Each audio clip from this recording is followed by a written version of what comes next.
Mic check. 1, 2.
session. You may be seated.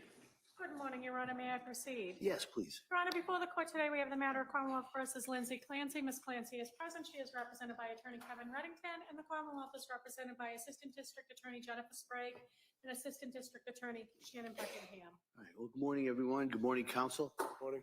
Good morning, Ms. Clancy. All right. What I want to do first, let me just talk to counsel just for a second.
Well, before we get going, I just kind of wanted to remind everybody that there is a media order that has been issued on this case. And for some of the media and the individuals who've been here for the last couple of weeks, I'm sure are familiar with it.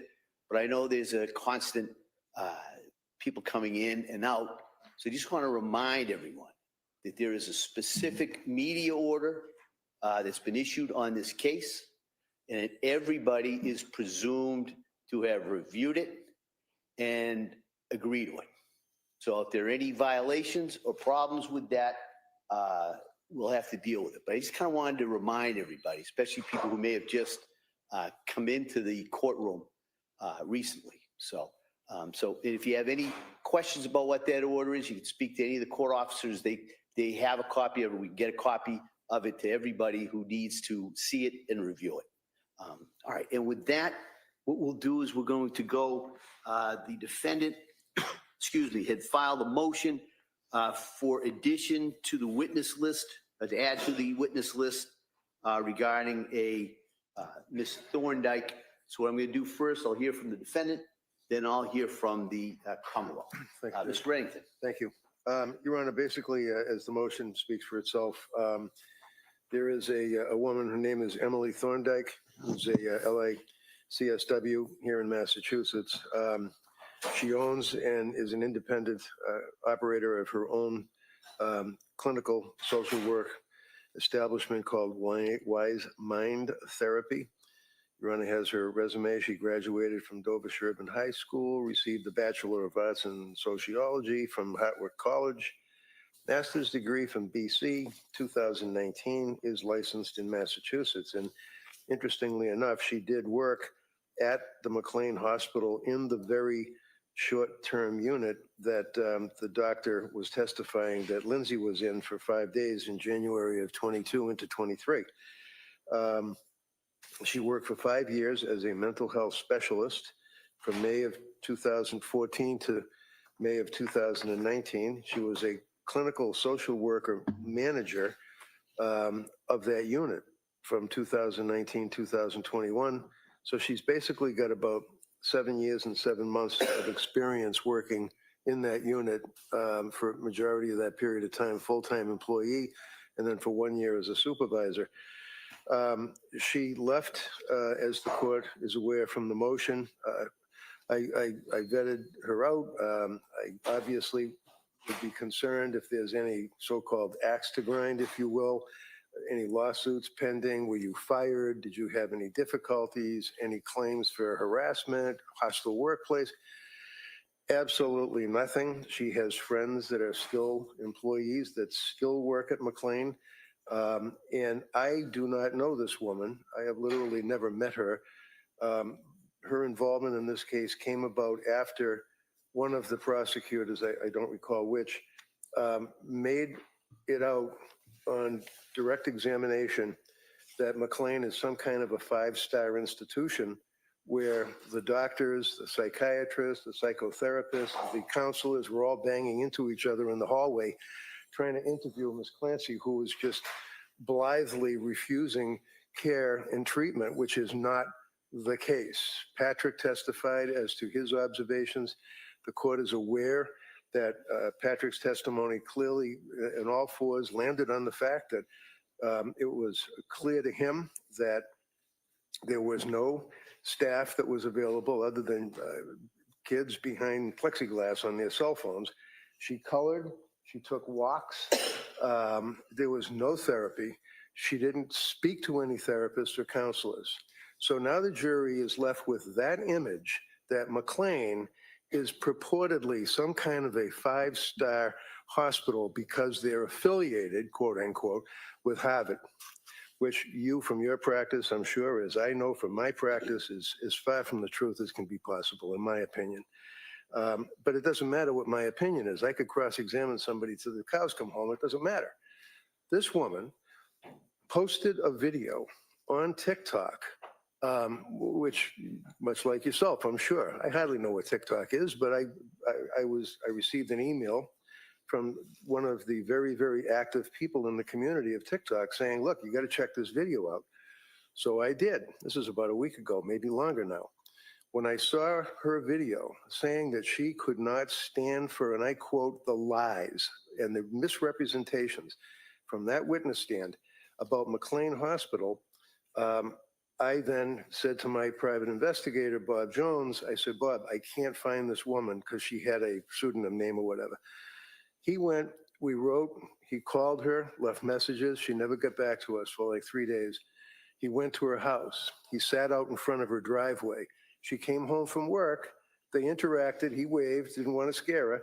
And she said, I thought, and oh, by the way, I believe that my wife had written her a letter as well, because she's a nurse and was trying to reach out to her to have her get in touch with me, to no response. She then tells Bob, I thought you guys were all AI. I didn't know that you were real. I thought it was spam. He then gave me her number. I spoke to her. She told me exactly what I put in the affidavit or in the motion. And she is available, ready, willing, and able to testify to an employee's observations over 7 years, including as a supervisor, as to what woeful environment McLean Hospital offers, especially on holidays, such as major holidays like New Year's, which is fine. We all enjoy New Year's.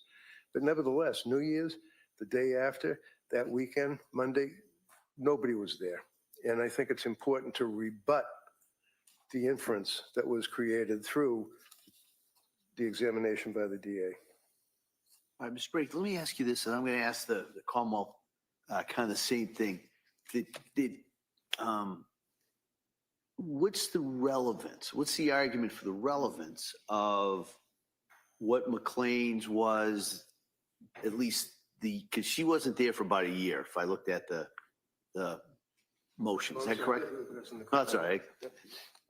Yeah, that's true. She left. She has her own business now, and she left, but it was just a year. Yeah. There's no change in the circumstances from Lindsay going into that hospital on New Year's of 2022 to 23, and this woman's work experience where she left a year before. And I agree with you. This would have been a non-issue were it not for the flavor of the government's repeated argument that she was a person who was spurning healthcare, didn't want healthcare, had the opportunity, and she walked away from the opportunity, which, as I say, is as far from the truth as possible. So I think it is now, because of their questioning, squarely before the jury, to leave that impression. And the woman that was the doctor from McLean was just a pleasure. She was just a lovely, lovely woman, and testified as best she could on the case. But they're left with the impression that McLean is this wonderful place that she just did not have any interest in utilizing what was available to her. That was not available to her. And she's testifying to custom, practice, and her observations over 7.5 years. Is there another alternative to get there? Someone who actually works there or worked there during this time period? That it's the time period that A year? one of the things that, well, yeah, but things can change in a year, you know? I don't think so at McLean. I don't know so. I guess that's the question. I don't know so. That would be, that's one of the things I may have to wrestle with, but that's kind of what I was asking, whether or not there is, or I understand the argument. Okay. And I understand the argument regarding relevance. But if we're talking about staffing or the availability of programs and how that work, this witness is a gap there. I guess that's all. I'm wondering if there's another way to get there. So, you know, the realities of trial practice, if you're the government, you send summonses, you have people come to your office, you're interviewing witnesses. If you're the defense, they run for the hills. For example, one motion I'm bringing with you is merely looking for pediatric records that I have had to have Bob Jones go and try to get them, HIPAA forms, everything. And they're avoiding us horribly. And I'm going to have a contempt hearing request very shortly. But the point I'm getting at is, if they want to reach out to McLean, I'm sure that McLean administration would bend over backwards to give them every record that they would need as to how many employees they had, what their work records were, their doctors, their counselors, all available I know I can't get it. So I'm suggesting to Your Honor that this is an opportunity for a person who worked there for all those years, who does not have any dog in the fight, to testify to what her observations were clearly within her time frame. She left a year before Lindsay went in there on New Year's. So I certainly agree with that. Cross-examination, they could get records if they wish, but I think it is relevant. I think it's material, and I think it has to be used to rebut the inference that was raised. All right, thank you. Thank you, Judge. Yeah, Commonwealth? Your Honor, the Commonwealth would object to the witness, the late disclosed witness. In addition to the obvious Rule 14 issues, the fact that we didn't have notice of this individual, there's been no discovery other than what's contained in the affidavit and what we could identify from this woman's TikTok video. There's no report from the investigator who admittedly by counsel has spoken to this witness, this individual. Aside from that, we have a number of other issues with this witness. One is this isn't somebody that's proposed to be an expert, so they're not relieved, they wouldn't be relieved of a sequestration order. But this woman's TikTok, admittedly, she's been following the trial. She goes on for several minutes in a very long TikTok video where she identifies what she thinks are lies based on her observations of Patrick Clancy's testimony. We have no idea what her thoughts are or what her comments are on the rest of the trial that we assume she's watched based on her comments in this particular video. That she outlines in this video her experiences at McLean and her observations and how they are different from what was portrayed in that particular witness's testimony. But in the course of this trial, we not only have that particular witness's testimony, we have records from McLean, and the records speak for themselves about what she was offered, what she did, what she declined, what the contact was with each and every person who wrote a note in that record. But this witness admittedly wasn't there, had no contact, has no knowledge of the case in of itself. And in this case, Your Honor, we deal with facts. We're presenting facts to the jury. We're not presenting somebody's opinion about what kind of care the defendant got during her stay at McLean. That's not what this trial is about. That's not what it should be about. And if it wants to play out in the court of public opinion, that's fine, but not inside the walls of these courtroom. So this person who said that she cares about Lindsay in this video, whether other people do or don't, this person This who said witness that the is not coming prosecution in. of this case is an abomination, this person who said that the health profession needs to be held responsible for their care of the defendant, that's not a witness that presents facts to this jury. And I would also agree that there is a problem with what relevant testimony that she could give. There is indication that what her experiences were in those 7 years up until December of 2021 are exactly the same as they would have been when the defendant was at that short-term unit at McLean. And the defense had the opportunity to ask that of Dr. Goodhart, and he didn't. So there is... Hey, wait a minute. I think she said, I don't know what the staffing was. Didn't she say, I don't know how many people were on? I don't know if it was a skeleton crew? She said on that particular weekend, she didn't know what the staffing was, Well, but she wasn't asked That's any... the only weekend we're talking about.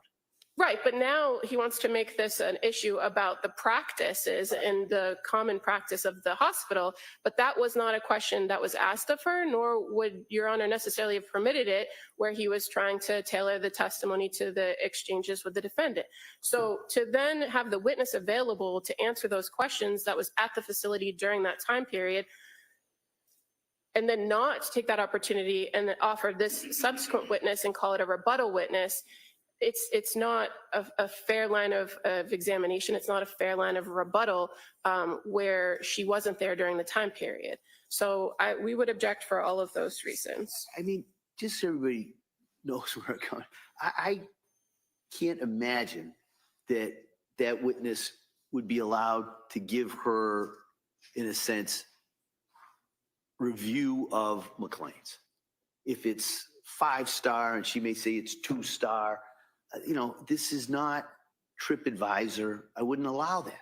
And no one... But the question seems to be, for me, a closer call about what the standard staffing and programs may be available on a holiday weekend. Because the Commonwealth's witness said, I don't know that. And that seems to be something that maybe the parties could come to an agreement about establishing, either, there's got to be somebody who's still working there that says the weekend, 2 weeks, the weekend after this wasn't a holiday, we have X amount of people there. We have X amount of programs that are available. On the holiday weekend, we do or we don't. To me, that's where the battle on this motion is. I do understand the Commonwealth's objections regarding allowing people who watch the trial to then say, I disagree with it, and I want to testify about what I disagree with.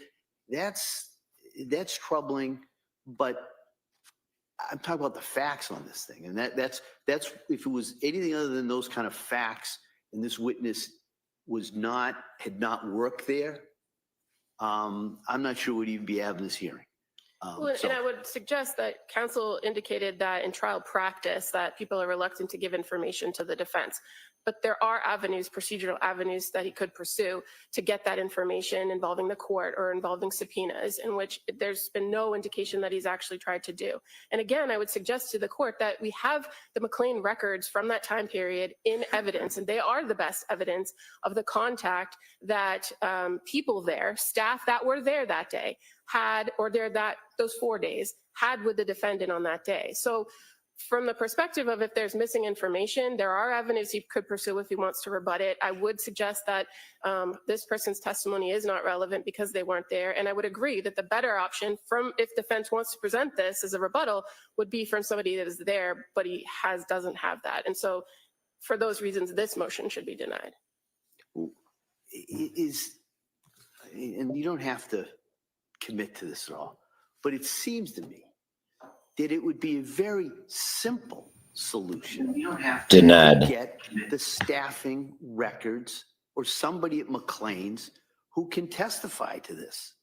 What was the program availability on mid-December weekend, if you went in there, as opposed to the weekend of New Year's? And it may be no different whatsoever, and that kind of eliminates the argument.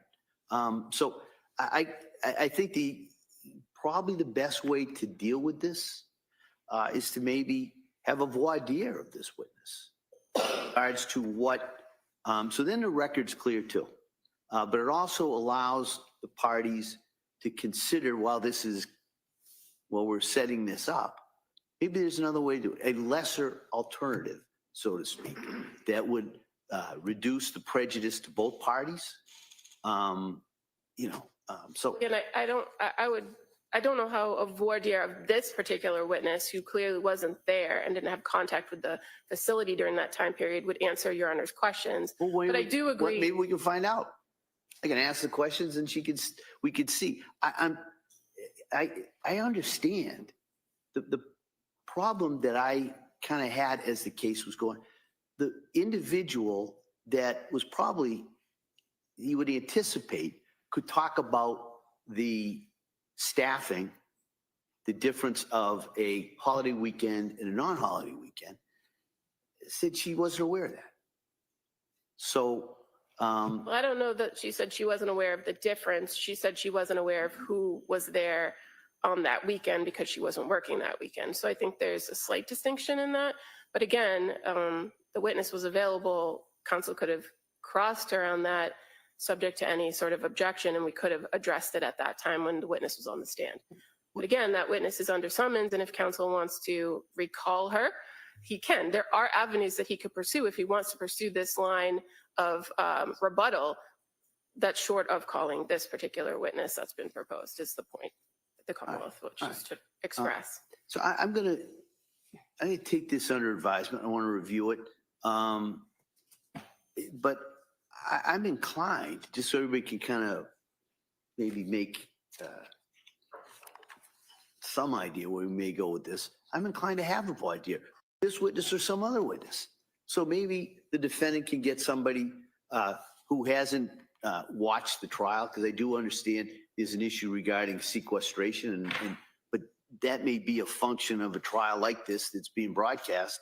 How do we guard against that? But that's not going to affect really the relevance, the prejudice, the determinations I have to make, under, really under all the rules, 401, 403, all of those considerations that I have to make. So I'm inclined to do that unless the parties can think of a I won't say better alternative, that's not fair to this witness, a different alternative that might address I don't think everybody. we're going to be able to agree on anything, Judge, so it would really be up Oh, to I know, but the referee to make a decision. right, is what I'm trying to do is put that out there. If the parties can agree, I think the three of you know me. I don't have a problem making a decision. I really don't. But I just kind of wanted to give everybody that opportunity to maybe craft a solution. And if I have to do it, that's kind of what I'm saying by saying I'm taking under advisement. So I'll let the parties know. Can I just ask, Sure. Your Honor, if you're reviewing this, taking under advisement, that you do look in more detail at those records, the McLean Hospital Sure, records, yeah. and current evidence, so that Your Honor can see the extent of the contact, the extent of the notes of people who actually dealt with her. Because again, that is the issue. That is the factual issue here, is the contact that she actually had, not what maybe she wasn't offered at other points, but what she had while she was there. So I ask that you just. All right, I'll review that. I'll review my notes regarding the doctor who testified from McLean's, and then we can deal with this. This would be a witness that would be called later in the trial anyway, so it'll give me a chance to do that, review that, get a decision to the three of you, and then we can, depending what happens, either schedule a voir dire or go from there. All right. But all right, thank you for everybody for kind of agreeing to argue this a little bit earlier, so it gives me a chance to review the records and the arguments. All right, with that now, we ready for the jury? Yes. Come on.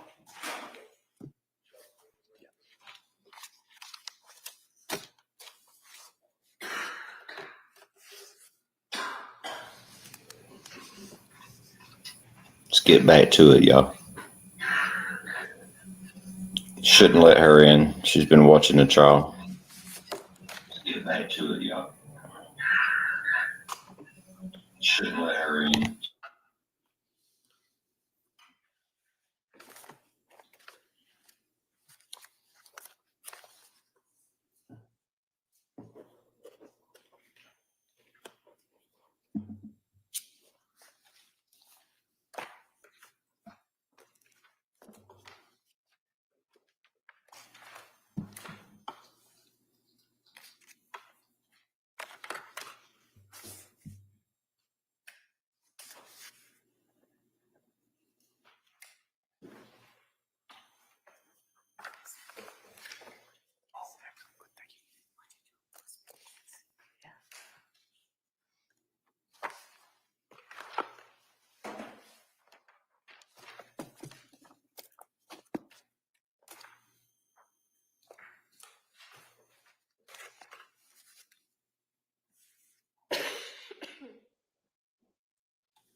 Court, all rise. Jurors entering.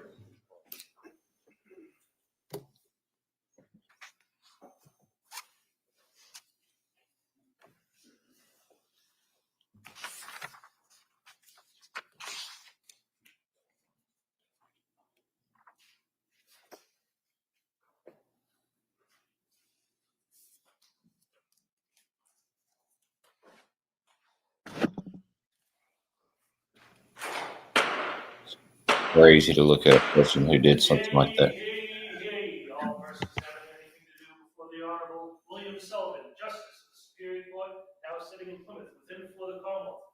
Draw near, give your attendance, and you shall be heard. God save the Commonwealth of Massachusetts. This court is now in session. Please be seated. Court morning, Your Honor. May I proceed? Yes, please. Your Honor, before the court today, we have the continuation of the jury trial in the matter of Commonwealth versus Lindsay Clancy. Ms. Clancy is present. She is represented by Attorney Kevin Reddington. The Commonwealth is represented by Assistant District Attorney Jennifer Sprague and Assistant District Attorney Shannon Buckingham. Well, good morning, everyone. Thanks for your patience. I told you we got a little late start, but I appreciate you waiting for us. And so what I'm going to do is going to go through those questions. And then at that point, we'll talk a little bit about the schedule, and then we'll get right back into the trial. So first question, as you all know by this point, has any member of the jury read, seen, heard, or overheard anything from any source about any aspect of this case that would affect your ability to be a fair and impartial juror? Second question is there any other serious matter or concern bearing on your service as a juror in this case that anybody needs to bring to my attention? Again, thank you for following those instructions. And then in regards to today's schedule, I'll probably be wrong again, but the best aspect, I think it'll probably be similar to yesterday, okay? So we'll go, return to the case, we'll take a break, hopefully around 11, take a break from 1 to 2, and then we'll go into the afternoon, depending on how the case testimony goes. And then at the end of the day, I'll try to remember, bring counsel over here. We'll talk about kind of where we are on the timeline of the case, where we are kind of scheduled for the week and going forward. So I'll try and give you that, hopefully, this afternoon before I send you home. All right. So with that, we're going to return. There was a witness, Ms. Paul was on the stand. The Commonwealth had finished their direct examination, and we're about to begin cross-examination of that witness. So I would ask the witness if the witness could retake the stand, please.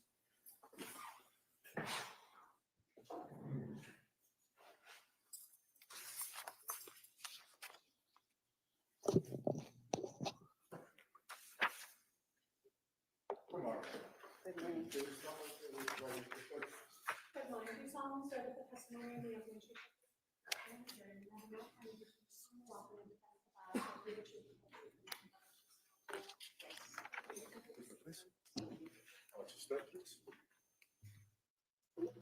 All right, good morning. Good morning. All right, Mr. Reddington? Thank you, Judge. Morning, Nurse Paul. Good morning. And if I understand, you now live and perhaps work in New Hampshire, is that right? That's correct. And are you still doing the same type of work that you were doing with the social health? Yes, I am. Excellent. Very good. You obviously are a very, very dedicated person to this field, if you will, and helping people that are pregnant women after they had birth and during that postpartum period, right? Correct. You worked with Lindsay, and the reason you were involved with Lindsay is because, if I understand it correctly, her mother-in-law, Patrick's mother, Sue, worked with a friend of yours.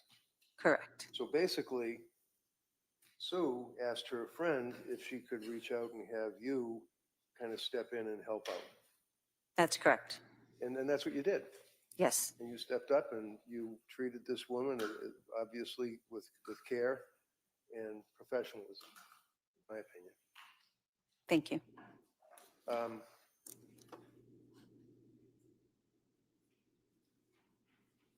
Your Honor, I would like to offer the records from Social Health, if I could. Objection? No objection. Those records may be admitted. Exhibit 222.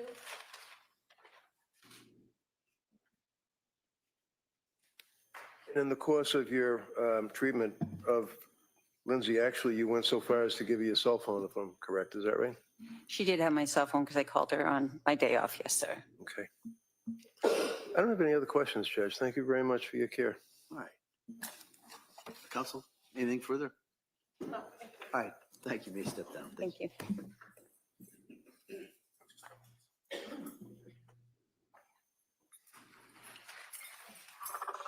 The Commonwealth would call Rebecca Duada as its next witness.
Good morning, ma'am.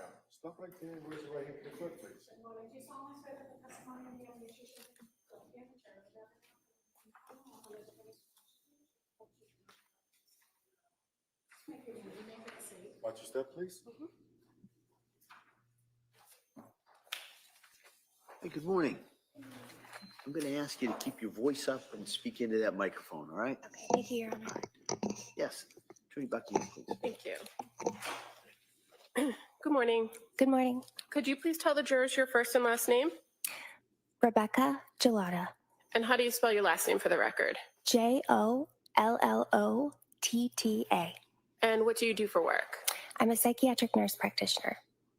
And what kind of training and education did you do in order to become a psychiatric nurse practitioner? Thank you. I have my bachelor's degree from the University of Connecticut in Allied Health Sciences. I then went on to get my master's actually in counseling psychology in 2013 from William James College in Newton. I worked in the mental health field as a clinician in various positions for a time. Then I went back to school. I've been an RN in Massachusetts since 2017. I got my MSN in 2019, at which time I became How many a licensed psychiatrists and are we going to hear credentialed from psychiatric nurse in practitioner. this case? And where is that? Here in Massachusetts? Yes. Are you licensed anywhere else? No. And so can you tell us a little bit about your work history? Sure. I have worked in as a detox nurse at McLean. I have worked as a therapist in outpatient clinicians prior to becoming a nurse. I have worked in DMH respite facilities, and now I'm a nurse practitioner. And when you were a therapist doing outpatient therapist, was that something you were doing on your own as a social worker, or were you associated with a practice? It was part of my training after I got my master's in counseling in 2013. So I had a panel of patients, but I was under the supervision of a licensed provider. It was up towards getting my licensure. And where do you currently work? South Shore Health. And how long have you worked for South Shore Health? Since 2021. And how did you come to work at South Shore Health? What was the role that you started? I had been working sort of in general practice as a psychiatric nurse practitioner, but I was interested in working in women's mental health specifically.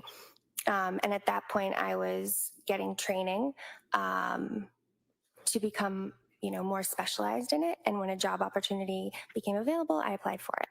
And what kind of training is that you were doing to be more specialized in women's health? So Postpartum Support International is the certifying body so that somebody can become certified in perinatal mental health. I did the 2-day, well, actually it was a 2-day training plus a 3rd day specifically for the psychopharmacology track of it. And then I took a examination and passed the examination.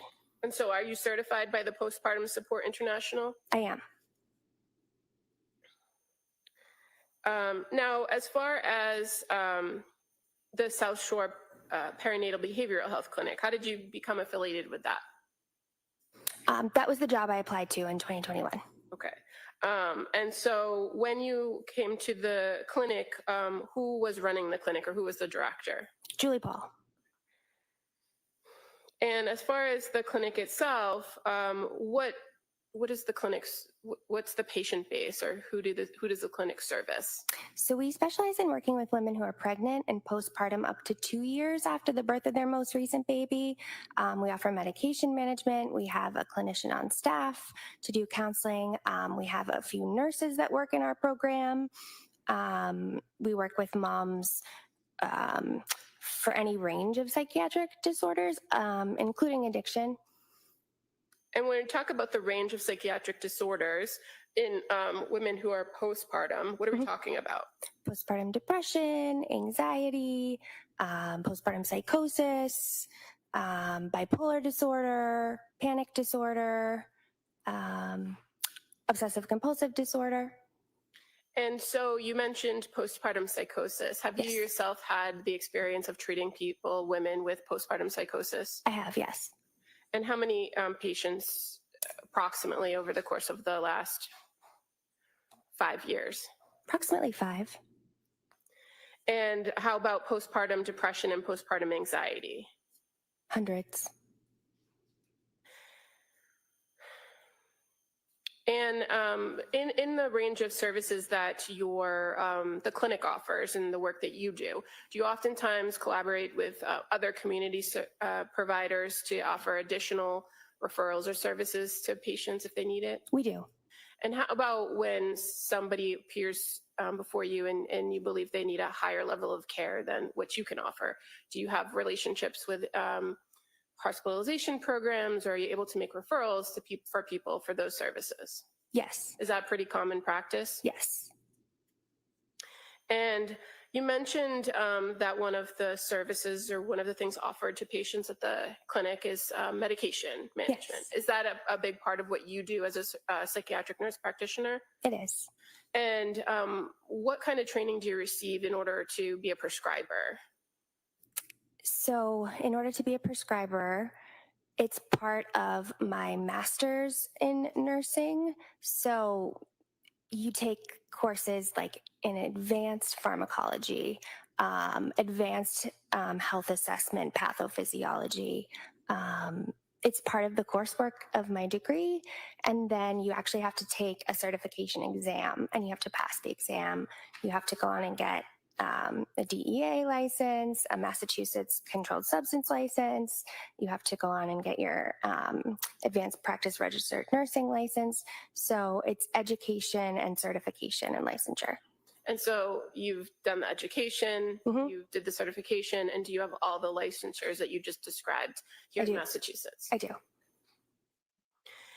And you also mentioned part of the services of working with social workers in the clinic. Mhm. And what do the social workers do?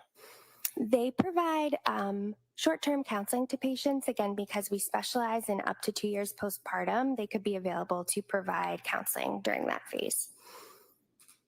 And traditionally, postpartum period is a year after birth, right? Correct. So why does the clinic offer support for women up to 2 years?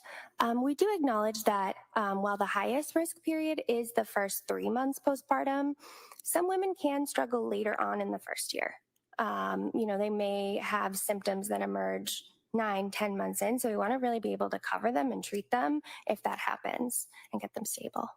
And does it sometimes take some time to get a person stable? Absolutely. And would that be why the program or your program goes up to 2 years? Yes. I want to draw your attention to a particular patient, Lindsay Clancy. You're familiar with that patient? I am. And how did you become involved with the care of Lindsay Clancy? I became involved. She had initially seen Julie, and Julie was going to be leaving the clinic in December, and she wanted somebody to take care of Lindsay, again, longer term, since she would be leaving. And at that time in 2022, when Julie was leaving, how many psychiatric nurse practitioners were at the clinic? 3. And that includes Julie? Yes. And so who was the other nurse practitioner? Andrea Warden. And fair to say, you had a conversation with Julie about transferring care of this particular patient? Yes. And did you have more experience than the other nurse practitioner in the field, if you know? Not necessarily. But as far as taking Lindsay on as a patient, you were agreeable to taking over for Julie? Yeah, in all likelihood, Andrea Warden only works 2 days at our clinic, so it could have been that I was working 5 days at that time, so I would have been more available. So do you recall when the first contact you had with Lindsay Clancy, what date it was? It was November 29th, 2022. And so that was prior to Julie actually leaving, right? Correct. And fair to say, on that November 29th date, you had an actual follow-up with Lindsay. I did. Do you recall if it was virtual or was it in person? I recall that it was virtual. Okay. And in the practice of the clinic, is there an option for patients to do in-person or face-to-face Yes. in-person visits? And how does it come about that a person is either in person or virtual? Our model is that we do initial assessments in person because new motherhood is very busy. There's a lot going on. We would rather see you than not. And so sometimes it is just easier to log on to a screen. Sometimes if we feel like someone would benefit from that face-to-face assessment, we'll say, please book your next appointment in person. And I know I did see Lindsay in person on at least one occasion, but my first was virtual. And as far as kind of that choice I about just whether start a whispering. patient appears virtual or in person is part of the calculus, the patient's choice, what they Yeah. want to have happen. Yeah. Mhm. And if there were circumstances where you believed or insisted that an in-person visit was required, would you articulate that to the patient Yes. and then have them scheduled for an in-person? Correct. And as far as your first contact with Lindsay Clancy, were you aware that Julie Paul had done that initial intake with her in person? I was. And you had the chance to speak with Julie and to also review the records prior to meeting with her? Correct. And so were you aware that the day before, on November 28th, that Julie had some contact with Lindsay Clancy? I was. And that there was some phone interaction and there had been some messages sent to the clinic prior to you scheduling the meeting with her? Correct. Yes. So would you agree that there was an issue that needed to be discussed and that led you to have this appointment with her prior to Julie actually leaving the program? Yes. When you met with Ms. Clancy, did you go through kind of a history of her presentation or present illness and kind of things that had occurred in the past? I did. And did you do kind of a nuts and bolts start to finish, or did you rely on some of the previous information she had disclosed? I relied on some of the previous information she had disclosed. Things like where she grew up, where she went to school, past clinical history, medication trials, but otherwise I would add my own clinical assessment. Okay. And you were aware that in the history she presented to the clinic that she had previously been on some medications from another provider? Correct, yes. And that she started with Zoloft and Ativan and Benadryl? Yes. And that at some point she had visited the South Shore Hospital emergency room? I believe it was November 16th.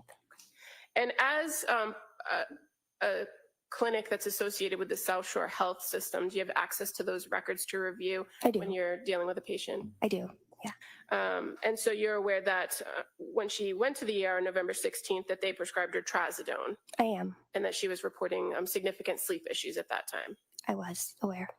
And then as far as the course of treatment at the clinic, were you able to review her course of treatment with Julie? I was. And fair to say that had been very recent, correct? Very recent, yes. Her first contact with the clinic was actually November 20th, correct? Correct.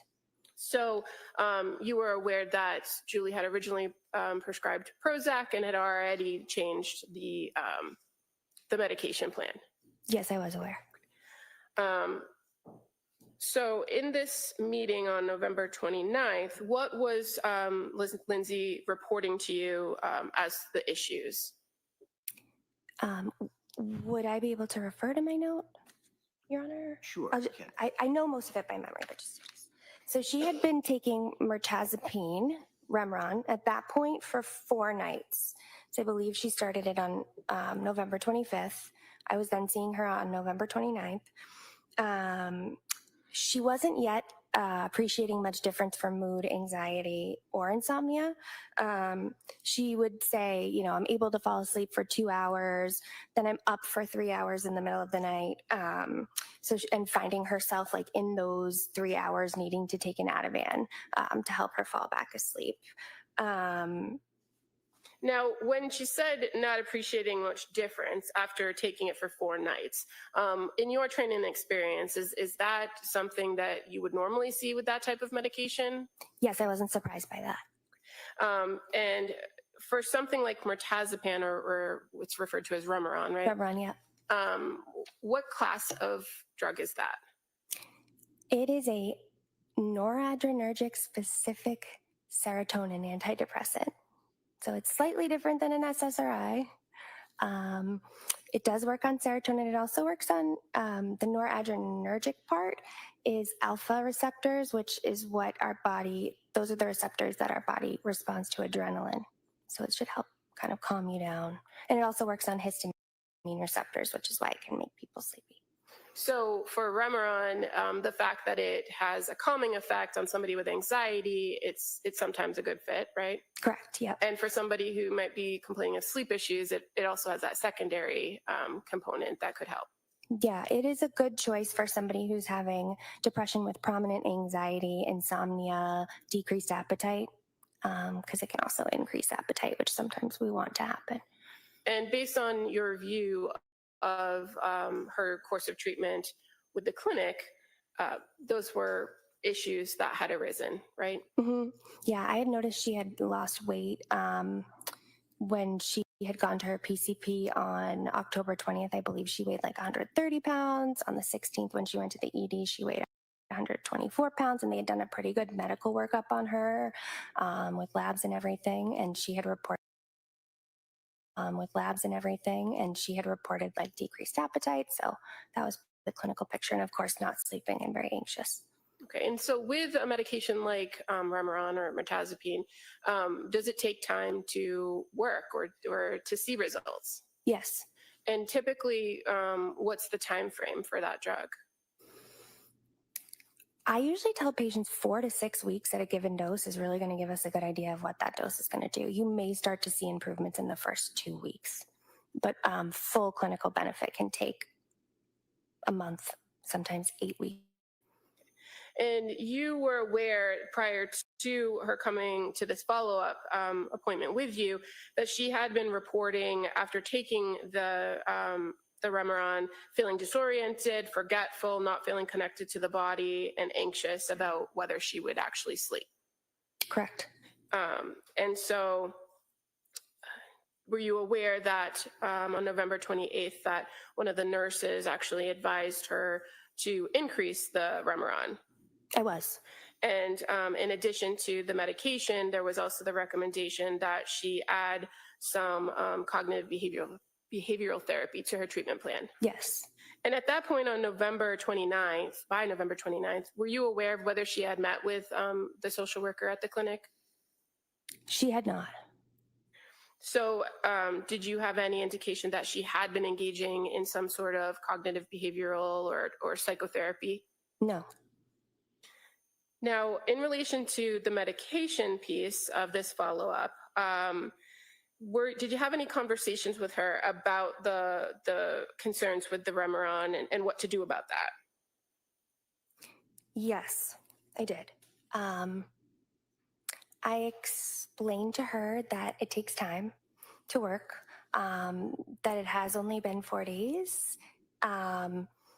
So I did encourage her to give it some more time. I also made additional recommendations as well. Okay, and so what were the recommendations for? I had known that Julie had tried like 5 milligrams of Ambien. So I had suggested maybe we could try 10, maybe we could try Ambien controlled release formulation because she was having these wake ups in the middle of the night. The controlled release kind of like the outer layer gives you 60% of the dose, helps you sleep. Then throughout the night, the inner layer gives you 40% of the dose, keeps you asleep. I said that might be a good option while we're waiting for the Remeron to work. It's like they were experimenting with her. Thinking that maybe the underlying Definitely not anxiety protecting the was children causing the poor while sleep. So doing while the we're treating that, let's insane. try these alternatives. Okay, and so was she receptive to the Ambien? No. And did she say why? No, I don't recall. Did she express to you that she had some other concerns about taking certain types of medications for sleep, like benzodiazepines? She did. What'd she say about that? Was concerned about taking benzo. She had mentioned something called rebound anxiety. And what that is once the dose sort of wears off, your anxiety goes like above your baseline once the dose of a benzodiazepine wears off. It usually typically has to do with half-life of a medication. So for Ativan, that's usually between 8 and 24 hours. So if she's taking it in the middle of the night, the next morning she would feel more anxious. She was concerned about that. She also feels she was concerned about getting physically dependent on it because she had needed to take it for a number of nights. And when she used the term rebound anxiety, was that her terminology? Yes, it was. And is that a terminology that you generally use in psychiatric care to describe that, what you just told us about? Yeah, it's a clinical term. And was that something that she mentioned first, or did you mention? I put it in quotes in my notes, so that's usually when a patient mentions it, I put it in quotes. Okay. And so as far as the plan to address the sleep and to help her with this complaint, with Ambien not a choice, what was your next recommendation? I discussed hydroxyzine because it's an as-needed medication for anxiety, but it's not a benzodiazepine, doesn't really carry that risk of rebound anxiety or tolerance or dependence, and it could help her sleep. So I offered that as an alternative as well. Were you aware that she was offered hydroxyzine before? I was not aware of that. Was she willing to try the hydroxyzine? No. And so what was her preference? Her preference was to continue with the mirtazapine, the Remeron 15 milligrams, and with the as-needed lorazepam. And just so we kind of stay with the same terminology, when you're talking lorazepam. Sorry, Ativan? Yeah. And that was something that she expressed to you? Yes. Now, when you're dealing with a patient, and obviously this is your first interaction with her, right? Mm-hmm. Do you take into account your contact and communication with them in assessing whether they have the ability to make these choices or make informed decisions? Absolutely. And so your conversation with her about her medication treatment that she had received and what you were proposing as a plan, was she able to engage with you in that conversation? Yep. And so when it was collaborative. And so when she declined the options that you first offered, mm-hmm. Did you then present her with alternatives? I did. And ultimately, at the end of the day, whose choice is it as to what medication regimen person would be on? The patient. And why is that? Because they have autonomy in their decisions. I'm only making recommendations based on my education, experience, training, what I'm seeing in terms of symptoms. The patient has the autonomy. Are there instances where you're dealing with a patient where you have concerns that they shouldn't have autonomy? Or that, maybe if I rephrase that question, are there instances where you're dealing with a patient where you're concerned that they don't have the ability to make the right choice for themselves? There would be, yeah. And what options do you have in those instances? In those instances, I mean, that sort of comes down to like competency, capacity to make decisions. Sometimes we might get our legal or ethics team involved to make a determination about whether this patient needs like a healthcare proxy to make their decisions, things like that. And what about if a person presents with a very serious risk to their own physical health or the health of others? What are your options then? I guess it would depend, if they had capacity to make their decisions. In your interaction with her on November 29th, did you also go through with her and perform a mental screening test or a mental status screening? I did. And why do you do that? It gives me some objective data of how the patient presents, how is their speech, how's their appearance, what is their thought process, what's their thought content, things of that nature. And in this meeting on November 29th of 2022, did you observe anything in which she displayed manic symptoms? No. And what traditionally are manic symptoms that you look for? So there's a new mnemonic called dig fast. Try to do this quick. D is distractibility. Patient is highly distracted to lots of extraneous stimuli. There is pressured speech, grandiosity. So like suddenly someone's like, I'm going to run for office. I'm going to be the president. And you're like, okay, you've never had an interest in that before. Sleep is really poor. So somebody might get like 2 hours of sleep, but be like, go, go, go, go, go. Increased goal-directed activity. So somebody might be like painting the exterior of their house, painting the interior of their house. They might be, doing a bunch of different projects with no like decompression time or feeling tired. Those are the general symptoms of mania. Sometimes there can be psychosis associated with it as well. Okay, and so when you say mania and psychosis, are those two different things? Yes. And so are you also looking in these screenings to identify signs of psychosis? Absolutely. And what would be signs of psychosis usually? Signs of psychosis, they can be sort of subtle. It might look like somebody's like responding to, stimuli in their head, like based on the way that their eyes are kind of tracking and they're not really paying attention. They may be quite guarded. They may have a delusional thought process. Like, for example, they might think that like Oh, somebody's I got out that to right. get them Kinsey. when there's I'm really saying that right. like basis. When you say responding to internal stimuli, is that generally when a person hears things, auditory hallucinations, Yes. or sees things that aren't there, Correct. visual hallucinations? Mm-hmm. And in addition to kind of watching for these things in your interaction, do you flat out ask somebody if they're experiencing those symptoms? I do. And in this first interaction that you had with Lindsay Clancy on 11/29, did she display any psychotic symptoms? No. What about assessing for suicidality? Do you do that as I do. well? Mm-hmm. And what do you do for that? I generally ask, are you having any thoughts of wanting to hurt yourself or anybody else? And if the answer is yes, it sort of becomes a more in-depth assessment. Do you go back and ask them about past thoughts? Yes. Whether they've articulated that? Mm-hmm. And in this case with Ms. Clancy, did she ever indicate whether she had a history of having suicidal thoughts or suicidal ideation? She did not. And how about homicidal ideation? Do you ask about that? I do.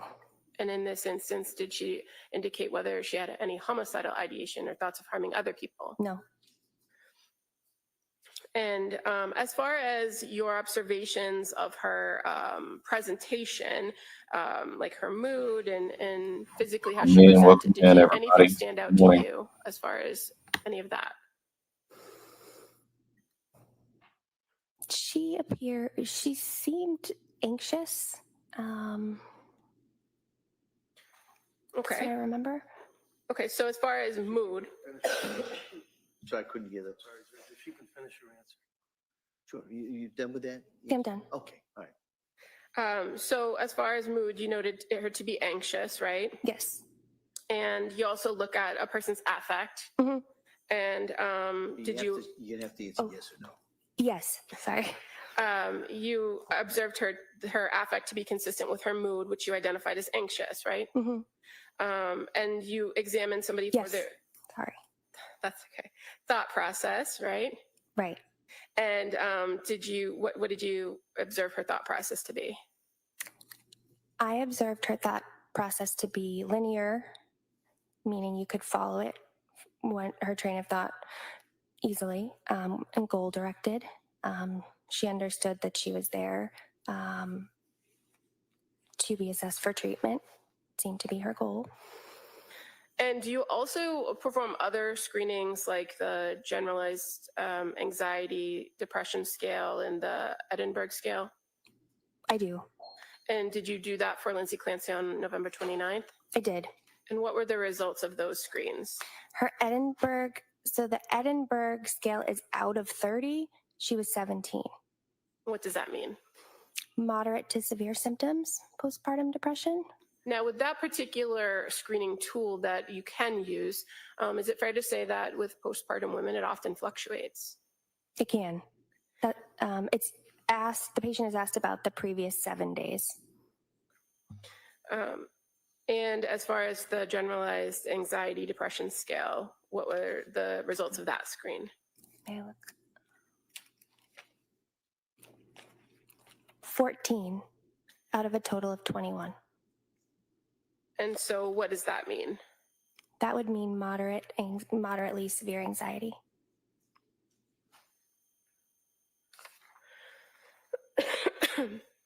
And do you recall about how much or how long your interaction with her was on this telehealth visit? It would have been 30 minutes. And as a result of your interaction with her, did you come up with a plan moving forward as to what to do to address her issues or her concerns? Yes. What was the plan? Continue Remeron 15 milligrams nightly, Ativan as needed. Those medications had been prescribed to her already. I did not write her any prescriptions at that visit. And again, you indicated that you kind of encouraged her to stick with the Remeron and give it a chance to work. Yes. Was she receptive to doing that? Yes. And as far as, again, the sleep issue, based on your conversation with her and her request to continue with the Ativan, that's what you recommended? Yes. Did you also recommend other types of treatment that were not pharmacological? Yes. And what were those? I recommended therapy, mindfulness, physical activity, meditation. And you're aware that in the past she had reported physical activity was something that had been helpful to her? Yes, I believe with her postpartum period with Dawson, her middle child, she had some anxiety, but it seemed to resolve with exercise in particular. And fair to say, as it pertains to that experience, her postpartum with Dawson, she had reported at some point to the clinic that she had sought medication after having Dawson and that she didn't end up taking that medication, right? Correct. Now, after this particular follow-up, what's your practice when you're dealing with a patient to have them have an intervention if they need to get in touch with you or they have concerns before your next scheduled meeting? I generally advise for non-emergencies, you can message me on the Epic portal. Is that generally referred to as My Chart? My chart, yeah. And so My Chart, you could kind of go back and forth with messages, right? Yes. Did you encourage Lindsay to utilize My Chart if she felt the need to reach out to you before your next scheduled appointment? Yes. And at the end of that meeting, what was the plan for the next scheduled appointment? What was the track that you would ask her to be on as far as regular visits? 1 week. And is that typical, 1 week? 1 to 2 weeks would be typical for a new patient. And based on her report of symptoms or potential symptoms, was it important to you to identify if there were any changes? Absolutely. Now, were you aware by the time that meeting was completed that she did have an appointment scheduled with a social worker at your clinic, Letitia Dukes, for December 2nd? I was aware of that, yes. Now, after this meeting, so this was approximately 10:30 in the morning on 11/29, right? Yes.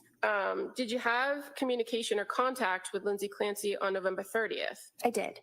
How did you have contact with her on that day? She messaged me on the My Chart portal. And you're aware that on that particular morning, Julie had informed her that she was leaving? Yes. Or were you aware, I should say? Yes. Now, when Lindsay messaged you, that was at 11 a.m. That was the first message, correct? I would have to look at the note for the time. Okay. Do you have those? I do have the messages. I believe. Wait. It was 11 a.m. Yep. And did she ask you something specific in that message? She did. What did she ask you? She asked me if it would be safe to stop taking Remeron after 5 nights. So you had just met with her on November 29th Correct. and talked about stopping Remeron, or talked about the concerns with Remeron. We talked about continuing it on the 29th, yes. But as far as the starting of that meeting, or where you were talking with her about the medication, she had already reported concerns with that medication, right? Yes. And so you encouraged her to stick with it. Mhm. And then the next day, she's asking to stop again. Yes.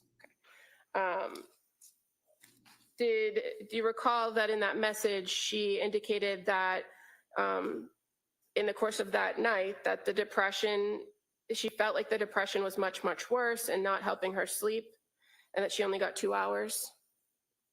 Yes. And she asked for a phone call from you, right? Yes. And did you call her back or did you message her back? I messaged her back, but I also believe I had my nurse call her back because I was in between patients. Okay.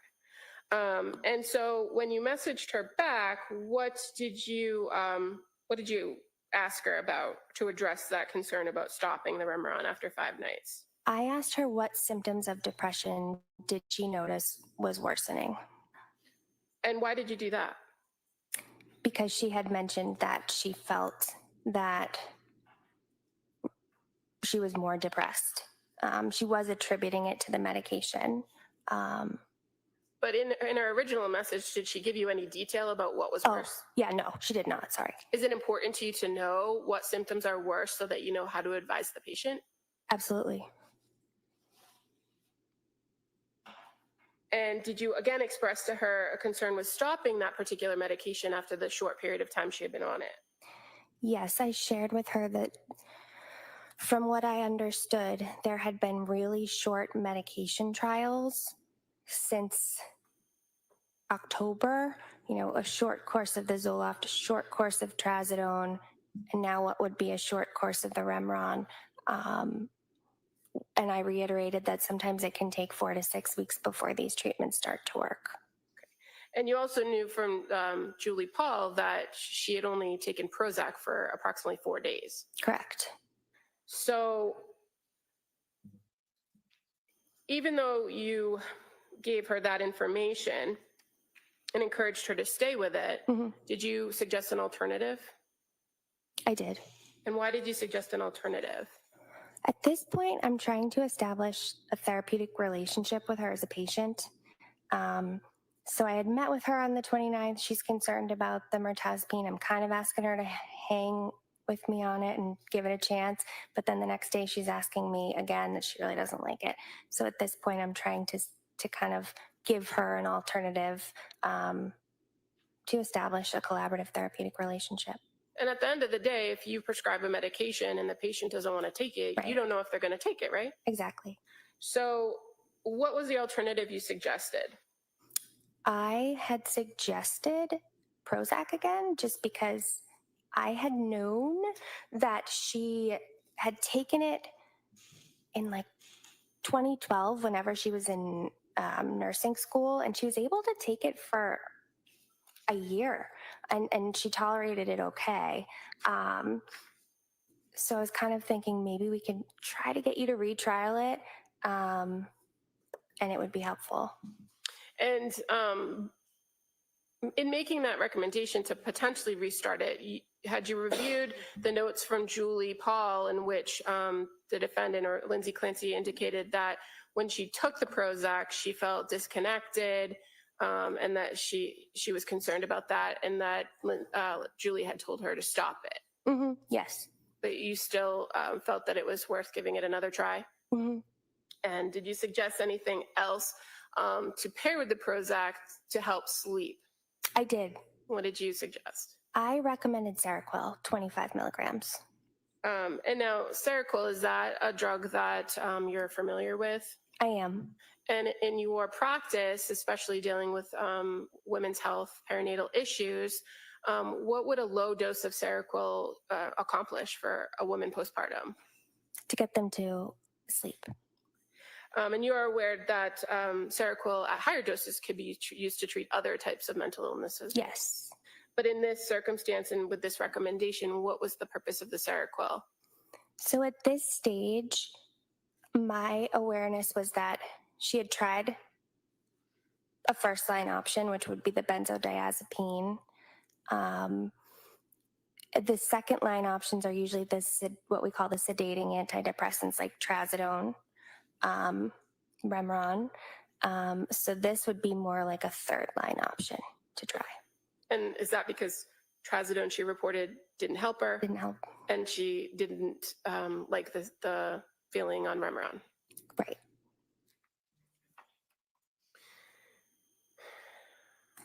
And so ultimately in that message, you kind of reiterated what your overall recommendations were, right?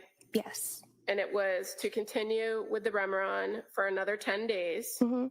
and that the alternative would be to restart Prozac and add the 25 milligrams of Seroquel nightly for anxiety and insomnia. Is that fair? Yes. Yes. And so were you recommending that she be on all of those at the same time? That she do the Remeron, the Seroquel, the Prozac? Yes.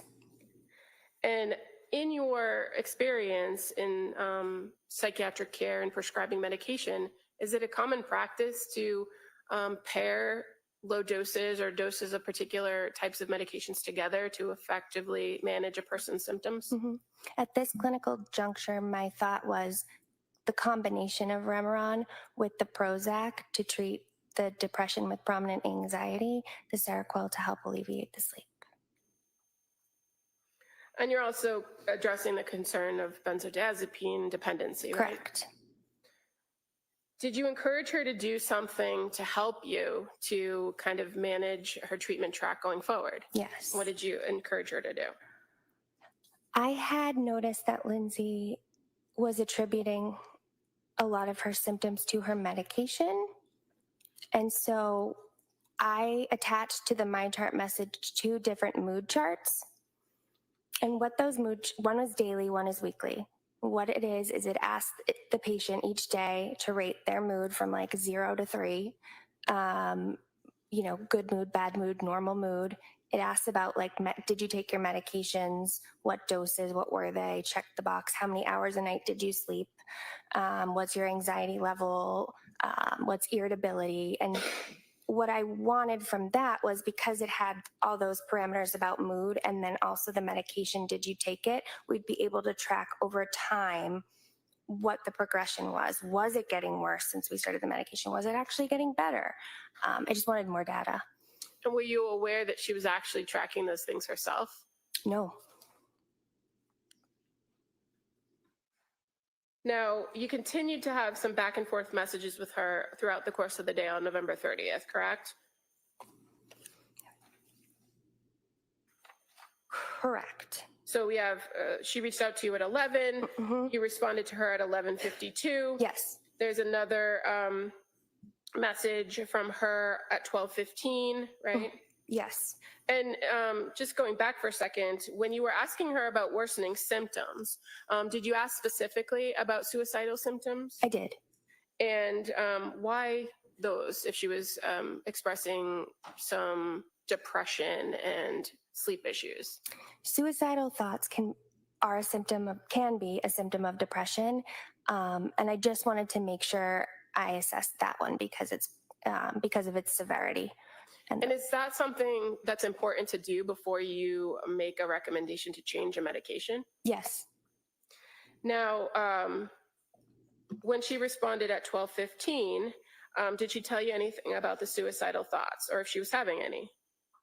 She said she's not at the point of being suicidal. Okay. She also indicated, but I'm really feeling as if I can't go on like this, right? Right. And she asked you to call in the Seroquel. She did ask me to call in the Seroquel, yes. So based on her response, did you feel that she was taking the alternative that you were offering? Yes. And then at 12:29 p.m., you get another message from her where she asks for a phone call, right?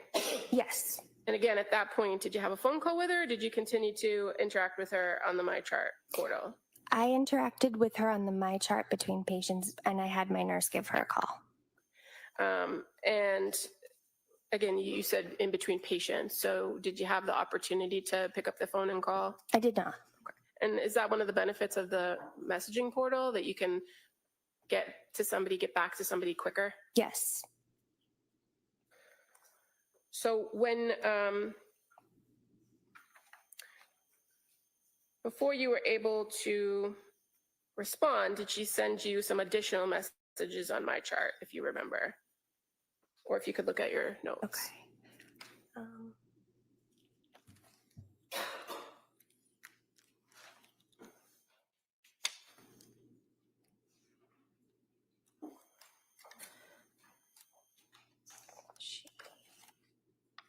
I see that the symptoms of depression that she reported. Yep, so just drawing your attention to 12:58 p.m. Yes. You get another message from her where she says, the symptoms of depression that are much worse are just feeling completely hopeless and unmotivated to do anything at all. And that she says, I printed the daily mood chart and we'll start it. Now, you said that you did ask your nurse to give her a phone call at some point, and so you're aware that a nurse did call her on November 30th at approximately 3:10 p.m. Yes. And during that phone call that Lindsay agreed to the plan and that she was going to pick up the Seroquel. Yes. Now, at that point, you had another meeting scheduled with her for a week out, right? Mm-hmm. But Yes. prior to that, did you also continue to communicate with her via MyChart? Yes. So moving into December 1st, again, were you able to send her a message? She sent me a message on December 1st, and I did reply to it. Okay, so December 1st at 12:20 p.m., we have a message from Lindsay Clancy. Hi, Rebecca. I really don't like the way I feel on the Remeron, and I know that I can't stick with it, or I can't stick with taking it. I started having very intrusive thoughts that I never had before. I didn't take it last night. I would really like to go back to Julie's original plan of Prozac in the morning and using Ativan and Benadryl at night as a Band-Aid until I get to a therapeutic level of Prozac. Please let me know if you agree with this plan. I know that I need to give it a good couple of weeks to work. Is that the message that you first received on December 1st? It was. And were you aware that that same day that Lindsay had reached out to her primary care physician asking for an immediate appointment with her nurse practitioner? I was. And that she was looking to discuss medications? Yes. Do you know if she actually got an appointment or went to the appointment there? They had reached out to her, and she did not respond to their voicemails or MyChart messages, so she did not see them that day, to my knowledge. So you're able to review the notes from the network of South Shore Health, right? Correct, yes. So you were able to review that she asked for an emergency appointment. They were able to find her an emergency appointment, but she didn't get back in enough time to actually get there. Correct. And so in the meantime, you're having a back and forth with her during the course of that day, December 1st. Yes. When she indicated to you in this message on December 1st about having intrusive thoughts and not liking the Remeron and not taking it, what was your response? I sent her a detailed message of signs and symptoms of postpartum depression and anxiety, including factors like onset, risk factors, predictors, common symptoms, and it highlighted how intrusive thoughts are quite common in postpartum depression and anxiety. And I asked her, I'm wondering if that's what's going on here. I then asked her if she was able to take the Seroquel that night and if she noticed any improvement in terms of sleep or anxiety with the Seroquel. Now, by giving her this information about postpartum depression and postpartum anxiety, was that consistent with a diagnosis that either you or Julie had given her in coming into the clinic? Yes, we were thinking this could be some postpartum anxiety. And I wanted to familiarize her with the symptoms so that she had them written down and she could report them to me and understand that they are part of these disorders. And you also gave her some information about obsessions and compulsions, right? Mm-hmm. And you said you asked her about the Seroquel and asked about sleep, right? Yes. And did you also reiterate that you were still encouraging to keep up with the Remeron for a period of time? Yes. And you further indicated to her that you wanted to kind of see if there was a correlation between the symptoms and the medication, and that you just didn't have enough data. Right. In response to that message, she actually responded at 2:36 on December 1st, correct? Yes. And she indicated, thank you for the information, it was helpful. That she says, I panicked last night and just took Ativan and Benadryl, but tonight I'll stick with the plan and try the 15 of Remeron and the 25 of Seroquel. Do you recall if you had ever had a conversation with her about kind of you using Ativan and Benadryl as a backup, or if she just felt like she wasn't getting any relief? I recall having a conversation about using the Ativan as a backup. I believe it was, yes, in my initial, I said continue the Remeron and the Ativan as needed. Okay. Yeah. And what about the Benadryl? The Benadryl, I don't recall discussing. But you were aware that she had reported the combination of Ativan and Benadryl had worked for her before. Right. And in that message, she also says, I'm sorry for all the messages. It's just a scary, very scary, stressful time for me. And starting new meds with side effects is very scary to me. I'll check in the morning and let you know how it went, right? Right. And again, you continued to have some contact with her on that same day after that.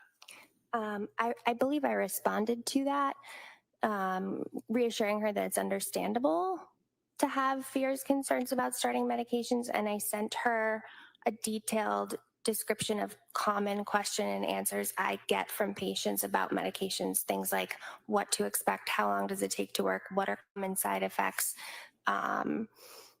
risks for, is there any risk for suicide, homicide with medications, So in providing all this information with her, what were you trying to do?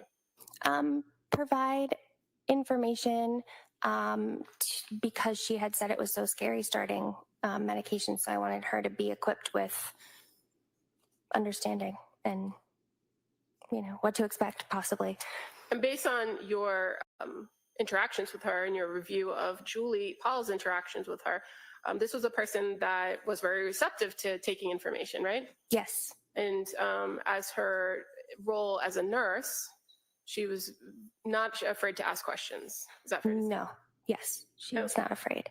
And one of the things that you provided her, or the information you provided her in this detailed response back to her on December 1st at 3:04, was that there are other sources or resources that she could utilize that are available at the clinic, right? Yes. And go ahead.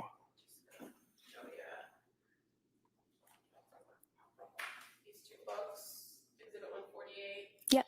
Good Moms Have Scary Thoughts, and this one, The Pregnancy Postpartum Anxiety Workbook. Yes. Familiar to you? Yes. I instructed her that we had copies of these books that we were giving out to patients and that she should come grab them when she was in clinic. And she informed me she would be seeing Letitia the next day for counseling, so she would grab them when she was there. Okay. And so that day, December 1st, fair to say you went back and forth with her from about 12:30 to her last message, she was at 4:37 that day. Yes. And you said that she indicated that she did have an appointment the next day with Letitia Dukes. Yes. And were you aware of whether that was an in-person meeting? Yes, it was in person because she said, I'll be in clinic, I'll be able to get those resources. Okay. So moving to December 2nd, you didn't have a scheduled appointment with her, correct? I did not. And you knew she was going to see Letitia that morning in clinic, right? Correct. And you received several messages from her that morning, I did. again, through the MyChart portal, Yes.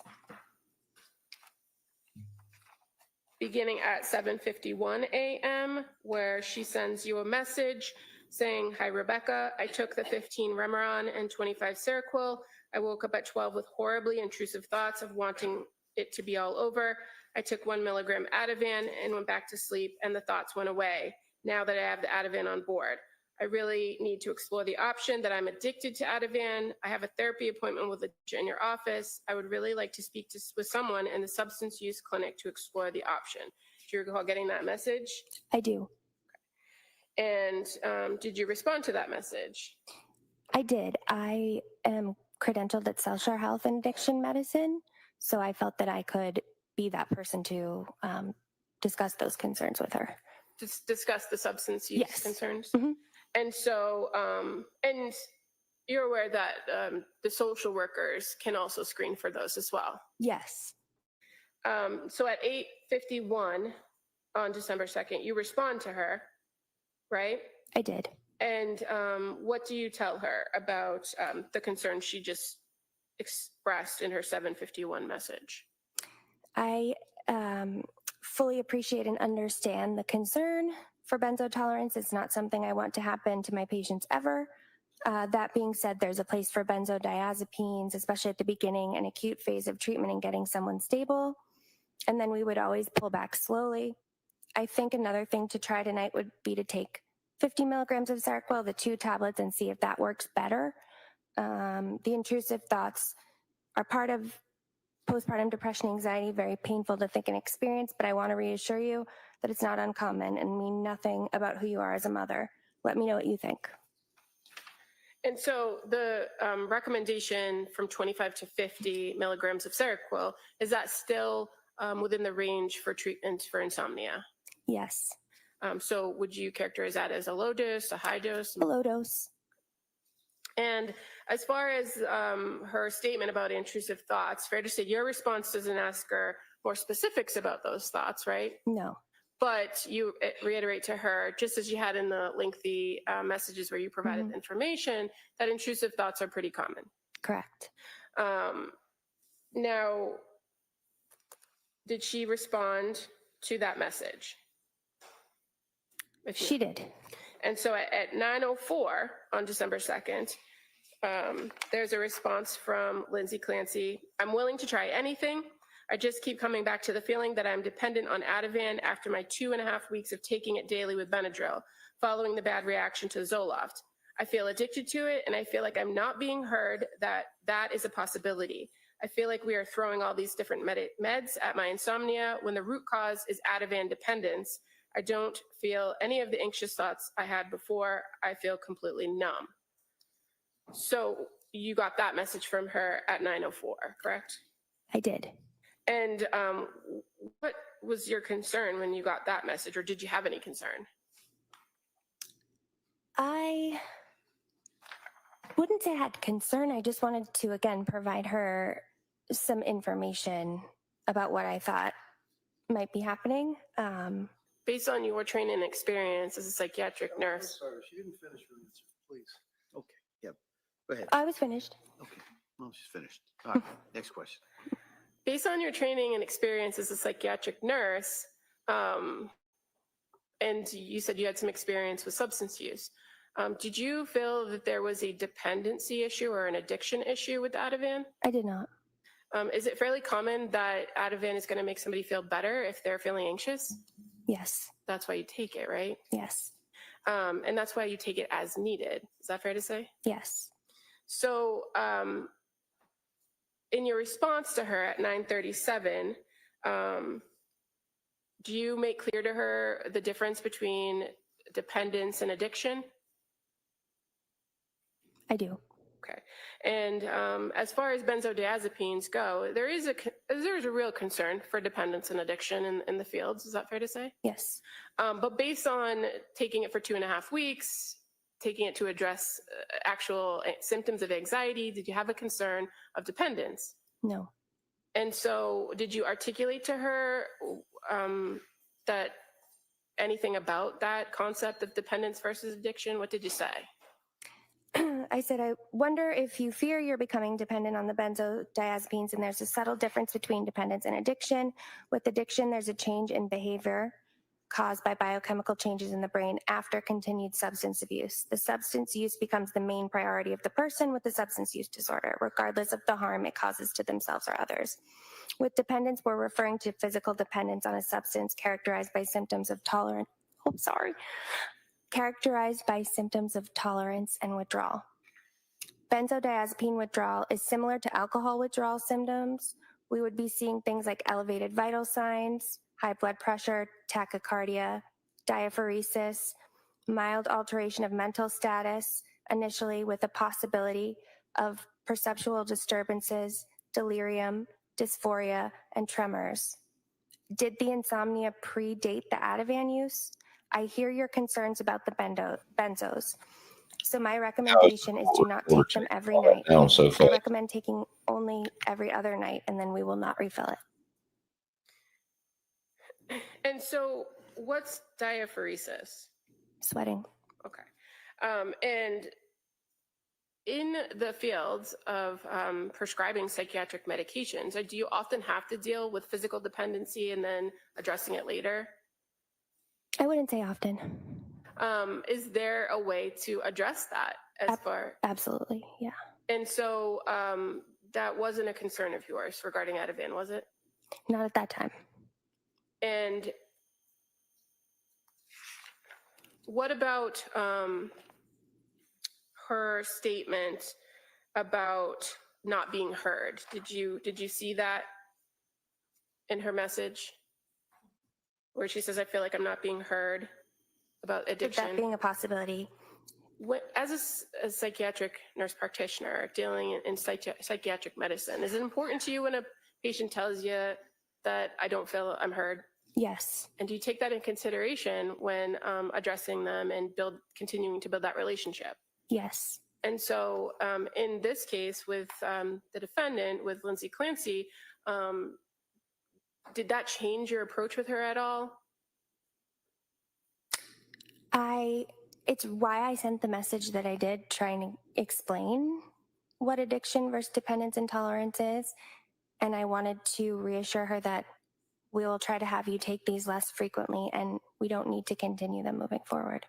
So she advocated for herself, and you took that into consideration and created an alternative plan, or suggested an alternative plan? Yes.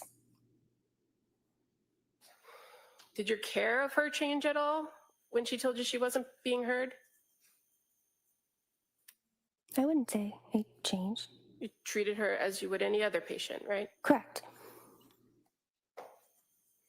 Now, you continued to have messages with her throughout that day. Is that fair to say? Yes. And so at 10:02, you receive a message from her. Says, the insomnia started from the Zoloft, but then after the 2 weeks of daily Ativan and Benadryl use, that's when the insomnia was at its worst. I've tried so many different sleeping aids at this point, trazodone, Ambien, Remeron, Seroquel, and they all seem to barely touch the sleep until I take Ativan with them. So tonight I will try 15 of Remeron with 50 of Seroquel. I fear that if I wake up in the middle of the night with intrusive thoughts again, I will feel like I need Ativan. Do you recall her sending that message at 10:02? I do. And that she sent another message, it's kind of cut off, but it's still within the 10 o'clock hour, where she adds, I also just feel concerningly numb right now. Like I have no emotion whatsoever. I feel like I'm going to die and I don't care. What do I do about this? I do recall that message, yes. And this is a message that she sent when she would have been or have seen Letitia Dukes already, right? If she had a 9 o'clock appointment? Yes.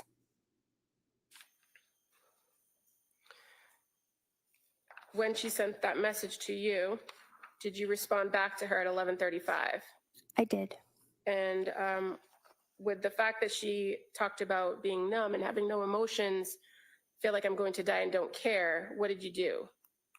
I said, this sounds like depression and anhedonia symptoms. I would say if you're feeling unsafe, particularly as we head into the weekend, it is important for you to have information for psych emergency services available to you. And I provided a list of the 24-hour emergency service programs like mobile crisis intervention. Okay. And when you say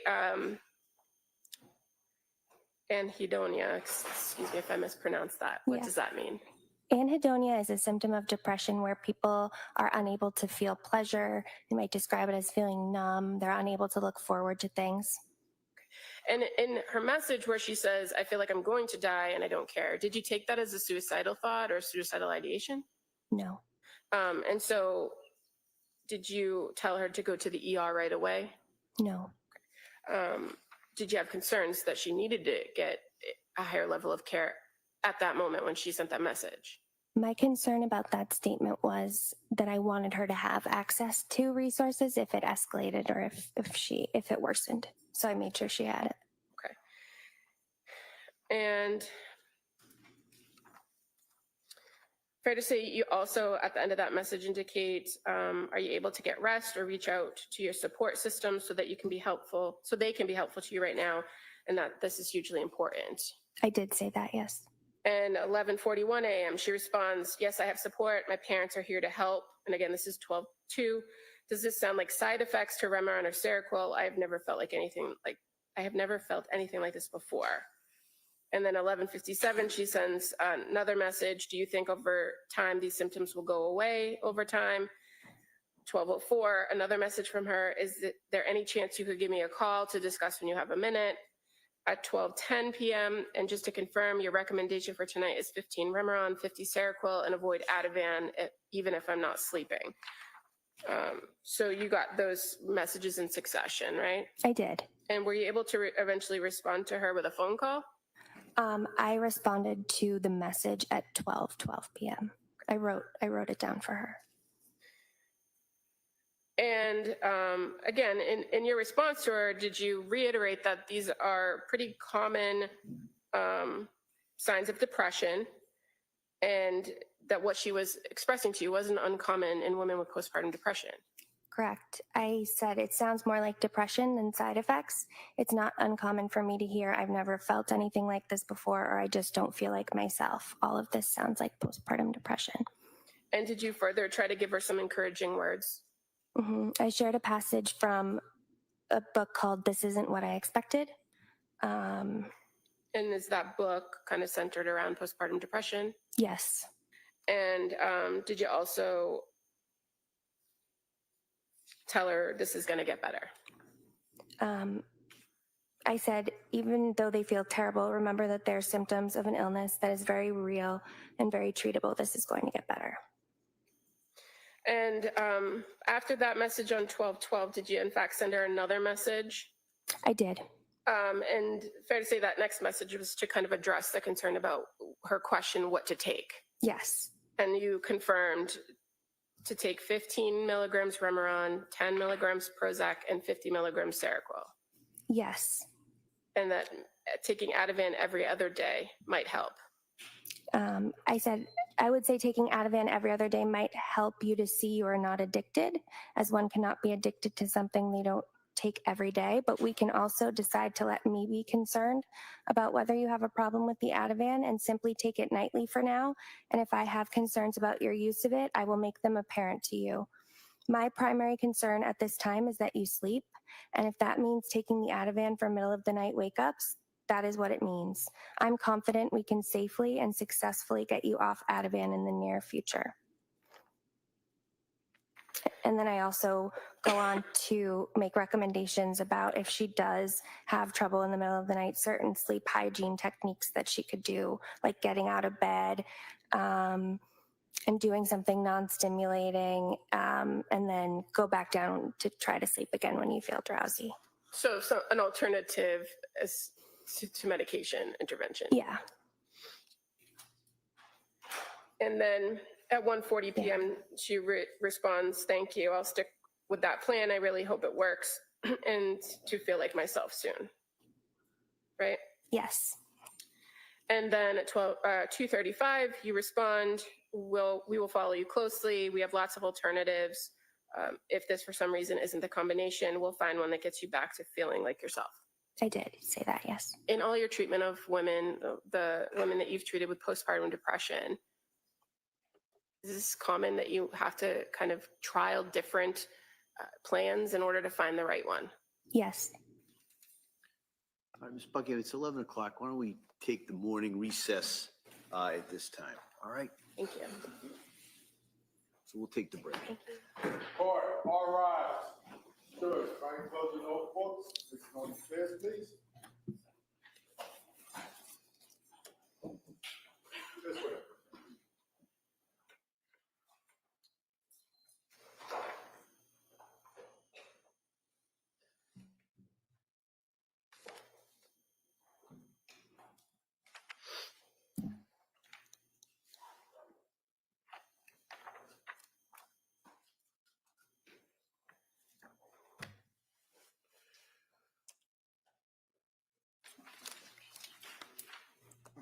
Counsel, anything we need to discuss before the break? All right, so we'll be in recess for the morning recess at this time.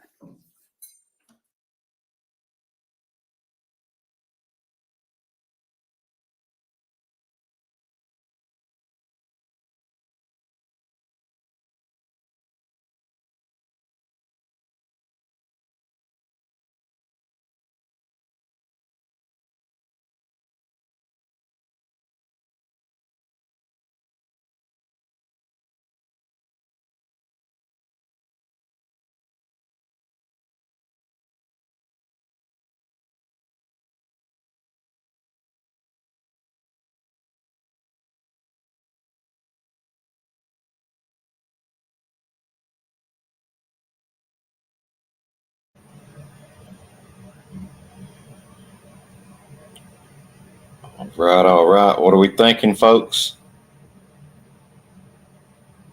Moving right along this morning. This witness has been on the stand for quite some time now.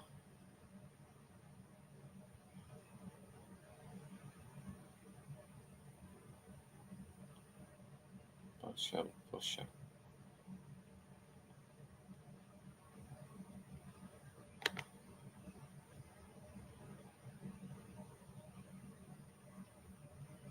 Thank y'all for tuning in with me today. I do appreciate it very, very much.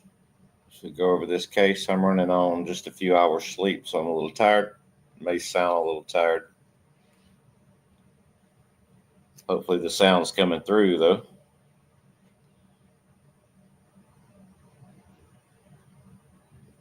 If anybody wants to call up and have a little chat, just let me know. Wants to come on the panel, let me know in the chat. I'll bring you on up. Or we can just use this time to have a little break.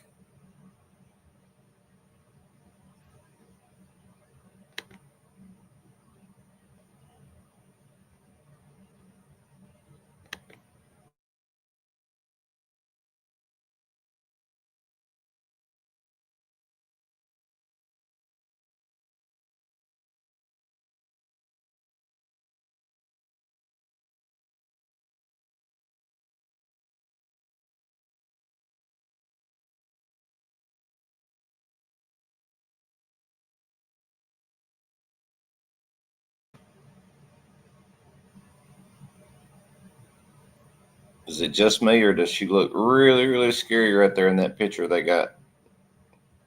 Yikes.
don't know if y'all believe in like possession,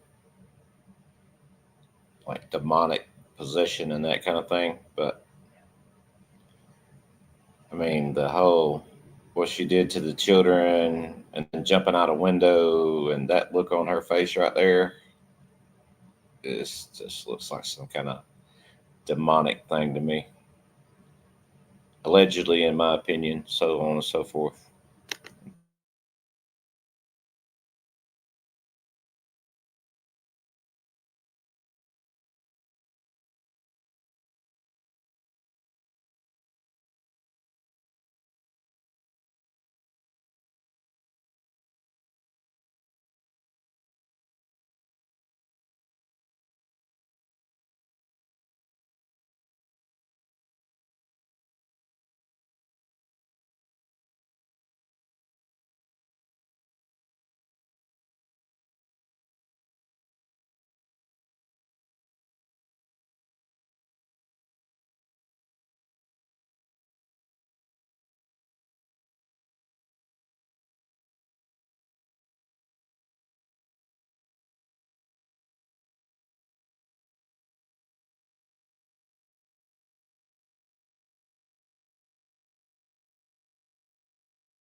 Thank you for letting her know, Flicker Fade. I appreciate it. I didn't really want to say that on here. It's terrible, though. Absolutely. Just horrific.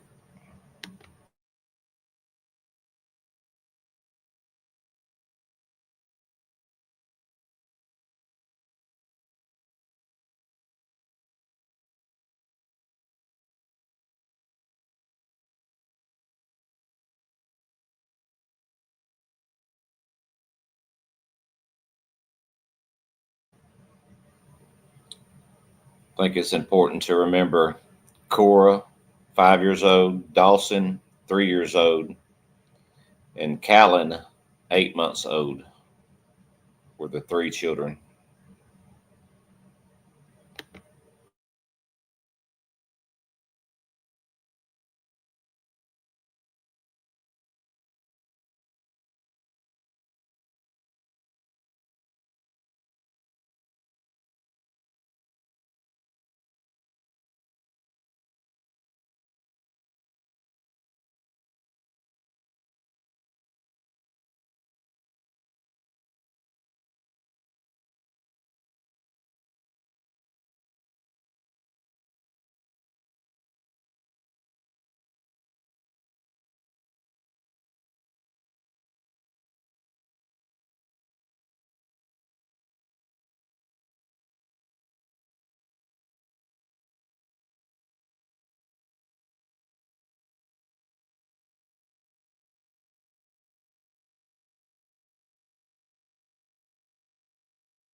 I don't know how this happened in January 2023, and I'm just now hearing about it over the last 2 or 3 weeks.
truly is hard to keep track of it all. It's mind-boggling.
Who is Patrick's testimony?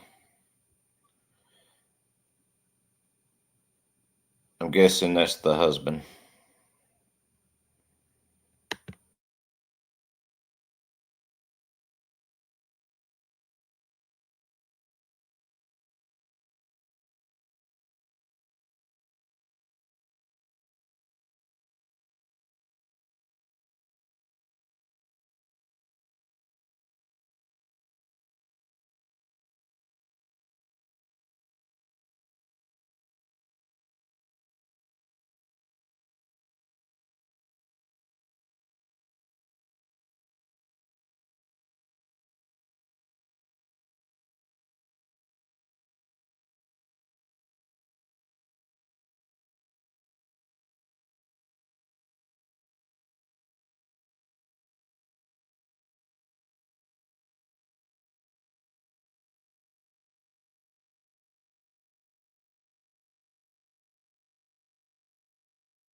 Anybody want to come up on stage and talk a little bit while we're on break, feel free to grab the link right there. I dropped it in the chat. So yeah, I'm guessing Patrick is the husband. So I'll definitely have to go back and catch up on his testimony if he's already been on the stand. Sure, that was pretty sad to watch.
Oh, God bless Princess Nancy.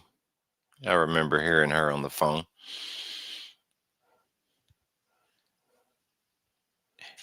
And she'd be saying he would walk her in.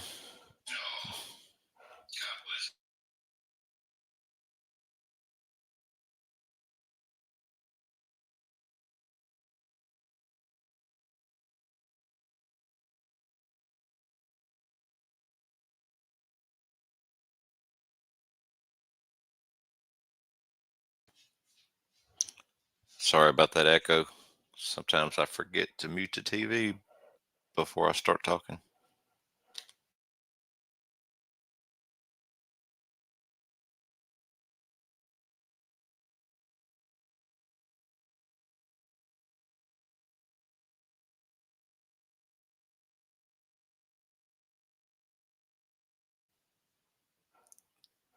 But that's okay, Flicker. I know you would come up and chat for a while. I just put it out there in case anybody wanted to. They're more than welcome.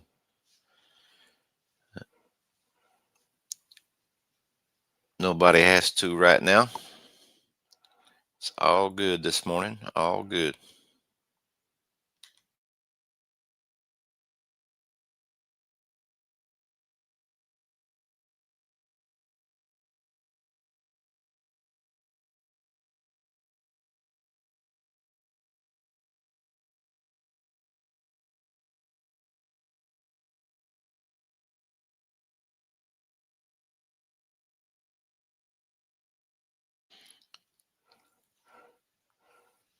Yeah, once I started hearing about this case from other people, I was like, well, what is going on here?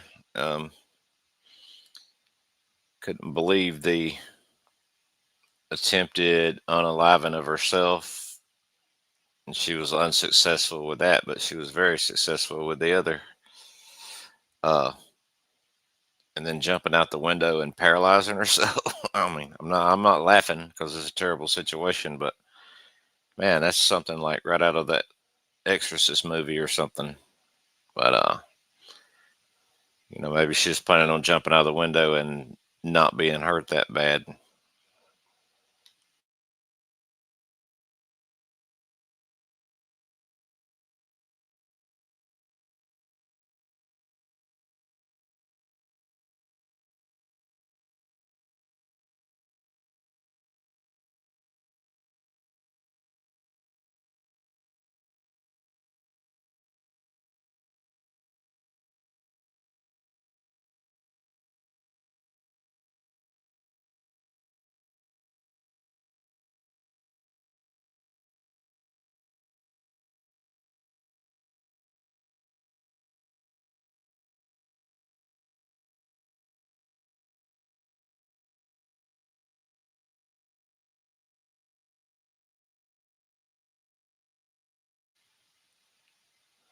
It's just crazy that somebody would do something like that. Just go away, like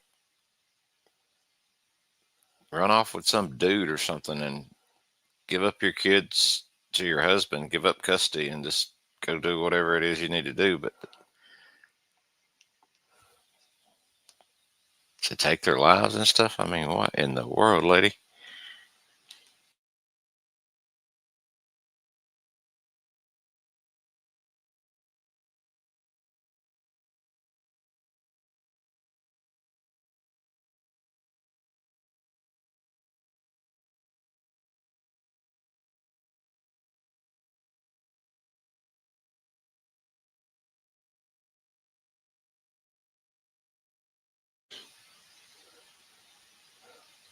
Yeah, absolutely. There's so many options, and you know, God forbid anybody else is going through this, but I'm sure some people are going through some things or whatever. And if anybody happens to come across this stream and hears this or sees these conversations or anything, there's options out there. Um, the best option is to leave, for God's sakes. Just leave and go somewhere. Somebody else will take care of the kids or whatever. It's just don't go as far as to think that you're going to get away with unaliving your children and your family and starting a new life with somebody else or whatever the case may be. That's never going to happen. Just get out, leave, for God's sakes.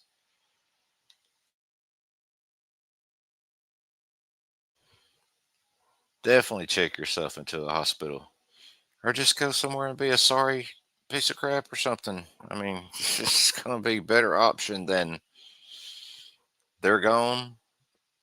You've committed this horrific act. You got to live with that for the rest of your life if you get to live. And you're in prison. I mean, that's worse than just, go out of state, go out of the country, go do whatever you need to do.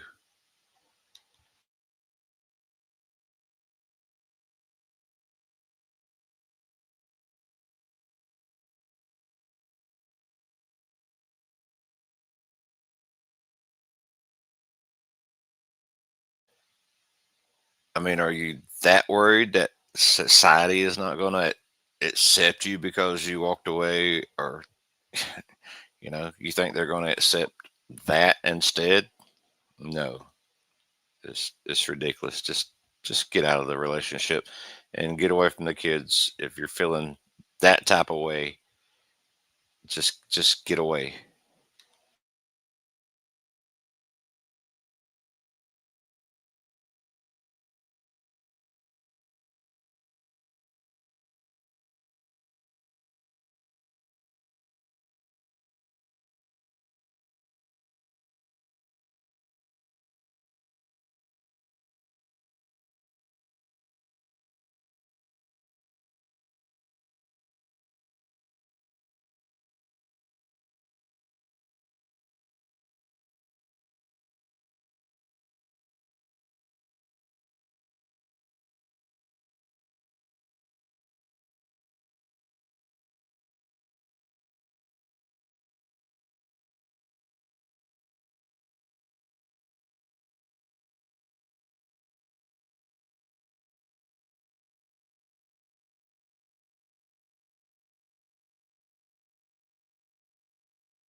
Does anybody know what the charges are?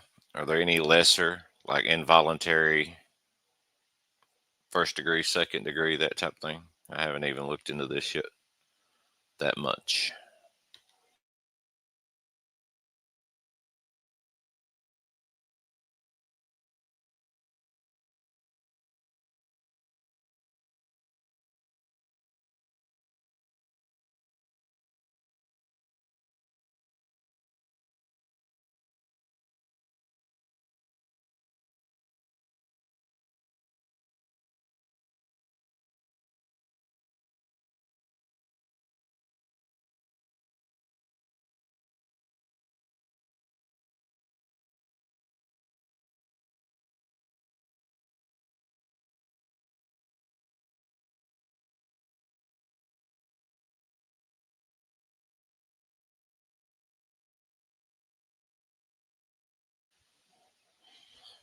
It's okay to be passionate. Flicker fade. Passion is a good thing.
Oh, nice. A frog sitting on a mushroom. That's pretty awesome. That's really awesome. I know it's going to be cool. You did good work. It was nice to see you out there at Nancy's and stuff.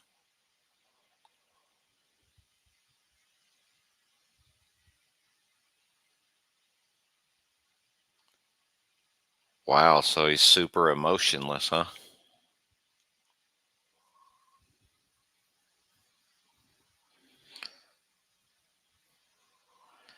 Yeah, I think we all would be a mess.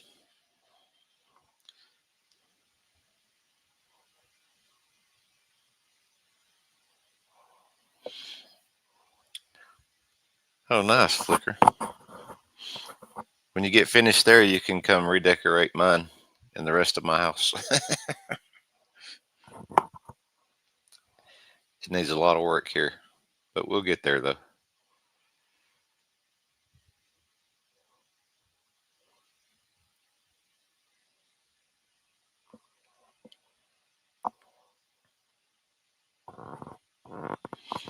And Flicker, if you didn't know, Angel's unique there. She's got her name backwards here, but uh, that's my daughter. That's my firstborn daughter.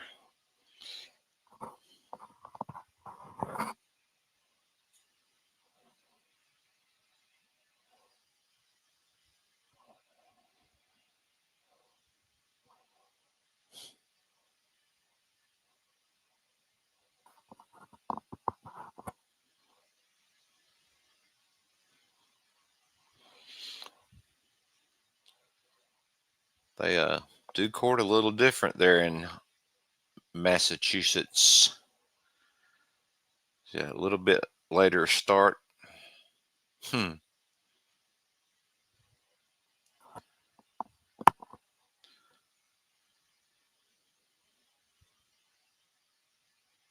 Oh, that's very, very sweet.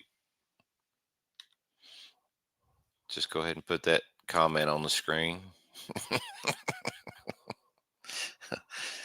Leave that there for about an hour. I'm just kidding.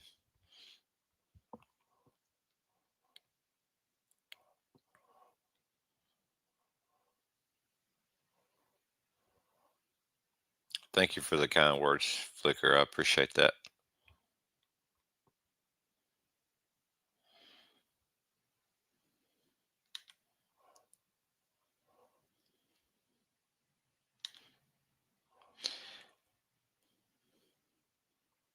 Jaylene's always so funny. Hi, Wayne's daughter. She's my twin, too. She looks just like me. Oh, we got some kind words out of her, too. You don't have to lie to the folks, Angel. Just kidding.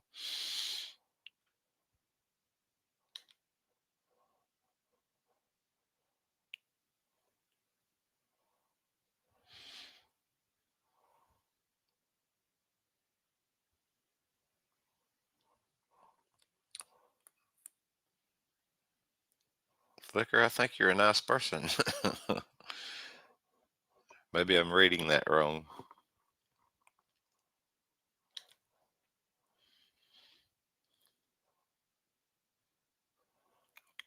Right on, right on. It's good to know it's real. Look at Jaylene. She's bald too.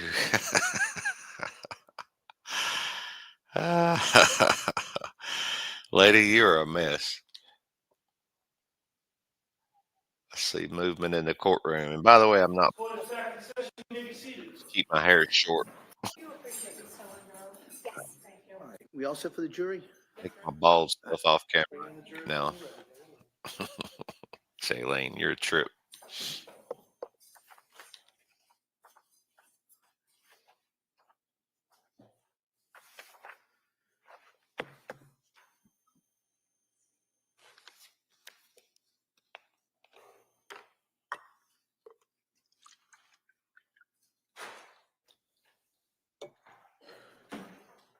Court, all rise, jurors entering.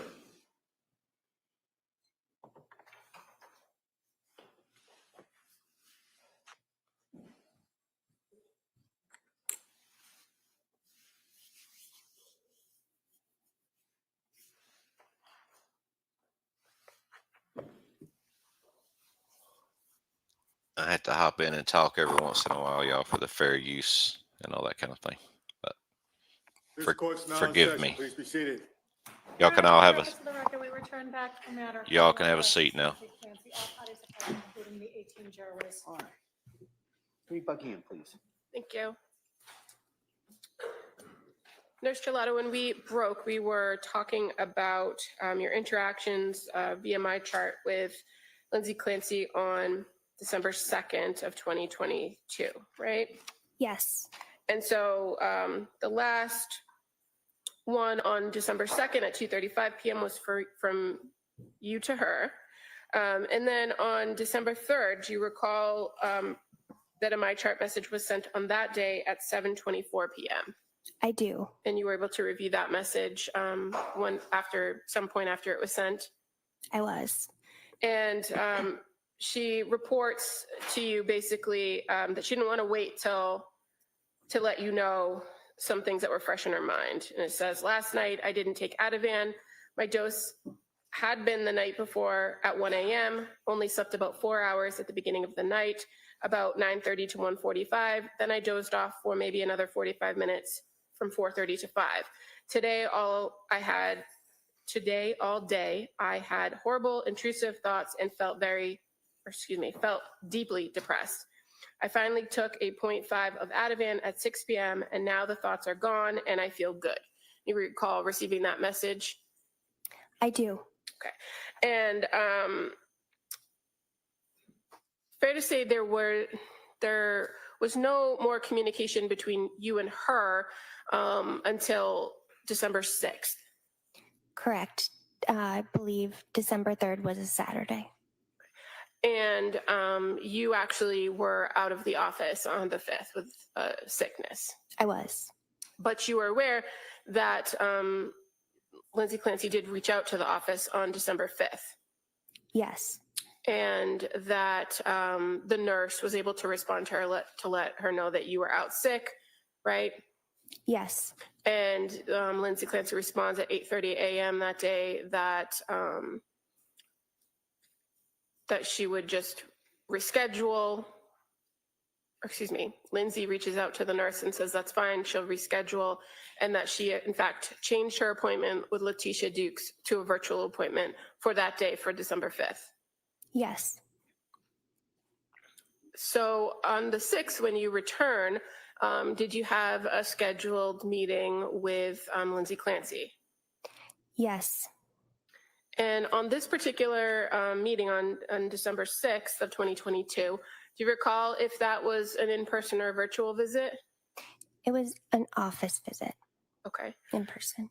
And so just kind of looking at the note from that day, from December 6th, Mm-hmm. it says encounter date December 6th. It says filed on December 7th. In the under chief complaint history, do you have it in front of you? Yes. The second paragraph says patient has verbally consented to this video visit. Is that just something that sometimes pre-fills into the narrative? Yes, But your memory was that this was an in-person visit. it was. Was Lindsay Clancy there by herself or with somebody else? She brought in her husband, Patrick. Had you met him before? I had not. Had you talked to him before? I had not. As part of your treatment plan or your course of treatment with Lindsay Clancy, was it your practice to speak with collateral individuals? Yes. And in this instance, did you feel a need to speak to collateral individuals up to this point? Not up to this point.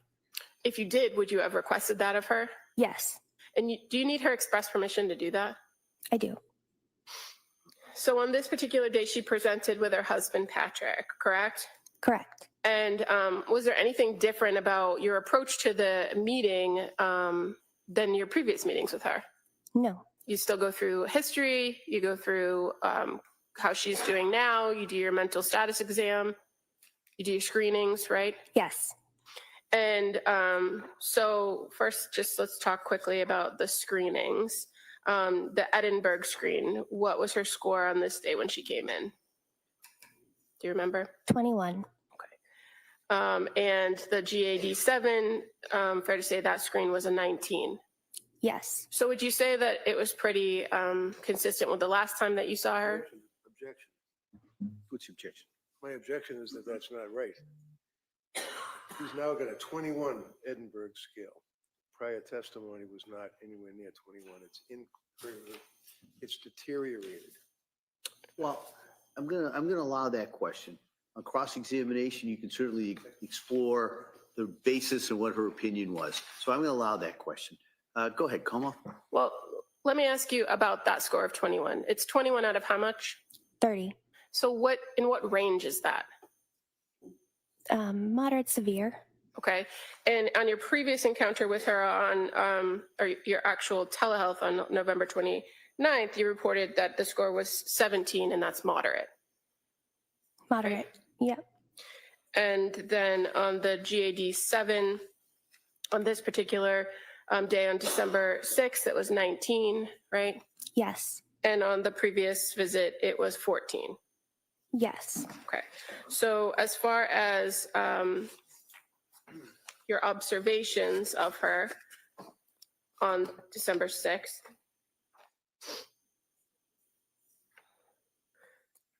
did you notice anything different about her speech and language? No. How about her mood? What did you note her mood to be? Anxious. And the affect, fair to say, consistent with mood, meaning anxious, right? Yes. And thought process. Thought process was linear and goal directed. And thought content, did she indicate to you whether she was experiencing any auditory or visual hallucinations? No. Any delusions? No. Any suicidal ideation, a plan, or intent? No. And as far as your observations of her during this interaction, this in-person visit, did you observe any signs of psychosis? No. Did you observe any signs of mania? No. Did you observe any signs of obsessive thoughts or compulsive behaviors? No. Now, when you met with Lindsay and Patrick on December 6th, did she or did they report why Patrick was there? I don't recall if they indicated why he was there. I understood it to mean he was there to provide collateral and support for her. Were you aware that he was coming to the appointment? I don't recall if I was aware beforehand or not. And you had engaged in pretty significant my chart back and forth with her in the days preceding this this meeting on December 6th, right? Yes. Did she ever indicate to you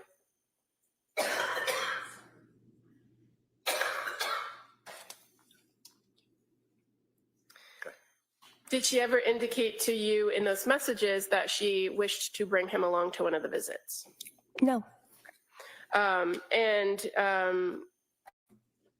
Fair to say, when a person brings a collateral and is willing to have somebody speak, you're more than happy to get that information. Absolutely. This collateral person, can they offer you a different perspective about the patient and what they're going through or what they're, how they're presenting? Yes. In this December 6th meeting or the visit, did she report to you some changes in her sleep or significant concern for sleep?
Thoughts that you had about her diagnosis based on your interactions over the last few weeks?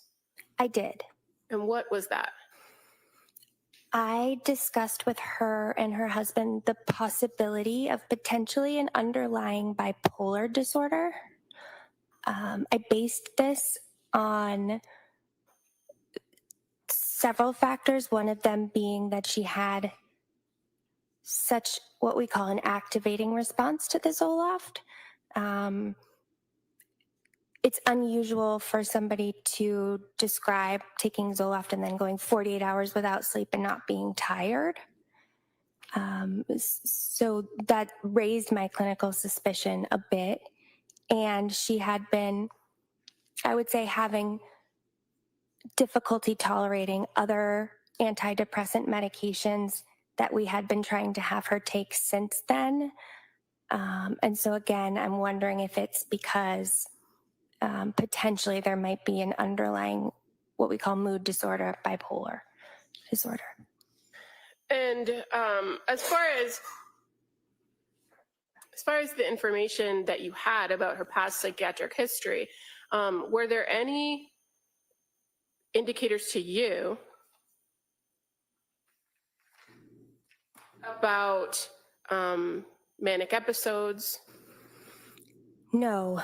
So I do recall in reviewing Julie's note prior to meeting with Lindsay, she filled out what we call a mood disorder questionnaire. It's like a screener somebody can do to assess history of mania and bipolar disorder. We are back. Lindsay it was a negative screen. So there's 3 questions. One question has 13 different symptoms. You have to score 7 out of 13 on question 1, but also in question 2, it asks about, are the symptoms happening at the same period of time? And then it asks about any functional impairment from the symptoms.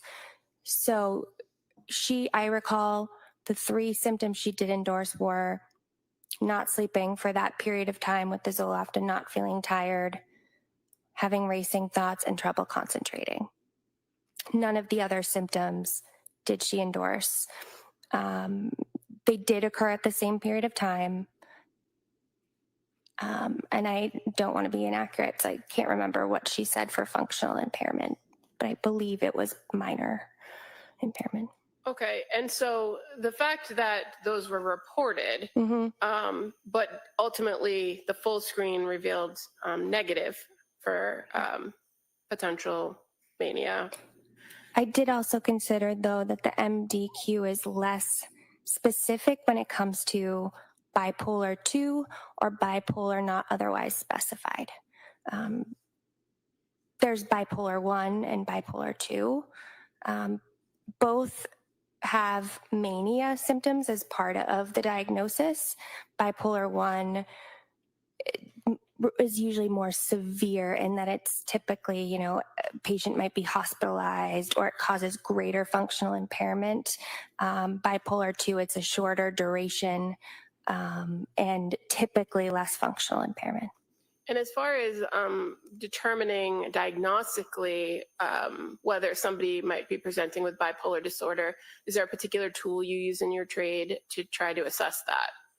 Typically something like the MDQ, and then you'll do more of an interview asking the patient about symptoms specifically and if they can ever recall a time where this may have happened in the past, because sometimes patients can't always remember when they're manic. So I was glad to actually have Patrick in the visit because he could sort of help us look at Lindsay's history more longitudinally, or at least since the time he knew her. Okay. And as far as, so those tools that you're talking about, the MDQ and kind of screening tools that you use in practice, is there another tool that you use to assess whether a person meets particular criteria to be diagnosed with bipolar 1 or bipolar 2? There are others, not ones that I've used. So are you familiar with the DSM-5? Oh, yes.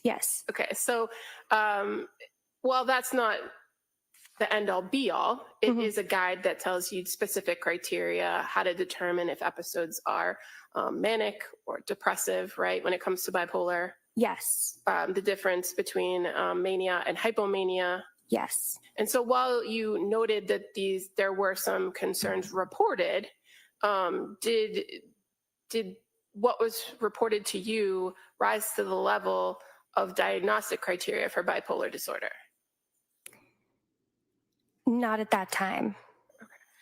And when you explained this to them, your thoughts about her reactions to the medication and these reported prior symptoms, did Patrick and Lindsay seem receptive to your diagnosis? I recall Patrick saying my wife is not bipolar. Lindsay looked at me. She did not say anything. And was this the first time in this meeting on December 6th where you broached that issue or mentioned that? Yes. Did the conversation continue about symptoms and managing symptoms after that? Yes. Were you able to get any more specific information from Patrick during that meeting? Not what he said particularly, but did you get additional specific information that kind of helped you assess whether you would change your diagnosis at that point? No. And were there still concerns in that particular meeting that the focus was trouble sleeping and the potential for addiction? Yes.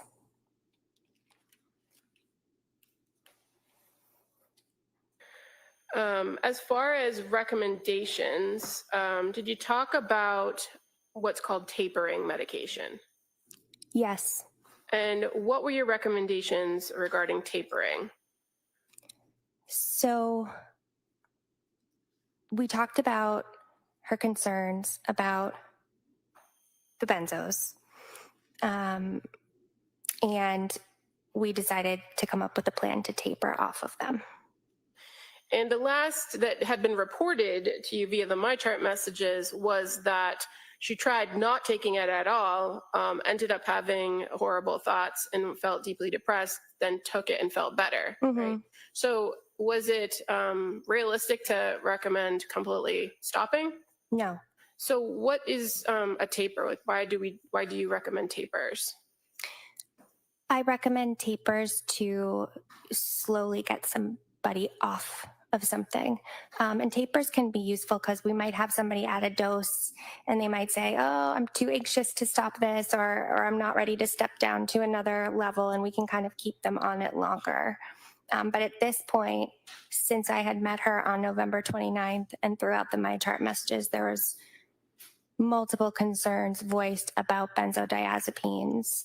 And again, in this visit, so I even did what's called a CWA assessment, which is something we use to determine if somebody's having actual withdrawal from benzodiazepines or alcohol. Again, I really wanted to show her I was assessing this and taking this seriously.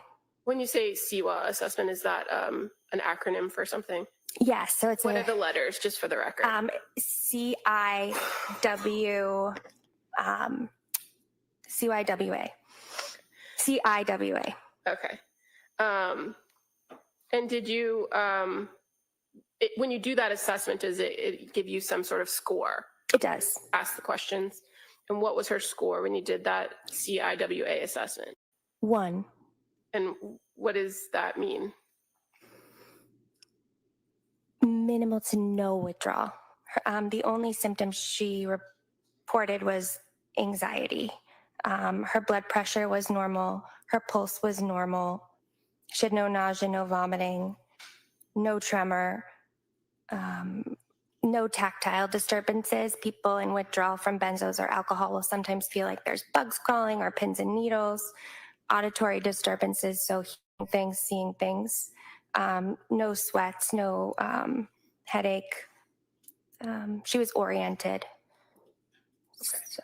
So with that, and knowing that she wasn't in withdrawals for Ativan, did you still recommend the taper and an alternative?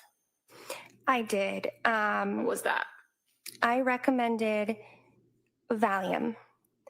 The reason I recommended this is she had discussed rebound anxiety with me at our very first visit, feeling that rebound anxiety above her baseline once the benzo wears off. Valium has an extremely long half-life. It can, as in like 100 hours. It has a longer clinical duration of action. So I wanted to offset the chance that she would experience rebound anxiety. And it's often used when we're tapering somebody on shorter acting benzos. It's common practice to switch to longer acting benzos to do this. And did you also have conversations about the other medications that had been at issue, the mirtazapine and the Seroquel? Yes. What did the defendant, what did Lindsay Clancy express to you as far as Seroquel? Did she want to continue with that? No. Did she explain why? So she felt like when she took Remron and Seroquel together, she felt weighed down and exhausted, but her mind was still awake and alert. And she just didn't seem to think there was a benefit to being on it. And so did she express to you a desire to want to go back to trialing Prozac? Both Lindsay and her husband expressed that that was their preference. And was that something that you agreed with? I did. I had shared with them that I had concerns could be bipolar. It's in my differential diagnosis, which is just all the typical diagnoses we might be considering. And that typically SSRIs are contraindicated, but she did have that history of being able to tolerate Prozac at 20 milligrams and do okay with no mania. So I thought that's what they were wanting to do, so we could do it.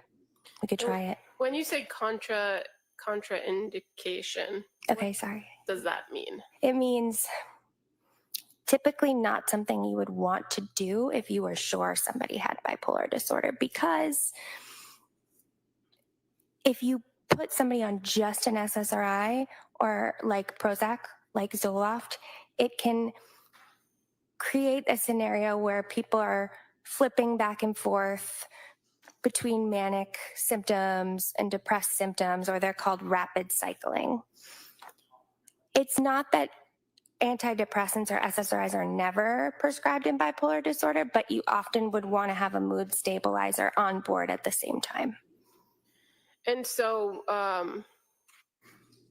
despite your suspicions, you listened to the patient and went along with her request. Yes. So at the conclusion of that meeting, did you indicate that she could discontinue the Seroquel at that point Yes. with the plan that she was going to restart Prozac? Yes. Um, Which I had been recommending the Prozac earlier, I believe even on November 30th, I had recommended it. and with that previous recommendation, it was in addition to The the Remeron. Seroquel. And the Remeron, yes.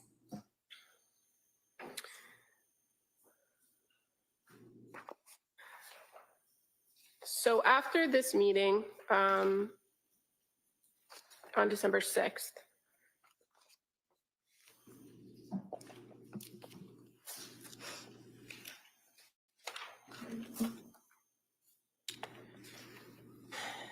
did you have additional communications with Lindsay Clancy via the MyChart messaging on December 7th? Yes. And fair to say that those communications started as early as 9:48 a.m. when she sent the first message, right? Let me just make sure.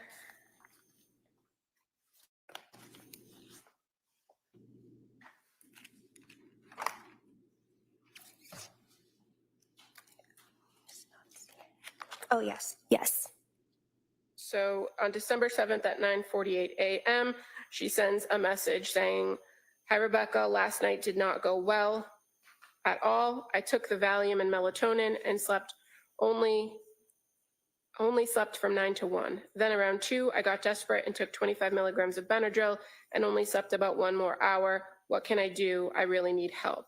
So that was the message that you came into on December 7th, right? Yes. And did you respond to her in the messaging app? I did. And what was the response? I'm trying to find the sequence. At 10:19 a.m.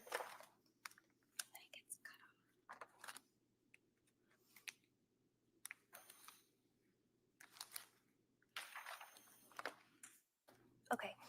So I discussed, I mentioned, so your husband made a good point yesterday. Despite taking the Ativan in the evening, you were still only able to get a 5-hour stretch of sleep, which, yes, is improvement, but does sort of dispel the notion that benzodiazepines are the only thing that are helping you sleep right now, as you are still getting less than the target of 6 to 8 hours with Ativan, and the Valium did not help for sleep much at all. My next step in this case is to try a higher dose of Seroquel on its own. Are you feeling any subsequent loss of energy, exhaustion, fatigue with lack of sleep? Why would it be the next step to increase from 75 of Seroquel to 100? So she had been taking 50. So I was suggesting 75 to 100 would be my next step. Because again, bipolar is still on my differentials, and now I have the data that she only slept 2 hours. So I asked her the follow-up question, are you feeling tired? Or, are you feeling exhausted? Any subsequent loss of energy? It's still in the back of my mind that this could be bipolar. So as far as the Seroquel goes at that point, creeping up the dosage, do you get now from the using it to treat insomnia to using it to treat something else like bipolar? Correct. And so that piece of it about feeling subsequent loss of energy and exhaustion, fatigue, why ask that? Patients can have insomnia because they're anxious or because they're depressed, but typically they're exhausted or they're tired the next day, and it really does affect them. If a patient has an underlying bipolar, they could go on 2 hours of sleep and not feel tired at all, and that's unusual. And so that is one of the signs potentially of a manic episode. Potentially, yes. So on December 7th at 10:33, she responds, "No, the weird thing is I don't feel tired at all." And she says, "So just Seroquel tonight, question mark. I feel like I'm going to panic without a benzo with it." And then again at 11:44, another message, "Would I be able to do the Valium with Seroquel? Is that a safe option?" So again, in this exchange with her in my chart, she's asking you questions to clarify what you've said and also alternatives to address the issue, right? Right. And as far as her questions go, and then her response about not feeling tired, how did you respond in the message? So she kind of sent those in succession. So the I don't feel tired, would I be able to do the Valium with the Seroquel? So I respond by, if you're not sleeping well with the Valium alone, there's no need to continue it, and I will prescribe a short taper to get you off benzos altogether. Because you are not tired at all and had a significant reaction to Zoloft at 50 milligrams, I'm concerned this is an underlying mood and bipolar disorder. I know you and your husband did not necessarily agree with that, but I feel that I'm going to send along this information to review. So I sent her a list of symptoms of bipolar, risk factors, so that she could have it to refer to. And again, at this point, the only symptom she was reporting of mania was this not being able to sleep and not feeling tired, right? And yes, and the racing thoughts and the trouble concentrating. Okay, is that things that she had reported to you in your visit on the 6th? No. Okay, in these messages that she was sending to you in her on December 7th, she didn't talk about racing thoughts, did she? No. Okay, she just talked about the sleep. Mm-hmm. But based on a review of her history, she had at one point indicated that she was feeling those in relation to a symptom she was describing. Is that correct? So at this point, what do you recommend her to do? I explained the importance of knowing if this is bipolar is significant, because SSRIs like Zoloft and even Prozac would be contraindicated. My recommendation is to do 100 milligrams of Seroquel tonight, 200 milligrams of Seroquel tomorrow night, 300 milligrams on 12/9, 400 on 12/10, and we will hold there. I actually say hold the Prozac, as I'm concerned this is a hypomanic mixed manic state. And what about the Remeron at that point? Where did this fall into the mix, if it fell in at all? I had recommended a very short taper on December 6th. I think I advised her to take half of a 7.5 milligram tablet for 3 nights, but in her message to me on December 7th, she had not taken it that night. So I had assumed she had just stopped that entirely. Okay.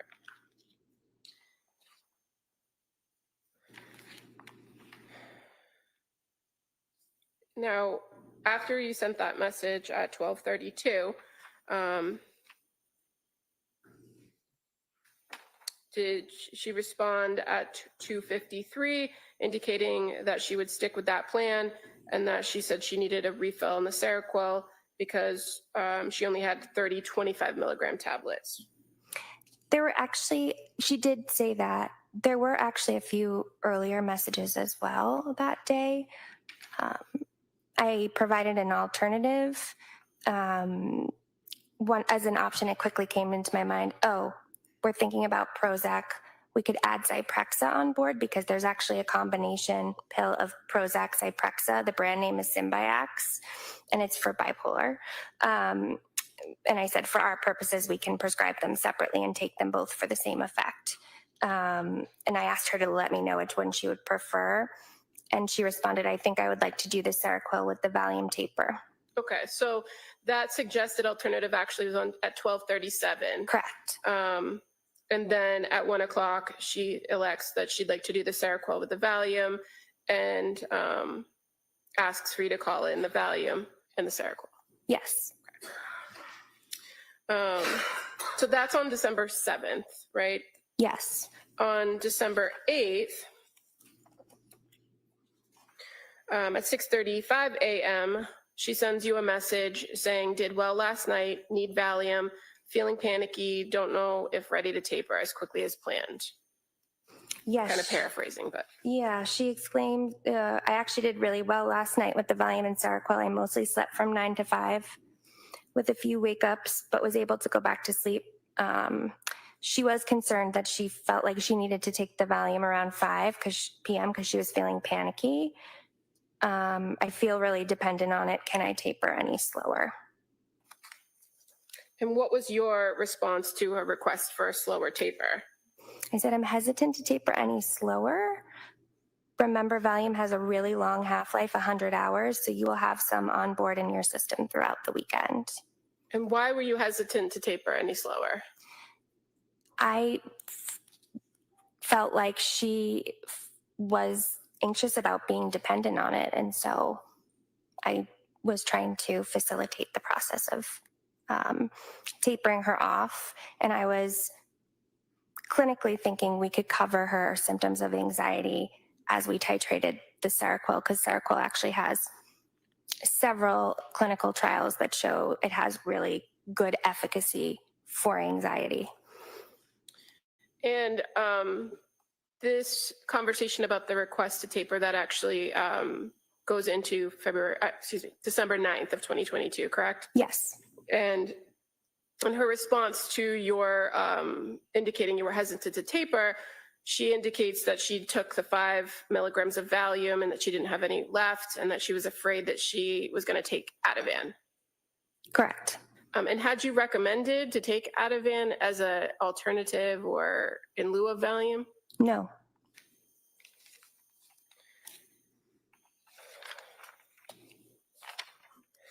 Were there any more communications on that day, December 9th of 2022?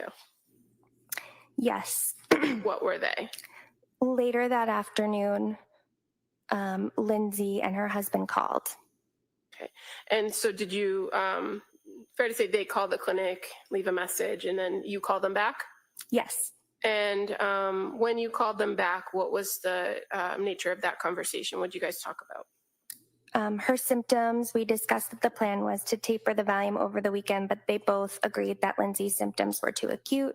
She's sleeping better, but still waking up with panic symptoms and intrusive thoughts, feels numb, has thoughts of SI, but no plan and no intent. I encouraged her to engage with women and infants in Rhode Island to complete an intake for a partial hospitalization program. But she was able to contract for safety over the phone with her, with the 3 of us on the phone, that she didn't have a plan, no intent, that she would reach out if needed. I did agree to continue the Valium until our next appointment, which was scheduled for 12/13. I prescribed it as 5 milligrams, but I advised her she could take a half tablet twice a day, so 2.5 milligrams twice a day. Walk me through that. She had she had indicated to you that she wanted to slow the taper. Yes. And then you said no, that wasn't a good idea. Right. And then on the 9th, they call you and say that she doesn't want to taper. She wants to stay where she is, right? I think it was that same day. The messages were earlier in the day, and then later in the afternoon around, it's noted at 16:10, so 4:10 p.m. that she and her husband then called, advocating to stay on. And in advocating to stay on the Valium, that she reported she's still waking up with panic symptoms and having intrusive thoughts, feeling numb, right? Yes. So in addition to agreeing to continue the Valium, did you make a recommendation about the Seroquel? Continue the titration. So when you say titration, what does that mean? So I had recommended 100 on day 1, 200 day 2, 300 day 3, 400 day 4. This is the manufacturer recommended titration schedule to treat manic symptoms. Because again, I had shared with her, I think this is a mixed manic, hypomanic state. So that's what I was targeting. Okay, and so as far as Seroquel goes, there's some guidance you get about Seroquel that's put out by the FDA, right? Correct. And it talks about dosage and administration for every drug, essentially, right? Yes. And as far as Seroquel goes, there is different recommended dosages or ranges for different mental illnesses that you're treating. Correct. So in this instance where bipolar is in your differential diagnosis and you're recommending titrate up to 400, is that consistent with the thought that you believe she had bipolar diagnosis? Right. So I was thinking it was a mixed manic state or possible hypomanic state. A mixed manic state is when patient has symptoms of mania, like poor sleep, no loss of energy, but they also can feel depressed, numb, suicidal. It's sort of like it's a mixed state. It's a mixture of symptoms. A mixed state presentation is clinically acute. It's unstable. So I really wanted to get the manic symptoms under control. I really wanted to get her to sleep. And so going up slowly to 400 milligrams, what's the recommended dosage range for somebody with bipolar disorder of Seroquel? For somebody, a manic presentation, you can titrate over days rather than weeks. You can actually go up to 800 milligrams. And so even though you had previously indicated to them in your December 6th meeting that you were agreeable to discontinuing the Seroquel, based on our presentation in the days following, did you change your recommendation? Correct.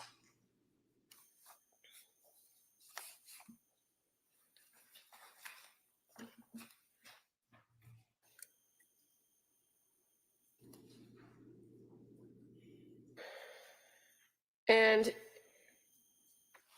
with the increased Seroquel that you had requested as of December 9th, she was reporting sleeping better, right? Correct.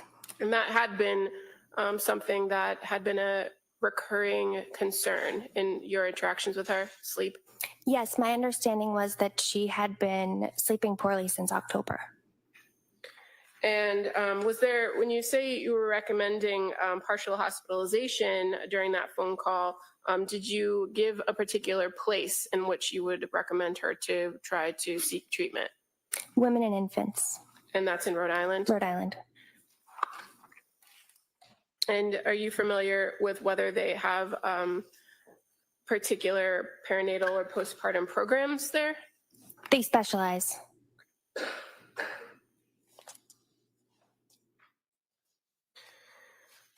After that call with the Clancys on December 9th, when was the next time you had contact with Lindsay? December 9th was a Friday, so I believe it was Monday, December 12th. Now, people are able to send my chart messages all hours of the day, every day of the week, right? Correct. But in this instance, you did not receive any messages over the weekend? No. So the next my chart exchange was actually on December 12th of 2022, correct? Correct.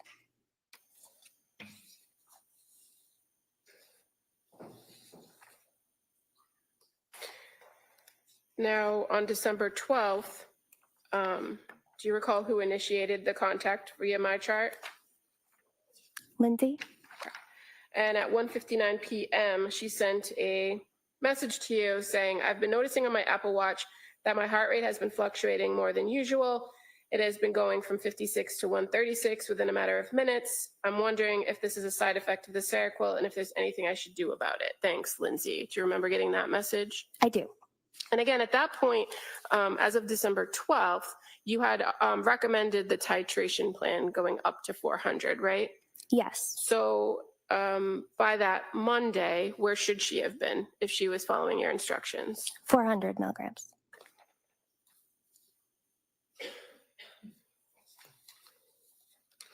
And did she report to you whether she took 400 milligrams of Seroquel? She reported she was taking 200 milligrams.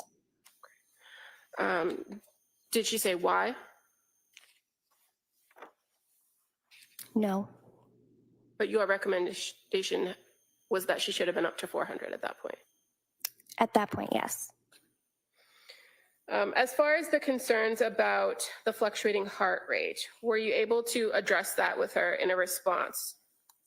Yes. I explained that medications like Seroquel can cause something called orthostatic hypotension, which is basically when you get up from sitting or standing, your blood pressure doesn't compensate in time, so it goes low and people can feel dizzy. I explained that the mechanism for that is alpha adrenergic blockade, so the alpha receptors that help us with like adrenaline. They're also part of the picture here with Seroquel. It's often accompanied by orthostatic tachycardia, meaning getting up from sitting to standing, your heart rate can fluctuate.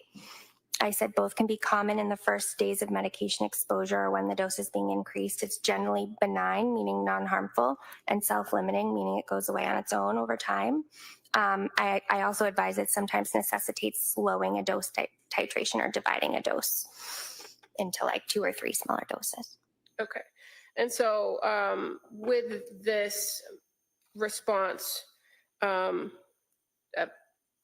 trying to address these concerns, you're aware that she had spoken to the nurse that morning. Correct. And that she had expressed to the nurse a desire to get off the medications altogether. Correct. And what was your response to that concern that she had in the call to the nurse? What did you tell her? I said, as long as you are aware of the risks, I don't think you've been on Seroquel long enough for it to have a positive benefit on your mood or anxiety. But if you have noticed benefit, the risk would be worsening of mood and anxiety upon stopping the medication. We also discussed tapering off the Valium, which I'm fine with, if you would like me to send along the taper schedule. Being off medication might help you see where you are at baseline, but I do think you are experiencing significant and severe symptoms of postpartum depression that needs to be treated. I acknowledge that medication alone is not always the best option for someone, but often it's part of the puzzle. Other treatments include counseling, support from others, exercise, healthy diet, yoga, and relaxation techniques. I know this has been brought to your attention several times, but I strongly, strongly recommend a partial hospitalization program so that you can get started on utilizing these treatment methods for relief.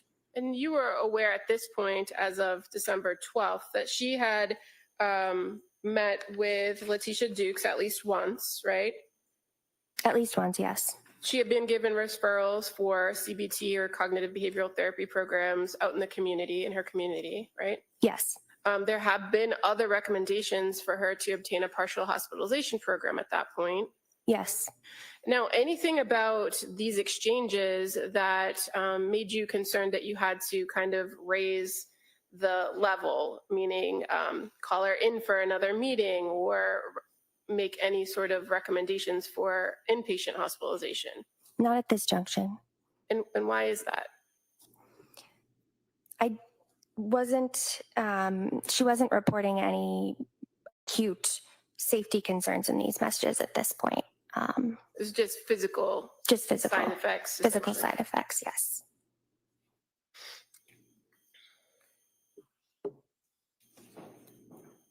So the messages continued on December 12th, correct? Correct. So at 2:44, Lindsay messages you saying, "Thank you, Rebecca. It does seem to be orthostatic, and I'm glad to hear that it's benign and known side effect." And then she tells you a little bit more about the prior nights, right? So she says, so the last 3 nights I've taken 2.5 milligrams of Valium and 200 of Seroquel. I have to say that I do like the way it makes me sleep very deeply and soundly for around 7 to 8 hours, but I don't like the way I feel in the morning and most of the day. Incredibly depressed and unmotivated to do anything at all. What would you recommend for tonight? Is that the next message after you explain to her the side effects? Yes. Okay. So, and for 10 p.m., you respond to her, don't you? Yes. And what did you recommend to address those concerns about incredibly depressed and unmotivated? So at this juncture, I recommended at least continuing the 200 of Seroquel because at least now she's sleeping. So I felt like although I had recommended getting up to 400, we had gotten sufficient like activation symptoms down. She was sleeping. And the 2.5 of Valium. I think I advise that we need to give time for Seroquel to work for your mood. Let's continue to accumulate good nights of sleep, as this can only be a good thing in terms of recovering and feeling better moving forward. I would say take them tonight and we will discuss further at our visit tomorrow. And you had a visit scheduled for December 13th, correct? Correct. The message continues on that day where at 7:17 p.m. where she says, okay, thank you. I need to make our visit virtual tomorrow. I will not be able to make it to the office. Can you please change it to that? Is that Yes. right? Yes. So after having met in person with her on December 6th, having had subsequent communications with her through the date of December 7th and kind of, again, changing a little bit about the medication plan and having further communication with her on December 9th and now December 12th, the plan was for her to again come in person on the 13th, correct? That was my recommendation, yes. Why did you recommend in person at that point? This was somebody who was communicating with me every day, and I did feel that she had significant symptoms of depression, some mixed symptoms with mania, anxiety. I felt that her symptoms were severe and significant enough that I wanted to touch base with her weekly and I wanted to see her in person. But again, I was okay with her doing virtual because I'd rather see her and lay eyes on her and try to treat her than not see her at all if that would have made her just cancel the visit outright.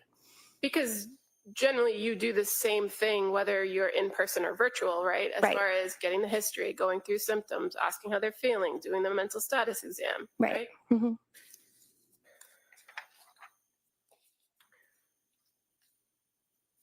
So you meet with her on December 13th at 10:30, correct?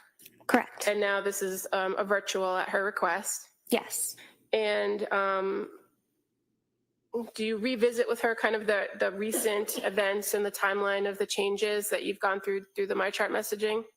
Yes, I structured my note as like a recent treatment timeline. So I put, 12/6, what had happened, 12/9, what had happened, and then I write update today, 12/13. That's sort of for me to like remember the treatment history that I've had with her so far. Okay. Because while the MyChart messages are available to you, they might be in a different place, right? So they're not all contained within your same note. Right. So I made note of, again, our visit on 12/6. I made note that she and her husband had called me on 12/9, and then I made note on the 13th. So I wasn't documenting all the MyChart messages, but just sort of my visit history with her and phone calls.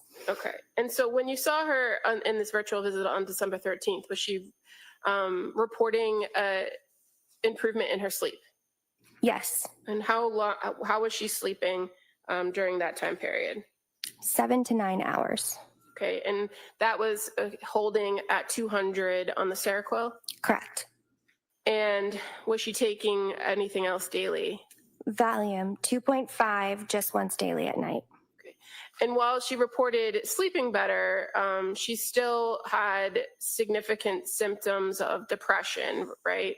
Correct. And what were the symptoms she articulated? Hopelessness and, again, anhedonia, that feeling no pleasure, feeling numb. Okay. And she also kind of complained of that racing heartbeat and That's tachycardia, right? Yep, the orthostatic tachycardia. So I recommended holding a bit longer at 200 milligrams. At this juncture, she had been on 200 milligrams for 4 nights. I wanted to continue it for a full 7 nights. And then we were still discussing whether to taper benzos, and our plan was to kind of slowly phase them out at that point. So we were going to decrease from 2.5 milligrams daily to 2 milligrams for 7 days, and then we were going to reassess at our next visit in a week. I also provided psychoeducation about behavioral activation, CBT techniques to utilize for depression. I also recommended postpartum.net for support groups, and I reiterated that she consider a partial hospitalization. And again, during this telehealth visit, you have these conversations with her, but you also do your mental status exam. You make observations of her, right?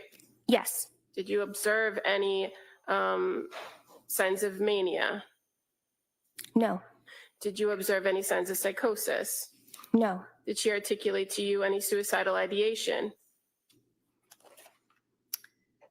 She had endorsed that she had had thoughts of it on the Edinburgh over the previous weeks, that she sometimes had thoughts of harming herself, but not at that visit. Okay. And would that have been something you'd follow up on? Would that statement from the Edinburgh? Or Objection. Would that be something you'd follow up on? No, I'll Okay. allow that. So just to clarify, so again, the Edinburgh, After coming from the witness judge, I'm sorry. Objection overruled. Next question. the Edinburgh is over the previous 7 days. So she had that thought sometimes when I asked her, are you currently having SI? It was no during the visit. okay. And it just was the response sometimes. Yes. And so did you ask further in your interaction with her on that day on the 13th about whether she was experiencing suicidal ideation? Yes. Did she say she was? No. Did she indicate whether she had any plan or intent? No. And as far as intrusive thoughts, did she speak about intrusive thoughts during that meeting? No. Did she tell you she was having horrible thoughts? No. She had previously used that terminology in your MyChart exchanges, correct? At some point? I do remember the intrusive thoughts that she would mention. Intrusive thoughts. I don't recall horrible thoughts Okay. in my chart messages. As far as the intrusive thoughts, Mm-hmm. were they things that you followed up on in your telehealth or in-person visits? Mm-hmm. And was she able to articulate to you? Yes. Yes or no? Sorry. Was she able to articulate to you what types of thoughts she was having? Yes. What were they? Intrusive suicidal thoughts. So thoughts of harming herself or just wanting to die? Thoughts of wanting to die. At any point, did she ever indicate to you thoughts of wanting to harm her children? No.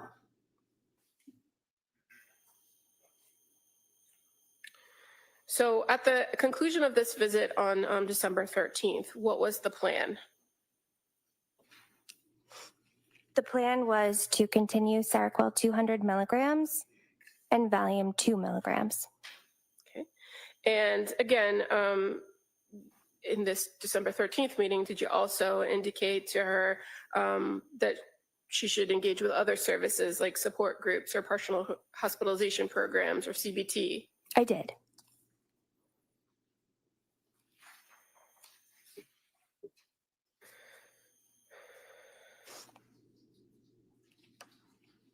Do you recall whether you received any MyChart messages from her after that visit on the 13th?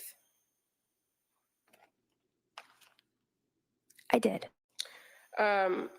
So I actually sent her a message on the 13th. okay. So on the 13th, you meet with her at 10:30. At 2:27, you sent her a message. Why?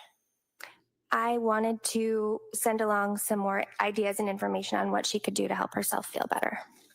Because even though she was reporting sleeping better, she was still presenting with these depressed symptoms, correct? Correct. And so in the message you sent her on December 13th, it's actually a fairly lengthy message that talks a lot about cognitive behavioral therapy, right? Yes. And the benefits of it, and sends encouraging words. Yes. Does she respond to you on the 13th? No. The next contact you have with her is that in a MyChart message on December 16th. Yes. And December 16th, 12:50 p.m. Oh, no, I apologize. The next contact with her, there was a telephone call on December 15th. Was it with you or was it with a nurse? It was with me and her husband and Lindsay. Sorry about that. So December 15th at 3:53 p.m., you have a phone call with them. And what did they report to you in this phone call? What does Lindsay report? They informed this has been the worst day for Lindsay, is having persistent intrusive thoughts of suicide, no active plan. But both Lindsay and Patrick agree that higher level of care may be necessary at this time. Discussed options, they state they are likely to go to MGH ED as they have perinatal psychiatry as well as an inpatient psychiatric unit. Lindsay also deciding about McLean.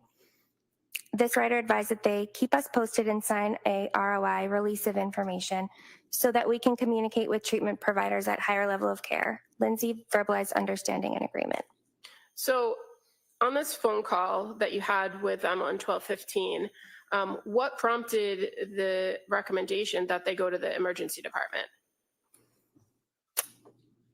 Again, they had described it as the worst day and was having persistent intrusive thoughts of suicide. And they were at the point where they were ready to get assessed for a higher level of care. And was this different than some of the other communications that you've had with, or that you had with Lindsay Clancy over the course of the weeks? I would say so.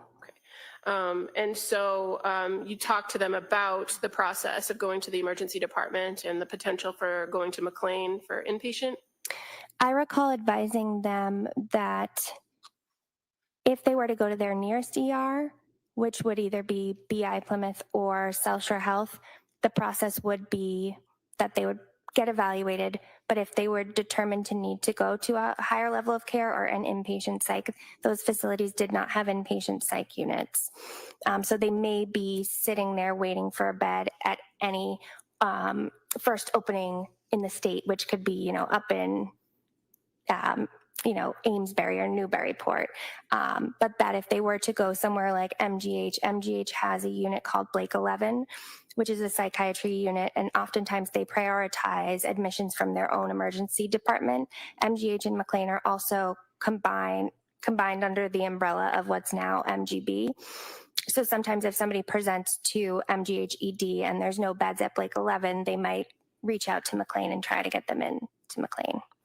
So you communicated all of this information to them to kind of give them options on what the best course might be to get inpatient. Yes, I summarized it in my note, but that's my recollection of the phone call. Okay. And you're aware that that Ms. Clancy had been employed at Mass General as a labor and delivery nurse? I was. So they were familiar with that facility. So I did ask, would you be comfortable with that? And they were. And so to your knowledge, after this conversation, did they go to the Mass General Emergency Department on December 15th? They did. And so then you were able to communicate with Lindsay via MyChart that next day on December 16th, correct? She reached out to me on December 16th via MyChart, yes. And she indicated to you on December 16th at 12:50 that she, after visiting the ER yesterday, I opted to remain outpatient and pursue the partial program at Women and Infants. And Women and Infants, that had been the program that you previously recommended in Rhode Island, correct? Correct. She indicates, I'm waiting on a call back for them to schedule. In the meantime, I want to know how to proceed with my meds. Do you still recommend the 2 milligrams of Valium and 200 of Seroquel nightly? Again, it's making me sleep well, but still not improving my mood. So I will need a refill on those meds. Please let me know.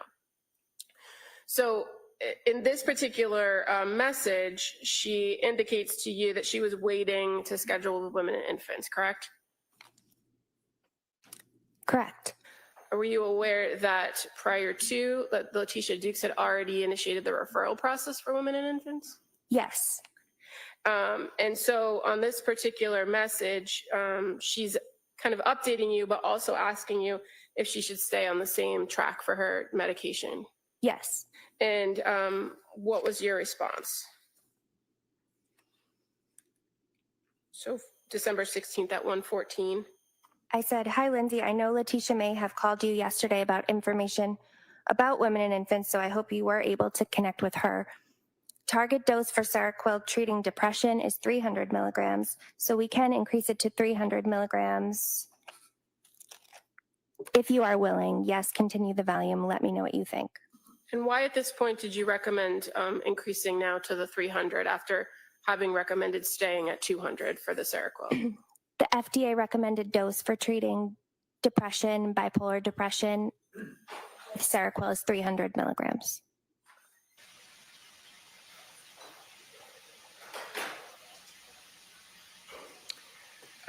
So on December 16th, you continued to have messages with, my chart messages with Lindsay Clancy, correct? Correct. In any of, or do you know that she went to see her previous psychiatrist on that day, December 16th? Yes. And so in her messages later in the day at approximately 2:11 p.m., she indicates, "I spoke with my original psychiatrist after my ER visit, and she recommended adding 25 milligrams of Lamictal to stabilize my mood." Is that something you would agree with? This has to be like Had a you ever star talked with witness her right about here. Lamictal before? No.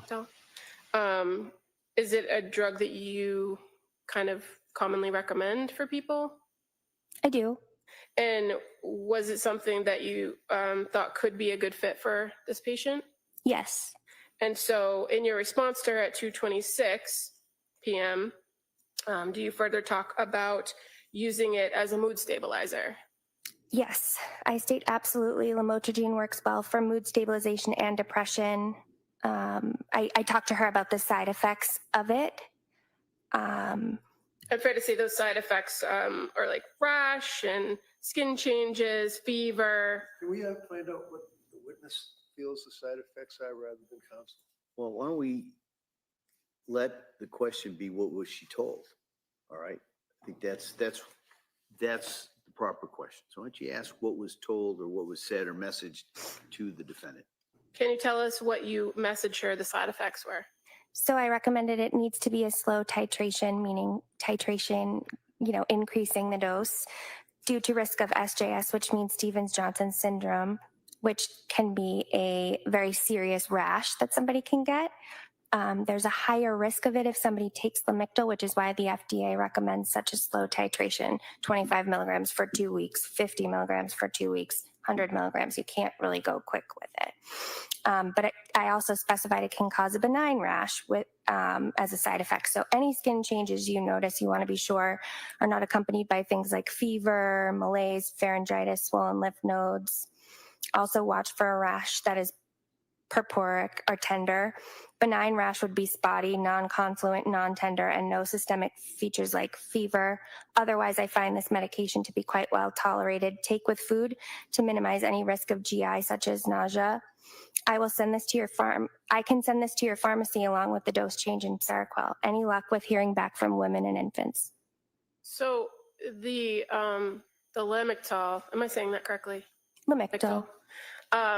Is that something that you would add to the Seroquel? Yes. And why would you add it to Seroquel? They work differently. They have different mechanisms of action, and they can work well together. And so at that point, on December 16th, do you recall kind of what the last version of the medication recommendations were? From me? Yeah, so I at this point, you added a medication. So what was on the prescribed or recommended list for you, for her, as of December 16th? So I asked her if she needed me to send along the lamotrigine, and she said that she had her psychiatrist send it along. Okay, so, but as far as now what you know to be the medications that she's been advised to take, what are they at this point, on December 16th? Lamotrigine, 25 milligrams. Thank you so much, Cycle, Crystal, for 300 popping in. milligrams, Truly appreciate and that. Valium, 2 milligrams. And the Valium, is that still a daily recommendation? Yes.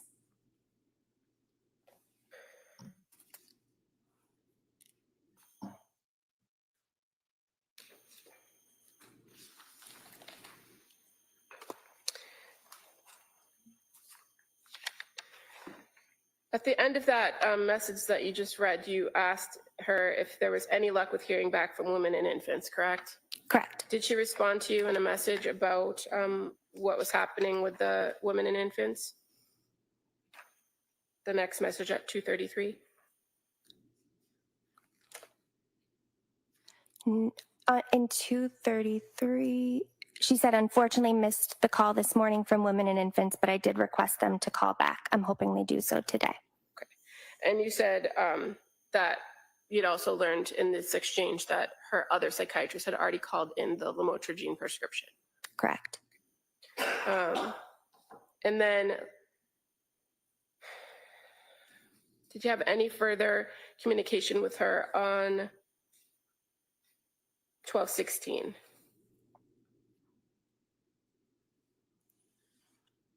I said, okay, sounds good. I hope so as well. And that was it.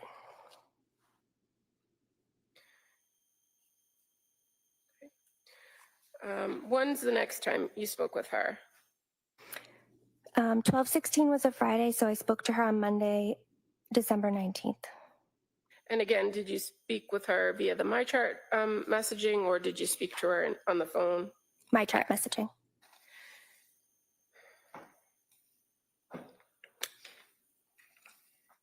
And were you aware that on December 19th, she had another appointment scheduled with Letitia Dukes for that morning? Yes. And in your communications with her via MyChart, they started at 11:04 a.m. on December 19th? Yes. And does she indicate to you in that message that she is starting when women and infants partial hospitalization tomorrow, meaning the 20th? Yes. And that she's concerned because she has an appointment scheduled with you already, and she's asking what she should do about that, correct? Correct. And what was your response to her? So she has an appointment, but should be in the program. Should I call and cancel or reschedule because she thought the program would be starting her medication? I said, I'm so glad you were able to get into the program this week. That's great. So feel free to call and reschedule. The only issue is that I am on vacation next week, so it might be 2 weeks out that we touch base again. If that's okay with you, let me know what you think. Okay. And her response at 1:24 that says, I think since I'll be followed by women and infants, that 2 weeks out will be okay. My only concern is potentially needing more Valium before that. I'm trying my best not to take it at night, but have still been taking 2 milligrams every other night. Can we refill that just in case I continue to need it, right? Right. So at that point, when she sends that message saying she needs the new prescription for Valium, was that in line with the recommendations you made for a taper of Valium? I had recommended that she take it daily. And so in this, she indicates to you that she's trying not to take it at night, but taking it every other night. Mm-hmm. Correct. And on December 19th, you respond, sure, no problem. When will you be out of Valium? And she responds, I'll run out tonight. And then you agree to send in the refill. Yes, I wanted to make sure she had an appointment rescheduled with me, and then I would refill enough of the Valium to get to that next appointment. And so did you refill the prescription based on what she reported she was taking, or what your recommendation was that she take of the Valium? What my recommendation was that she take.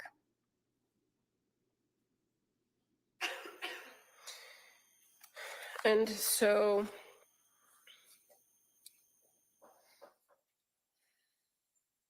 do you recall receiving a message on December 20th via MyChart from Lindsay? I do. And she reported to you that she had been discharged from women and infants that day, correct? Correct. And that they recommended she find help getting off the Seroquel, and that she was indicating that she'd like to taper the Seroquel. Yes. Did you respond that day or the next day? The next day. Um,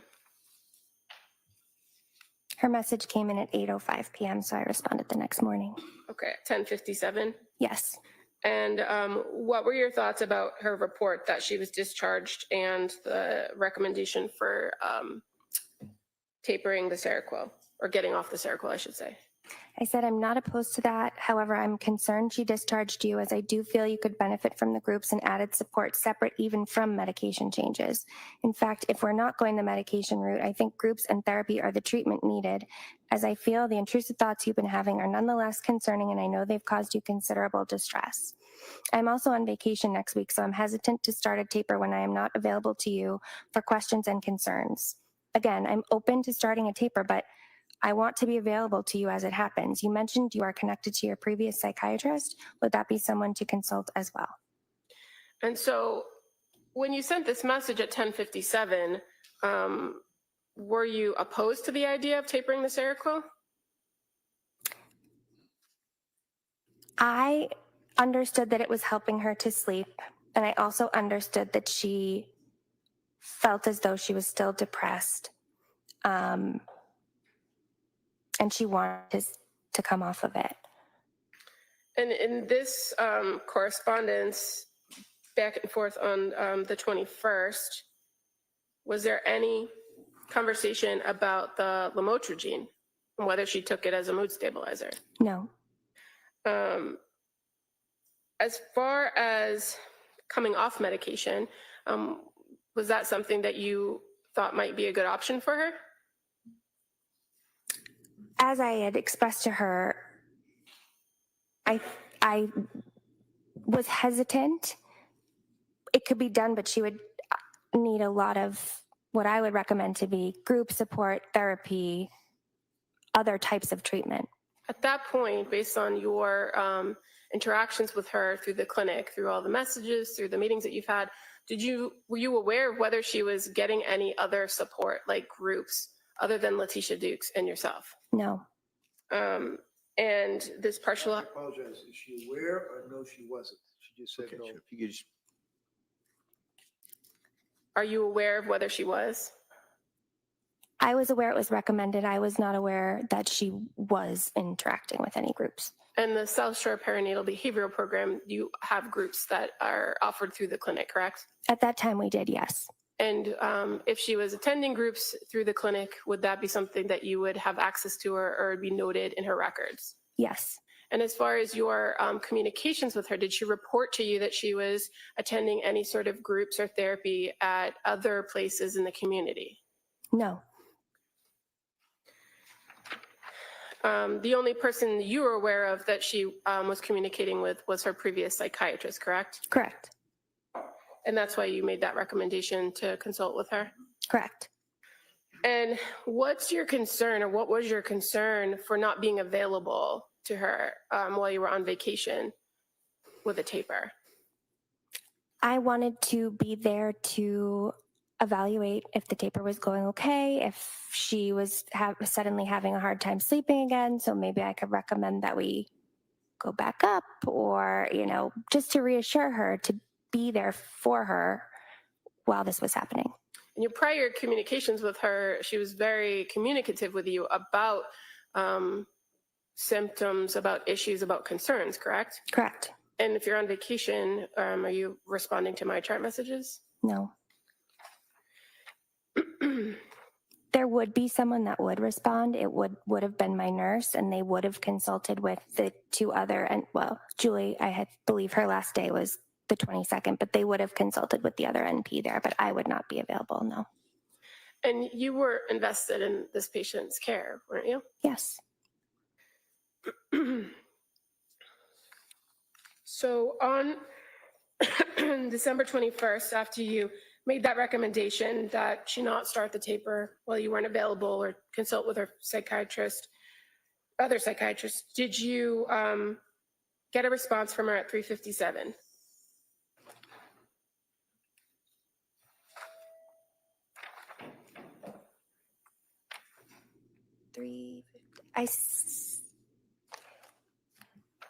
On December 21st, Yes. I see 3:47. Oh, I'm sorry. That's what I meant to say. Okay. So 3:47, she responds back to you, correct? And gives you some more information about the women and infants recommendation. Yes.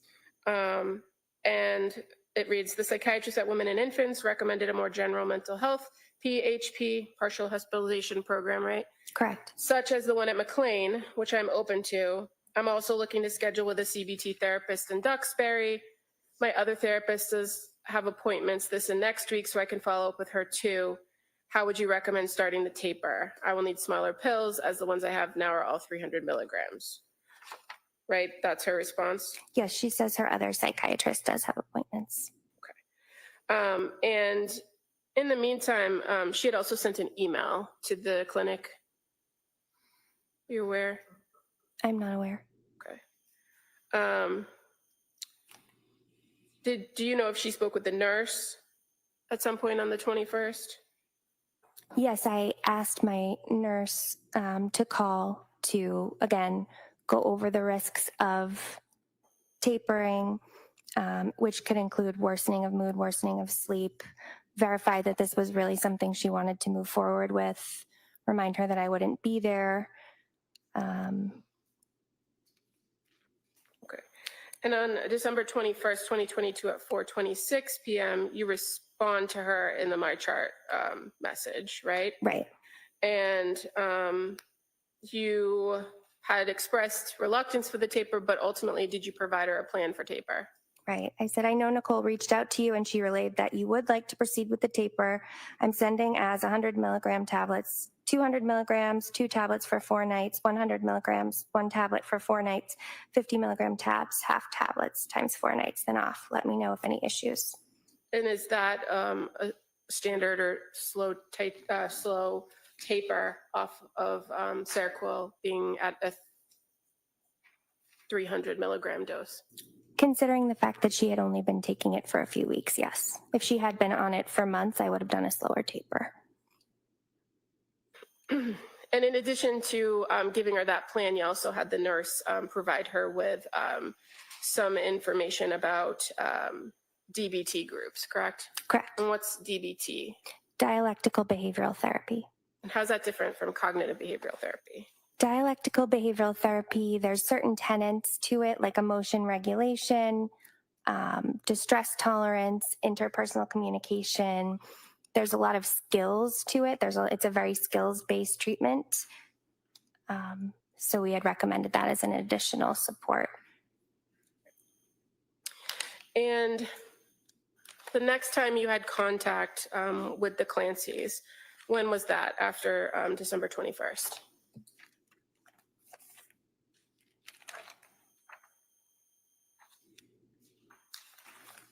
I believe that was my last contact with Lindsay. Okay. As far as the perinatal behavioral health clinic at South Shore, you're aware that on December 30th, Patrick Clancy called in about his wife. Correct. And that he spoke to a nurse, Katrina Melanson. Yes. And the record reflects that he reported that she was safe, right? But she'd like to go to McLean. I do recall that. And he was advised to take her directly to the emergency department. You can't just go there to McLean, right? Right. In your experience. In my experience. And that he said he didn't want to waste a day in the ED. Is that your recollection of the record? That is my recollection of the record.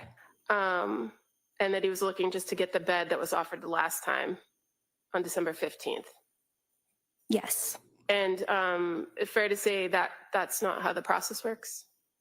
They do not hold beds for that length of time. Okay. And so then he was advised to take her to the emergency department or call 911? Correct.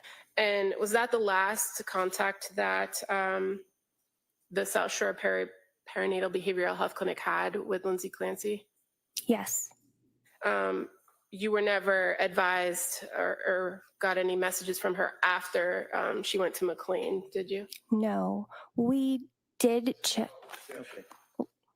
The answer is no. Go ahead. Did you learn anything about her course of treatment at McLean after the fact? We had been wondering if she would come back to us. We did review the Mass PMP, which is sort of a log of controlled scripts, and we saw that she had medications filled from her previous psychiatrist, Dr. Tufts. And that would have been, No, object to move to strike. It's not responsive to the question about McLean. She's now talking about. No, overall. so the Mass PMP, what is that? It is a database that shows when patients fill controlled scripts such as benzodiazepines. And as a prescriber that has a DA license, you're able to review that information for any patient? Yes, And so after the 30th, when the call came in about going to McLean, you were able to identify that she was prescribed additional medicines by a different prescriber, yes, and she never came back to the clinic. correct. During all of your interactions with Lindsay Clancy, did she always present with clear linear thinking? Yes, Was she able to express to you her concerns and ask appropriate questions when necessary? yes, And was she able to advocate for herself and express that she had some knowledge base about some of these medications? yes, And at no point during the time that she was your patient or that she was at the clinic, did she ever indicate that she was had a plan to kill herself or harm her children? Did she? no. Thank you. There's nothing further. All right. Counsel, can I see your sidebar?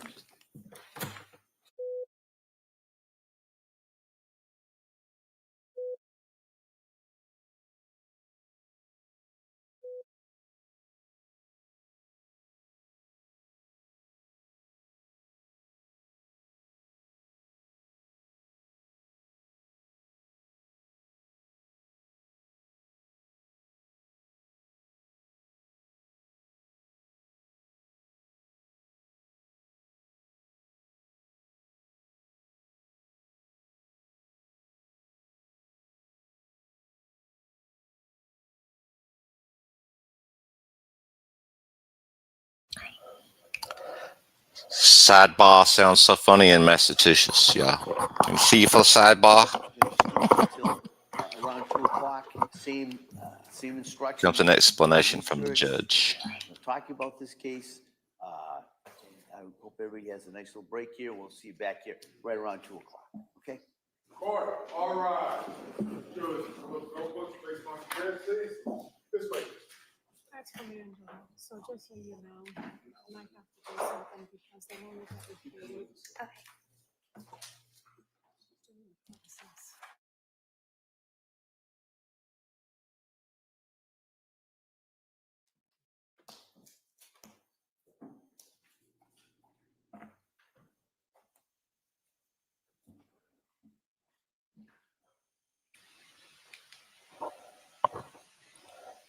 Y'all stand up for the jury, please. All rise. All rise. So we'll be in recess on this matter till around 2 o'clock. Okay?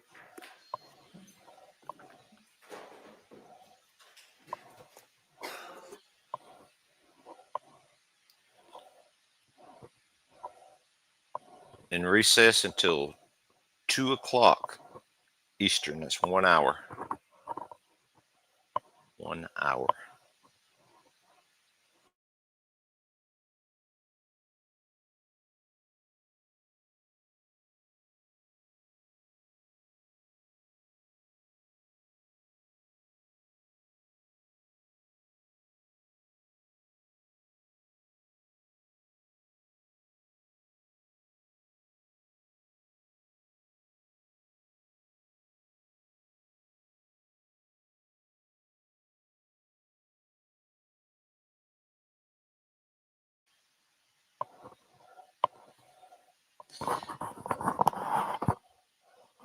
Anybody want to come up and talk? Come up on stage, give your thoughts about this case. Any other cases about your life, how you feel, what kind of medications you're on.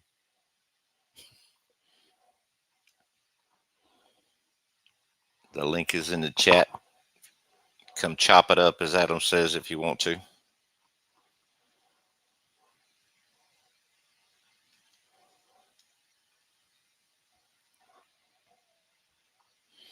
Or do you want me to sing to you? Or read you a little story? I can do that.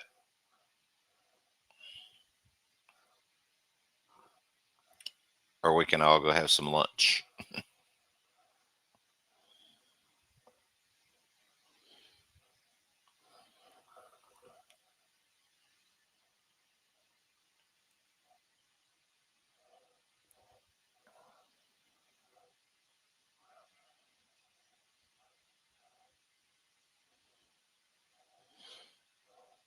I'll give you a few more minutes to see if anybody wants to pop up here.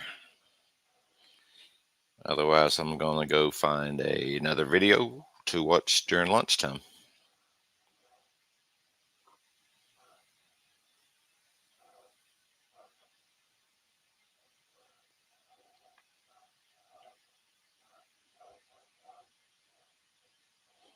Time keeps on ticking, ticking, ticking into the future.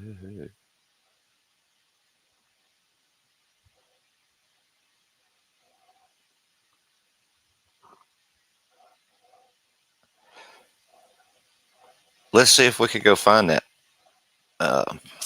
Flicker Fade. Flicker Fade, the frog painter. One moment, please.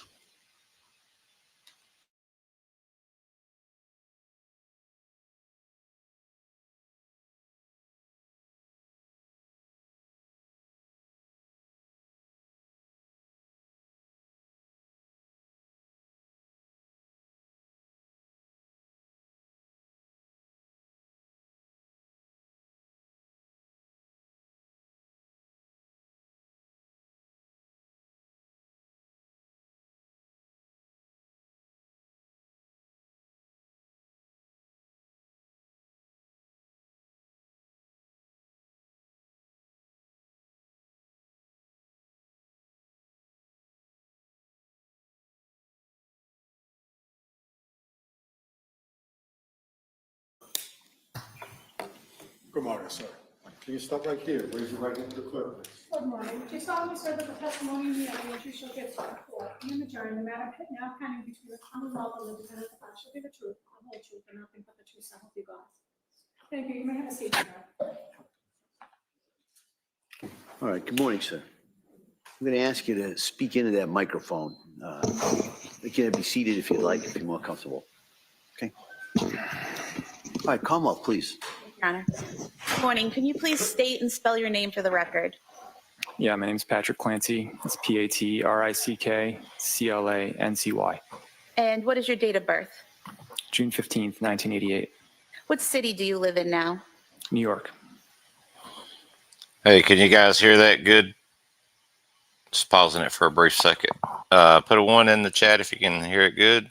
2 if you're not having good sound. I'm only hearing it on one speaker on my headphone. And what do you do for a living? I work in tech. How long have you worked in tech? 14 years. And were you previously married to a person named Lindsay Clancy? Yes, And you're divorced now, is that correct? correct. Do you see that person in the courtroom today? Yes. Could you point to them and describe something they're wearing? It's not necessary. She's wearing a pink shirt. Record will reflect the identification of the defendant. Thank you. Where did you meet the defendant? In South Boston. And when was that? I think it was May 2013. And how did you meet her? Through my cousin. And would it be accurate to state that your cousin had been college roommates of the defendant? Yes. And at some point in time, did you start dating? Yes. And around what time was that? July 2013. Did you eventually move in together? Yes. Do you remember when that was? September 2015 And where did you live? in Quincy. How long did you live in Quincy? 1 year. And where did you go after that? We bought a house in Weymouth. This is court And TV how long did you also. live in Weymouth?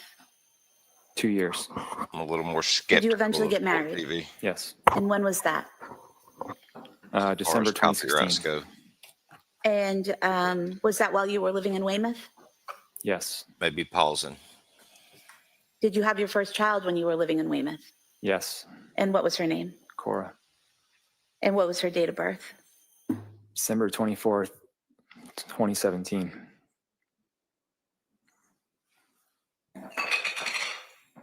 Prior to getting married, did the defendant ever tell you she had taken psychiatric medication while in nursing school? Not that I recall. After having Cora, did the three of you move somewhere else? Yeah, we moved to Duxbury. And what was your address in Duxbury? 47 Summer Street. And do you recall when you moved there? I believe it was July 2018. And where were you working at that time? I was working for a startup called Automation Anywhere. At some point in time, did you start working for Microsoft? Yes. And when was that? May 2020. And when you worked for Microsoft, did you go to an office or did you work from home? I work from home. And was that from 2020 onward that you worked from home? No, I started working from home in 2018. 2018, okay. So from 2018 up until, let's say, 2023, you were working from home, is that correct? Yes. And did you have an office in your home which you worked out of? Eventually, yeah. And where was that located? In the basement. And was that a finished basement? Yes.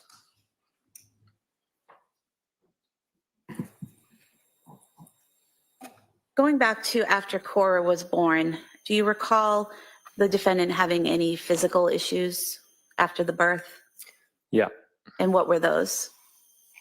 I think there was a lot of tearing and she bled a lot.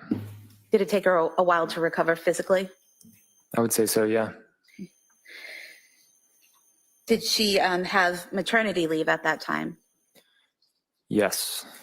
Where was she working? Mass General Hospital. And what was she doing there? She's a labor and delivery nurse. At that point in time, when she had Cora in 2017, how long had she been a nurse? 3 years, maybe. And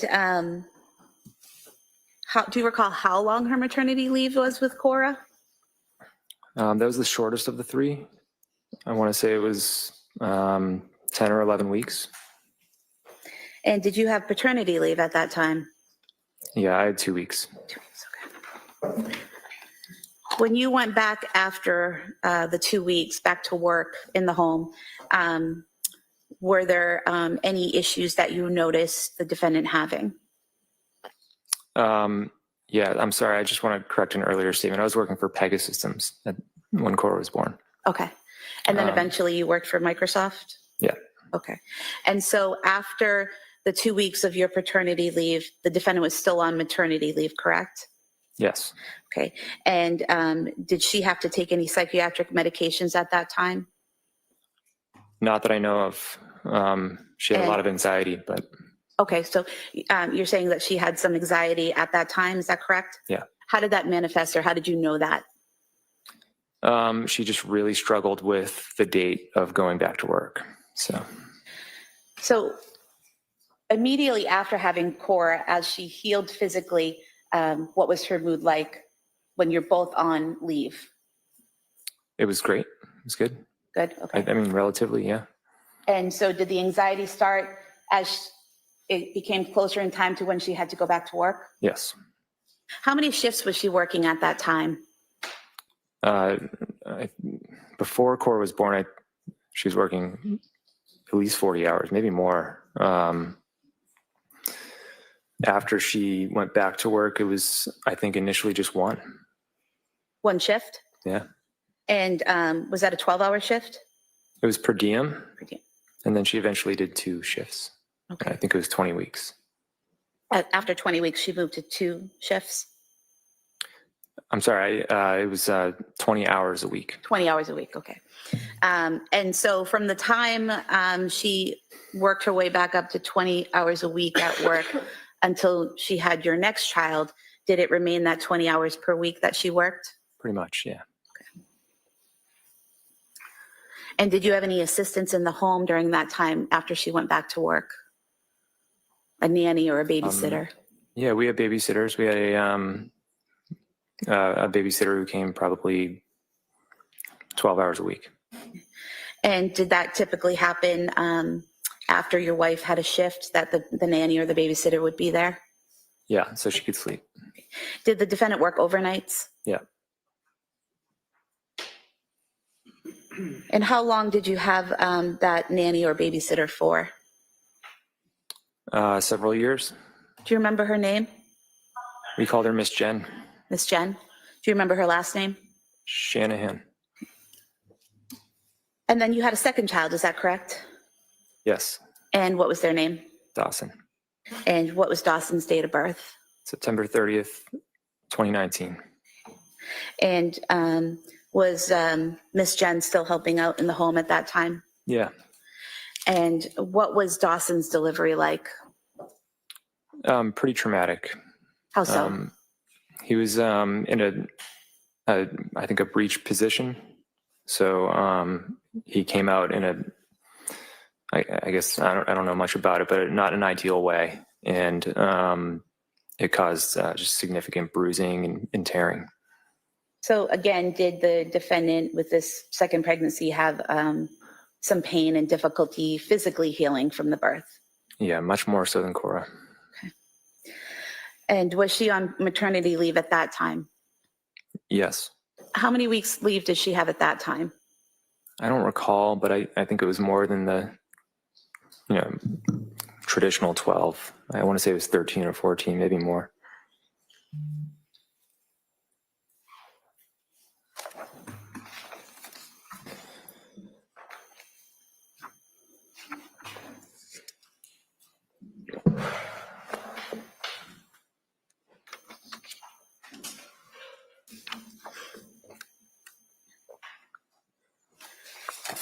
Page 13. If I may approach. You may. You don't have to keep telling me the pages, that's okay. I could have you look at page 13 and just She looks happy to see him. yourselves on 6 through 10, and then just look up when you're finished.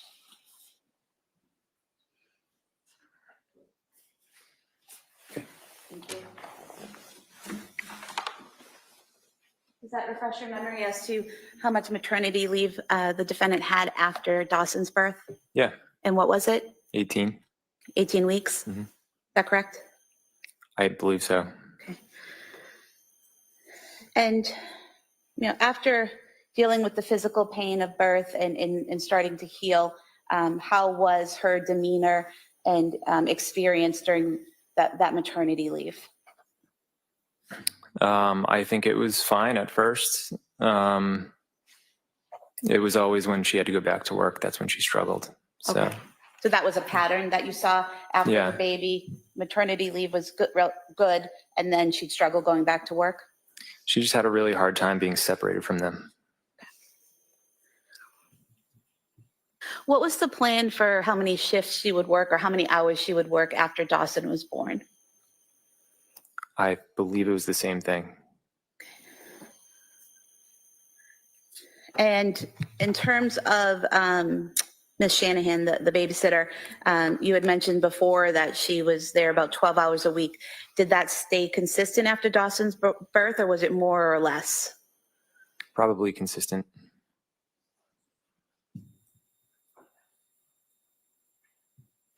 After Dawson's birth, did the defendant ever tell you whether she was on any psychiatric medication after Dawson's birth?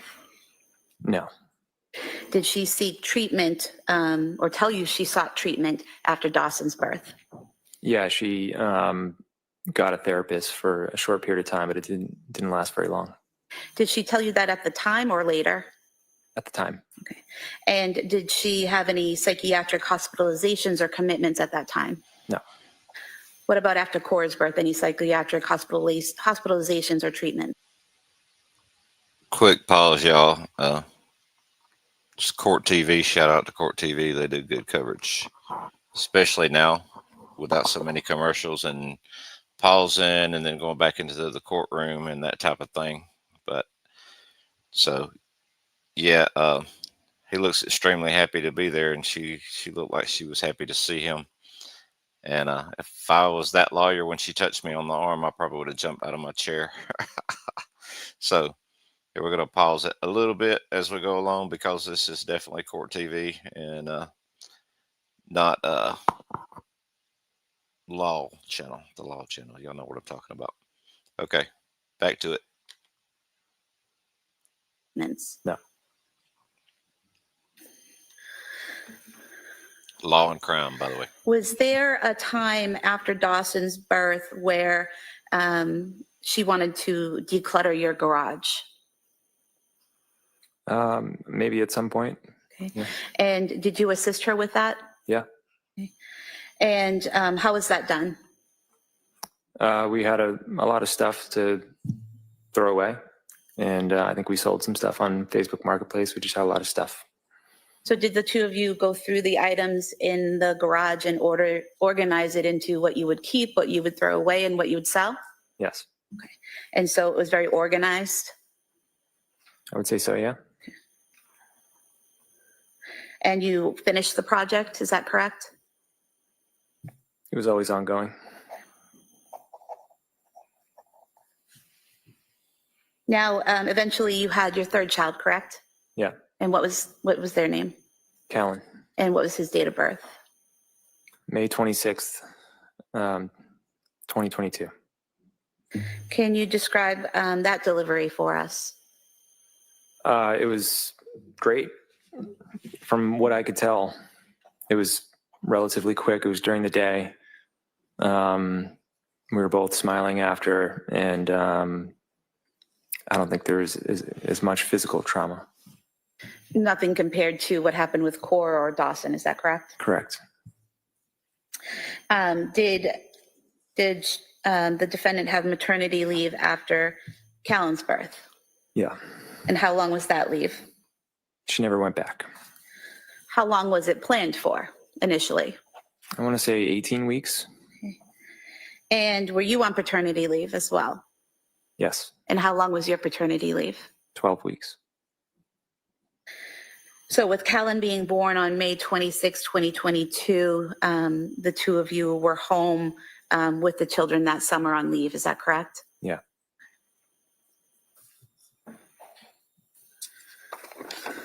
What was family life like during that time period, those summer months? It was great. We had a lot of time off. I was able to spend a lot of time with, I spent a lot of time with Cora and Dawson. So I would take them around, the playgrounds and birthday parties and stuff like that. Okay. And what would Lindsay be doing while you were with Cora and Dawson? Sometimes she'd come with us with Callan, but oftentimes we did kind of like a divide and conquer. So she'd be home with Callan and I'd be out with the older kids. And what types of family activities did you all do during those summer months? We went on a couple vacations. We went to the beach. We went out on our boat and went to friends' houses. During those months when you're going to the beach and out on the boat and visiting with friends, were there any signs of anxiety in the defendant during those months? I would say starting in September, yes, but in the previous months, not so much. When had she been scheduled to go back to work? I don't remember the exact date, but I think it was October. Okay. So again, it was that pattern of as it became closer in time to go back to work, Yeah. she started to struggle? Yeah.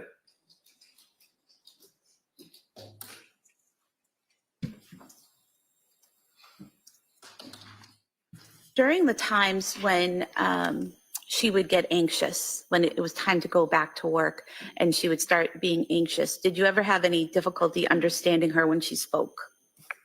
No.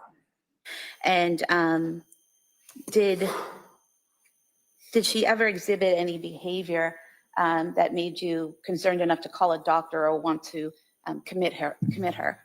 No. When she was showing this anxiety, what were you seeing in her behavior? Just a lot of stress. There were days where she had all 3 kids, and there's different nap schedules and different needs. So it was just really stressful. Okay. And you're still working in the basement office at this point after Callan's born, correct? I went back to work late August. Okay. And when you work downstairs, how often would you come upstairs during the day? All the time for lunch or just to say hi. Were there times when Lindsay would ask you to hold the baby in the office while she was doing something? So, yeah. Okay. And were there times when you would watch one or more of the children while she took another to a doctor's appointment or to an errand or something like that?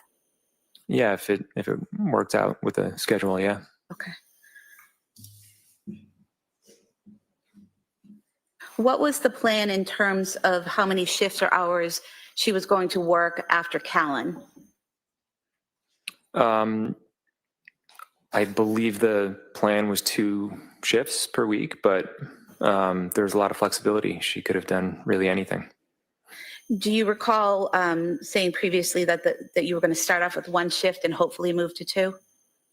I could imagine, yeah. Is correct. What were those options if that didn't work out? Well, I always put money aside in basically our own maternity account, just so that if she needed more flexibility, we planned for that. So if she needed more time off, more than what her work would provide for her, you were financially secure enough to afford that at that time.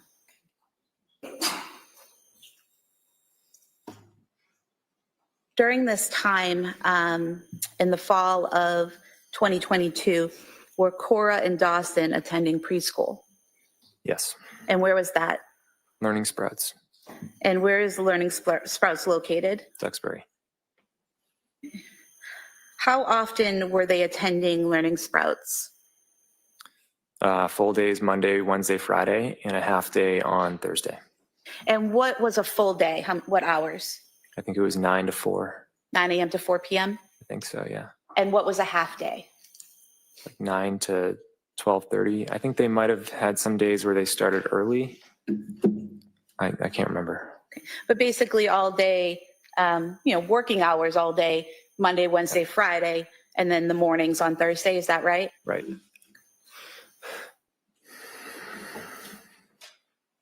And who would do drop-offs for school? We both would. And what about pickups? Both of us. Together or take turns? Usually we would take turns. Now, at some point in time after Callan was born, did you hire a nanny? Yes. And when was that? I think it was in August or September. Of 2022? Yeah. And who was that nanny? Lainey. I don't remember her last name. Does Elaine Rossi sound familiar? Yeah. And do you recall how many days per week Elaine was going to work when you hired her? I think it was 12 hours. But it wouldn't be 12 hours altogether. It would be spread out over the week. Is that right? Correct. And who was she hired to take care of? Everyone. But mainly it was going to be Callan. Because Cora and Dawson would be at school? For the most part, yeah.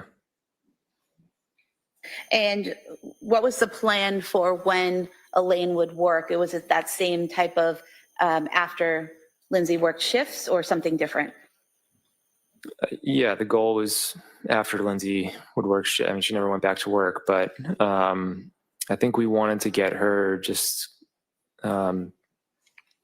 like oriented with our house and the kids. So we had her start before, and then she was amazing. She was an amazing caregiver, but eventually we decided to let her go because Lindsay was home anyways. So when you initially hired her in August or September, you said Lindsay was going back to work in October. So is that what you're talking about, that give her that month or so, give Elaine that month or so to get situated and acclimated to the house? Yeah. Okay. Have the kids get used to her. Is that right? Yep. Okay. Did she also do some cleaning, laundry, and food prep? Yeah. Yeah. She was amazing. Now, during this time frame, and again in the end of summer, fall period of 2022, what types of activities were Cora and Dawson doing? Gymnastics. Are you talking about organized activities or just in general? Organized. I only remember gymnastics. Did they both do the gymnastics? Yeah. And then were they also participating, maybe not in organized situations, but in swimming, soccer, skiing, things like that? Yeah, they were doing swimming. And yeah, Cora and Dawson did skiing. Yeah, Cora started doing soccer. She didn't really like it, but did a little bit. And who took them skiing? I did. And as in terms of the swimming, where would you do that? We did it at Goldfish in Rockland, I think. And then Lindsay took them somewhere in, I think, Plymouth. I don't remember where it was. So you would each take them swimming at various times? Yeah. Okay. Did you also do some swimming at the Kingsbury Club? Yes.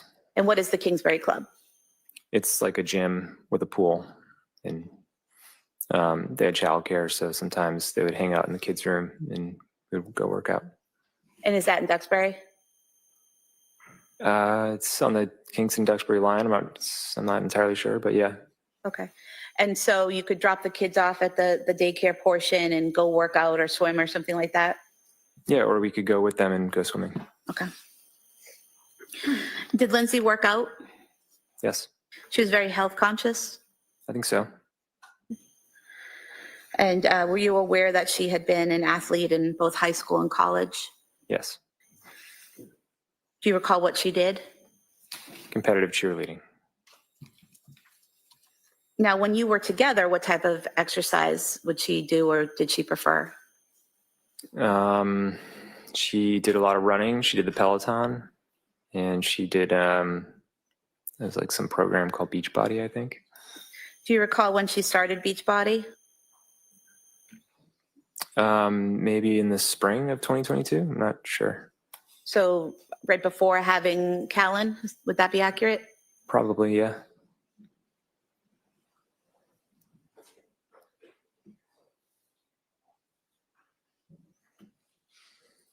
When you returned to work, and you said that was in August, correct?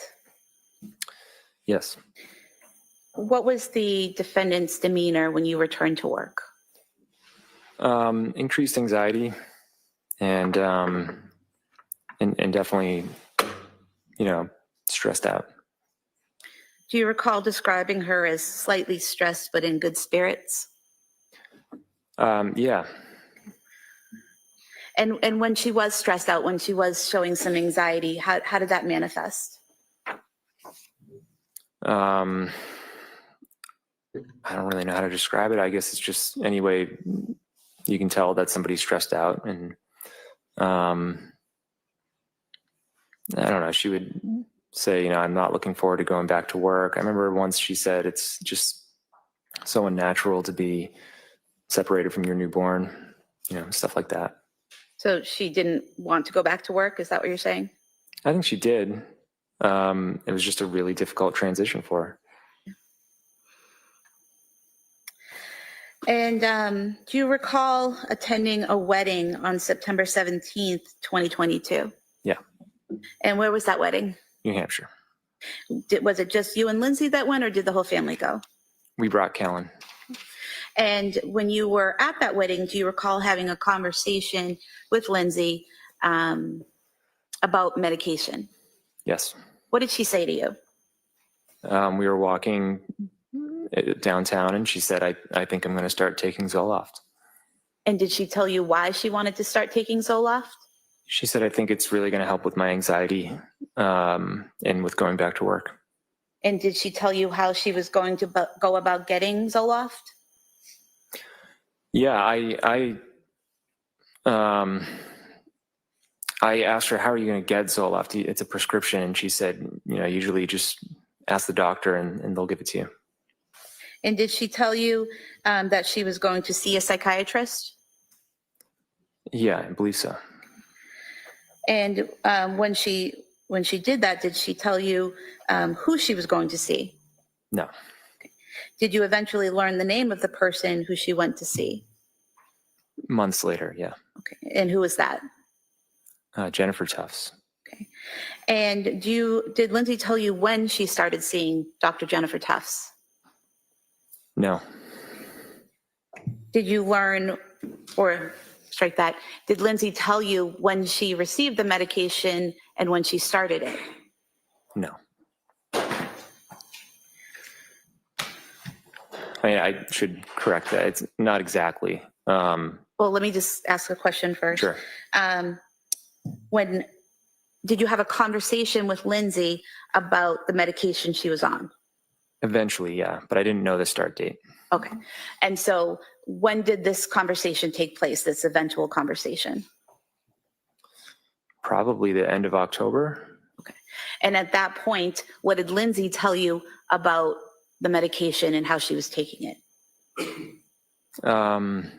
I don't remember exactly, but I learned that she was taking the Zoloft, and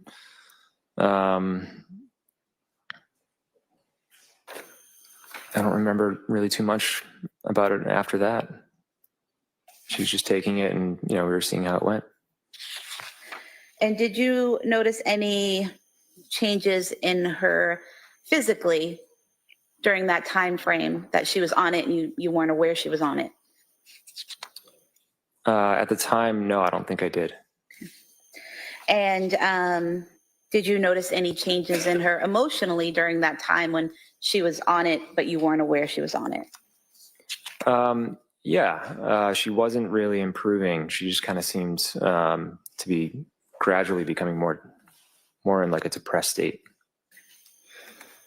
And how was that manifesting? What were you noticing? It was just small things. I was planning a trip with Cora to San Francisco, and she was nervous about us going. And I remember we went to a Halloween event, and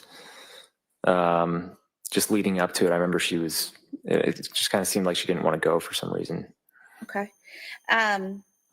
Now, do you recall learning that she had actually obtained the prescription the day before she told you she was going to ask for the prescription? I did later learn that, yeah. Okay. So she's telling you at the wedding that she is going to ask to take this medication and going to see a psychiatrist to get on that medication, but she actually already had the prescription. Is that correct? Correct. I don't think she started taking it yet, but she already had it. Okay.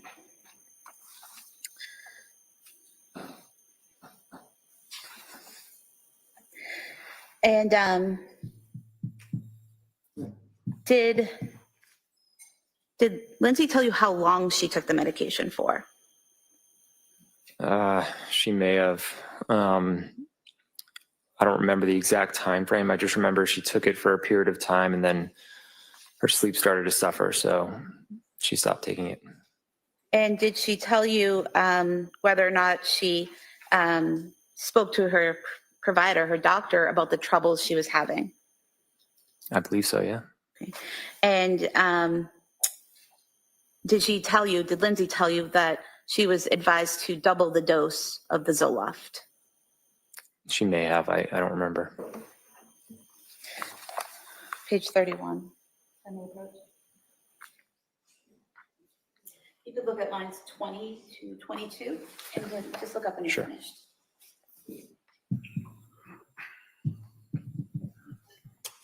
Okay, yeah, apparently she did. Did that refresh your memory? Yeah.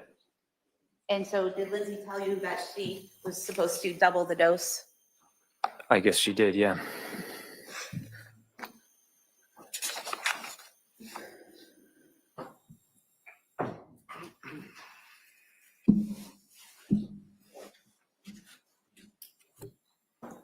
Did you notice any changes in her sleep during that time when she was on the medication, but you weren't aware she was on it?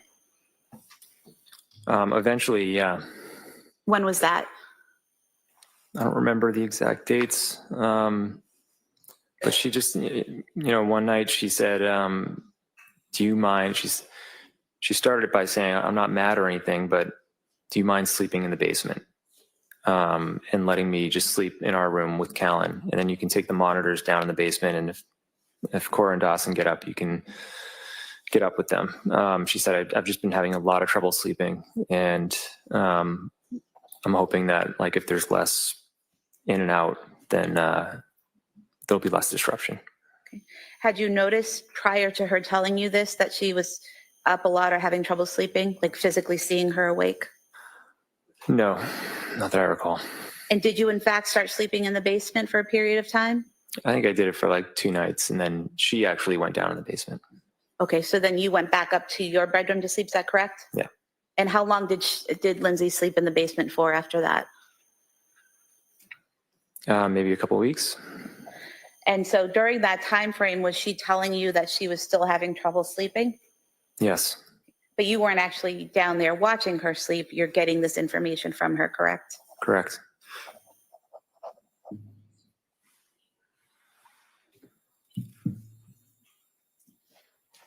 Were you aware that out of the Zoloft prescription she was given, she only took 7 pills? No.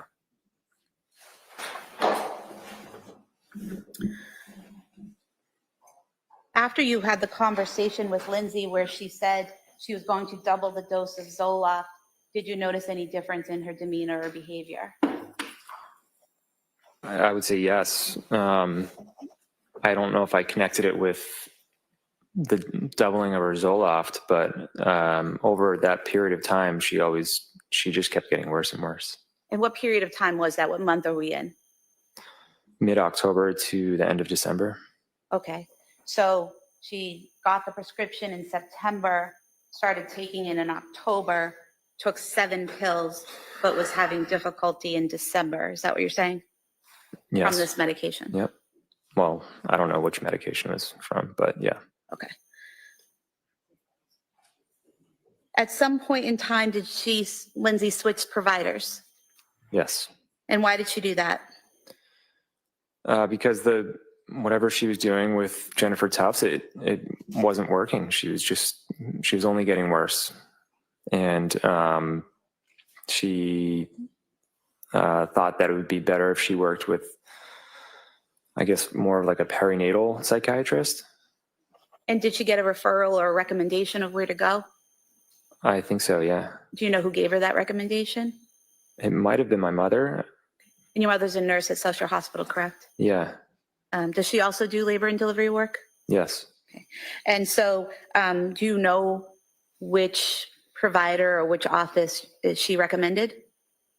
Yeah, her name is Julie Paul. And was she at the South Shore Perinatal Clinic? Something like that, yeah. Okay. And do you know when that was? I don't know the dates on that.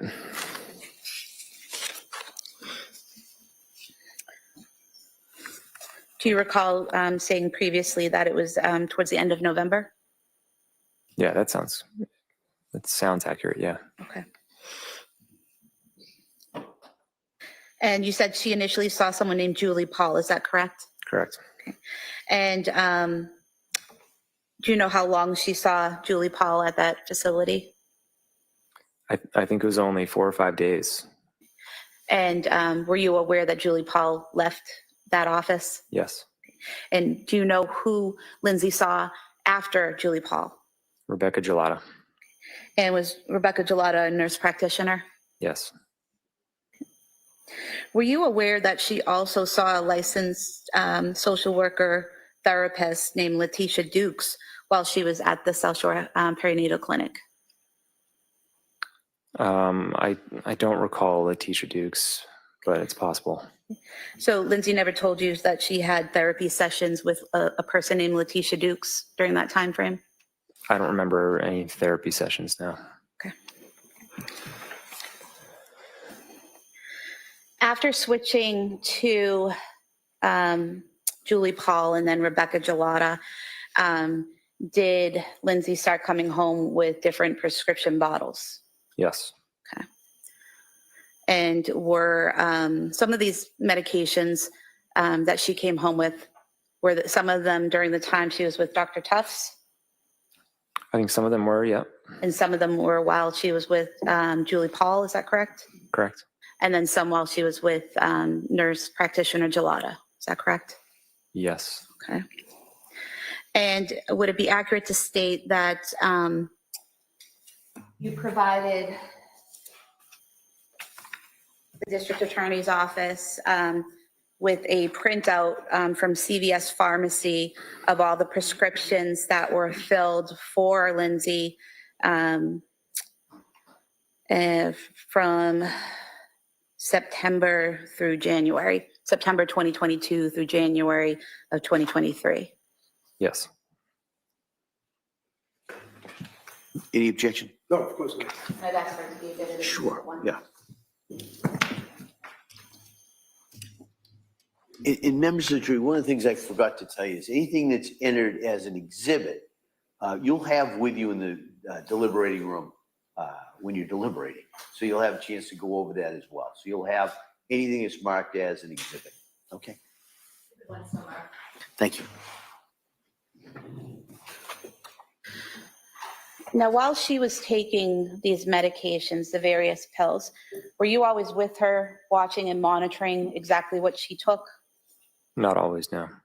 Sometimes you'd see it, sometimes you wouldn't. Yeah.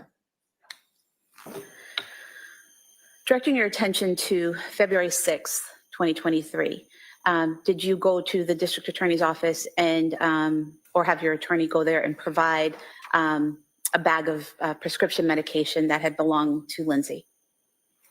Yeah.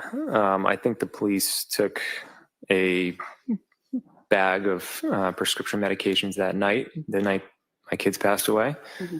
And then there was a bag that I had in my truck that I was supposed to, nurse practitioner Gelada said you can bring them to like a police station. They get rid of them for you.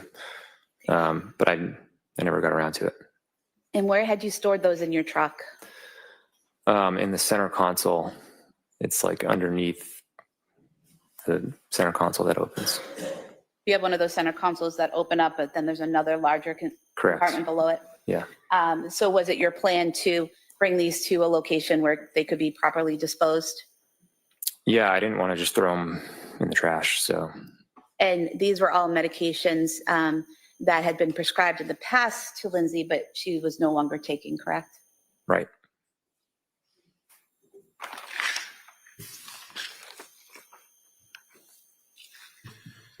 Your Honor, I don't think I have any objection to any of their exhibits, so Okay. she doesn't have to keep showing it to me, that's All right. fine. So I'll assume if you do have an objection, just Sure. rise, let me know. Okay, thank you. So for the record, a bag here with 9 pill bottles as exhibit 2, please.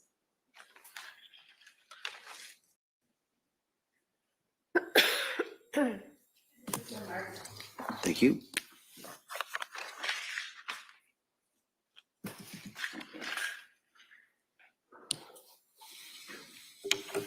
And so looking in exhibit 2, we have the Zoloft that was prescribed by Dr. Tufts and filled on September 15th, 2022.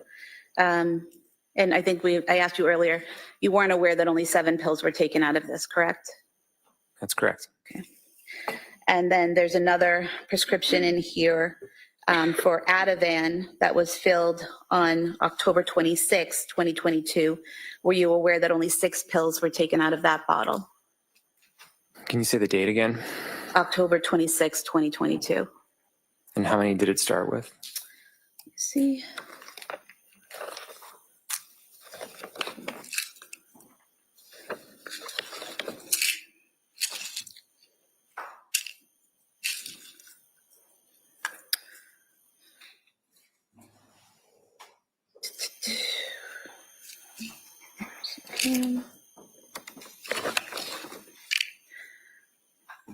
30 pills.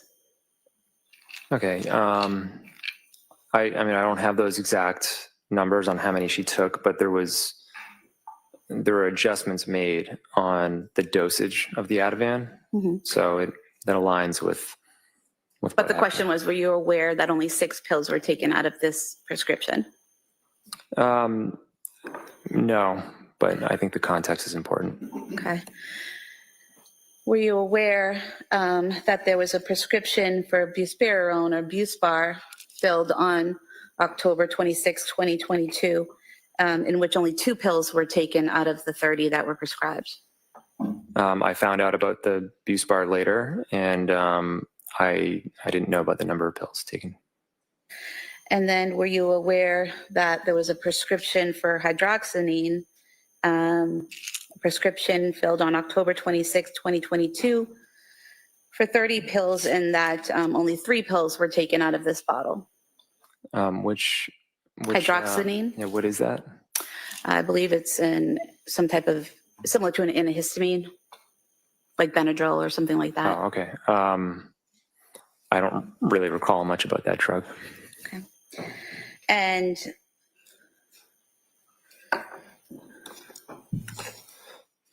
were you aware in this bag there was another prescription for Buspar that was filled on November 9th, 2022, 30 pills prescribed, and no pills were taken out of this bottle? Were you aware of that?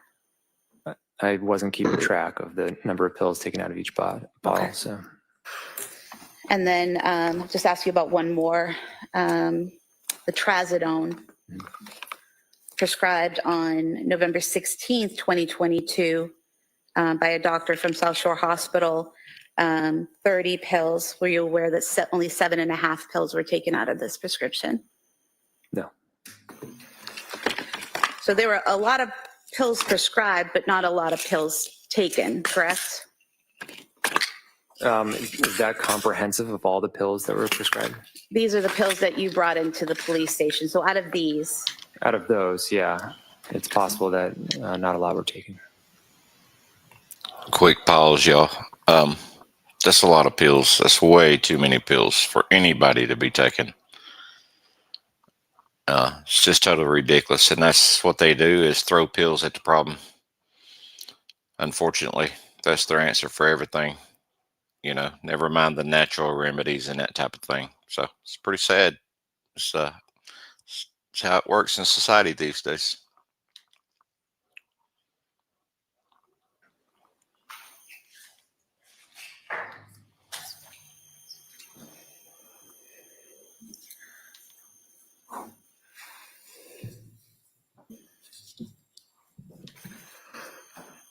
do you recall what was the most amount of pills prescribed? I guess I could ask this better. What was the maximum number of medications she was on at any one time? I want to say 3 or 4. Would it surprise you to know that she, at any given time, the most she was prescribed was 3, but most of the time it was 2 medications that she was prescribed at any given time? It wouldn't be terribly surprising, no. Now, on November 16th, 2022, did Lindsay visit South Shore Hospital? Yes. Okay. And why did she go to the South Shore Hospital that day? I believe that day it was because she basically went 48 hours without sleeping. And was she having heart palpitations? I think so, yeah. Were you aware that she had taken a weed gummy that day? I don't recall. And are you aware that she didn't tell medical staff at the hospital when describing her symptoms and her medication that she left out that she had used marijuana? I wasn't with her, so I don't know what she talked about at the hospital. So she drove herself to the hospital? She did. And she drove herself home from the hospital then? Is that Yeah. correct? Now, during this time frame between September and November of 2022, are you still participating in activities as a family? Between November and December? Between September and November? Yeah. Okay. And what types of things were you doing? We celebrated Halloween. I don't really remember what else, but I think we were doing things regularly. Do you recall going to an event with food trucks?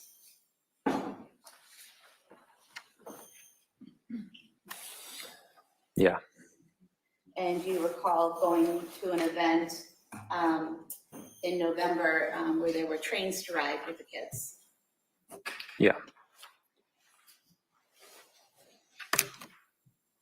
So we have the photo from the food truck event, this is exhibit 3. Angel, what's your language, young lady? Exhibit 4. 3 and 4 somewhere.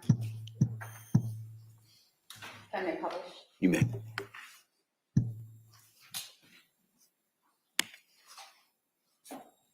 So exhibit 3 is this Lindsay, Cora, and Callan at that event. Yeah. And exhibit 4, this Lindsay with all 3 kids at that event in November. Yeah.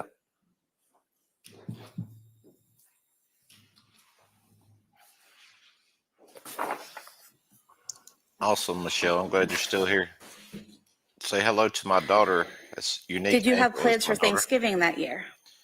Yeah. What were your plans? Angel, say hello to Michelle. Cases and conversation. I believe the order was we went Subscribe to her channel, please. Wallingford, Thank where her you. parents lived, and the week before, and then the week after, we went to my sister's house, And where did your sister live? What town? South Hamilton. And that was a week after Thanksgiving, is that right, correct? I think so. Yeah. Yeah, it was.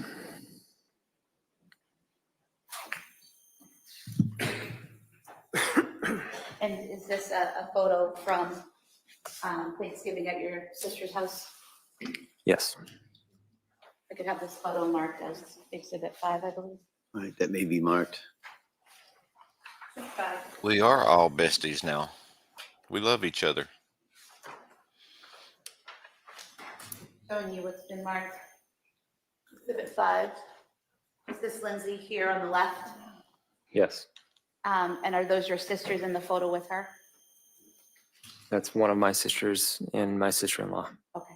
And have they coordinated outfits for the day? The shirts? Yeah, I think my sister did.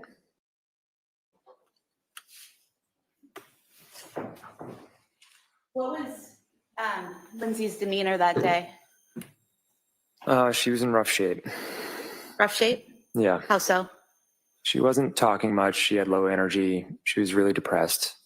I just remember when she showed up, my sister-in-law gave her a big hug. And she was able to get through dinner, eat dinner with everyone? Yeah. Okay. She interacted with people, is that correct? I would say very little, but to some degree, sure. And she took care of the kids with you while she was there? We both took care of the kids together.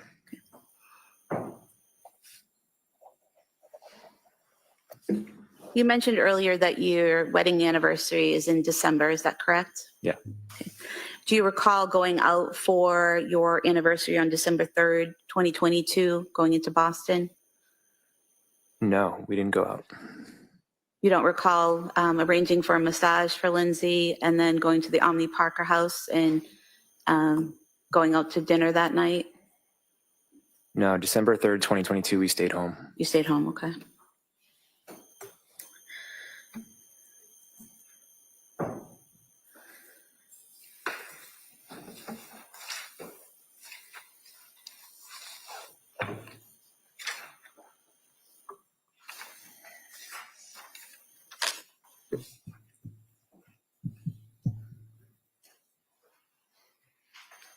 Showing you a photo of you and Lindsay.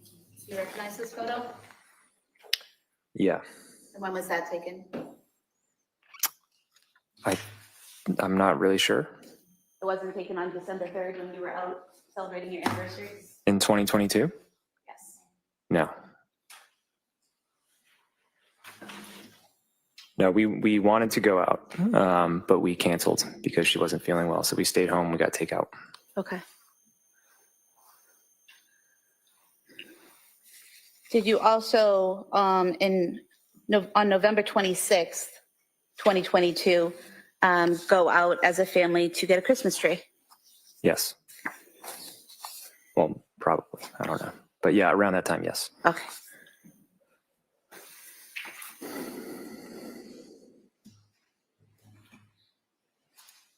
Showing you 2 photos. Are these from that day when you got the Christmas tree?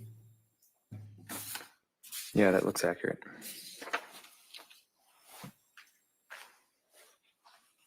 You could have the first photo of all 5. Six. And then the second one is Exhibit 7.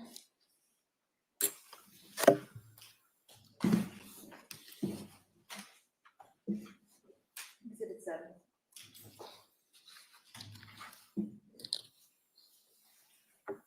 Showing you Exhibit 6.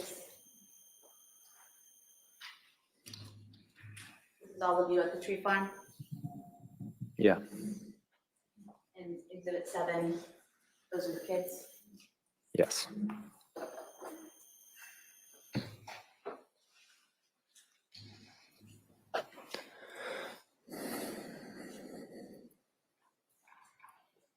Around December 6th, 2022, did Lindsay tell you she was starting a new medication? I don't remember specifically. Is it that you don't remember the date or you don't remember her starting a new medication? I'm not sure. Do you remember Lindsay telling you at some point she was starting the medication Seroquel? Yes. Do you remember around what time frame that was? I thought it was before December 6th. Okay. And do you recall how she was physically after starting the Seroquel? Awful. How so? That was really where her big spiral started. She started to lose a lot of weight, and she became very depressed, and she was having a really hard time. And did she describe to you some thoughts or feelings that she was having at that time? Yeah, she started to say she was suicidal. And was that in December of 2022? I think so, yeah. And when she told you she was suicidal, did you ask her if she had a plan on how to kill herself? Yes. And what was her response? She said no. And did she ever mention a specific way or plan she had to kill herself to you? No. And at some point in time, did she tell you that this was the first time she had suicidal thoughts? I don't know if she mentioned it was the first time or not. I just remember her saying she had them. Had you ever heard her say that to you before, that she was having suicidal thoughts? No. Did you own at that time a Surface Pro, a type of tablet that works as a laptop? Yeah. And who had access to that laptop? We both did. Okay. You and Lindsay? Yeah. And going back to August 22nd, 2022, did you click on a link on that Surface Pro that was titled Methods of Suicide? Not that I recall. And August 22nd, 2022, that was before Lindsay had been on any medications, as far as you know, correct? Correct.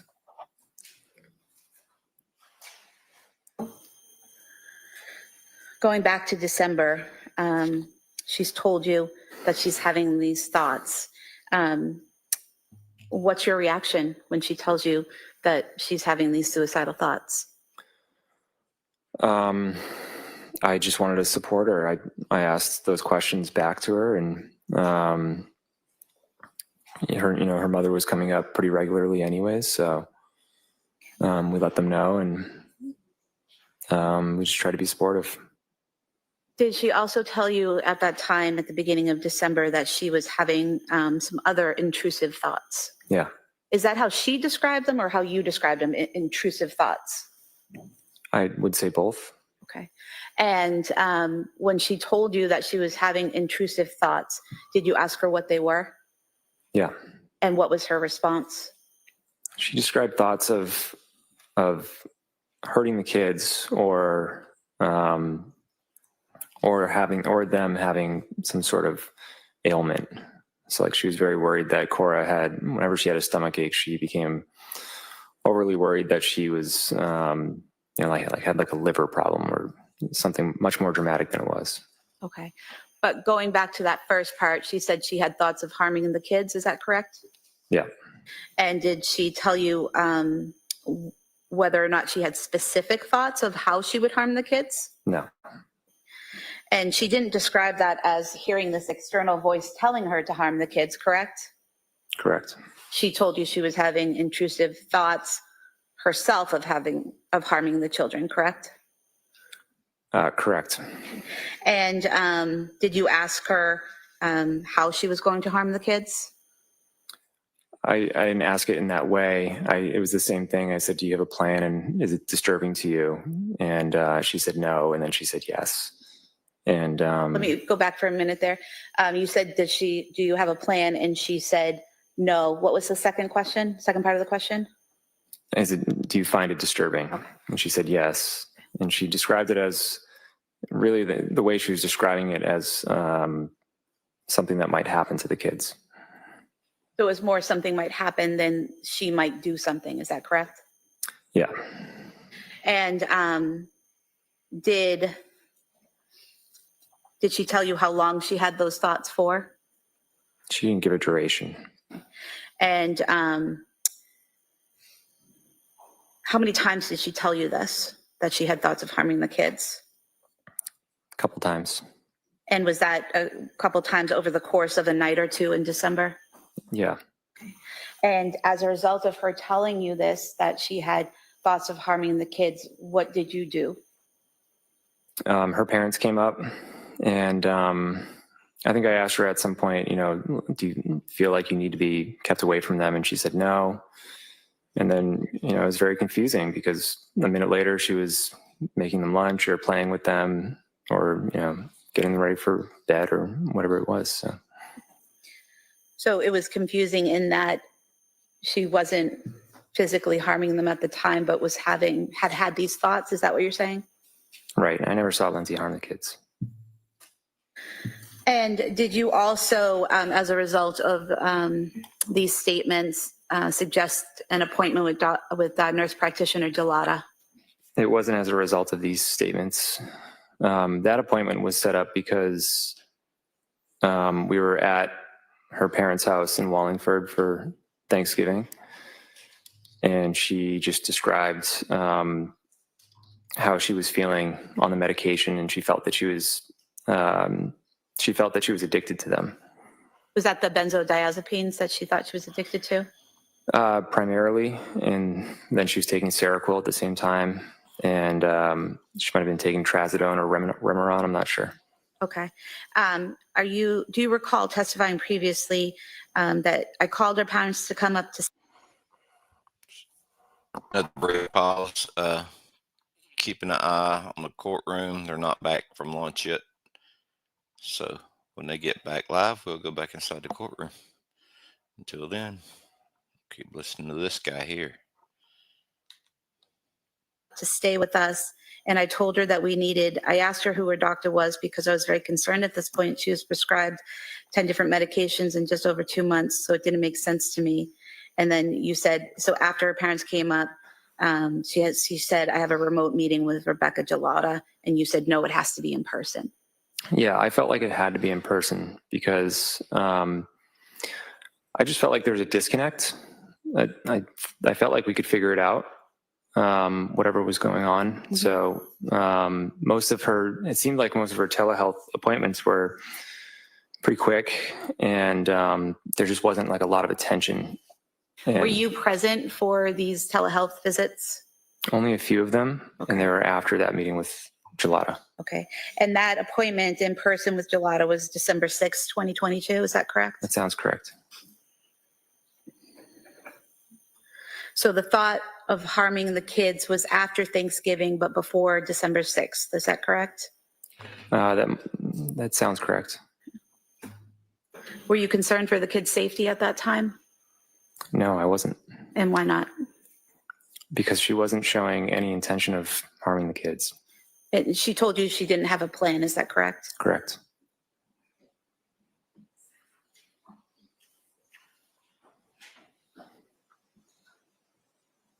Now, directing your attention to December 15th, 2022, did Lindsay go to Mass General Hospital to the emergency department that day? Yeah.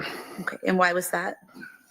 I remember the reasoning being she told her dad that she wanted to commit suicide, and then she said to me, I told my dad I want to die, and it didn't bother me at all.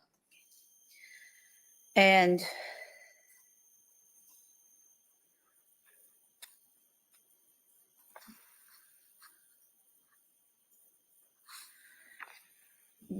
as a result of those statements, you brought her, or did she bring herself to Mass General? I think I brought her that time. And at Mass General, she saw medical staff, correct?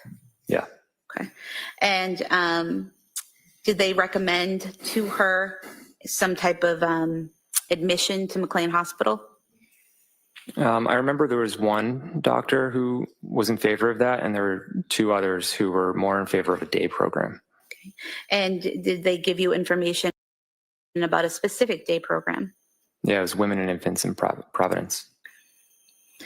And at that time, when Lindsay was saying that she was suicidal, was she asked if she had a plan?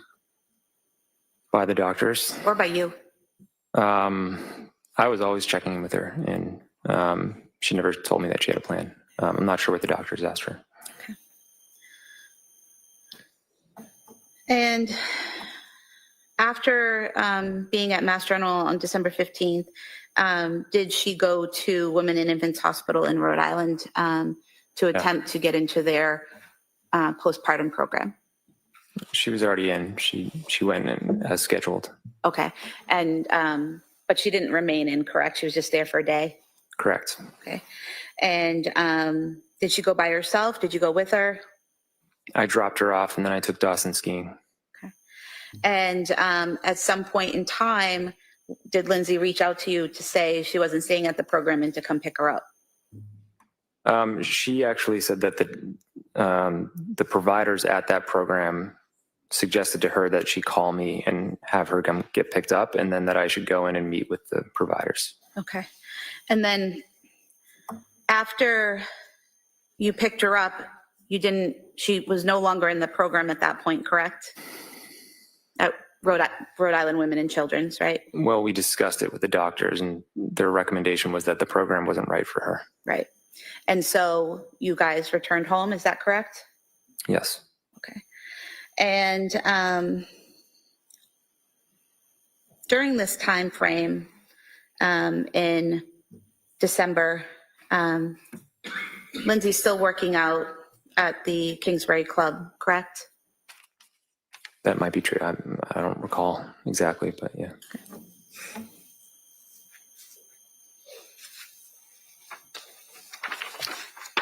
Do you recall her going to the Kingsbury Club on December 6th, 13th, 16th, 17th, or 18th? I mean, I believe that can be true. Yeah, I don't recall those exact dates, but yeah.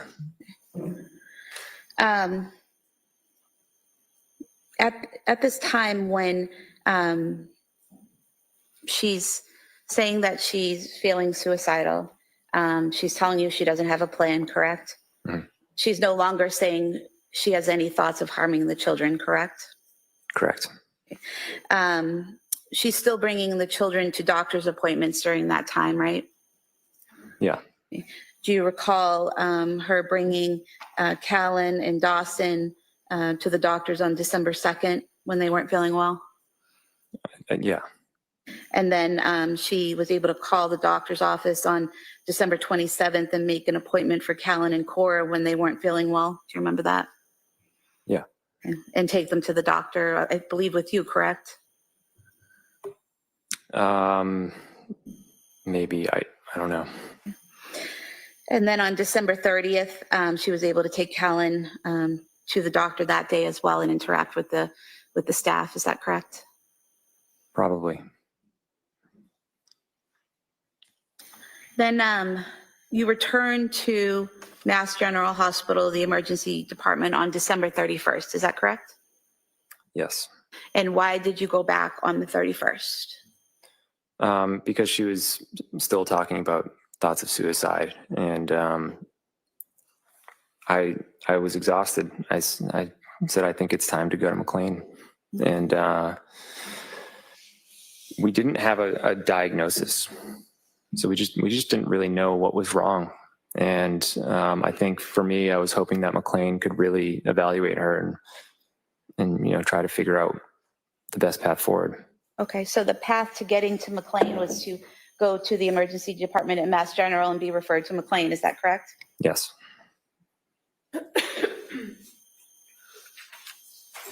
Were you aware that night while at the hospital, Lindsay was taking selfies?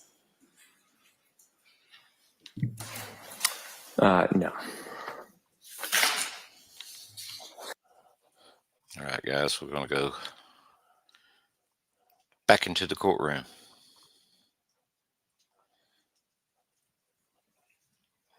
Just not that particular courtroom.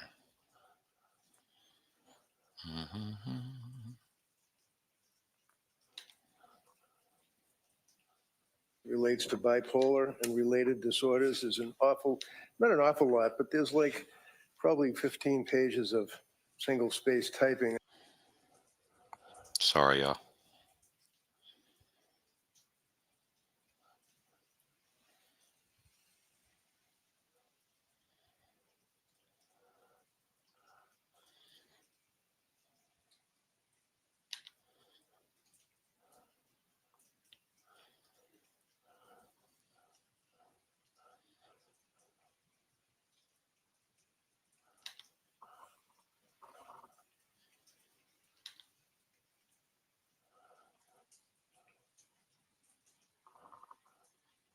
Almost the opportunity to be heard. Okay, thank you. So you, in the course of your employment at the South Shore Health, is it? Yes. How many times did Lindsay meet with you? Meet with me was 3. And how many times did she meet with, does that include medical? Yes, I saw her twice, telehealth once in person. And do you know how many times that, you know that she had a psychiatrist that had been treating her since end of September, early October, right? I knew that she had a psychiatrist that treated her in September. And who was that? Dr. Tufts.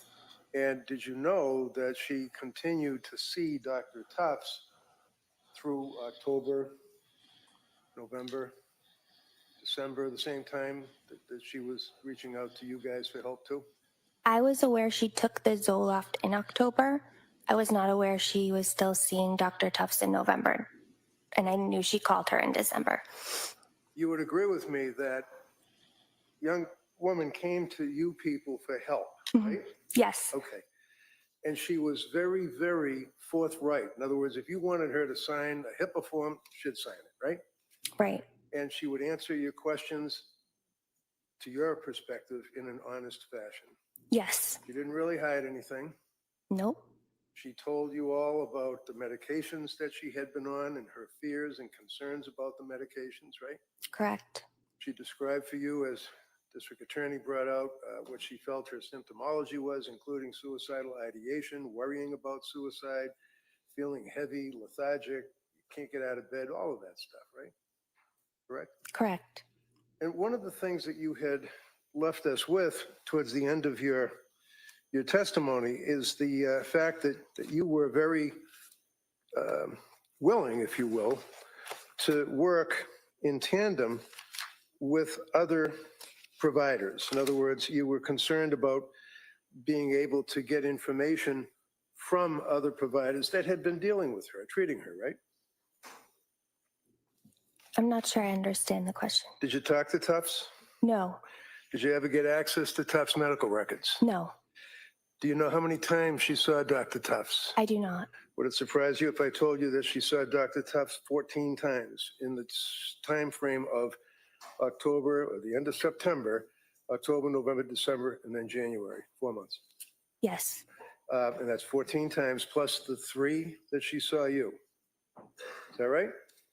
yes, So that's 17 times that this young lady had access to healthcare providers for her mental health issues, correct? correct. And that would be within a compressed period of time. I know it's the last week, I believe, in September, but October, November, December, and then January, right? Yes, And during that period of time, you're aware that she was provided many, many, many prescriptions for antipsychotics, selective serotonin reuptake inhibitors, benzodiazepines, all of that, right? I'm aware she was prescribed other medications. She was what? Prescribed other medications. Did you ask what other medications there were? Yes, And did she tell you? yes, Did she tell you who prescribed them? yes, It's pretty easy to get a list from CVS, right? yes. And did you have any difficulty determining who was providing the prescriptions for all of these medications? No, And did you know that, in fact, it was Jennifer Tufts that prescribed the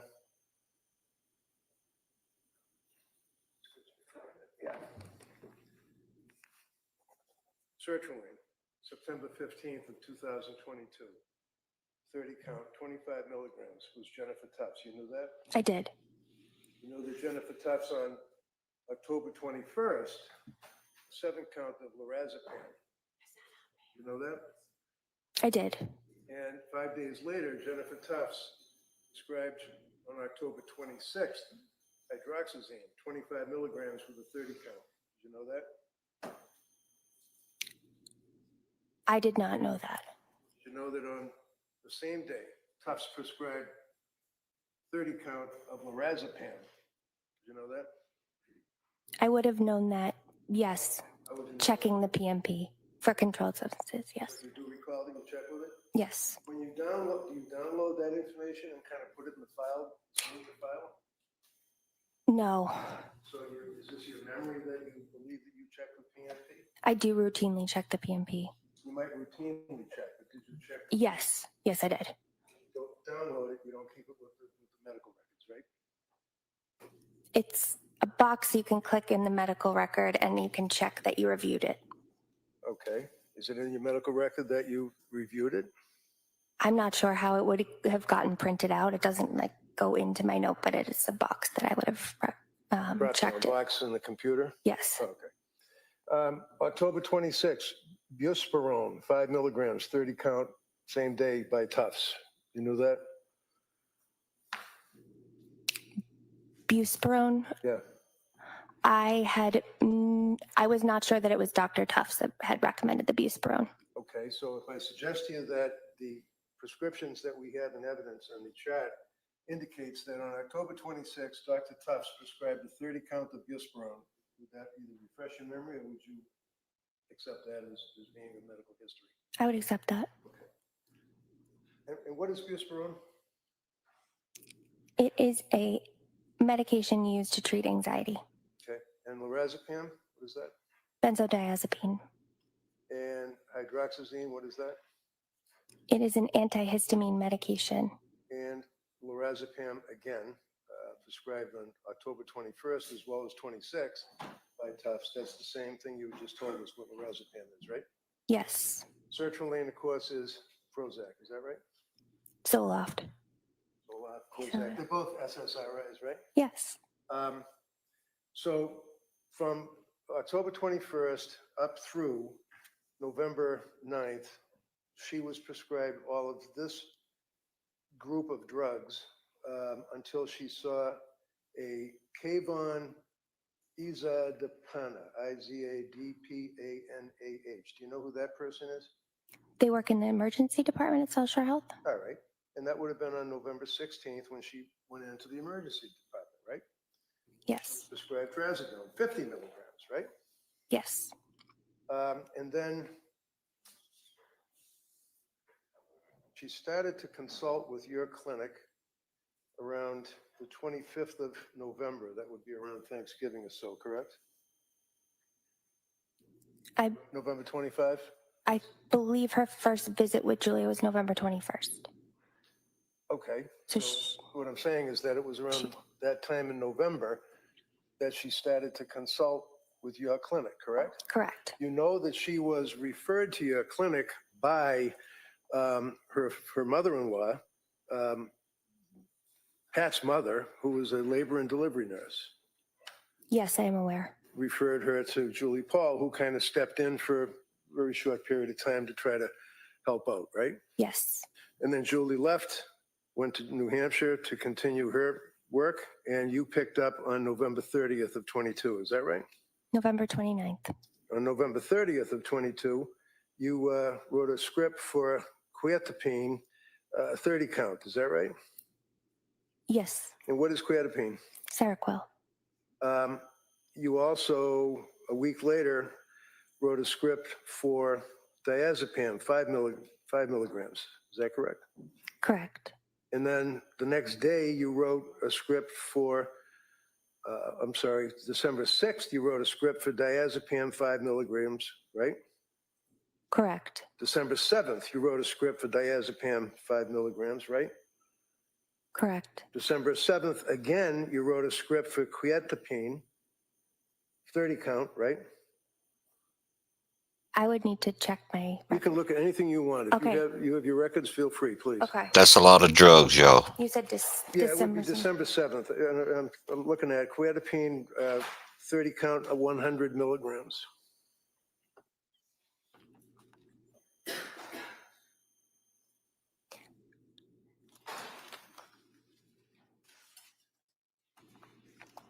I don't believe it was a 30 count of 100 milligrams.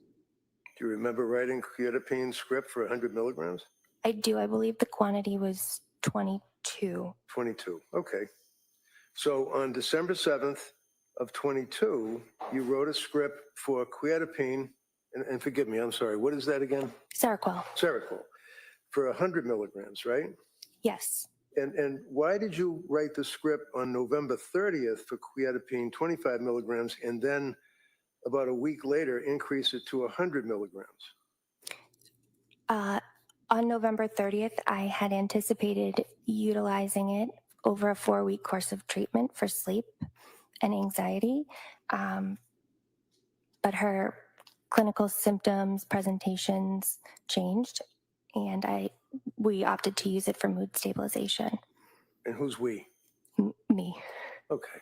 And were you working with anybody else, any psychiatrists or anybody? No. So when a person comes to your clinic as a woman who has recently had a baby or is within that postpartum range of time and presents with the symptomology that she presented, is that something that would give you cause for concern? Suicidal ideation? I in no way want to minimize what Lindsay experienced, but it's common for us to treat. It's common to treat women in that Yes. fashion that are That are postpartum? Postpartum who may have suicide. Keeps cutting off the witness before she gives an answer. May she complete her answer?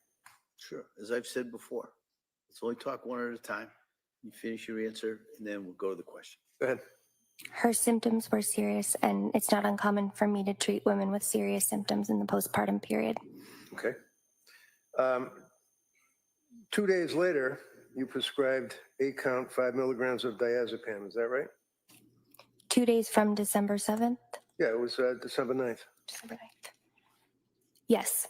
And 4 days later, you prescribed more diazepam. Is that correct? December 13th? Correct.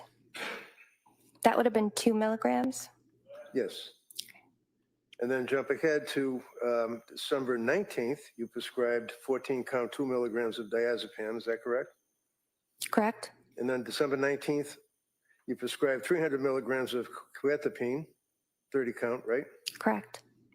And that was on December 19th. 3 days later, on December 21st, you prescribed additional quetiapine, 100 milligrams, 14 count, right? Correct.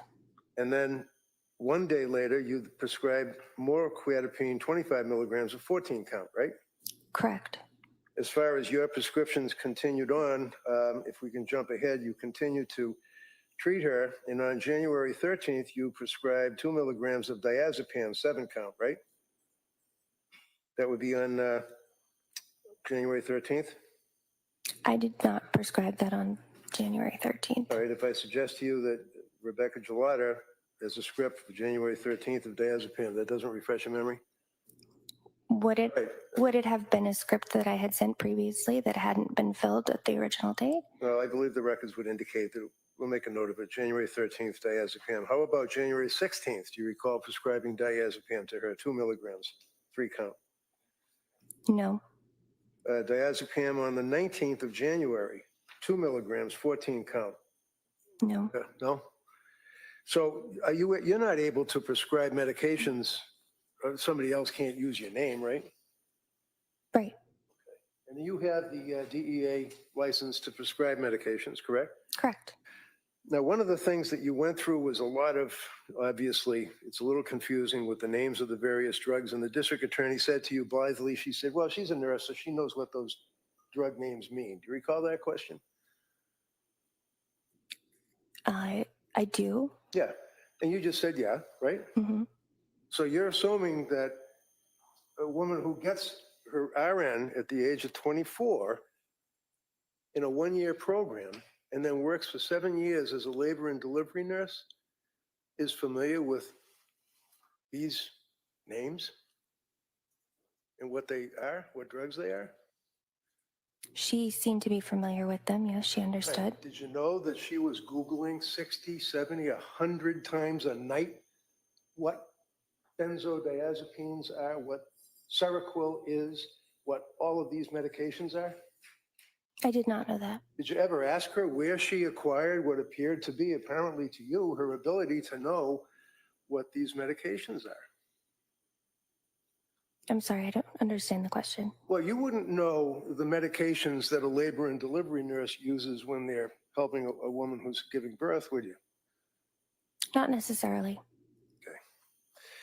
In any event, one of the things that you left us with is the fact that you were very, I think the word was invested in Lindsay Clancy and were concerned about her treatment, right? Correct. You knew that she had gone to the Rhode Island program for Women and Infants Center, Behavioral Health Day Program in Providence, Rhode Island. You knew that, right? I did. And you basically gave her the referral. You didn't make the referral. I think it was Latasha Dukes that might have done that. Correct. So you were aware of the fact that a recommendation was made to Lindsay that she reach out to someone else for help, right? Lindsay made me aware of that, yes. And she needed help, didn't she? Yes. And she went to Women's and Infants Hospital on December 20th, right? She did. And was she treated at Women and Infants? I don't believe so. Why not? I wouldn't want to speculate or assume, but it Why seemed would- to be her intake appointment. For what? Her intake appointment? Okay. So without assuming or speculating, you referred her to this provider, right? Yes. So you have this woman who you know has been seeing Dr. Tufts, a psychiatrist, right? Right. You knew that. Mhm. You didn't get access to Tufts records. You didn't know what Tufts was doing, but you knew that for a period of time before she saw you, she was dealing with a psychiatrist, right? Yes. You knew that she was a woman who had just given birth like 5 months ago, right? Yes. You knew that she was obviously in trouble. She was sick, right? Yes. You told us that she was suffering from, and your words were, a mental health illness that was very real. And you told her that this will get better. And that was in December of 2022. Yes. So when you referred her needing help to this women's and infants program in Rhode Island, and she went because that's what she was told to do, what happened at Women and Infants program? I can't speak to what happened at Women and Infants Why not? because I was not a part of that assessment. What does that mean? I did not see the assessment, and I did not speak with Dr. Diaz. Why? Lindsay had informed me that she was going to be at the program for 2 weeks. She was hoping to be at the program for 2 weeks, right?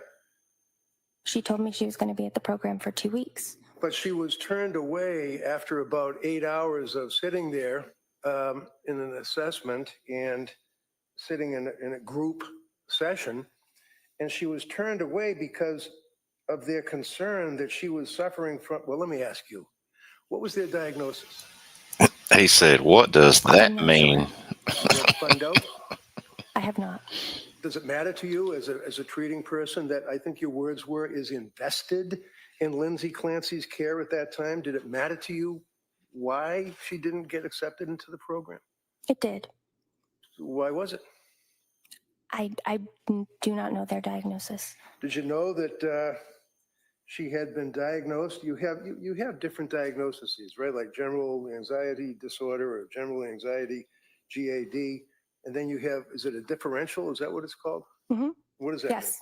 It means a differential in medicine could be patient comes in with a cough. What are your differentials? Differential might be bronchitis, pneumonia, strep throat. So it's different things, different diagnoses you consider. Did you know that, in fact, they wouldn't accept her into the postpartum program because of their concern that she had been over-medicated by drugs, and they wanted to find out? I can't speak to that. Did you know that she was diagnosed as depression due to adverse drug effects? I cannot speak to that. Do you know, invested as you were, that on December, strike that, on December 20th, the very same day that she had finished being evaluated, woman you were invested in, had been evaluated by Dr. Diaz that you recommended or you mentioned, that in fact, looking at the exhibit, that they recommended tapering Seroquel, starting 200 milligrams tonight, follow up with outpatient provider of note. We attempted to reach current outpatient provider Rebecca Gelada, but did not receive a call back. I never received a call from Women and Infants. So this medical record from Women and Infants saying that they called Rebecca Gelada and never got a call back, your memory is that they never called you? They never called me. I absolutely would have called them back. Okay.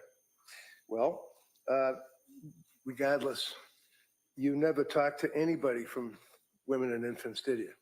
Whether they called you or whether you reached out to them being invested? I did not. I know our program re-referred her a few days later. I'm going to offer this now, Your Honor. I think just. It's already in it. Mark, yeah, well, I'll allow, we'll keep it as an exhibit for identification. You can double check, make sure the pages that have been referred here are contained within, is it exhibit 220? Yep. And if not, then we can admit the second. Okay, thank you. One of the things that is a takeaway from your treatment of Lindsay is that she was, I think your words were that she was scared and thought that starting these drugs, the drugs, it was scary, were her words, right? Yes. And at no time did it occur to you that Lindsay was doctor shopping or trying to get drugs. She was trying to basically get off drugs, right? Correct. One of the things that you had mentioned is that the Good Moms Have Scary Thoughts book is something that you guys would give out to women when they would come into your program.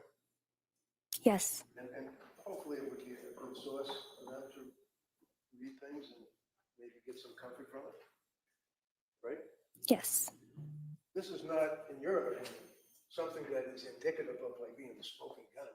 No. Police officer would seize it and the search warrant is, No. this is something you guys provide people to just help them out, right? Yes. Yeah. And just a couple of things. So on November 17th, she had an office visit with you. Is that correct? Not on November 17th. Okay. And you are South Shore Medical Center, right? Yes, that may have been her PCP. Okay. Is that her PCP? Is that person that would be under the umbrella of the South Shore Medical Center? Yes. Would that be Kimberly Tocchio? Yes. Okay. So you must have read Kimberly Tocchio's records, I would imagine, right? Yes. And you know that she was seen, record indicates that she was seen by a psychiatrist, and this would be November 17th note, started Zoloft 25, which was then increased to 50 milligrams, right? Yes. And she took the Zoloft 50 milligrams for one night and was unable to sleep and was discontinued because of the effect that it had on her, right? Yes.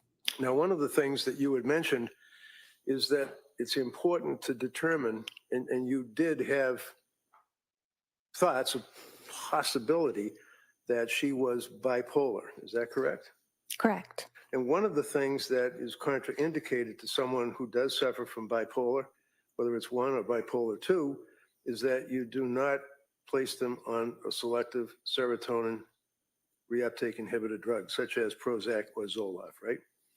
Correct. Because it can have an effect on them. Isn't that right? Correct. And what's the effect it can have on them? It can cause what we consider rapid cycling, meaning you can swing from mania symptoms to depression symptoms relatively rapidly.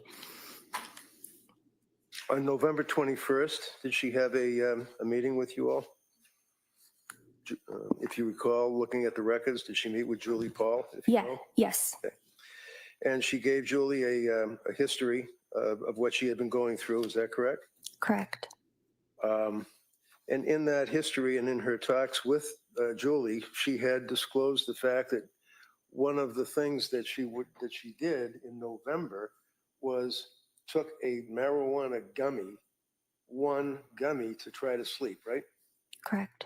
And again, her medical tests, blood tests, urine tests, everything showed that she had no alcohol, no THC, nothing on board, but she still disclosed the fact that to try to get some sleep, she took one gummy in November, right? Yes. So again, she's reporting, trying to be honest with you people as a provider, correct? Yes. And the scales that council asked you about, you were talking about the depression scale, you were talking about the Edinburgh scale, and I think we all know that the Edinburgh scale is geared for an evaluation of a person, of a woman who is in that postpartum period, and you evaluate whether or not they are, as a result of being postpartum, severely depressed, right? Yes. And you indicated that at some point her Edinburgh scale was initially, what was it, 15, 17, if you know? Initially at my visit, my first initial with her, Yeah, what was her Edinburgh scale the first time you saw her? 17, Okay, and that would be moderate? moderate. Okay, and then she had another Edinburgh scale after that, correct? Correct. And when was that, if you know? December 6th. And what is EPDS? What does that mean? Edinburgh postpartum depression scale. All right, so would you look at November 21st, please, which would be, so November 21st, she was administered a Edinburgh test, right? On the 21st, that would have been at Julie's appointment. I don't have that in front of me. If I told you that, well, on November 21st, it's a short period of time after November 17th, did they, whether it's Julie or somebody else, administer Edinburgh test to her? Yes, And what was the result? 23. That's severely depressed, isn't it? Yes, So in like 6 days, she decompensated from Edinburgh scale 17 to Edinburgh scale 23, right? so she was 23 on November 21st Right. and 17 on November 29th. Okay. So when you see a patient that's come to you and has an Edinburgh scale of 23 and an Edinburgh scale a couple of days later, that would be, what was it? 17. And what was it when you first saw it? You referenced it before, 17? 17. Yeah, that's still pretty high, isn't it? It's high, yes. Would that give you pause in conjunction with the symptomology that she's referring to and self-reporting, what she's feeling? I mean, the fact that she has a 23 on the Edinburgh scale, which is very high, and then followed up a couple of days later by a 17, taken in conjunction with what she was saying her symptoms were. That's of a concern, isn't it? Yes, So on November 20th, which would be the day before that Edinburgh scale of 23, and the jury will have access to all these records, she was reporting struggling with postpartum anxiety, right? I can't speak to Okay, that. that's fair enough. We'll go to when you treated her. Yes, Did you have a chance to review Julie's notes at all? I did. Okay. Yeah. And when was the first time that you actually met with Lindsay? November 29th. Okay. Which would have been after Thanksgiving, obviously, right? Yes, And you would have reviewed the records up to that point, right? yes, So one of the things that you would have reviewed was what she had indicated or reported to Nicole Harden Francis. Do you know her? yes. And who is Nicole Harden Francis? She's the nurse at our program. All right, and this would be on November 28th that she was speaking with Nicole, the nurse. You read the report before you met with Lindsay on the 29th, right? Right. So you knew that she had been reporting panic symptoms, that she was disoriented, that she was forgetful, that she was not connected to her body, is what she told her, right? I would have to review that just to be accurate.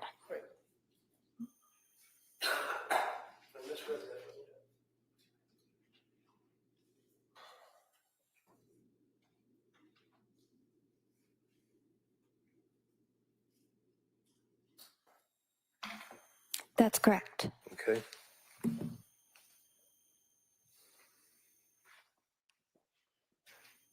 And would you agree with me that symptomology of mania, especially when incurred or encountered by a woman within the postpartum period, that's one of the symptoms, is being disoriented, right? Not necessarily. How about maybe a little bit? Could be confused if you're manic. Yeah.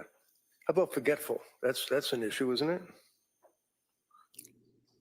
Not necessarily a symptom of mania. Okay. How about not connected to her body? What does that mean? I'm not sure what that means. So if you have a patient who's coming to see you, who's indicated the day before that she has the panic symptoms, disoriented, forgetful, not connected to her body, wouldn't you ask her what she meant by that? Yes. Okay. So when you saw her on November 29th, you diagnosed that she had postpartum anxiety, right? Mhm. Adjustment insomnia, right? Correct. And when you met with her, you noted that over the last 2 weeks, you asked her about how she had been feeling, and she said she was feeling nervous, anxious, and on edge. She said nearly every day, right? That's November 29th. That would be under screenings. Yes, she was. I would give you a page number, but they don't give us page numbers. She told you, and you can pull it up if you have it there, that she was not able to stop or control worrying, and that had been for several days at least, right? Correct. And she was worrying and stressing about things, worrying about different things every day, right? Nearly every day, yes. Couldn't relax nearly every day. This is a questionnaire form that you have, right? Yes. Being so restless nearly every day, correct? Correct.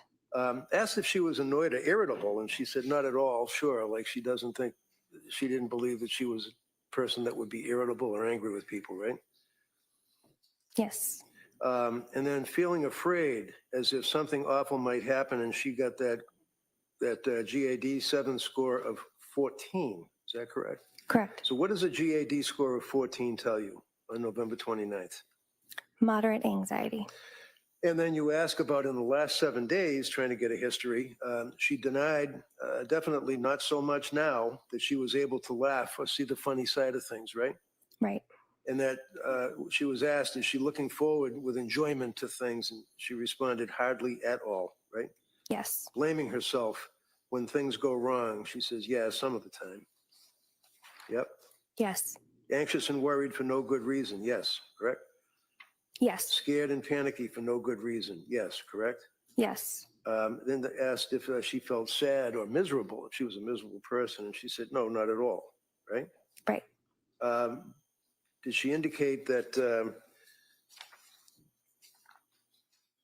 on that date, you gave her the EPDS Edinburgh test, and she had an Edinburgh score, as we said, of 17, right? Yes. All right. And then the medications that you prescribed to her, we've already got an evidence. The jury will be able to look at the actual scripts in the exhibit without going through every single day. The next time you saw her was November 30th. Is that right?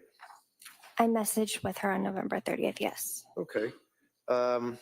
And you indicated that if you're not sleeping well with Valium, no need to continue it. I'll prescribe a short taper. And you went on about tapering and 5 milligrams of Valium to 2.5 milligrams and no benzos. And That was not on November 30th. okay. Does it say on the record, are you looking where it says patient message in the perinatal behavioral health program of South Shore Health, November 30, 2022?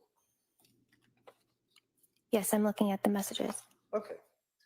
So is it a different date that you sent that message? It says November 30th on it, right? I just don't know internally if you guys had different. Oh, I understand. Oh, at the top, it says November 30th. Okay. More specific, it'll say Okay. the dates, but the header will say November 30th. So I understand. Okay. And basically, you indicated that you were going to send along information about bipolar 1 or bipolar 2, which actually would be what's known as a bipolar spectrum disorder. Is that correct? Yes, that was on December 7th. Okay, but it's underneath November 30th, so forgive me for looking at it that way. Yeah, I don't know why. That's all right, no problem.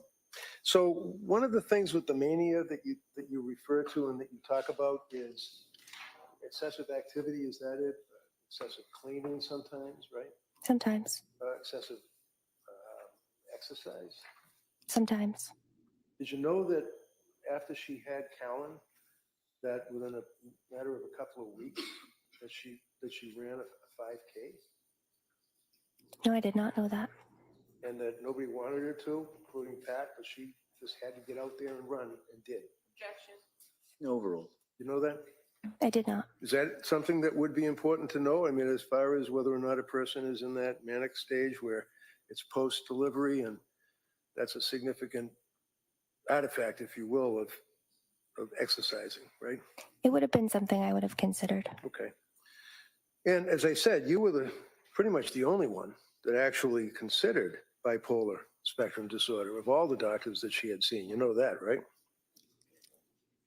Are you aware of that? I'm All right, never mind. That's right. She's going to object. That's okay.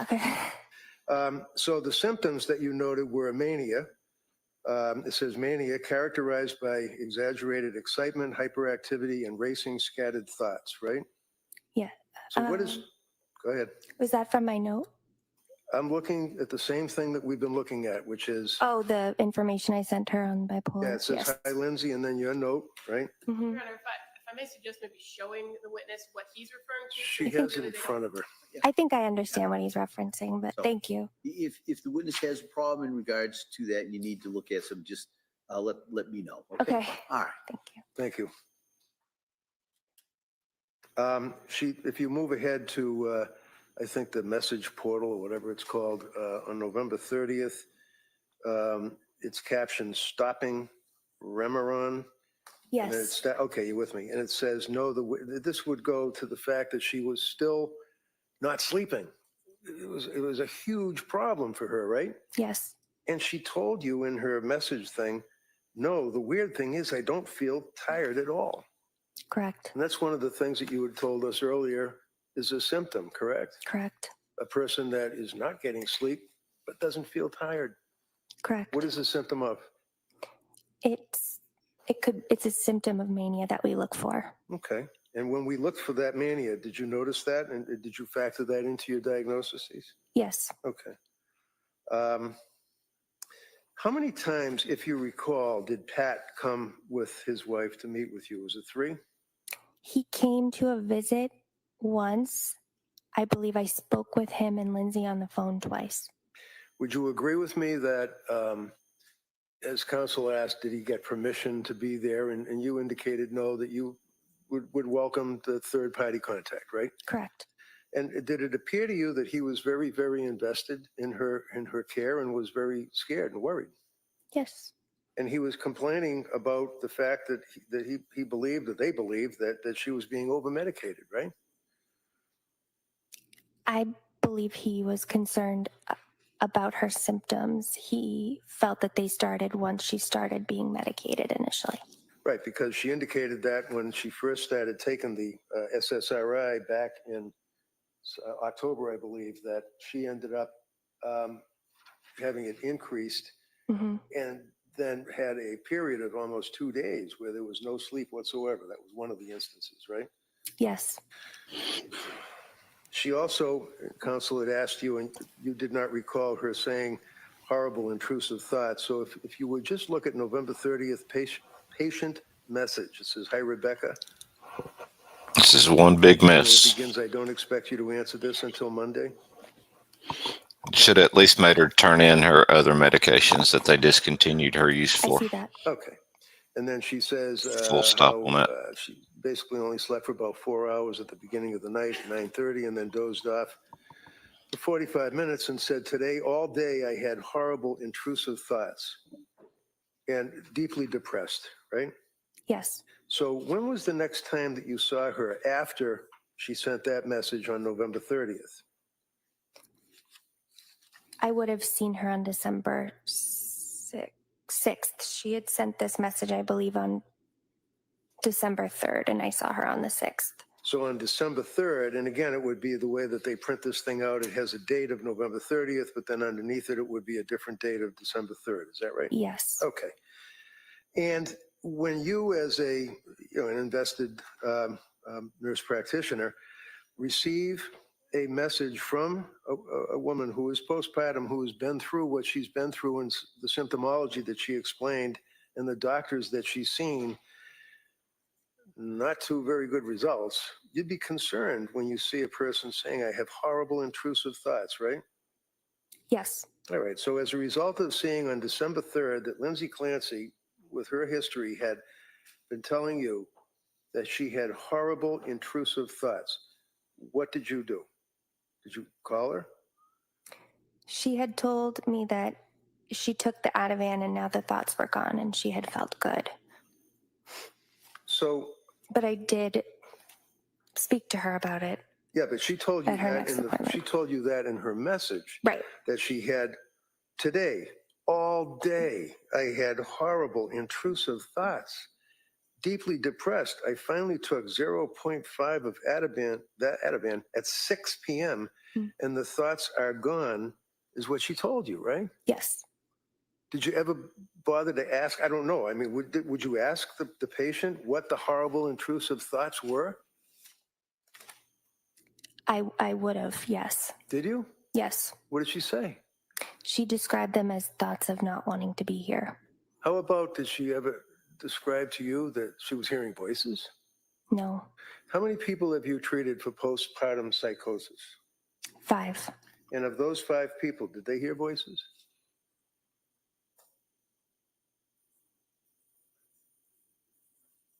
Not all of them. How about some of them? Some of them. And that's a real thing, isn't it? Yes. And visual hallucinations likewise? Not all. So with the voices, that would be an auditory hallucination. Yes. Visual hallucination, not all, but some. Yes. And that's a real thing. Yes. So when she had horrible intrusive thoughts, did she say where these happened? Like, was she in the yard? Was she in a car? Did you ask her where and what? Or was it just that she just didn't want to be here anymore? It was more that she didn't want to be here anymore. Okay, did you ask her what that meant? I did ask her if she had any plans or intent for suicide, which changed at different times during our treatment.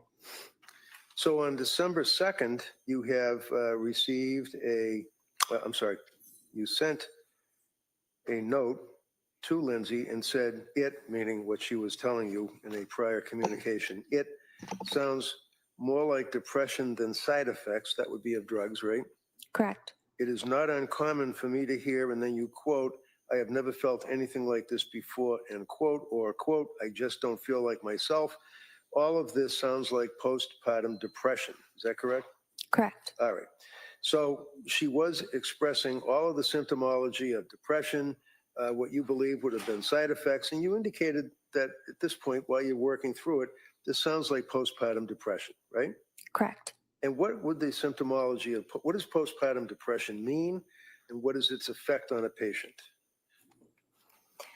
Postpartum depression is like depression at any time during a patient's life. However, there are some unique considerations.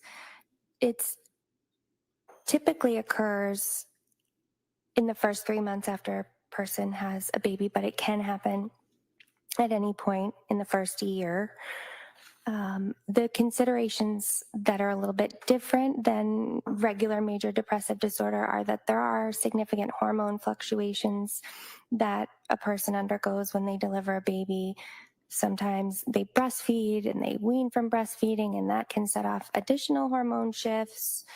And it tends to be a very anxious presentation.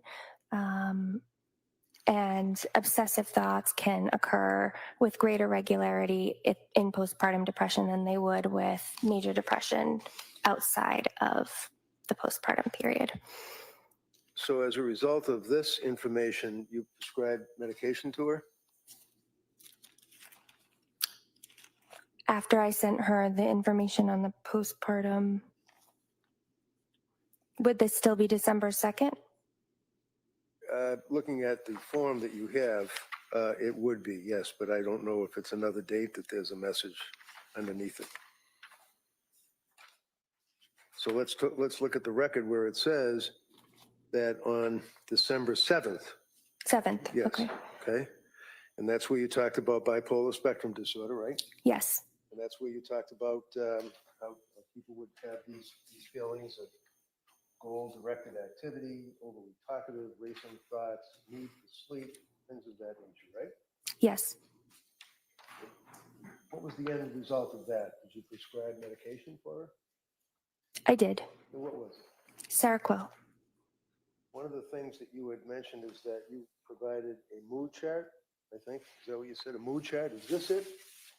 Is that an indication just so the jurors know that it's in the records? It's It's a horrible. That looks accurate, yes. Yeah.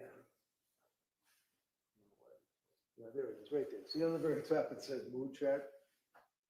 Left? Yes. All right, and on the top, it says. I've seen times I've needed a mood And chart. also provided another chart on that date. What is that? That's another variation of it? It's the weekly mood chart. Okay. So did you tell her to fill this out? I suggested that she fill it out so we could keep track of her symptoms. Okay. Do you remember if she filled it out when she spoke to you? She did not speak to me about filling it out. After that, she did say she printed it out. Okay. Did you ever ask to see it? I don't recall. Okay. On December 1st, you met with her, is that right? Oh, no, wait a minute. Christine Zappi. Who's Christina Zappi? I believe she's also someone that works at South Shore Medical Center. All right. Do you know that she saw Christine Zappi on December 1st? Christina, I'm sorry. It says Christina. I'm not sure if she saw her for a visit that day. Okay. Have you seen in the pool of records that you have that she did see this individual and noted that she had been dealing with the problems, the insomnia symptomology for over a month and a half, and medications keep changing and it doesn't seem like much is helping. Did you ever see that? That does sound familiar. Okay, so she was somewhat this is almost hand in glove with saying, I'm not being hurt, right? Same Yes. idea. Did you see her on December 2nd, the next day? I spoke to her on December 2nd. Okay. And again, the district attorney kept asking you about, she had the opportunity to come in and see you if she wanted to and things of that nature, right? Yes. And would you agree with me that it's sometimes better to have a face-to-face actual meeting with a patient rather than just on the computer? Yes. Did you ever, if you recall, with all of the symptomology and deterioration going by week after week, say to her, I really think that we should get together in person? Yes. So we met in person on the 6th, and our plan had been to meet in person on the 13th. Okay, so that would be December 6th, correct? Mm-hmm. Yes. Now, December 2nd, you had a conversation with her on the phone, is that right? I believe it was just my chart messages. Okay, so you see on where it says, again, it's got the big black letters, December 2nd, 22, and then underneath it, it says behavioral health history. Can you find that on your records? If you don't, that's fine. That would be the time that she indicated that she had been to the ER for anxiety symptoms as well as insomnia and heart palpitations. You remember that? I don't see that. Okay, well, then let's get it. Anybody could be talking on your My Chart account too, by the You have way. access to other staff notes and records, right? I do. I only brought my own. Okay, with me. that Yeah. answers that. So if I approach you, Yes. Can I see what you're showing her first? Sorry.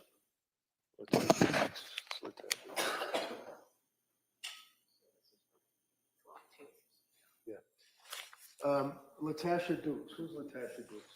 Letitia Dukes was a clinician at our program at the time. All right. So am I looking at Latisha Dukes, MSW? What does that mean? Master of Social Work. All right. And does that indicate a date that Ms. Dukes saw Lindsay? December 2nd. All right. And on December 2nd, again, she was complaining of symptomology, she meaning Lindsay, having heart palpitations, right? She's describing that she had heart palpitations and she went to the ER for anxiety symptoms. Okay, so the answer is yes. Yes. Okay, so Yes. and that she then went to the ER, and per a patient's report, she has an addiction to Ativan, and that's why she can't sleep. And she also noted had weight loss, right? Correct. And panic attacks, right? Correct. So she's got a fear that she's on the benzodiazepines by script that she didn't want to be on, and she couldn't sleep, and she was losing weight, and all the other symptomology that we talked about, right? Correct. And that's in December. Yes. December 5, Nicole Hayden Francis had a chance to speak with Lindsay. And at that point, there was a recommendation that she might want to try INPT LOC. What does that mean? Inpatient level of care. Okay. And that would be Nicole Hayden Francis, who's a nurse, was telling her that on December 5. Yes. Now, and again, I know you don't have the records from what Tisha Dukes, so if I may approach. You may.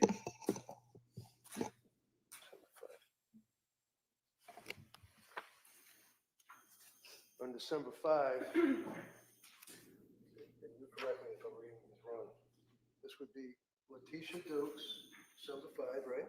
Correct. Okay. And on that occasion, Letitia Dukes notes that she called Aspire Crisis Support, she meaning Lindsay, right? Yes. What is Aspire Crisis Support? Aspire is the community mental health program that operates the local 24-hour emergency services program for psychiatric emergency services. Okay. So when I say you collectively, I mean psychiatrists, nurse practitioners, RNs in the psychiatric world, tell patients that are in crisis that if you feel that you're going to have suicidal ideation or anything, you should call these numbers, is what you people will give them, right? Yes. All right. She called Aspire Crisis Support, not once, but twice, right? If you know. I'm aware of the one time she called. Okay.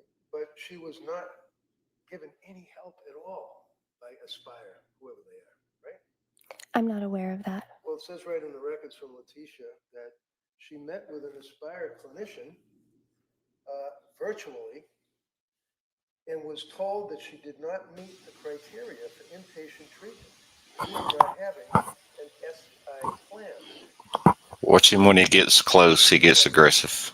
They just told her, you're not laying on the ground with your throat cut, so we're not going to be able to help you. Can't speak to what they told her. So Aspire then recommended that she start or go to a day program. Is that correct?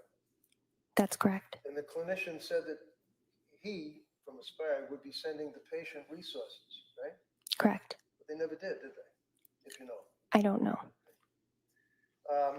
Further, Letitia notes that they reviewed the sleep hygiene with the patient. Clinician provided patient suggestions for meditation, grounding, self-soothing techniques. What's a self-soothing technique? You know. It might just be simple strategies to soothe yourself using any of your 5 senses.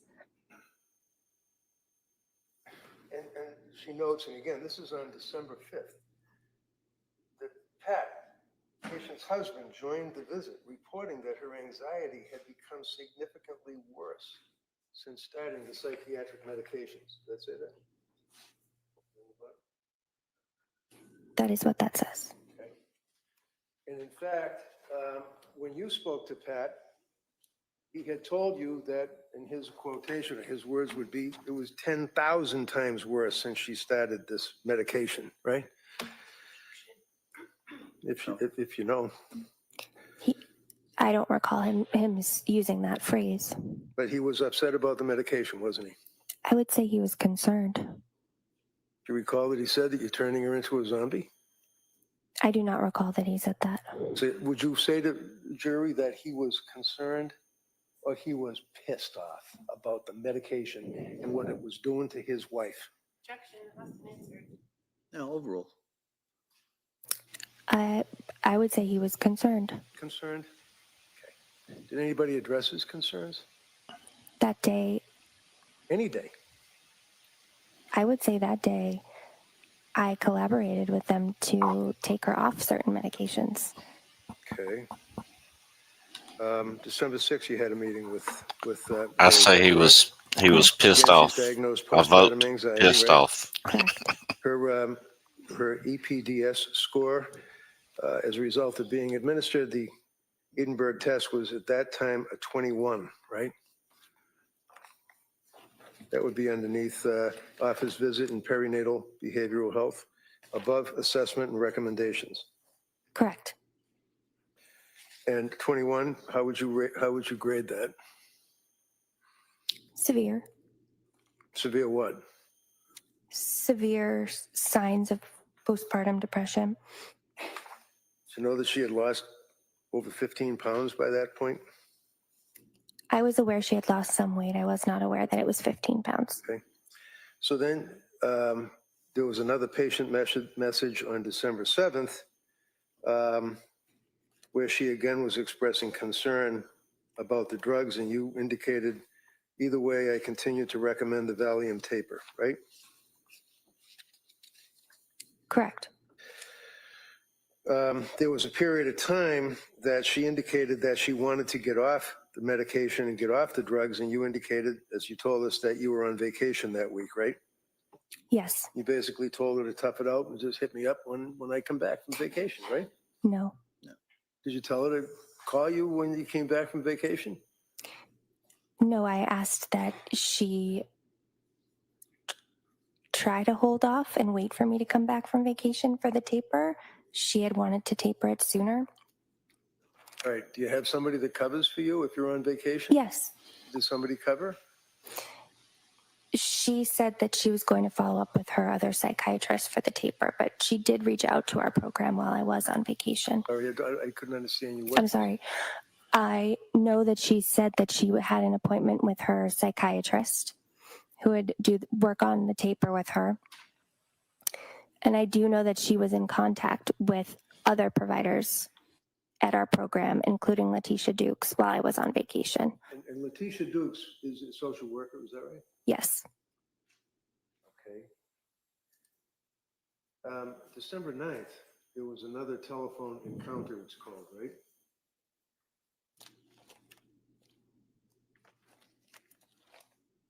Yes. And yet again, her husband, Pat, was involved with this call, right?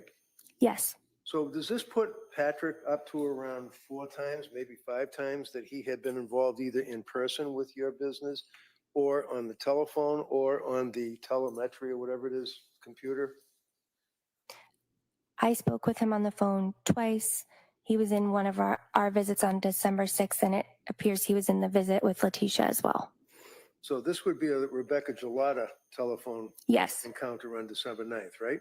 Correct. And on that occasion, Lindsay, and it says, and her husband called this writer, that'd be you, right? Correct. Regarding the plan to taper, correct? Correct. And they both agreed that Lindsay's symptoms remain too acute. What does that mean? What's acute mean? Severe. Did they say that she's sleeping but waking up? Let me back up.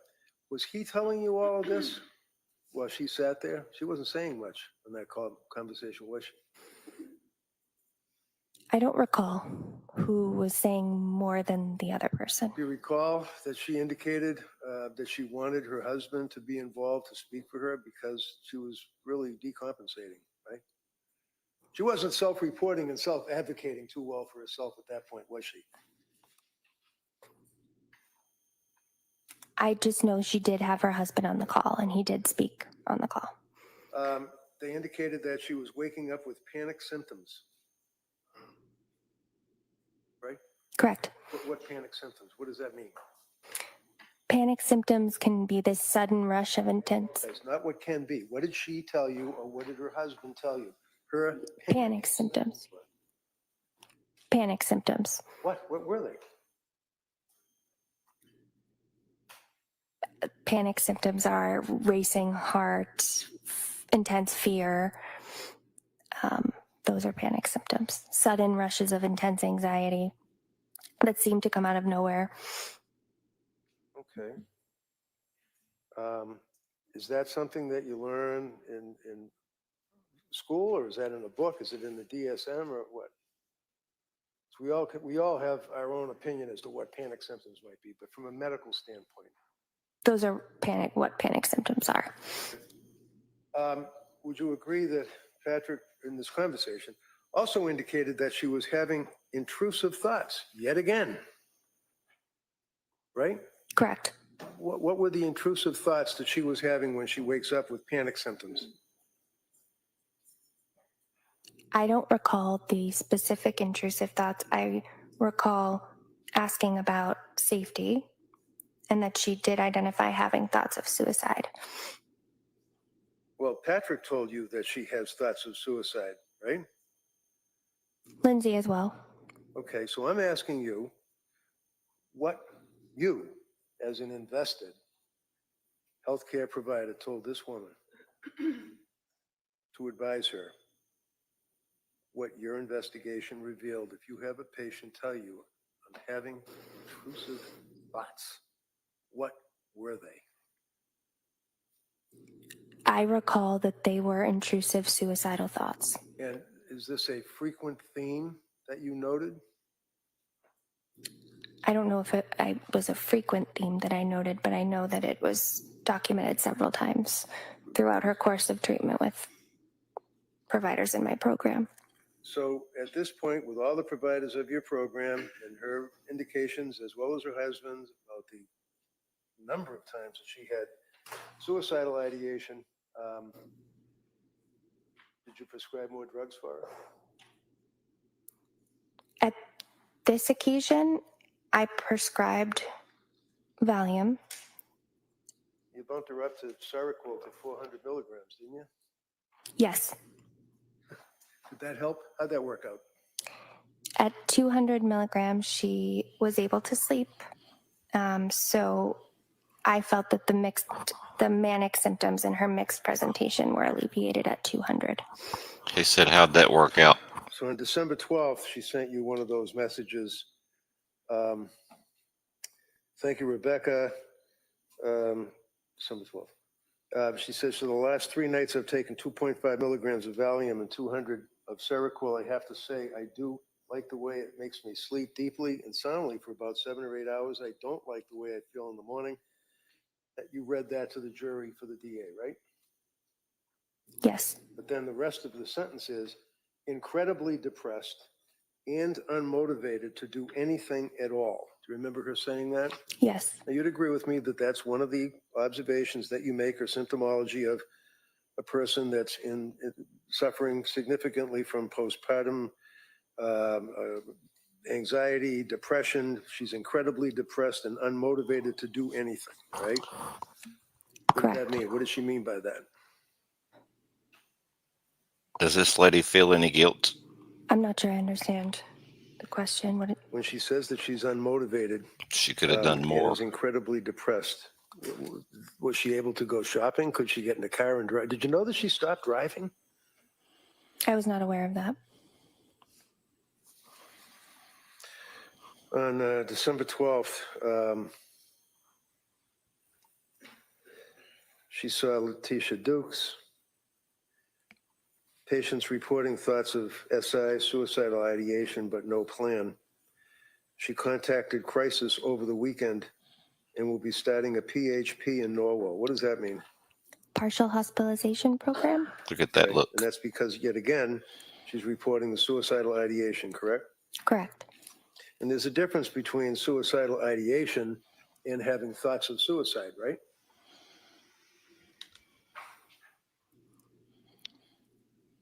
Under the DSM, is there? There's a suicidal ideation can be a spectrum. Okay. It's tragic, April.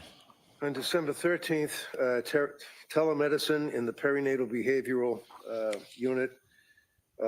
Again, there was a concern about suicidal ideation, and her look underneath Edinburgh postnatal depression scale, if you have it, was now 20. It's still severe, right? Correct. So what did you do on that date, if you know, December 13th? I recommended that she continue Seroquel 200 milligrams and Valium 2 milligrams. December 19th, telemedicine with Letitia Dukes. And this is when she indicated that she was going to contact women and infants, and Letitia helped her out to do that. So she went to women and infants on the 20th, right? Correct. Okay. So as time went on, and she had gone to women and infants and was unable to be treated on December 20th and went home, or picked up by her husband, what was her course of treatment after that? You didn't talk to anybody at women and infants, right? At that time, I did not talk to anybody at Women and Infants, but I do know that we re-referred her in a few I days. know you already told us you re-referred her. My question is real simple, and I don't mean to be bully. I just want to ask you, Yes. did you talk to anyone at Women and Infants? No.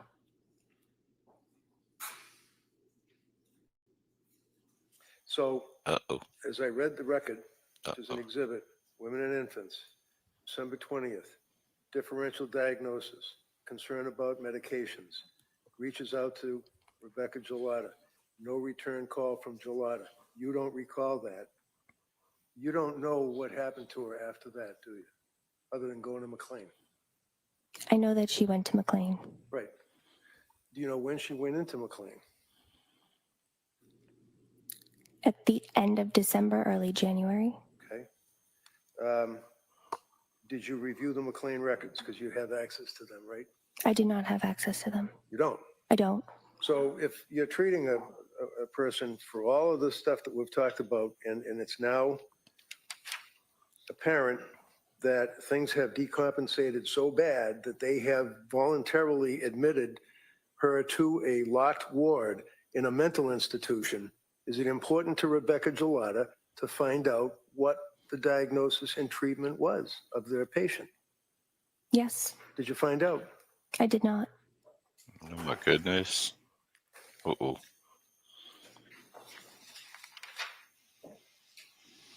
And anytime you called it an ROI, anytime you needed a release of information such as a HIPAA release, she would have signed it, right? Action. Overall. Would have. You have no reason. Calling speculation. I bet not that having- landed with the jury. I I'm gonna bet that allow landed with the jury. to weigh that. You can explore that on cross-examination. Redirect, I'm sorry. From your treatment of Lindsay and her efforts to be a good patient and tell you all what her symptoms were and third-party contacts and everything, to your opinion, she would have signed a release for you to get access to pretty much anything you wanted, right? I'm not sure if she signed a release for McLean to be able to speak with us. Did anybody ask her? Did you ever ask her to sign a release? I did not.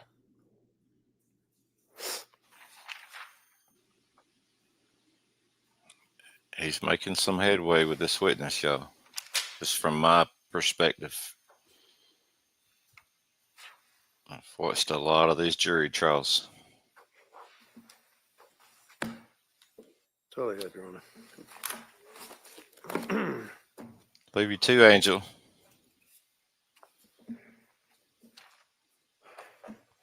All right, Attorney Buckingham? Catch you later.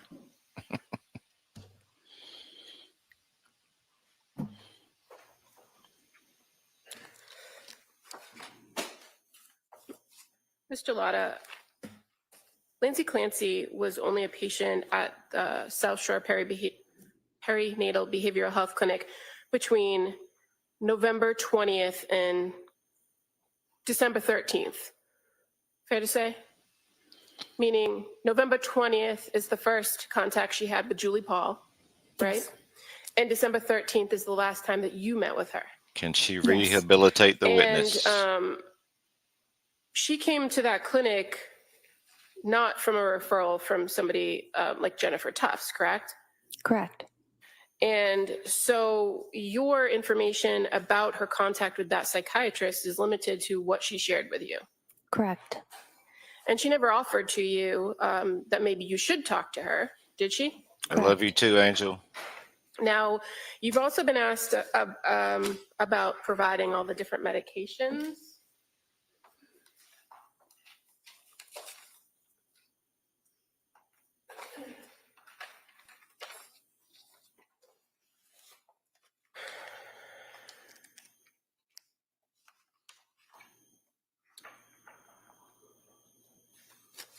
plans. If I may approach with You may. Exhibit 1, please. Yes, you may.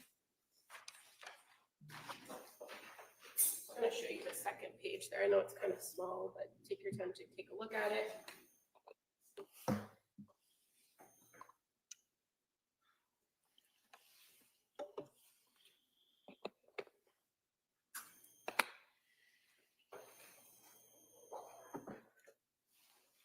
Do you ever see on there that you prescribed any medications to Lindsay Clancy in January of 2023? None. And in fact, January 12th of 2023 is Jennifer Tufts, correct? Correct. January 5th of 2023, Aaliyah Goodhart, correct? Correct. January 16th, Jennifer Tufts. Correct. Jennifer Tufts for diazepam. Jennifer Tufts for diazepam. So your last prescription filled is December 22nd, 2022. Correct. So when counsel asked you about this chart he was reading from, Yes. you would agree with me, this record from CVS is what you would generally see when you pull a patient's prescription lists. Yes. And as far as the going back through some of the medications, and you were read by counsel about on December 6th and 7th, prescribing the same medication, is it common that you would change prescriptions to adjust for dosage? Yes. And when you start some new medications, do you give somebody an automatic 30-day supply if you're not sure if that's going to be the course of medication? Correct. So sometimes you're prescribing things at kind of odd dosages, right? Or odd number of pills. Yes. So on December 6th for the diazepam, you actually prescribed 1 pill. Yes. And then December 7th, 2 pills. Yes. And then December 9th, a 5 milligram dose, 8 pills.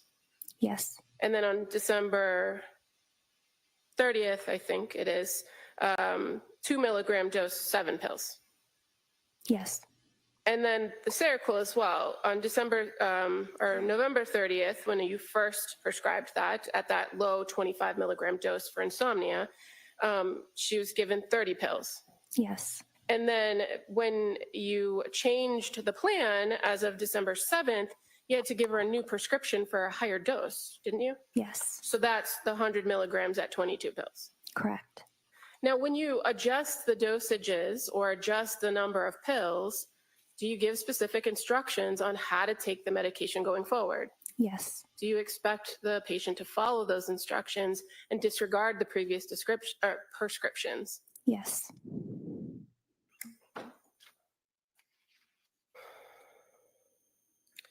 Now, at several points, you've indicated and counsel asked you about referrals or recommendations that Ms. Clancy go to a partial hospitalization program, right? Do you recall that line of questioning? I do. And does South Shore Perinatal Behavioral Health have a partial hospitalization program? Not at this time. And so oftentimes you have to pair or recommend places outside in other communities, correct? Correct. And you've talked about women and infants, and that's one of the places that you've referred and that you did in fact refer this patient, correct? Yes. You don't have an affiliation with women and infants, do you? No. So any information that you receive would have to come from the patient or at the patient's request. Is that fair to say? That's fair to say. In regards to her visit to women and infants in December 20th, you had contact with Lindsay Clancy the next day, didn't you? I did. And that was through the MyChart messaging? Yes. And she explained to you what happened at Women and Infants?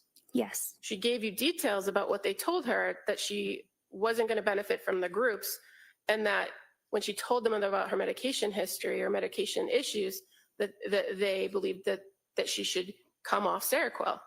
Yes. So while you don't have the records of the diagnosis, you had a report from the patient about what they were recommending, didn't you? Yes. And as a result of that, you started a conversation with her about tapering Seroquel, didn't you? Yes.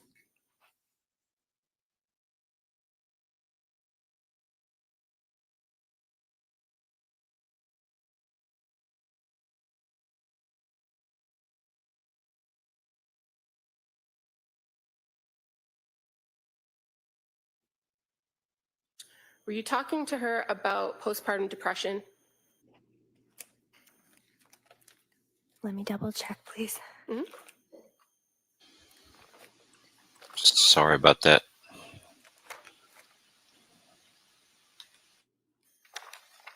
I was. So that's when you sent the information and the mood chart, right? Yes. So that's November 30th, December 1st. And now by the time you get to December 7th, after having pretty significant back and forth communication with her, now you're talking with her and giving her some information about bipolar, correct? Correct. So upon her presentation at the clinic and her initial focus of treatment, it was for postpartum depression and anxiety, was it not? Yes. And as you began to have more contact with her, as you began to trial different medication regimens, is that when your differential diagnosis started to emerge? Yes. And you responded to that appropriately with the medication you recommended, right? Yes. That's why the titrating of Seroquel became a conversation. Is that fair to say? Yes.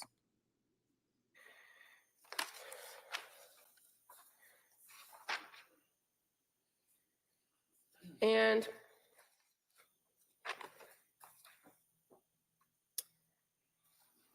when you, after the Women and Infants program on December 20th, you didn't see Lindsay Clancy again in the clinic, did you? Either telehealth or in person? No.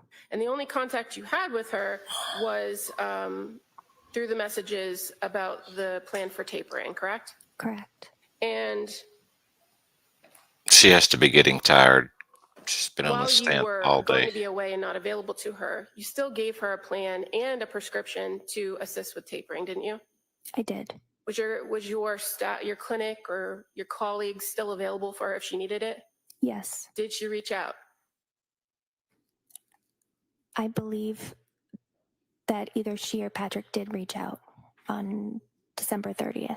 And that was for a higher level of care recommendations, right? Correct. But as far as issues with the taper, did she reach out to you or your colleagues about issues with the taper? No. Now, counsel went through with you a call in which Patrick and Lindsay, or Lindsay indicated to you that she was having panic symptoms and intrusive thoughts. Do you recall that? Yes. In that call, did you contract for safety? Yes. What does that mean? It means assessing immediate safety. For example, not to speak in hypothetical, but if somebody was saying, I have a plan to kill myself, I have a knife, I am calling 911, I am sectioning that person. If somebody's saying, I'm having thoughts of suicide, okay, what are they? Do you have a plan? Do you have intent?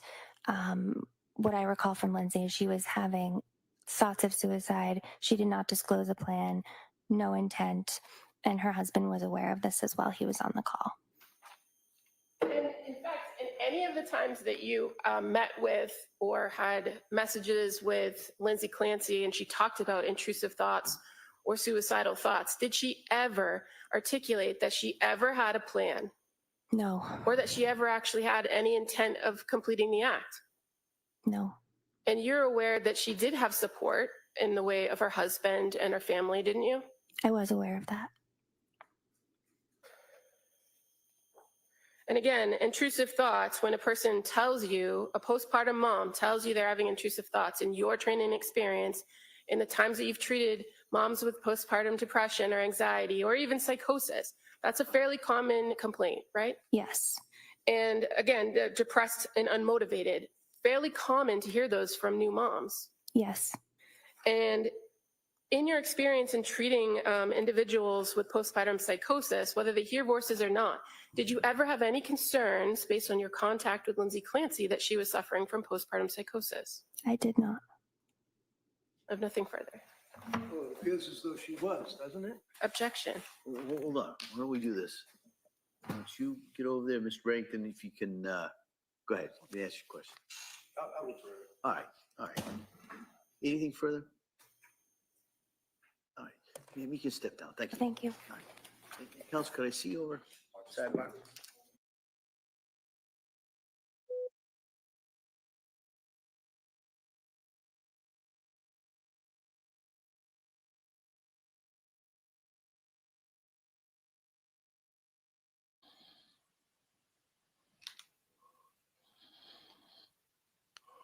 Got another sidebar in Massachusetts.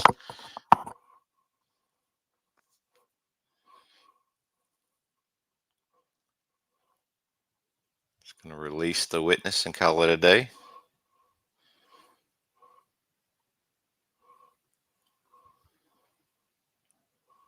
We shall see.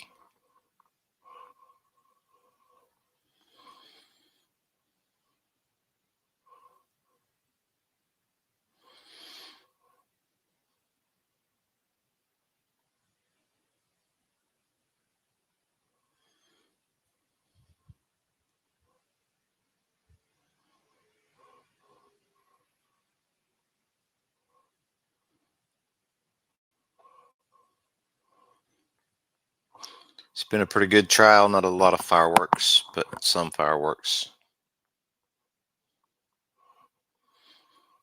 Flicker, you're still here. How's the frog coming along? Flicker. Did we name the frog?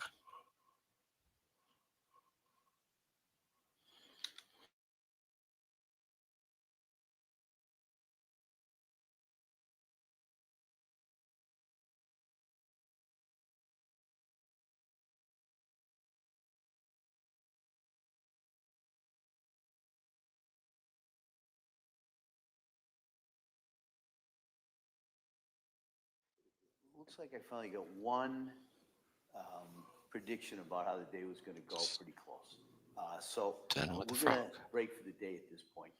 I knew it. And so what I'm going to ask you to do is come back tomorrow at 9 o'clock. The hope would be kind of a similar schedule that we can follow tomorrow as well. And then I'm told we are well on schedule and perhaps somewhat ahead of schedule. So I would love it if you named the frog Wayne. but that's kind of where we are. So I'm going to excuse you till tomorrow. Remember those instructions. Don't read anything about this case or any similar cases. Don't do any research. Don't talk about anything. Don't take any field trips.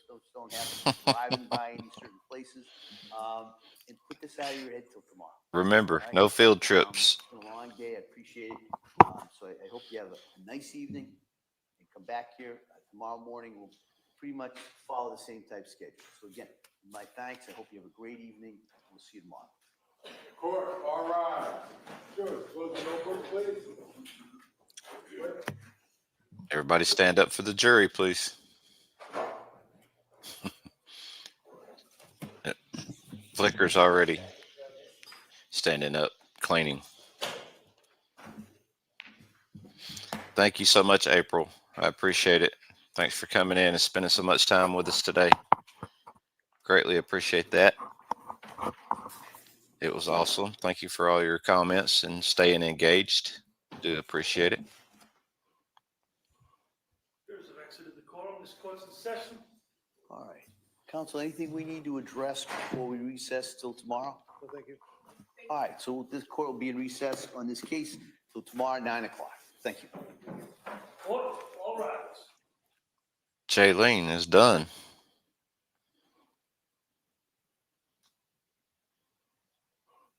Awesome, Jaylene. Thank you for hanging with us while you're doing your homework. You got that done. They got another court day done. One day closer to whatever the outcome is going to be in this case. I'm sure this will be debated highly, whatever the outcome is, whatever the jury decides. I'm sure the experts and everybody is going to pick it apart. All right. So before we begin the impanelment, I know that there was a motion to eliminate filed by the Commonwealth last week. Stop right there, Commonwealth.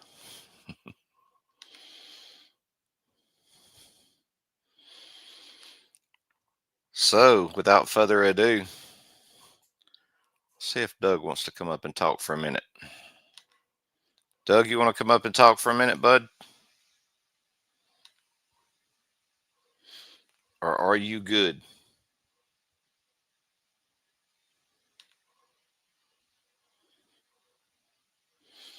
Let's knock these people off the stage, y'all. Bye. I said good day.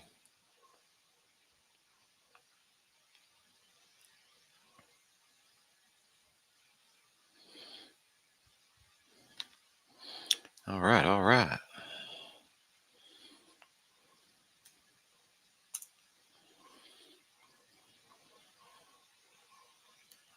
Here we go, Doug.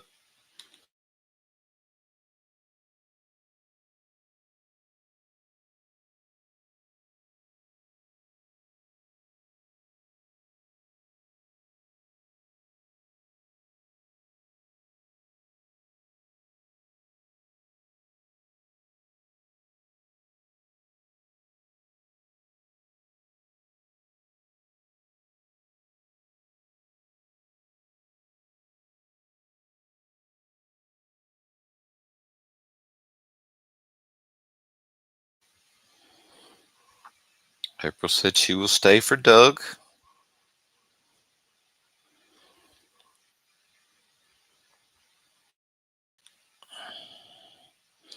Hello, Doug. Doug is muted. Let's unmute Doug. Yo, what's up, Wayne? Can you hear me good? I can hear you perfect, man. What's going on, dude? How's it going, man? Man, it's going. It's as a long night last night into an early morning today, but look here, we got through it, man. You know what I'm saying? And had a good time and had a decent small audience here today. I don't even want to really call it small, you know, because everybody came in and hung out with me all day, and so got some good viewing hours in, and interesting trial too, man. What you think about the trial? Oh, Doug, you muted again, bud.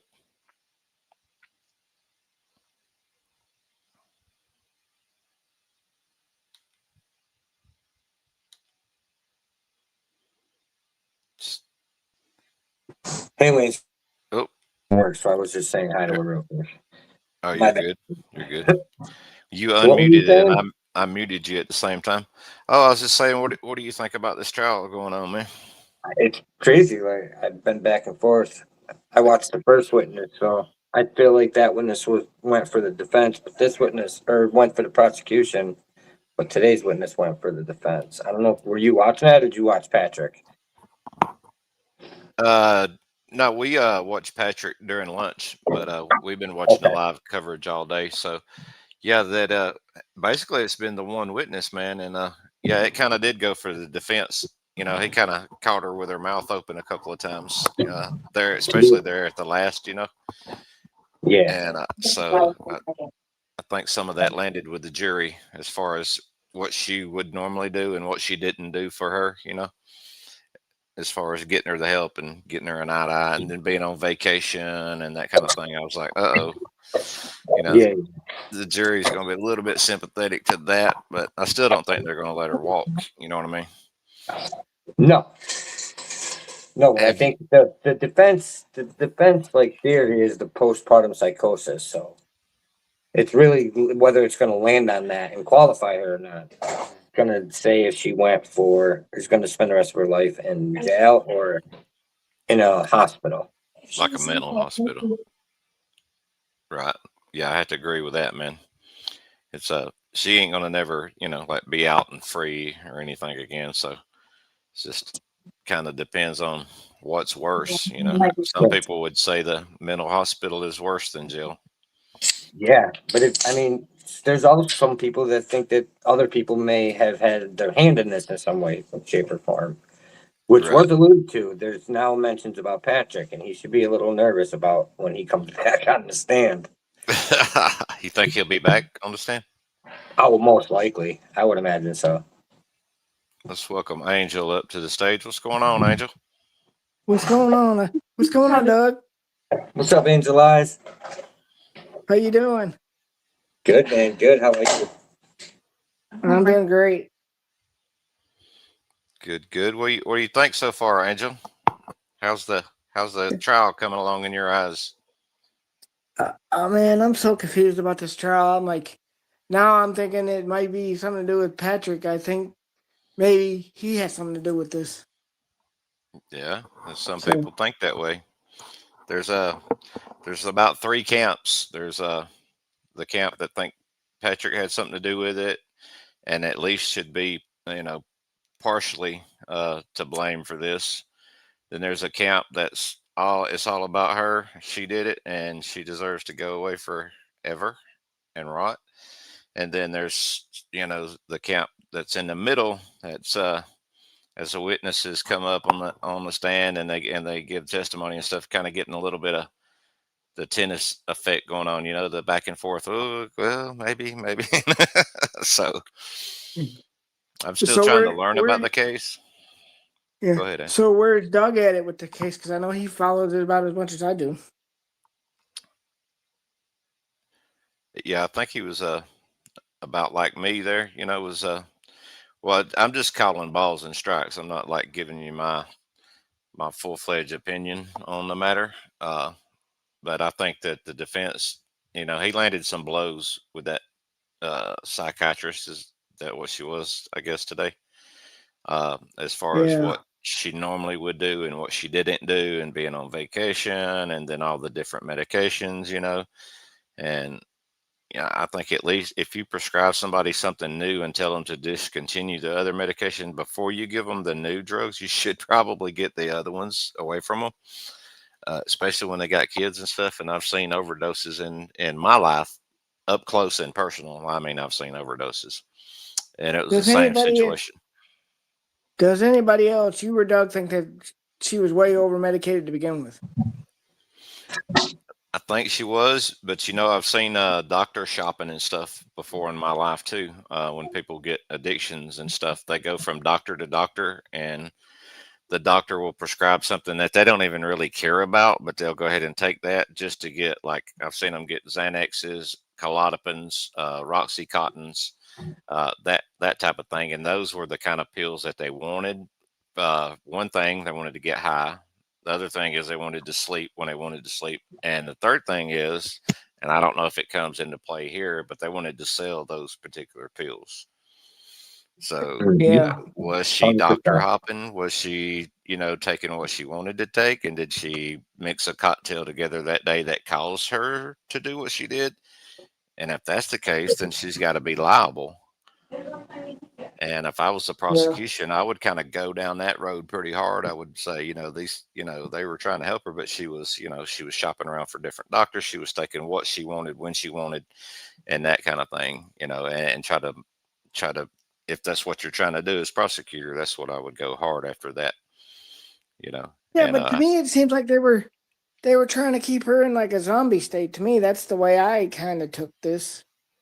yeah, especially when she was on vacation, right? Just take a few more pills and I'll be back shortly. Yeah. You're going to get through this. Trust me. The beach is calling. Yeah. Is Doug still here? Oh yeah, I'm here. He's there. So what's your theory of this so far? What do you think So I Patrick's think- responsible? Do you think she's responsible? What is Doug thinking right now? Well, yesterday I was in team, she did it, lock her up. But today I moved back towards the middle. I'm not all the way over to Patrick did it, but I think Patrick definitely played a role in this. Even just it was his absence and non-presence, it seems like, in the relationship. But he's the one that had to go to work probably and make all the money when she was out of work. So, And also, I noticed, I don't know if you guys noticed this, but when he was on trial the first time, he looked awfully uncomfortable, like he knew something was, like he was about to get in trouble or something. He was dreading this day. He had to testify against his ex-wife about how she unalived their 3 kids. I mean, I would be pretty fucking nervous and looking like shit too, probably. Yeah, I would be too, especially after going through all of that. And he knew a lot about her medications and stuff. So he was in there pretty deep. That was the point that really drove home at me today. One of them was his presence and possible controlling the decisions of which pills she was going to take. Because I don't think she was over medicated. I think she was like medicated confused. Like each one of her plans wouldn't have led to over medication. And in some cases, she was taking too much of some things and not enough of others which caused adverse reactions, and she just couldn't figure out what she wanted to do. And she was going from doctor to doctor to doctor to try to get a different solution, but she had a hard time sticking to any one particular plan. Right. So we don't really know what she was or wasn't taking. Like, they take her off of one thing, but she still has them. Did she actually just start taking certain things, or just throw some of them away? So the pill counting themselves are going to come down. You know, that's going to be a big part of it. Did she actually have what she was supposed to have? Right. And then your frame of Well, mind Doug, too. When you're under the influence of medication, you may start, making different decisions about your medication, because you're messed up on a Xanax or something like that. You're not acting the same as you are just normally.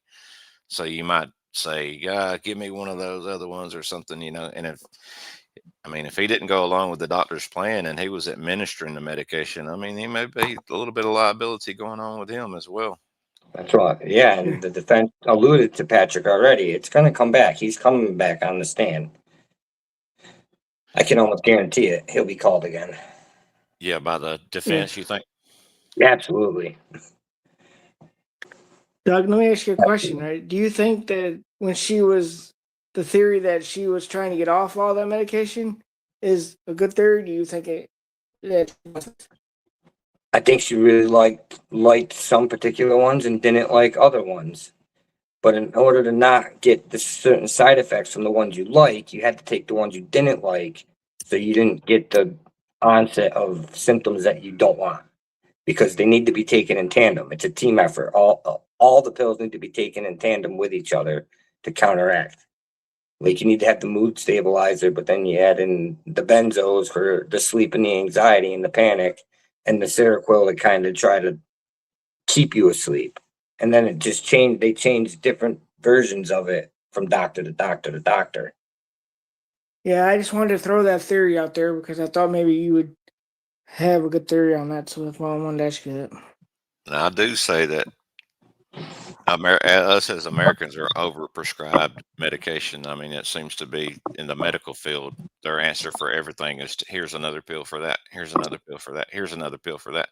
And they're getting away from the natural remedies and, recommend, go take a walk for God's sakes. If you're freaking out, just go for a nice long walk, go down to the river or something to that effect, go have somebody pray with You know you, why that is, call though, the right? preacher, because they're making money off You know of it. why that is. You know why that is, right? Because pharmaceutical companies ask them to do that way. Mm-hmm. That's So exactly they can right. get rich. That's why we have a crisis, especially the opioid crisis we got going on in this country. I personally know people I know somebody passed away right beside me from an accidental overdose in bed. I woke up to this person was no longer with us anymore.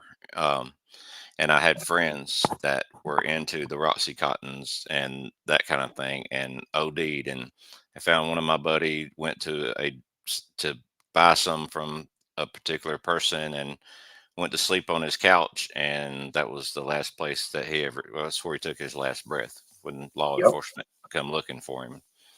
And and it's several people in particular up in North Georgia where I used to stay. I'm not up that way no more, but it was a big time thing going on. Thank God I was never in part of that game. But they would be doctor hopping and going to different one and pain management and clinics and working the system. And if the doctor prescribed them something else, they would go ahead and get that prescription, but they would just toss it over to the side, man. Like, they don't care nothing about that. They just want the good, like you said, the good stuff. Yeah. Yeah. There was two key points that I seen today in defense. One was when he mentions to the doctor, "Did you know that she stopped driving?" And she said no. And then there's the fact that doctors just ain't talking to each other. And then when she asked about, when she went to the trial that you sent her to, they denied her because they said that she was over medicated and they needed to wean her off of the pills she was taking. And she didn't know that either. And then were the two huge parts today in defense to me. But then the prosecutor comes out and lays out the timeline and shows a pattern and what was happening during each moment. So it kind of shifted it towards a different doctor, and they both did really good. I was back and forth today, like a tennis ball, like I said. Yeah, it was. I think she was able to rehabilitate her when she did the redirect, somewhat, but he scored some big points right there at the end when he was asking, Absolutely. Today went to the defense, 100%. what do you normally Yeah, his do? And cross she said that. examination today was. Yeah, yeah, he's pretty good today. He said, "What would you normally do?" And she answered, and he said, "Did you do that in this case?" And she had a long pause, and she was like, "No." And I even chimed in on the live. You might have heard it, and I was like, "Oh boy, I'm sure that one landed with the jury right there." So yeah, so Yeah, and then to talk about Patrick on intervening on a lot of the calls and transmissions. right, right, yep. So Oh yeah, I agree so with Doug. He's definitely coming back. chalked one up for the defense today. I say, but not like a complete blowout. It ain't like Alan Jackson was there or something like that. But yeah, probably 60-40, 70-30 for the defense Mhm. today. Yep. So, Yeah, in my opinion, Yeah, but the first doctor was great. She was stellar for the prosecution, but he went after her character and her experience and how young she looked and appeared, like her meekness, and that's what he used to kind of discredit her because she had never written any papers on the PPD, and that was the big thing that he did to her. This right. doctor got her on the substance, like. Did you know this? Did you know yeah, that? but And the answers were no, no, no. yeah, but Doug, a lot of those medications that she was taking is dangerous. Let alone having them mixed with everyone else. That's just to me. That's just too They're all dangerous. dangerous, especially the benzos. The benzos, they can literally kill you just like alcohol when you just stop taking them. They're the most dangerous. And then them were the ones that she was afraid of getting addicted to and that I think she really liked was the benzos. She didn't like the SSDs like the Prozac and the other one that she was taking, the Wellbutrin and The Seroquel. the Seroquel. No, the Seroquel is an antipsychotic. It was the citrulline, the Zoloft. Got you. So the Prozac, the Zoloft, the Wellbutrin, them are all the mood stabilizers. The Seroquel is a psychotic thing in higher doses, but she was given the lower doses, and that was for sleep regulation. That's what the Seroquel was prescribed to her for. That was to help her sleep, right? Yes, and then the Ativan was for onsets or extreme panic or anxiety, which were supposed to be taken as needed, not like on a regimen, like take one in the morning, take one in the evening every 8 hours. It was on demand for control of extreme circumstances. I And hope then maybe the third is the mood stabilizer, which okay. levels out you. Like when you take the benzos, you feel great, but then when you wake up in the morning, you feel like crap until you take the benzos again. So you need the mood stabilizer to bring them two feelings closer together, so they're not so extreme. You know what I mean? They need to be taken in tandem. So when Right. you stop taking one and continue the other, it creates extra symptoms. It's like a downward spiral. Yeah. Yep. Hey, Doug, what's the name of your channel again, man? Me, it's the same as my name. I analyze that Doug. Okay. I wonder why you're not here in alphabetical order with me. I'm searching for your channel over here. Hey, you can't add a mod in StreamYard, by the way. You Oh can no, only you do. gotta do it on YouTube, duh. Yeah, you got to do it on YouTube. That's why you Got couldn't to go do to it YouTube to yesterday. do that. That's funny. Hey, thanks, guys. You're a day late and $1 short. Yeah, thank you. I appreciate that. Doug, where did you go, man? You're supposed to be right here on my. I don't know. All right. Analyze this or that. That all lower Analyze those that. Okay. Thank you, Angel. Thank you there. Appreciate that. things. That. I I appreciate love that. Because Mm. I know because I post his channel for him a lot of in Pretty's chat and everywhere else. I put his channel up. If people want to subscribe, they can. I do everybody else's before I do my own. So Right. I seen you been over there with yeah, that's very nice of you, man, to do that, by the way. been over there with Devil Dog quite a bit. There you are right there. Oh yeah, I try to do every day. We do a 9 and a 5, 9 a.m. and a 5 p.m. Okay. That's Yeah, good. we do Every got day? one coming up in an hour. I try to make it every day. I've missed a couple shows, but I've been there most of the time. That's pretty dedicated though, man. Yeah, I mean, me, for you, him Chris, and you. and Dee Dee, the three of us. Yeah, there's a lot of people going live tonight. I see. Holy cow, there's a lot of people going live tonight around 7:30, 8 o'clock. We know why. I was gonna go live and email This Doug must if I be could find his email, but I said not with all those people going live. My 265 subscribers ain't gonna compete with those people. Ain't no way. It's not a copy to link, right? Nope. I think I'm getting a little delirious. Yeah, I welcome and Pretty Little Crew. Good to see you. And April, always a pleasure. Right. Let me get out of here. Y'all keep I talking can't see for the just a chat. I minute. gotta get my other phone. I can't see your chat. I gotta get my other phone out. Can't see Yeah, my chat. he's always welcome to come over and join our panel. I think you would add a great addition to popping every once in a while. Thanks, man. Appreciate that. Absolutely. We had Army I'm vet saying on I the other can't, day. I can't see your chat when I'm in StreamYard. I'm saying I have to go to your, get my other phone and go to your YouTube channel to be able to see your chat. I can't see it otherwise. Right.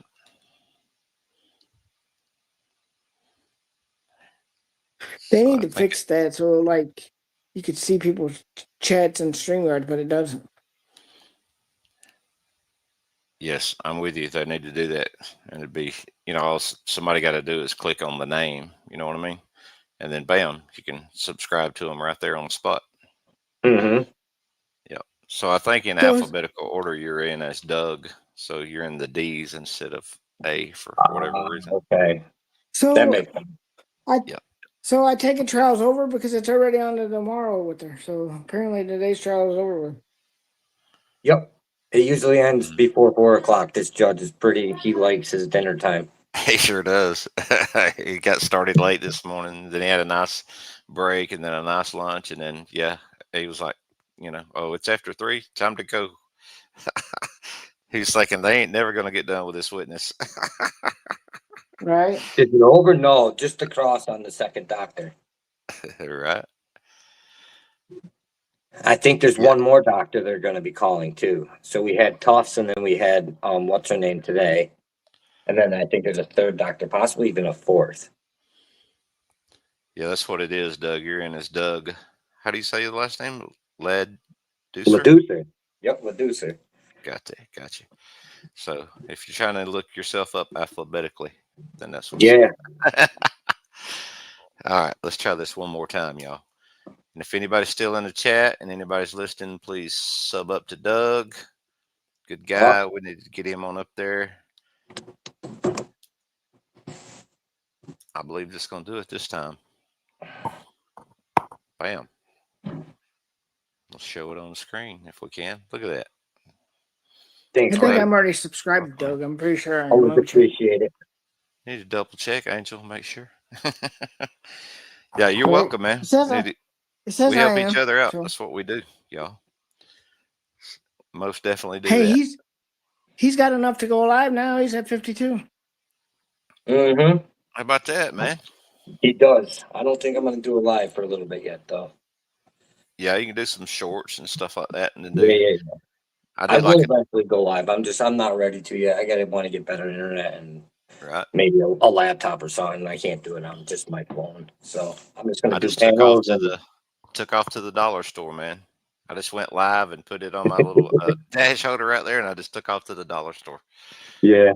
I was like, I put test run on there and just went for it. You know what I mean? Let's do it. Hey, Wayne, I was going to ask you a It's question. all new to me. I Like- got to learn it all. So Right. It's not hard once you learn it. About like anything else, the more Yeah. you do it, the easier it gets. Yep. What's up, Angel? I was going to ask you a question. You know what's frustrating to me? Like every day I'll go to sleep at with so many subscribers and I'll wake up like 5, 6 hours later and I'll lose 1 or 2, but then I'll get them back and then I'll lose 1 and get 2 back and then I'll lose 2 and get 3. It's so Ain't that frustrating. crazy? I'm like, I don't know why. Yeah. I I don't think know why YouTube vet some of them too, and there's bot farms and stuff like that out there. I used to watch a guy named Andrew Macarta Media. He's out of Minnesota, and he thought he had broke like 10,000, and then he realized it was bots, and because they gave, he went over 10,000, and then YouTube turned around and took like 300 or 400 back away from him because they wasn't legitimate subscribers. So I think That's that's what we're crazy. seeing, just on a smaller scale. Mhm. So yep. Hey, PI56 in the chat. It's good to see you, Janice. And then who else did I see there? It said that they Hi, were already Janice. subscribed to Doug. It was Ronald or something. I think my mods are all on vacation, like the psychiatrist lady. All right. Rondo Oliver, the lucky one.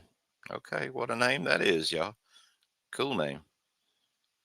Flicker Fade is hung in there all day long while she was painting her frog, y'all. And she named her frog Wayne. No, Flicker Frog. Mm-hmm. I seen Flicker that name Fade. earlier. I'm like, yeah, I wonder Flicker if she Fade's catch it all frog. or no. Did she got in the show Rhonda or no? Oliver, the lucky one. No, she don't stream, Angel. Oh, She doesn't stream, but Get it right, PI56 Wayne. definitely does. What's up? What No, you you talking said about? her name. You I know said her name. PI56 does.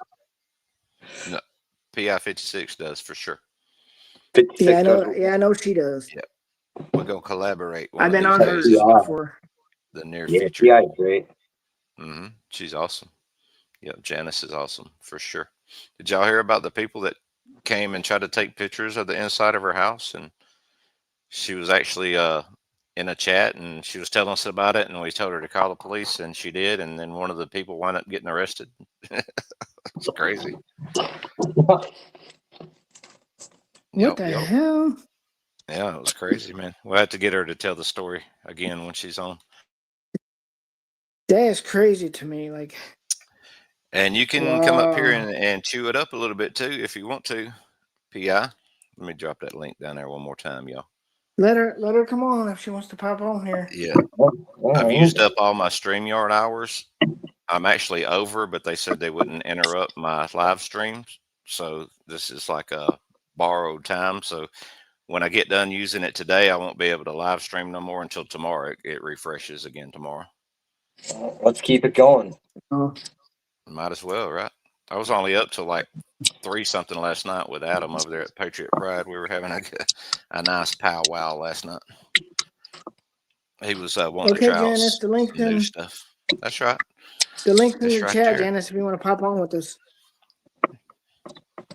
Tell her, Angel, tell her, pop on with us. I just did. I said the link's down and pop on with us. You sure did, buddy. You sure did. And here she is now. Everybody say hello to Janice. PI56 Vinyl Verdict is in the house. How you doing? Hold on. Hello, James. Hi, Janice. Janice, can you hear us? Are you there? We are here. Are you there? I am here. I'm just trying to. I can hear you. Can you hear me? Yes. Yes. Yeah. Okay. Hi, Janice. How you doing? I'm just. Wait a minute. I have to click out. I've got you. I've got you in 2 places. Yeah, you have to close Hold the on. YouTube. Yes, You ma'am. guys, hold on. Shh, everybody be quiet. Janice is trying to find something.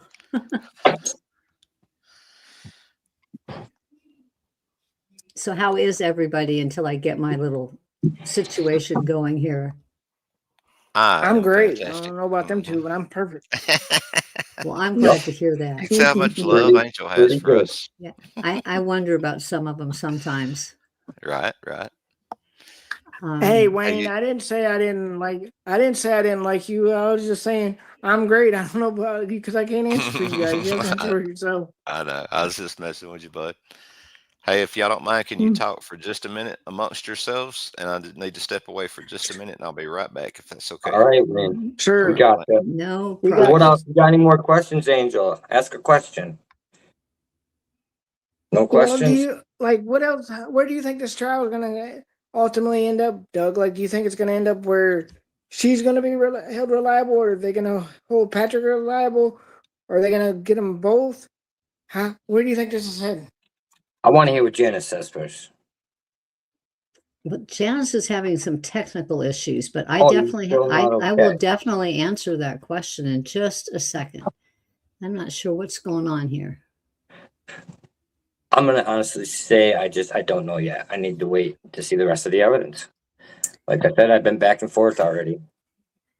I'm So I'm in the middle right now. and I don't know. You know what? I may have to go out and come back in because something's missing on here and I can't find it. So give me a second and I Janice. will pop Yeah. right back. All right, Yeah. Okay. Okay, take your time. but that's what I think. I'm on the fence. I'm not swayed either way. But this case is gonna be a big case. It's gonna set extra Yeah, precedent. Doug, I was like leaning one way, but now I'm leaning another way. And after today, I'm leaning a totally different way. Mm-hmm. Yeah, like I said, yesterday's witness pretty much went for the prosecution, but today's witness definitely scored points for the defense. Absolutely.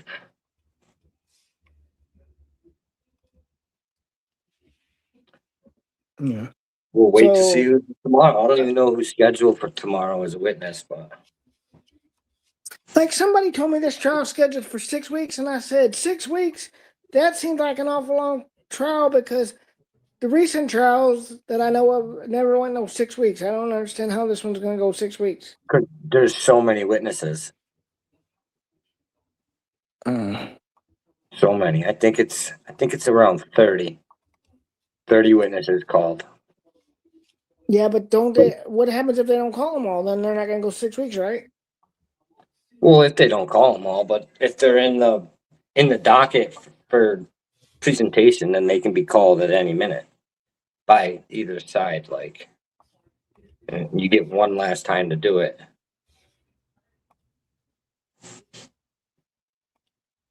And that's all presented at the Wayne. pretrial hearings. So you get all the Wayne, evidence that gets put in and all the witnesses and yep. Sorry, what were you gonna say, Angel? Somebody's That's somebody's weird. I asking for my couldn't get link in the into a chat, and I'm not stream. a mod, so I can't put it in. Flicker You're Fade right. wants my link, and We're gonna have to wait for I'm Wayne not to a get mod, back so I and can't get put it in. Janice back in here. Wayne is coming back right now, live.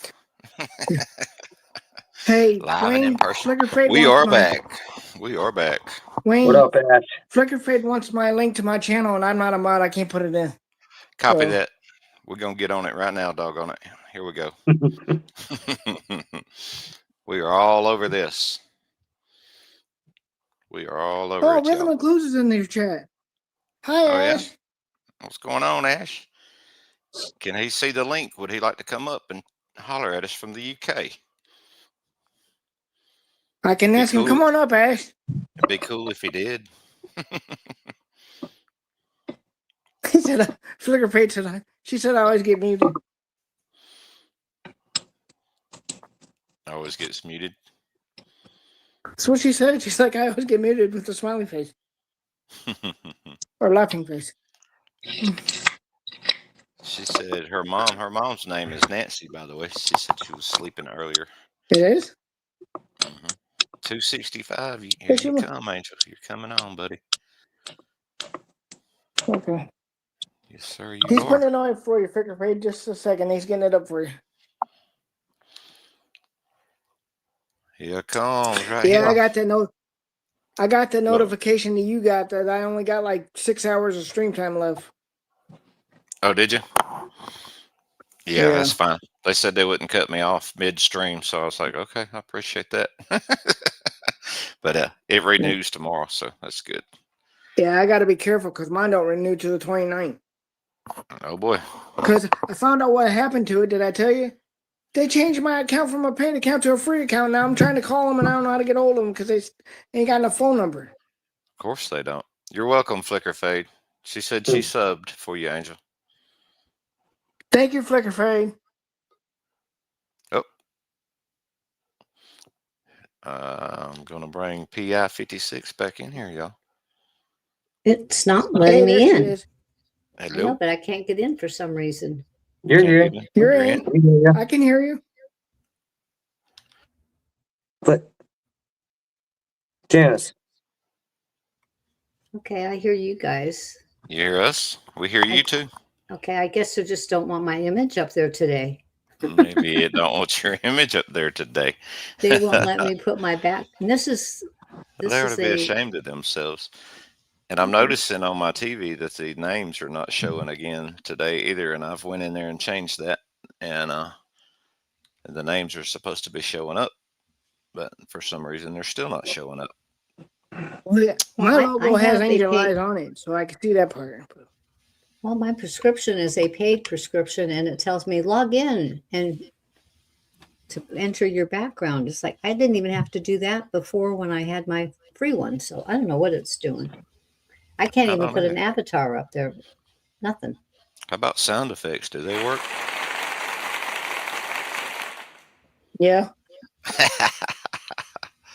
Got music. I got music too, by the way. Oh, Doug, I figured, or Wayne, I figured out the banner thing on you on StreamYard. I figured it out. Figured it out late last night, so I was putting thanks to all the channels that helped me along the Okay. way. Cool. Cool. All right, it says right here, show displayed names. Bam. I'm going to turn it off and turn it back on and see if that helps. oh, Janice left again. Why does She's Janice having a keep doing problem. that? She might need an update or something. Yeah, she's trying to get her image up there because she's got a really cool image. She's got her actual room, but she's decorated it with like AI stuff. Yeah. So that's pretty cool, man. I'm like, hey, you gotta teach me how to do that. Because you can see her really good. And then, she's got signs behind her that says PI 56 that ain't Yep. really there in the room. You've seen it, ain't you? Oh yeah, I've seen it. It's cool. Yep, yep. Very So for cool. some I've reason, seen the it, I names think, I believe. still don't come up there. That's interesting. Wonder why that is, y'all. Does anybody know? Sometimes you just gotta restart your It's because phone. Like, StreamYard's these acting funny, I platforms guess. do updates and stuff, and it causes glitches. So every once in a while, you gotta like restart and come back into the app. Right. They're Yeah, like we do. updates that you don't really know about, and they happen automatically on restart. And if I restart, I'm done until tomorrow because I'm out Exactly. of stream time. So we're just going to let people guess who we are. It's Yeah.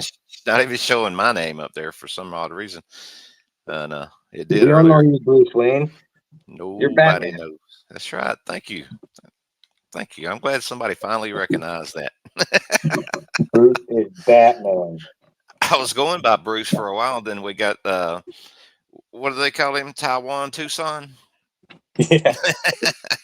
He came in hot and heavy, so I was like, well, I'm just gonna get off that Bruce thing now because they're gonna get us, Yeah.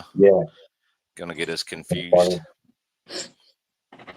But Angel's right. You can see his in his avatar, his cool avatar that he's got. He's really outdoing us Absolutely. when it comes to that. The names are up there now. I see names now. It says Wayne. Hey, you do see We names now. You know investigate what? Wayne I know why it and is now, Doug y'all. and Angel. I figured it out. Watch this. When I put Doug's praying hands up there, the name's gonna go away. And then when I take them back down, the names are gonna come back. Yeah. Yep. How about that? And we're also in the future. So, like everybody in the chat and watching is not hearing what we're saying until like 10 or 15 more seconds later. Y'all know that. Yeah. Right. Mm-hmm. In the Which works future, out we are. pretty cool. That's cool. That's pretty If cool. you I like listen to the trial, you hearing what the trial says before they do, and then you can have like a response ready. Absolutely. If you know what I'm saying. So, or you can Yeah. have Gives you like an advantage. you can click your just say my camera was off and I already know what's about to happen and I just click my camera on and go, can you believe that just happened? So Okay. I I think wonder if that's mine's on key the when you're delay then because yours is. I'm sure it is. Yeah. Everything we do in StreamYard don't go to YouTube for a few seconds. It's more on, and if you restream, like if you was restreaming from my channel now to your channel, it would even add more delay according to what Shibby said last night. Mm-hmm. Yeah, it's either like a 5 to 15 I don't second have break. I don't have the link to be able to restream yours. It doesn't give me a choice. Like when Pretty's on and I go on with her, it gives me a choice, but yours and some other ones, That's they because don't she's give me that rich and option. she paid for it. I But paid what for you do mine is too, go but to for some reason they got switched. you go down there to the gear icon, the settings icon, and click on that, and it'll pop up, Yeah. and it'll say General, Camera, Audio, Visual Effects, Recording, Hotkeys, Layouts, and Guest. And then you click on Guest, and then it says Allow Guest. But it tells me to upgrade my package, and I'm not ready to upgrade my package yet. So So I go, will you in the say near go to future, guys. settings. And, Are you in? You're in StreamYard now, right? yeah. You see that little gear icon down there? That's settings. Yeah. You click on that, I and at see the the bottom, settings. on the bottom down there, it says guest, and you click on that, Okay. and then there's a it tells you to allow guests can Okay. stream. P.I.'s hmm P.I.'s asking for the link again, so you're gonna have to put it in there, I guess. All right, then we're gonna hook. Well, she found it. Here we go. I think Try I'm her here. again. Well, I'm kind of in, but for some You reason, are in. I'm not in though. I see a door.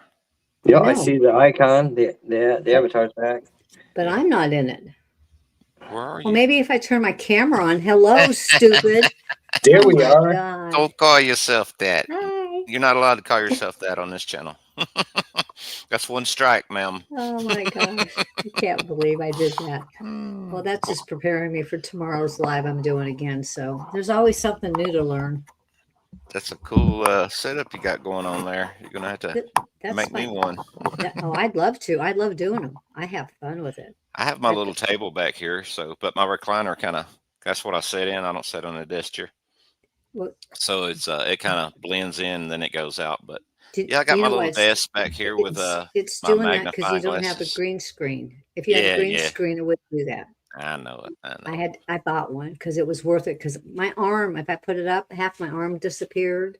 Looked like I had 3 fingers. And Right.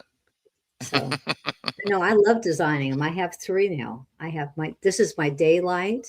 I have another one of my real office, and I have one of the Arizona desert. Cool. No, it's fun.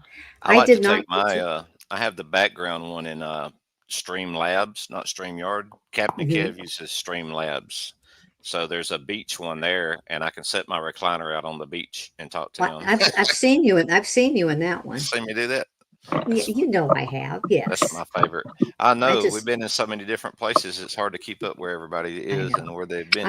I haven't been to his channel in the last couple of weeks too much. I've just kind of popped in and out. And Yeah, he was on last night, but I wound up Patriot Pride come on, surprise live stream, and he wanted to test out some new stuff, Ninja or something it was called, and it didn't actually work out too good. We had too many echoes and too many technical difficulties, so he went back to StreamYard, and then we wound up chatting for till about 3 something in the morning. Actually, he had a really hard time over the. I think it was on Sunday. It was terrible. I mean, it was like he was being hacked from not just StreamYard. His Right. YouTube was acting up, StreamYard, and phone calls. Somebody was messing with him bad. They were going to go to the Waffle House and try to see if they could, because it was bad. And it's just, and they did actually wind up going to the Waffle House, and he actually got his. If you ever go live on your camera, make sure you put it in landscape for your what's it called, Doug? Your For what now? The orientation, ain't it, of your screen? You put it instead of portrait mode, you put it in landscape, but you got to do it before you start your live stream, because if you start it and it's in portrait mode, you're going to have just a little bit of your screen, and you can't change it once you start your live stream. So just hit landscape before you start your live stream, and that way you turn your phone sideways and it'll take up the whole television screen or laptop screen or whatever anybody's watching it on. Yes. I didn't get to watch any. Pretty's in chat. You want her to come up too? Absolutely. All's welcome that can come up here and that will fit up here. I don't know how many I can have, but we'll just keep adding until I can't add no more. I think it's 10. No, I think it's 6 on the free one, but Oh, it's 6 on the free one. Okay. I think so. I didn't watch the case I think today. it is 6. You didn't watch the case today? No, I wasn't able to today, but I understand. Are people starting to lean towards the husband now being possibly involved? Oh, you got to watch today. The defense attorney looked, that was pure legal genius displayed by the defense today. I got an idea, That's- Janice. That's What? where Go back I'm and starting to watch lean this. there. PI 56. Go back and watch this stream, Janice, please. I streamed the whole trial. Yeah. I know you did. I know. And you even got the husband during the lunch hour too in his testimony. So we played his testimony during the lunch hour, and then so. I thought the husband was already on. Oh, did they recall him to the stand? No, we went back and Oh, okay, watched his gotcha. 'Cause testimony while court I was in heard his recess. original one. Yeah, I have heard the original one. Right. And I have to admit, when I originally heard of the case in general, I wondered about him. I had some questions about him. The only part that kind of concerned me was timeline. You see, there's proof of where he was at certain times, but that still doesn't mean that before he left the house, something didn't happen. You know, so this is, I mean, when I did my live over the weekend, I made it real clear this was not going to be an easy case. This has got a lot of controversy. Yep. And there's got a lot of questions, a ton of questions that I don't know. I mean, at the very least, he had his hands in her medicine and was talking to her doctors and stuff. Yeah. So, you know, at the very least, there is that right there. Mm-hmm. You know, as far as him actually physically doing, the entire case. I mean, yes, she killed her 3 children. You can't escape that. That did happen. But to me, I still have some feelings about her because I'm not so sure between doctors and her husband. I really do believe she was really going through something very traumatic. I just I don't see her as some cold-blooded killer that did not love her children. I don't look at her that way. I'm not saying she's innocent. That's not where I'm going. She committed the act. I'm just like everybody else. Where was her mindset really at? What was going on? Was she over medicated because somebody was giving her too much? Right. It's a sad case. It's really sad. And it's unfortunate that it hadn't been covered too much before. But. Hey, Justine, if you're still in, I don't know what you're talking about with this comment here, but maybe it's got nothing to do with anything going on here. I hope not, but please come up and talk to us. We'd love to have you and recognize that you're in the chat. We love you very much. Pretty little clues. Who is it? Pretty little clues. Pretty little clues. Yeah. I thought she was going to come up. Yeah, she's awesome. I don't know. Maybe I didn't drop the link down and she didn't get in to see it where it was in the chat. You know, sometimes when you get in, the link is already gone in the chat. So you miss it. She's got a comment in there saying that how to get your subscription back if you don't have a phone number attached to StreamYard. And Doug, I think, no, it wasn't Doug. I think it was Angel Eyes. You mentioned that you're trying to get a hold of StreamYard. I can tell you right now. Yeah, because I had a paid subscription and somehow they changed it to a free one, and I'm trying to get my paid subscription back. I don't know how it got switched. Well, I put in over the weekend 5 tickets to them because you have to put in a ticket first, and your answers all AI generated. And I dug and searched. I can't find any way to get a hold of a live person with them. That's the reason I haven't paid for the subscription yet. Is I'm seeing people having problems with StreamYard and stuff, so I'm kind of just waiting and watching around and going off what they're giving me for free right now. And then if somebody just says, "Hey, I love Streamlabs better than I do StreamYard," I'll go that way. Now, what is it that Captain Kev uses again? Streamlabs. Okay, because I tried. He seems to like it pretty good. Yeah, he does. And have you seen no option to OBS restream on that though? I haven't used the OBS yet. It is. To me, it looked like the front of it to me looked like I was inside of a pit of an airplane. It's got more gadgets and more, and I've heard it's really good, but it is a difficult platform to learn. This StreamYard's probably the easiest. I think that's why so many people use them. Right. But they're out of Italy, And I don't think they have any means of reaching them. And I'm sorry, but customer service is important. You know, Yeah, absolutely. It is important. If you're paying and you're paying good money, you better have somebody to answer some technical questions, even if you got to charge a few more dollars for that. so if I go back, Wayne, now there's a million places to watch Lindsay Clancy's trial, but if I go back to your live stream today and watch it, so you get the viewing hours and the likes and the thumbs up, may I make a little teeny tiny announcement on your channel right now? Well, you may absolutely make a big announcement, teeny tiny, any size announcement you want to make. Tomorrow at 5 p.m. Mountain Standard Time, which depending on where you are, you can look it up and you can find out we're in Arizona, what time it is compared to where you're at. I am going to be doing a short live stream. It could turn into a longer one if there's discussion. It doesn't need to necessarily have discussion. That's not my point. But I think you, Wayne, especially, Angel Eyes, and actually you too, Doug, it's something I just think it should be shared with all of us streamers. And I'm not going to say anything else about it. Like I said, I Okay. don't anticipate that it will be real long, but there may be a lot of comments afterwards. And if there are, that's wonderful. That would be great. But I'm very proud of it. And I would really love to have, especially I would love to have, I would love JLR to be there, 857, Alex, some of the ones that have kind of led us and helped us along the way. Right. But it's about unity. And I think you'll find and hopefully get something out of it in about 10 minutes. I Awesome. hope to. And that's Eastern Standard Time?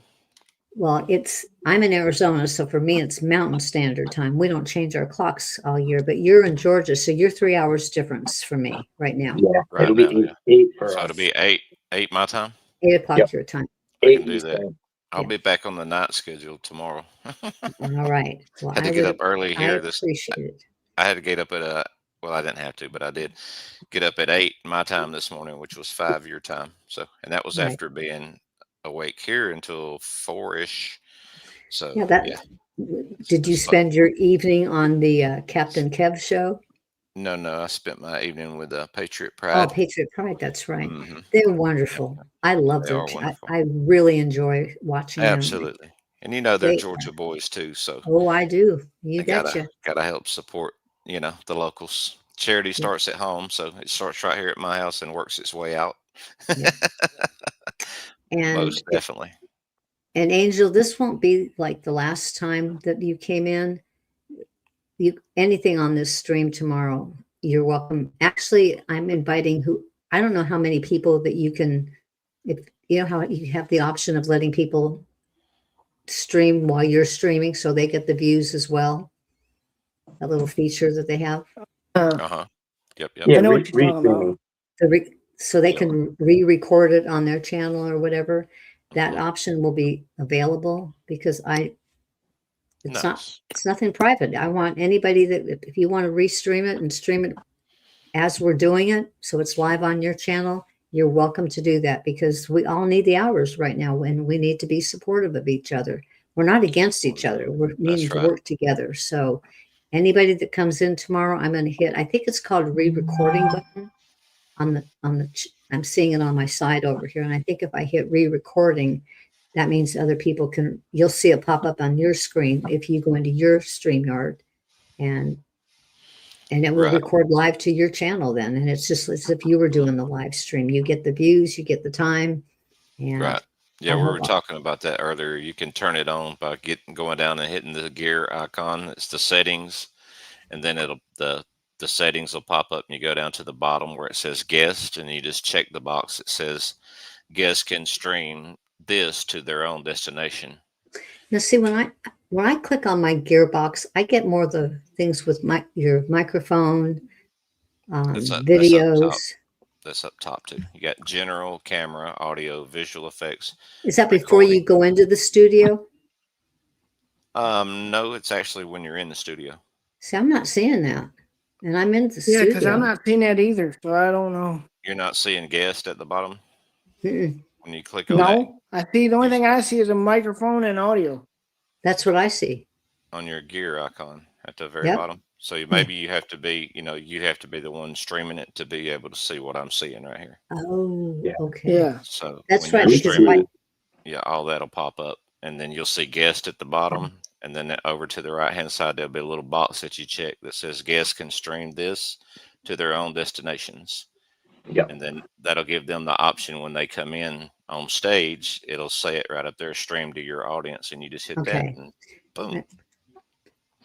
I'll do a Hopefully that'll test help. run with it because Okay. I've seen it before and I've used it once, but like I Right. said, I know that a lot of the other streamers, they don't use it, and it's that's their preference. I mean, it's up to them, but Yeah. if they're going to invite you in and they want some of your information, can you at least let me share this with my people too? I mean, Well, that's what I say. Usually if I'm a guest for more than an hour or two, then I'd like to go ahead and stream it over to my audience. But, sometimes if it ain't available or whatever, I don't mind because I like being up on the panel and talking with folks. It I helps do me too. get a little more And we can always comfortable. cut our segment out of their stream, and we Right. can legally restream that part. So Right. as Right. long That's as what we I tell stick, people.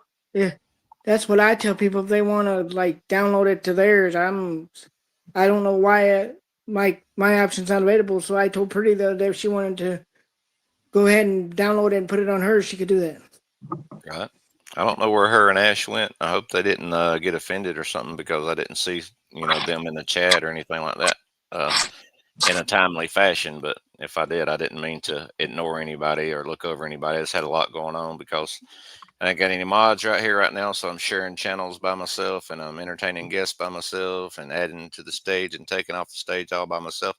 So I did not mean to ignore anybody, especially anybody that's helped me. That's the God's honest truth. yeah, So anyway, Yeah, I think she'll be okay. I hope I hope so. I Yeah. didn't. I hope I didn't offend her somehow either. I probably didn't, but I'm just hope I didn't. Yeah. See, there's a rhythm of clues here. We good, bud. Laugh out loud. All right, Ash. That's good. That's good. I just, I love my friends. I want to keep my friends, and I sure don't want to offend nobody. So No. Exactly, it's, because those two have and helped it is me. hard. Those two have. It's hard to kind of. Those two have helped me, so I'm going to help them yeah. too. He said, "You're all fine." Laugh out loud. That means every one of us, y'all. I know, right? So the last thing we want to do is make Justine mad. Oh. That's your job, Ash. Yeah. I'm good. Well, it's kind of hard because we want to see the chat. We want to bring up chat comments. We want to bring people in. It's Right. if you get a group of people, it's a lot to kind of maneuver at one time if you don't have a mod, especially. And so I mean, I don't want anybody to ever take offense, but I hate it when somebody leaves and they don't say goodbye and they just leave. It's like, God, I hope they weren't offended by anything. It's like, say goodbye and wave, say you're leaving. You know what Mark says to that? He says, Mark the Shark, he says, this is not the airport. You don't have to announce your departure. Just leave. And he's right. And a lot of people, they'll That's just hop funny. in for a few minutes and then hop out. But Well, I think he believes that if you say bye and stuff like that, other people might follow suit and leave too. So he just pretty much just says, just go ahead and take off. I'll catch you next time. No big deal. Army vet style. Goodbye. Yeah, Army vet. Yeah. Oh, sorry. Sorry, y'all. Sorry. Okay, we should be all good now. Oh, Wayne, that 5-hour stream I did the other night, I got, I believe I got 90 watch hours for that. Nice, bro. That's what I'm talking that's about. real nice. That is nice. Absolutely. I'm hoping to hit somewhere around that area for today. So fingers crossed on that one because I've seen at least 10 in there the entire time. So Do you guys notice that it's a delay when you check your hours? That it's like takes YouTube sometimes 2 days to get it. Yeah, I noticed that, properly? and they said that it would. Yeah, I noticed that. It would do that. Mm-hmm. Because mine aren't even accurate still from my Sunday live stream. It's still changing. Right. Because I should have gotten From close Sunday for real. Yeah. And it's still, it went up It went up 35, I'm sorry, it went up 10 hours, and I saw that it should have went up almost 100 hours. So that's a big, big difference. But Right. we'll see what happens. Like I said, YouTube and I aren't on good terms right now. They don't like me at all. It's okay. They sure like their money though, don't they? I think they'll be Well, okay. I just wish you would do one thing different, sweetheart. I'm worried about what you're doing. Yeah, I read your email and everything yesterday, but I try to keep my picture up there, and I change the picture around and I chime in and Do one thing, different things. please. Do just one thing. Take the logo out. Theirs. Put your logo in where theirs is. Where law and crime is, you mean? Yes. Yeah. That is the biggest. The rest of it may be fine, but that could be the biggest red flag that can hit you. And it's, Right. I don't know if you know how They're to one use of the more lenient ones, and if you yeah, listen they to are better. They are. when courts allow them to stream, but they don't allow every camera in there, they tell them, that you allow others to stream from you because we can't have this many cameras inside the courtroom. So they're Yeah. pretty cool. They actually covered the Young Thug trial down here, Mhm. YSL, Rico, and that kind of thing. And a lot of streamers down here use them for that very reason, because law and They crime are is good. They're unlike much better. unlike court TV. Yes, but there's And one problem. There's only one thing that you're forgetting. This isn't their rule. It's YouTube's rules. And so YouTube has the right, because they can decide if it's fair use or not. right, And unless law and crime puts out there and it's in writing that you can restream their stream, right. it's YouTube that makes these dang decisions. And the thing, I've talked to probably 6 or 7 people, and they got their strike when they were within 12 to 1,500 hours. Like they had like 2,500 hours, 2,700, almost to the 3,000 mark, and they got dinged. And that's what sets you back. They wait till you get almost to the line, the finish line.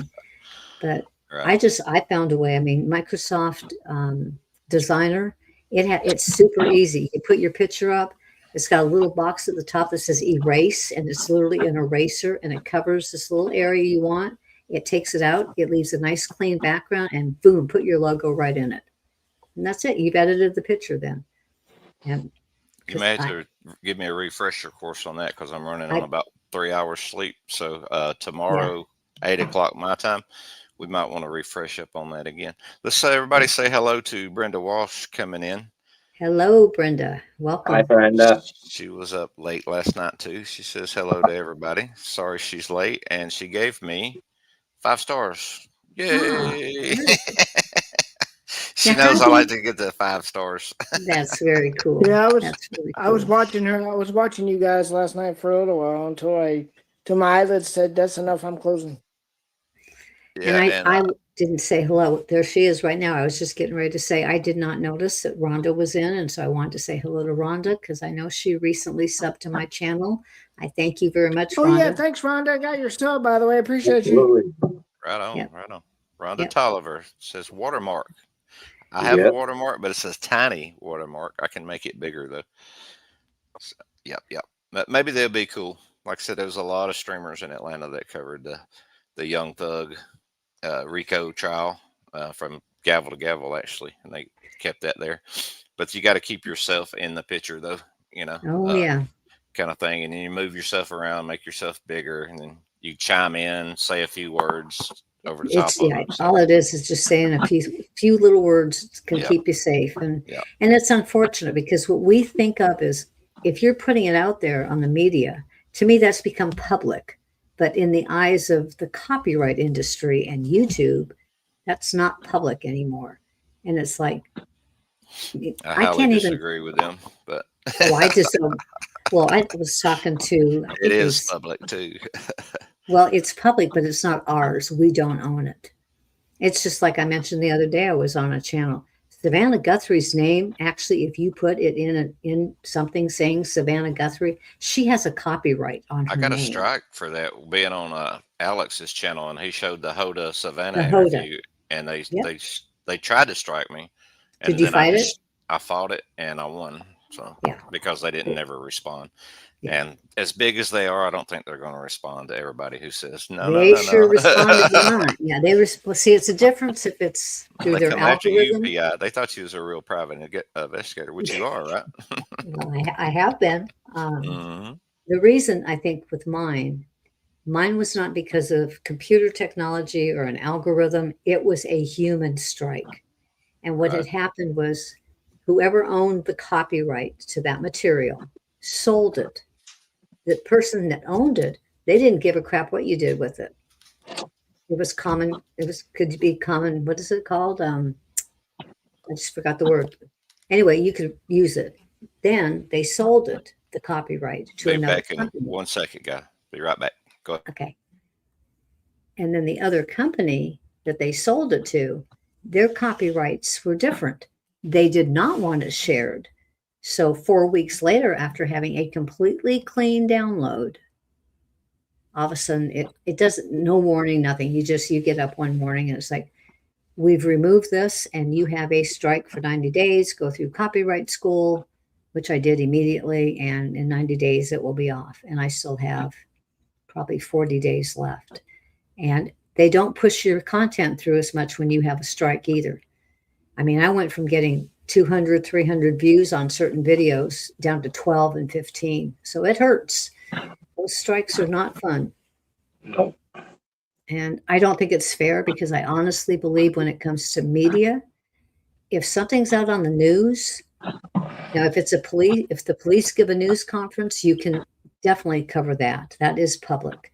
But if something is on the news, say it's on CNN or Fox, whatever channel it is, we do not legally have the right to use it. We don't own the footage. We don't own the cameras. We don't own or have, and it's like, you've put it out to the public already. Why can't we use it? Even the Sheriff Nanos, his interviews, they can cause copyright strikes. So it's a real fine line on what's public and what's considered public and Fair Use Act. So my channel now has Fair Use Act statements everywhere. I use a lot of narratives, and most of my images I either create myself or I create them and I submit them to AI for some editing, and especially putting things from an actual picture into a painting format. They can look just like the person in a painting, and you won't get struck with that because you have completely altered it because of it being a painting. But you have to learn all these little ins and outs to stay in the good graces of YouTube. Mm-hmm. I just feel it's like the government's telling us what to do. And I hate that. I don't like people. If a case is being aired for us to be able to view it publicly, that just seems like a contradiction that it's not public use then. But they don't want us to make money off of it. Right. But people even get people will get strikes on things that if they're monetized, and they don't even care if they get they just want to publish something and they can still get a strike on it. Right. So we have 2 more slots up here, guys. Brenda, if you want to come up for a minute and say hello, please feel free. And then anybody else that wants to come up, I think I posted the link right before I took a little break there. I was telling somebody I was trying to read what is Brenda saying about Patriot Pride got 3 copyrights, but they gave him options to clip out the 3 parts. That was pretty nice of them and that's because they're probably a bigger channel. Maybe that's why, because I've never seen copyright or when you get a strike, I didn't think it could be changed at all unless you won the appeal. I wonder with Patriot Pride. Because I think I know just about all of his mods. Got Major Rammer Jammer, and he's got Jim, and he's got Trav and Lena, the criminal couple. Right. Yep. And that's who I'm going to probably start using, this Trav and Lena. I'm going to probably bring them on. Who else does he have? I forgot who else he's got there with him. Anyway, let me throw this link. I had to tell somebody to get me some ice cream while they were at the store, y'all, because I love ice cream. Me too. You're right. Great mod. Me too. Nikki loves it when I come on her show and I turn my camera on and I'm eating one of those ice cream drumsticks. She don't think that's very fair. I think I'd have to agree with her on that. Right? Yeah, well, I don't know if I told you all this, but when I get ice cream, I share it with Angel Eyes because she eats it. I'll be eating it, and she'll be looking one side of it, and I'll be eating the other side. Oh yeah. Your cat's absolutely beautiful. It's a gorgeous cat. Beautiful. I like to get the chocolate ones. We got chocolate with fudge, dark chocolate with fudge, and white chocolate with fudge. And in the bottom of the like- drumstick, they got the Those are fudges good. down there. Yeah. Oh, it's so good. Thank you, Pi. Everybody Yes. notices her eyes before they say she's white. We got a her special her guest, different guys. colors. Right? She's a beautiful cat, man. We got a She special is. guest, guys, coming up. Everybody say hello to Flicker Wayne. Fade. Say hello to Flicker. Wayne. Say hello to Hey, Wayne. Hi, That's Flicker the frog. Fade. Wait, I can't see it. Look, she was painting her frog today, and she named it Wayne, guys. That's Wayne. Nice. That's so awesome. That's Please ship, awesome. Thanks for will you the ship me that, thanks please? for the That is awesome. thanks for the sub too. Appreciate you. I need to put that Oh, in my sure. background. That's awesome. Did you really paint that? Yeah. Oh, Oh, she's it's an excellent awesome. painter. I love Thank it. you. Thank you. Yeah, I'm doing like a frog theme on my bedroom.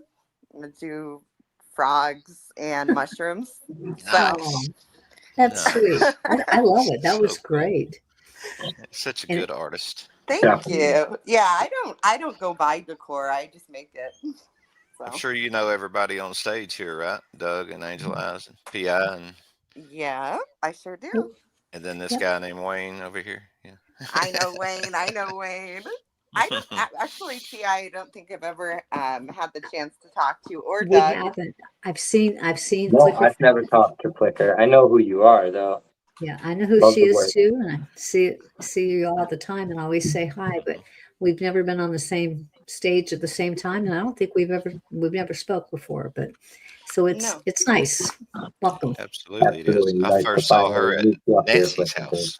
She was at Nancy's house when I first seen her. Aw, Wow. yeah. Yeah, yeah. I used to love to bring her flowers, but now you can't anymore. Why am I I know. echoing? Do Oh, you got maybe turn YouTube off on? the YouTube. Yeah, run to Oh, stream. I might have it on. Hold on. Let me see. No, I don't. Do you live in Tucson, Flicker? I do. Yeah. Okay. See, I'm close to Sedona. You told me that. Yeah, that's Yeah. I used to go to Slide Rock when I was a kid, so I have good memories there. Yeah. Have you been to Jerome before? No. Mm-mm. Oh, it's a crazy place. It's the old ghost town, but they've got a lot of really crazy stuff there. It's fun to go one time, but that was enough for me. What's the name of it? Jerome. Jerome? Okay. Mhm. And it's got an incredible history behind it, but they it's a ghost town now, and I mean everything there has got all kinds of shops, and it's got some real funky stuff from back in the 70s, and they've got a place where you can get, I can't even think of the name of the hamburgers now. It's real well known, but no, it's a great place to go if you just want to spend an afternoon. It's very touristy, very crowded on the weekends, but it's only about 20 minutes from Sedona. Sedona's gorgeous. It's absolutely beautiful. It's I not the burger love place Sedona. with the ciphers, right? Not with the ciphers. The Burger Chef? Yeah, Burger Chef. Thank you, Doug. See, I gotta Yes. have Doug. You got to be here more often because you got the facts and the names and everything. I gotta find. Yeah, Hey, don't get me honey, started on the cipher. what's the name of that hamburger place in Jerome? Haunted hamburger. Who? Haunted hamburger. Oh, okay. It's called the Haunted Hamburger, Oh, okay. and it's real well known. I mean, people I've go to had a few of Jerome. those. Yeah, Come back to haunt me later on They in the call night. it the haunted hamburger. Right, that's right. funny. Especially the Love ones it. with the jalapenos. They haunt you the next day. Yeah, right. That's from all That's the ice. exactly where my mind went. Jalapenos. Right. Oh, they're so good on there, though, huh? They're Mine went absolutely with you eating delicious. too much ice cream. Got too much dairy going on. I do have too much Yeah. dairy going on. That's a fact. I just made scrambled eggs with cheese sandwich for lunch, and then I had a big glass of milk to go with that. So, and now I'm going to have ice cream here shortly. So, yep, you're right. So way too much Wayne, dairy one day happening. Wayne, one day I ate a Carolina Reaper on a burger. I couldn't even finish it because it was too hot. What was it called again? I put a Carolina Reaper pepper on my burger one time, and Okay. because I thought it'd be good on there, and I couldn't even Yeah. finish it because it was too spicy. I bet. I don't like them too spicy. I like my jalapenos diced up. I don't like the whole jalapeno. I like them diced up so Oh I don't yeah. get too big of a bite going on. I love it in my cornbread too. So they call it See, I Mexican like it cornbread, in I like it with an omelet. Pizza. right? Oh yeah. Oh, it's Absolutely. good. Yeah. With the pineapple. No, no, that is No pineapple. sacrilegious. Absolutely no pineapple on a pizza. We got no Same across the word. board. I might just do a poll over here, y'all, and see That's what we. funny. I mean, I honestly, Yeah, We got I safe like word. it. I do like it, but I think it's sacrilegious to put pineapple on a dang Italian pizza. It's pineapple. I just no. Is that sacrilegious, you say? It is. It is Yeah. just. It's Only wrong. in the Catholic Church. Only in the Catholic Church. I just seen PI's post. She tagged a bunch of us in it. I seen her post just now. Oh, okay, Yeah. cool. Yes, I I'm gonna have did. to go check that out. I always try But, to do that.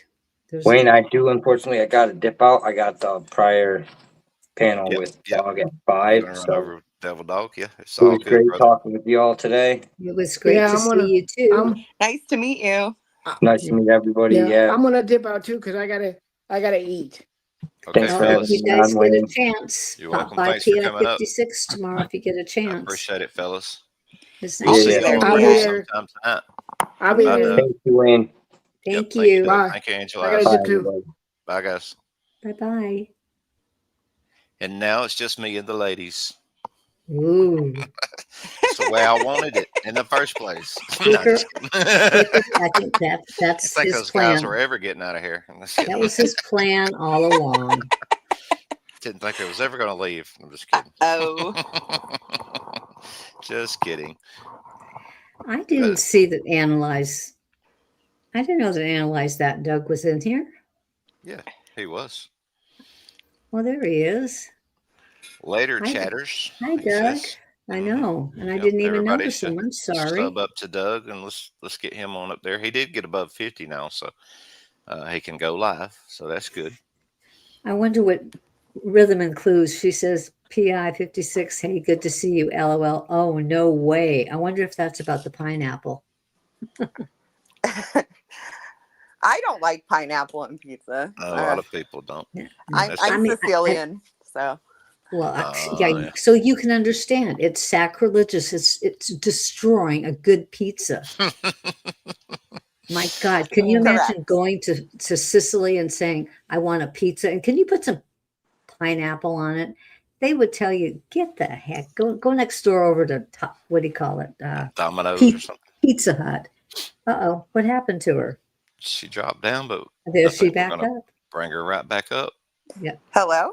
Hello. I don't know. I think because I went from the garage inside the house, my internet got a little weird, but.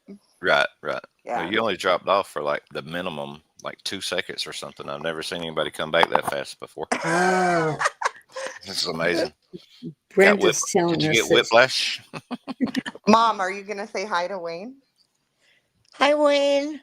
Hey, Nancy, how you doing? I am good. How are you? I am doing fantastic today. I feel really good. I got a frog painted, and it was named after me today by your daughter. Oh, wonderful. Yeah, so that made my day. Yeah, she gave me a beautiful birthday present with a painting of myself and my granddaughter, and it's just beautiful. Oh, so nice. lifelike. She's really talented. Yes, she is. She is. And she's a good person, too. Yeah, Love she having her as a friend, and she's a great supporter of what we do, our work that we do here on YouTube. She supports all of us, and everybody has a brighter day when Flicker Fade shows up. Aww. Yeah, I'm glad to hear that. Say goodbye, Mom. Goodbye. Bye, Nancy. We'll talk to you later. Say hello to Wayne. So, Flicker, I have a question for you. Have you Yes. been to the rock area that they've created for Nancy? Yeah, several times. Is it nice? Did it turn out nice? Um, to be honest, it's filled with garbage and no, it's not nice at all. But the rocks are nice. Right, But right. I I was think just so people sad could that treat it a they, little nicer. right. I was really disappointed that they removed everything from the front of the house. I mean, I thought the flowers were Yeah, beautiful there. The house needs, you know what, that house actually needs some color to it. It's it really very does. drab. And the Yeah. flowers in the front they were nice just to begin with. I can't understand neighbors complaining about that. You know, Absolutely the not. traffic and people around. Yeah, I'm sure after 6 months they probably got kind of tired of it. But people going to just put flowers down because they care about somebody. Right. Yeah, and I had a beautiful painting out there and someone stole it. I know that that's right. It was, Yeah. I remember that now. Now I mean, I knew you for certain reasons, but I remember now JLR talking about your painting had been taken. I Yeah. remember that. And Not only you're right. that, It was beautiful. It really was. And who ended up with it? I don't know. I still don't know. And the weird thing is I made a new one. I painted another painting of Nancy. I brought it to KVOA, and now it's gone. That's People not just right. keep stealing it. That's That's not right. insane. You No. made one for the TV station, and that one's gone too. Is that what you Yep. said? Yep. What in the world? Let me not cuss here tonight. Yeah. You know what? Let me go ahead and say it. What the hell's wrong with people, man? Yeah, that just doesn't make any sense. Golly. Yes, I love Richard. I love Richard. And Did you see a Rhythm and Clues question for you? That's yeah. Ash. Yeah, he's in the UK, by the way. That's Ash. Yeah, I see it. Yeah, I love Richard. I do. Do you flicker? It says, so do you flicker or do you not flicker? I don't know what that means. I just reading. I don't know if you can say it on your channel. Maybe not. Uh, It is still, well, it's 5 o'clock somewhere. It's 5 o'clock here. So I think we're good. That's funny. So do you know Lauren then? I have not met her. See, I thought she was kind of the one that was gathered when they found out that they had to take everything down. I thought she was gathering all that stuff so people could reclaim it, or she was going to give it, I thought, to Annie or something. Well, so what happened? I don't mean to interrupt you, but I had my personal information in the back of that painting. And so I did make a phone call to the Pima County Sheriff and ask them who had my painting. And they assured me the family has my painting. But when it comes down to it, I don't believe anything they say. Right. I don't blame you. And but that's what they told me. Well, They I didn't would tell you hope to. which part of the family had it, whether it was Savannah They did. They said the family or the family representative. That's what they said. That sounds more like it. Tesla guy. That's what they announced. Was that the last I had heard was a family representative was the one that everything was handed over to. Yeah, I made the call in Shibby's stream. So if you go to X and you go to Adrian F, like Adrian Scott, the one in Scotland, if you go to her X, you can actually hear my phone call. So they did tell me that the family ordered the removal of the. Do you know how she spells Adrian? ADRIIENNE.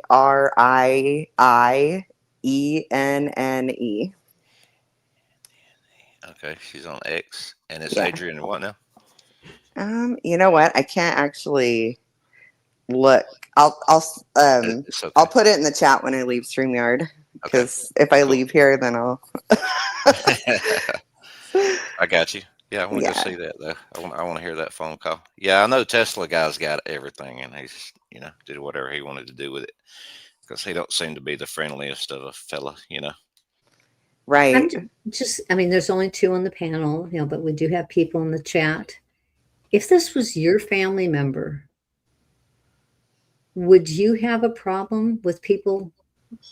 Because you just got through saying, the family's the one that asked for all of these things to finally be removed from the property. Would you really do that if it was your family member? When you thought people were coming to do something out of the kindness of their heart, they weren't doing anything bad. Absolutely not. But there's a big part of me that thinks they already know who did this. Oh, I think so too. And so it would make sense that they don't want streamers out there. They don't want the memorial out there because they're investigating. I mean, it might be very close to home. Unfortunately, it sucks because the police didn't have to do what they did. They didn't have to go about it the way they did.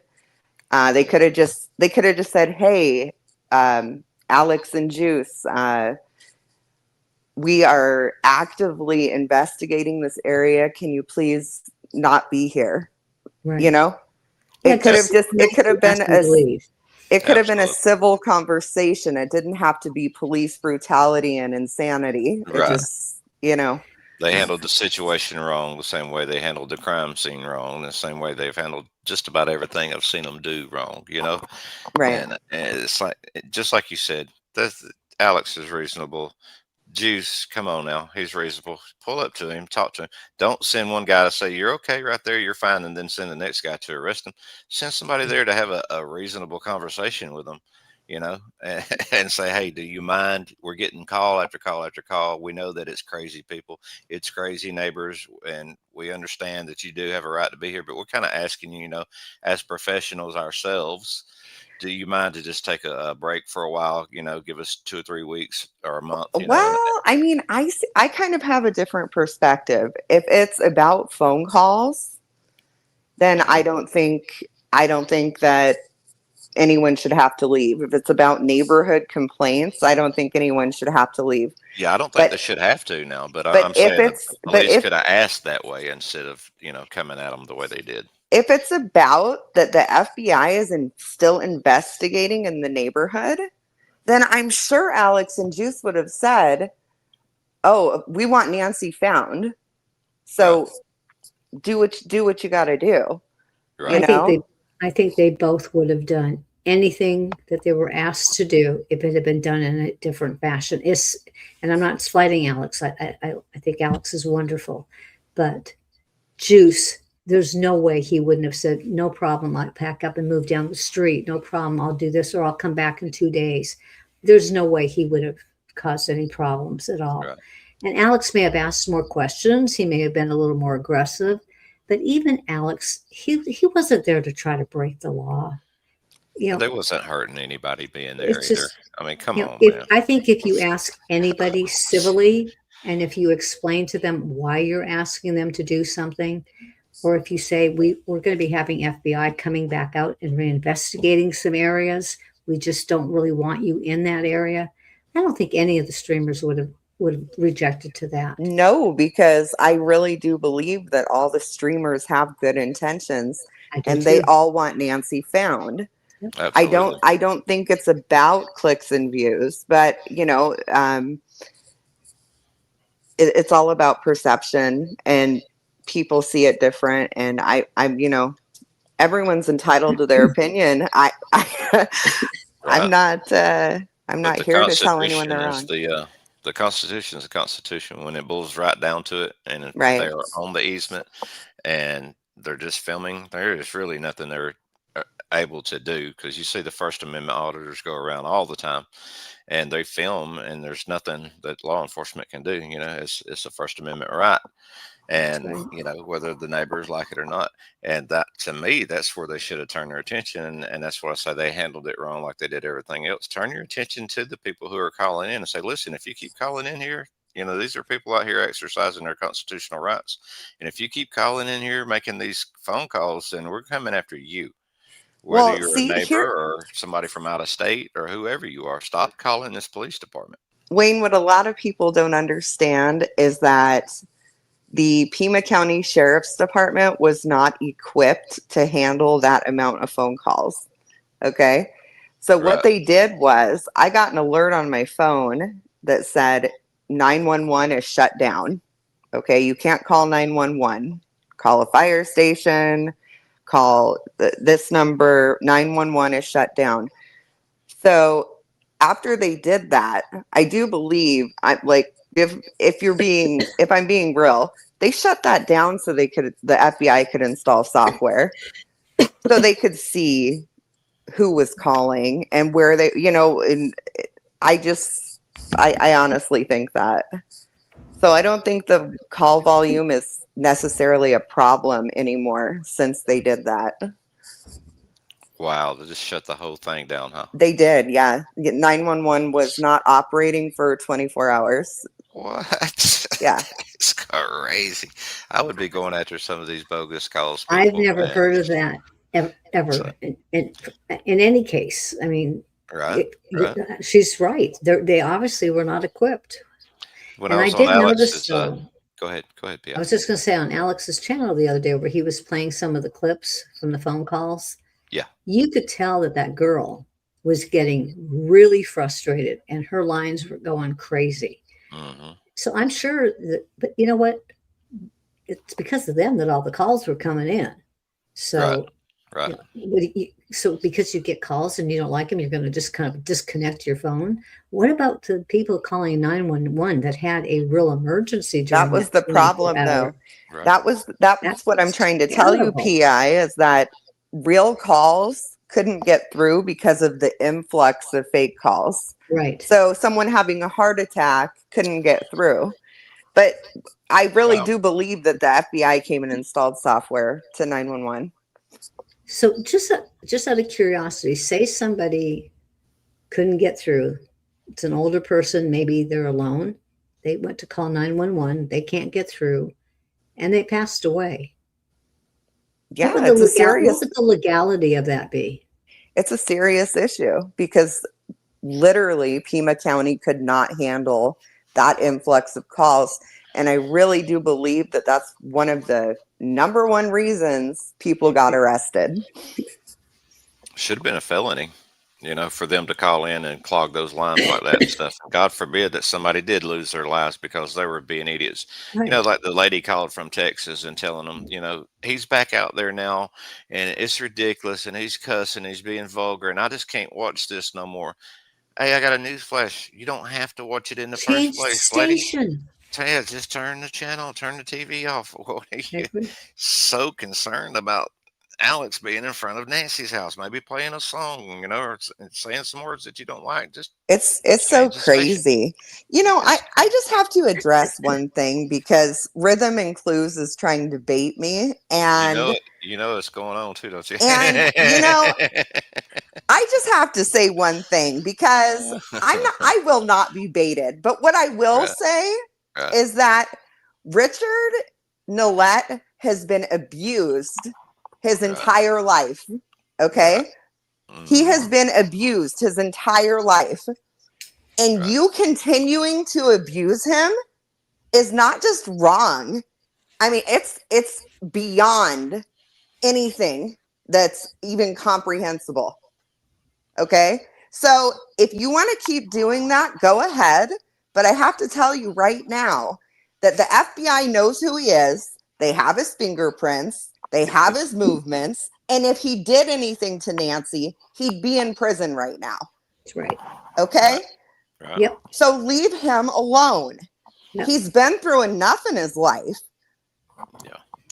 Yeah, this is not about Richard today either, Ash. We're talking about the Clancy case, and we're talking about the Nancy case. No, but I think she brought up a pretty good point. I'm sorry. I have to agree 100%. No need to antagonize anybody, whether you feel, one way This about him or hatred the other way back and about him. forth with people, it's too much. Yeah, let's be bigger adults about That's that. why you guys need to listen to my very, very short live tomorrow, because I think everybody needs to hear it, and maybe it can change some of this hate that's going going on. Right. I don't have any hate. I have nothing but love. You know what I'm saying? No, I'm not referring to you at all. We got your back. We got your back 100%. No, I'm not referring to you. I have seen you in way too many chats to know. I know who the ones are out there that are the haters, and You're very supportive, and I think we you, appreciate yes. you, and we love you, Flicker Fade. We sure do. Yeah. Oh, So I think, you like I know, said, I love you, Wayne. You're amazing, Oh, honestly. I've thank never you. talked to you Thank before, you. but like I said, I've seen your comments in a lot of different chats, and you are not a wacko. You're not a Fruit Loop. You're funny. Some of your comments I get a kick out of, but you're honest, and that's what I like. Is you don't. I'm straightforward. If I give you a compliment, you can know that I'm telling you the truth. You know, Right. I would rather somebody come on. I'd rather somebody come on my channel with me and hop up on the stage and say, I don't agree with you, and these are the reasons, because it's going to give me something to think about. And I may learn something from it. And you know what? We all have opinions, and everybody's opinion, when you put them all together, you might come up with a solution. Right. And my God, we have Patriot Pride in the house, Wayne. Everybody say Hi, hello Adam. to the one and only Adam from Patriot Pride is in the house. Hello, Yes, Adam. It's good to Adam. see you, brother. Yes, it is. And Brenda gives Adam 3 stars. Ooh. Unlike me, I got 5, Adam. Just saying, brother. And Rhonda says hello as well. And y'all give me just a minute. I think my ice cream is back, so I'll be right back. I'm gonna drop the link for Patriot Pride too. Okay. I do actually. I wanted to say something to Patriot Pride. Patriot Pride, do you know that I can't talk in your stream? I'm muted. So if you're wondering why I can't, why I haven't been, I've been there. I've been watching. I can't super chat you. I can't talk to you. Like, I can't do anything. So maybe they were maybe having you some should real address problems. that. Did you know that they had real problems on their show Sunday? It was bad. It was unbelievable. And No, I've been muted in Patriot Pride for 2 weeks. Wow. Yeah. All right. What did you do wrong, Flicker? Some of his mods don't like me. That's pretty much it. Well, that's just, oh, well, like I said, you're honest. You were always honest. But anyway, but no, I felt bad for Patriot Pride's show on Sunday because, I love to watch them and, I support them. And they were getting hit not just on StreamYard, but YouTube, StreamYard. And then they started just saying, okay, we'll take call-ins. They couldn't even get the calls. Somebody was messing with them big time on Sunday. And you could tell that they were really getting upset about it. Somebody was messing with them, and it was somebody that's got some real technology background. Because it was everybody, and especially when certain names were mentioned, all of a sudden it got real robotic sounding. Whose name? I'm going to use initials because, God, I don't want MK, and you live in Arizona, so you know who MK is. Okay, yeah. ANT. Okay. SG. Okay. But mostly, and then no nads, I'll say that. Uh-huh. But those were the main ones. But MK's name many times because it got brought up in several conversations. And man, everything went haywire. I mean, it went totally, when you talked, it was like you were a robot. And it was terrible. And then I said, well, we'll take call-ins. It did it with people calling in. They rebooted everything and started over, and they still had problems. So they said, screw it, we're going to go to Waffle House and stream. And it was sad. It was sad to see that was happening. Did he get your message, Flicker Fade, that you're not able to comment or anything? I don't. Patriot Pride, can you unmute me, please, on your channel? It'd be in your best interest if you did, dude. I mean, I send you a shitload of super chats. I'm just saying. Exactly. And she can paint. She's an artist. She'll name frogs after you, for God's sakes. You should unmute her, dude. Take my word for that. I'd like to contract you to do a painting for me of my cat that I don't have anymore. I bet you'd be great at that. I never charge for a painting, but I would just do it because. So well, then I would gift you something.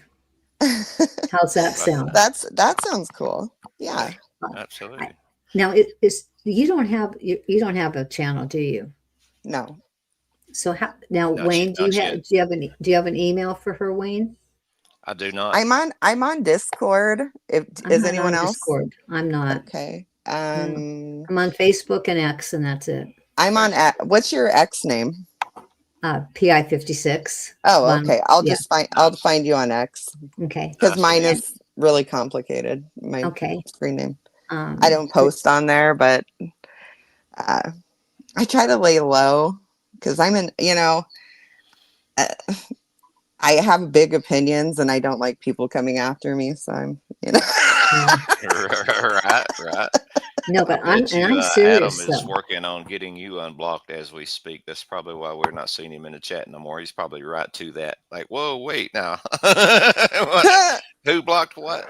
And what mod is out of here? When those chats get to flying fast, though, and the mods are trying to keep up, sometimes they click the wrong name and put somebody in timeout or mute them, and they don't actually mean to do that. And that's why I don't want to be a mod nowhere, for God's sakes. I was one mod for Justin. Y'all remember Justin? I don't know who Justin was. He's kind of the handicap guy, and then he always restreamed everybody and stuff. So I was over there showing him support, and he said, I made you a mod. And I was like, you did what? And nothing doing that two people got in an argument while I was there on his, and he was like trying to get them to stop. So I got them to stop, and then I went and got something to eat. I came back, they were arguing on there again. And then Doug come in there and put the final blow to that to get them to stop arguing, because they were up on the StreamYard, just like we are right now, arguing away. Well, the only place I'm a mod at is Diana, because she did it to keep me safe.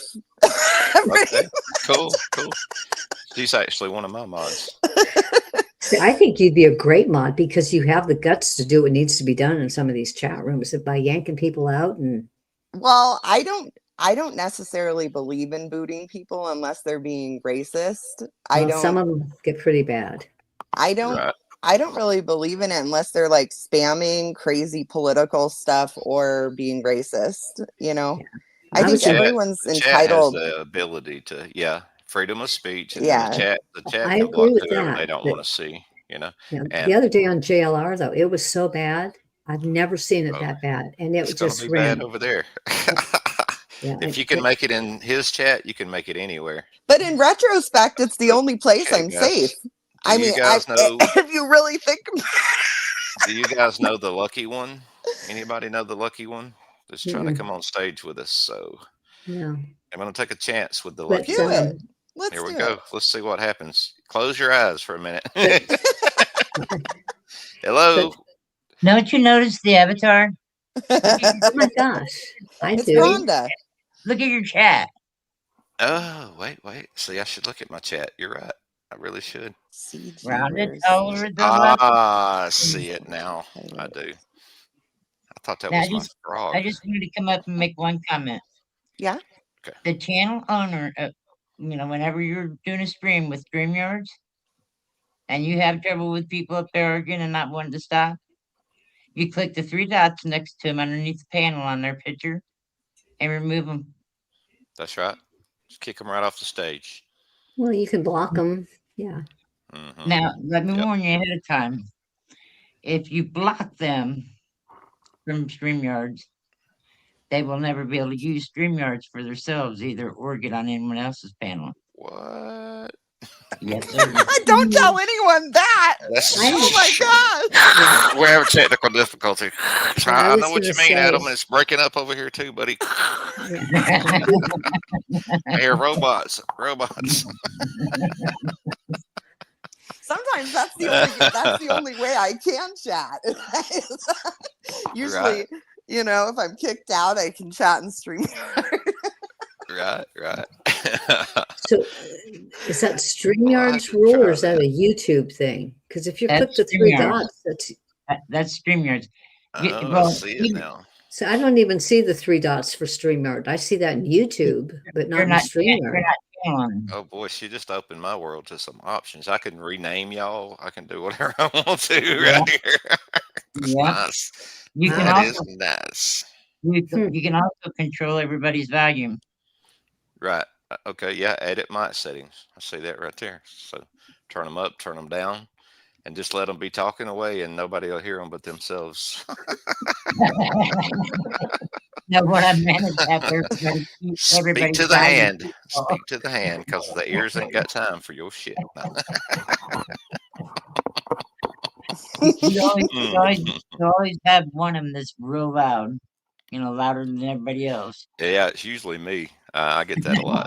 They tell me I got a hot mic coming in. They told me that last night at Patriot Pride, actually. Woo, your Yeah, mic is hot, dude. yeah, I was there. Sorry. I was making sure everybody could hear me. Well, I'm going to have to pop out. I need to get some stuff done to get ready for tomorrow. But Okay. Flicker, if you do find me on X, if Oh, yeah. if I don't recognize the name, just put cat conversation and I'll know what you're talking about. Okay. Okay. I will. I'll message you. I promise. That I sounds won't great. forget. That sounds great. And Wayne, as always, it was great to see you. Thank you for pulling me up on your panel. Well, thank you And for being here. Angel Eyes, Angel Eyes, I see your comment on the screen that says, yes, that you have a billing question, you have to submit a ticket.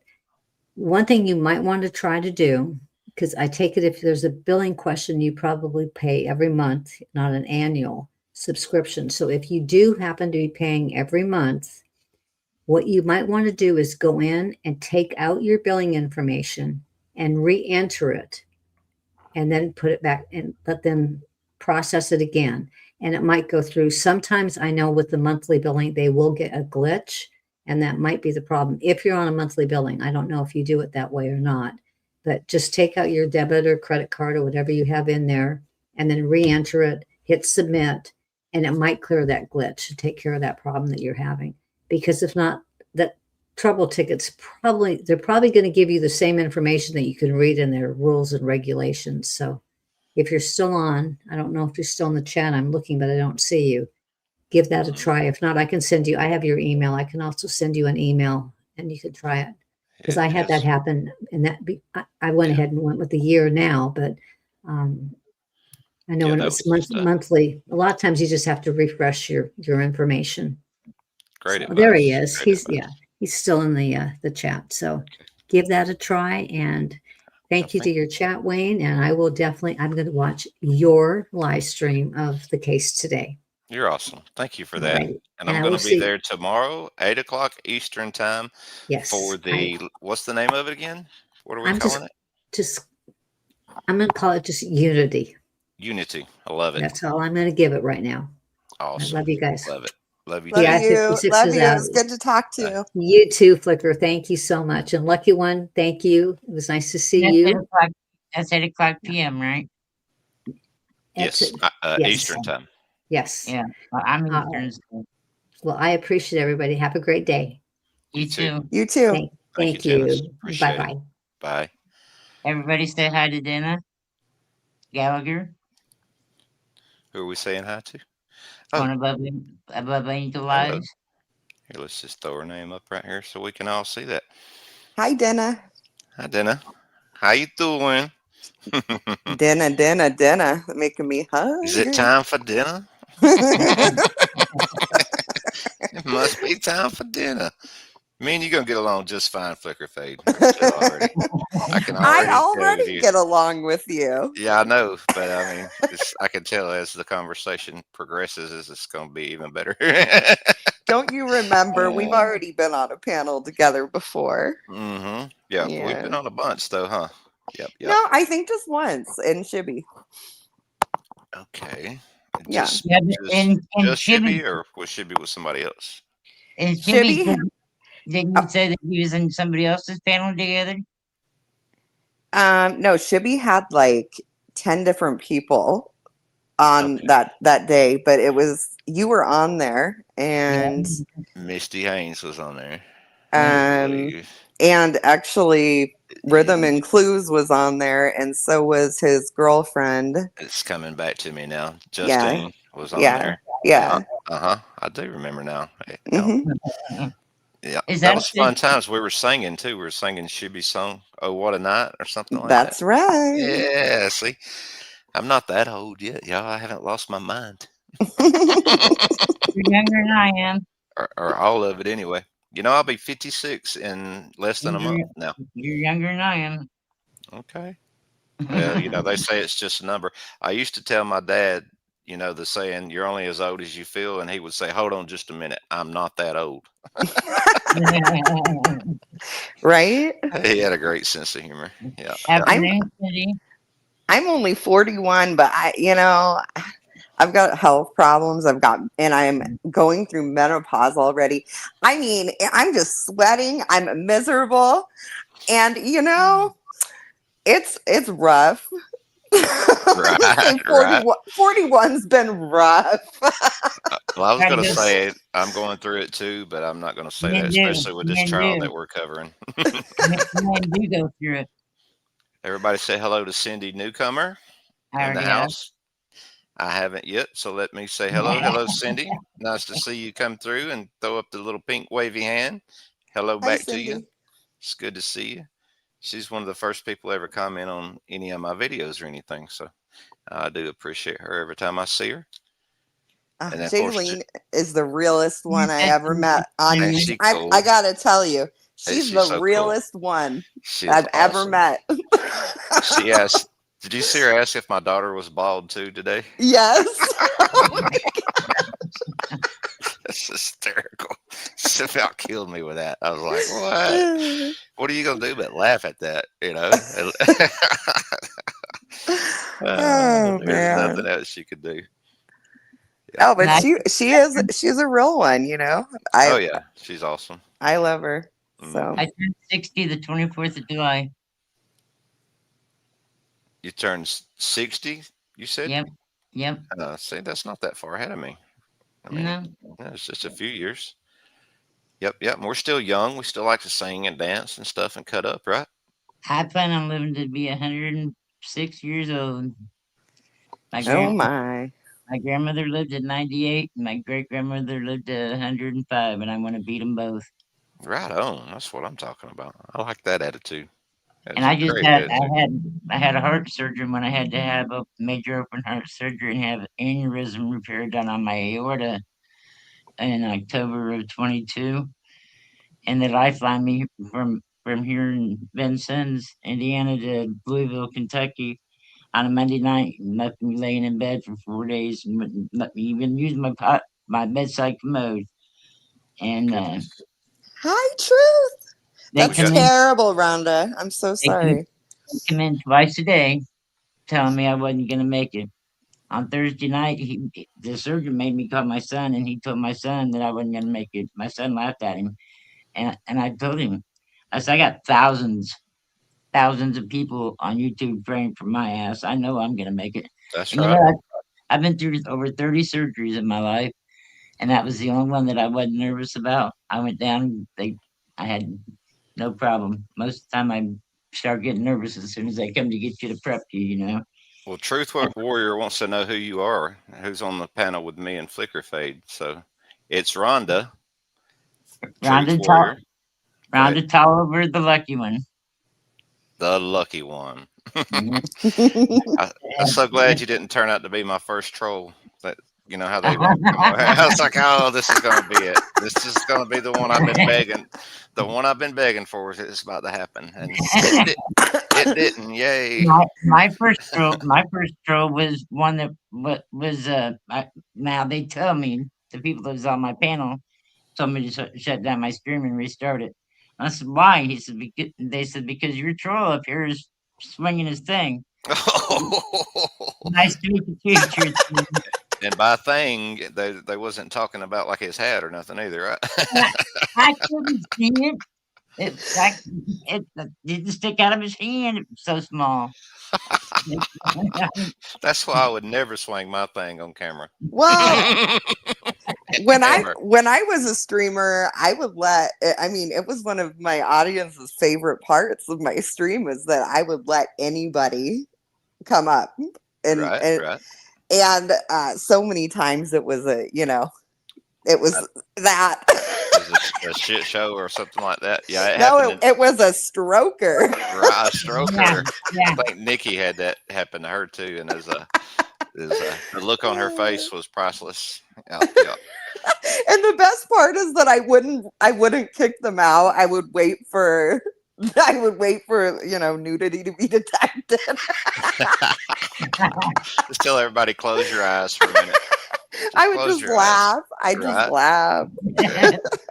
To the left, to the right. They said it's mine, and I'll wash it as fast as I want to.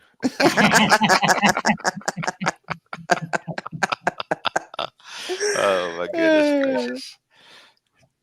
Now I We got to just tell had Warrior the something. thunder and lightning pop here, y'all. So if the stream happens to shut down, I won't be able to come back up because I've used up all my streaming hours. Oh Yeah. no. But Okay. I'll have more streaming hours tomorrow. They refresh tomorrow.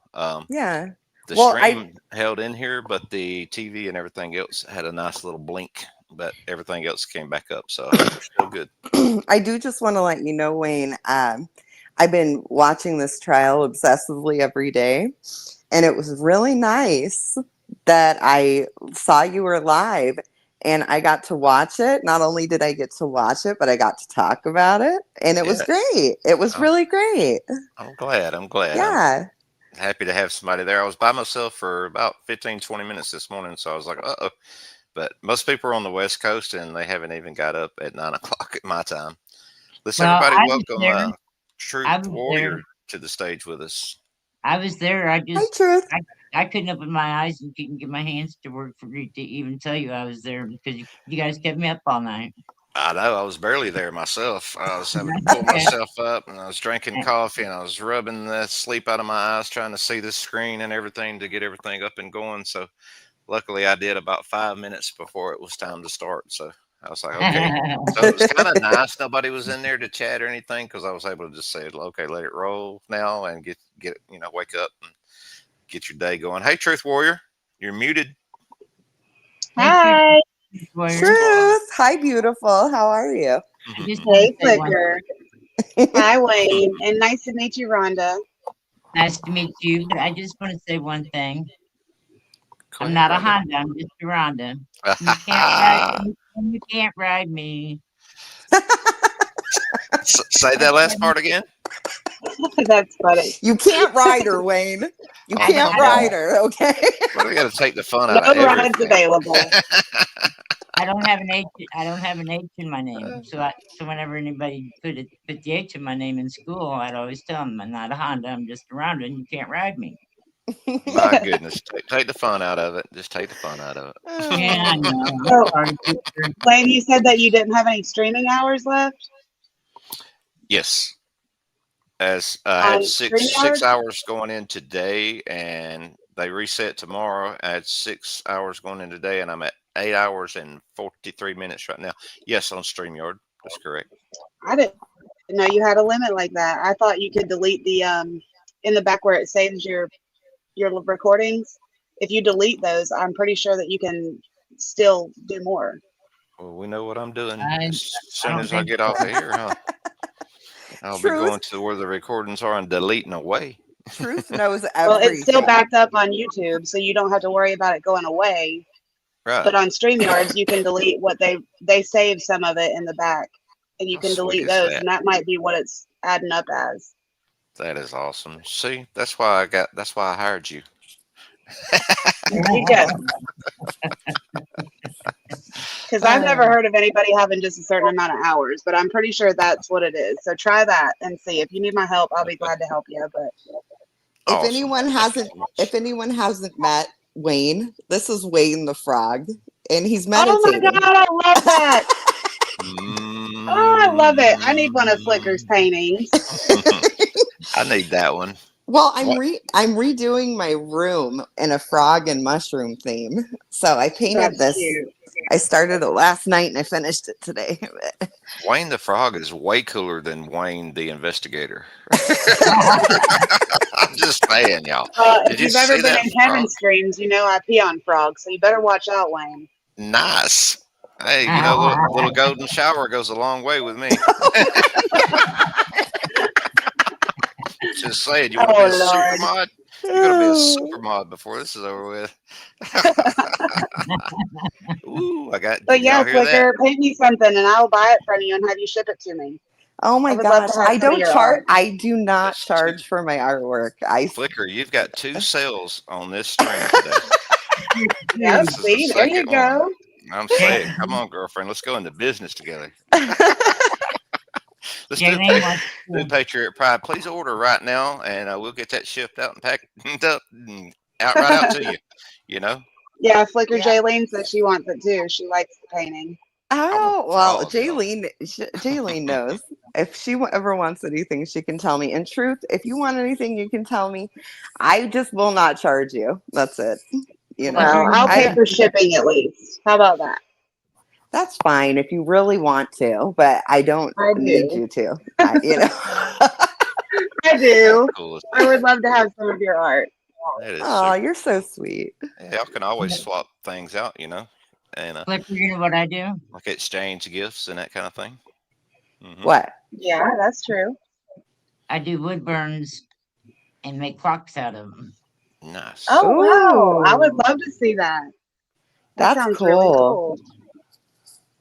That's really awesome. I can't really do that because I'm really sensitive to smells. So my paintings are all acrylic because I can't handle oil. Like I can't handle how it smells. And I can't do Yeah, like wood burning. I can't do big smells either. I get Yeah. migraines really bad. Yeah. It messes me up. Oh, and when someone wears too much perfume or cologne, Oh, I it's can't handle terrible. that. All right. Yeah, me Yeah. I can't be I around any. was just recently with somebody that was like that, and I saved a lot of money over those last 6 years not having to buy cologne and stuff. Yeah. You don't like cologne? Okay, cool. That's cool. This is gonna work No, out. just use a bar of soap. I don't even want you to use that strong body wash. Okay. A Old bar of Spice. soap is just fine. Okay. Even Yeah. better. Even better. That saves even more Yeah. money right there. Yeah. For sure. Well, Yep. man uses that. Oh, there's a clone also. What is it called? Comes in a red bottle. The Old Spice. Yeah, and he uses the Old Spice wash. That's what Oh I my use. God. The body wash. Yeah. It's too strong for me. It's pretty strong. It is, actually makes my house smell good after I take a shower and I leave the bathroom door open. I'm like, yeah, but I love it though. I like the clean smell and stuff. But You know, some the people thing do with not. Old Spice, it smells different on every man. There's something in it that. Well, you know how to solve that, right? I mean, whatever you want a man to smell like, you just get some Castile soap. You put no, seriously, you put the essential oil in it that you like the smell of, and then you decorate the bottle with a nude picture of yourself, and you give it to him, and say, "Use this in the shower every day." Look at Wayne's like, yeah, Wayne's wheels are really rolling. You can see it. I was thinking about washing my frog in something like that. Oh my goodness gracious alive. Yep. So I do like to smell good stuff, but you're right. I've heard that said before, like different cologne smells different on different men, you know, and perfume. It is different about body chemistry too, Right. honestly. Yeah. Right. So I like to think I sweat excellence every day when I get up, but that's just me. I'm just kidding. Just kidding. So I go with the flow though. You know what I mean? Yeah. So I use Old Spice underarm deodorant too, and it's kind of strong. And I've got compliments just from having that on before. You know, "Ooh, you smell so good." I'm like, "Oh, let's put some underarm deodorant on." So, I'm not going to Yeah. change the subject, but I want to make a comment to Rhythm and Blues. I think what he's talking about when he's talking about it being business is there's some channels that I mod for that does auctions for silver and gold coins and bullion and stuff, and they use StreamYards, right. and that might be what he's talking about with it being considered business, because Yeah. I them don't know. channels that I mod for are considered business. I don't have a But problem you've with got it. the ones like, well, I'm not going to say any names here. But you've got streamers that stream for 12 hours straight. Some of them keep theirs going for 24 hours through different like stream systems. Mm-hmm. I don't think that's the case. I really think this case is your backup, but I could be wrong too. Oh, that's not the case here because, they said I only had 20 hours and that's all I've used in a month's time. So I definitely haven't kept anything. This is probably the longest stream I've ever had, guys. It's 10 minutes, 9 minutes shy of 9 hours. Wow. So, hey, ooh, look at my friends. You've been on it going all day, huh? Yeah, that's what I'm talking about too. I'm here for it. And with Anything just on- like 4 hours sleep. So, yeah. But my Well, friends we'll are figure jumping it too. out. That way we can keep you on live with us. I appreciate it. But like I said, they anything over- reset in about 6 hours and 14 minutes they're supposed to reset. But now that I know that, I'll constantly be deleting the recordings and just keeping the fresh 20 hours in the bank right there. Until I don't think purchase the I don't think unlimited. it works that way, but you can let me know if it does. We're gonna give it a shot, y'all. And if it does, we're Worth a try. spread the word around. Because Angel Eyes said he got the same notification, and his don't reset until like the 20th or something. He said so. I thought Angel That's Eyes was a strange. woman. No, it's actually a guy, and that's the name. That's the name of his cat. Flicker. You can't never tell by their name. You No, can't you never cannot. You No, cannot. you definitely can't. And some people get very upset if you misrepresent them. So be Yeah. careful. I felt Combos. I felt really weird because the name and then the picture and then I was like, but is that a dude or not? I didn't want to ask. Yeah, he's definitely a dude. I did the same thing with 101 SB. Y'all know who that is? Oh yeah, Oh, yeah, I was thinking that was a guy for the longest time, and then did her and too. I actually got to be friends, and I was like, well, I just want you to know I thought you were a dude for like the past 3 months. No, Yes. she's very much a woman. Yeah, we were Very much. joking around, and I started calling her because she was calling me different names like Bruce Wayne and these different names and stuff. So I was joking around. I thought it was a guy, and I was like calling him 202 SOB instead of SB. And finally, she was like, I'm a woman, right? I was like, no, I did not know that. I'm gonna change some of these jokes right quick. And she said her friends were getting mad at me because I was calling her SOB and stuff. My bad. Time out.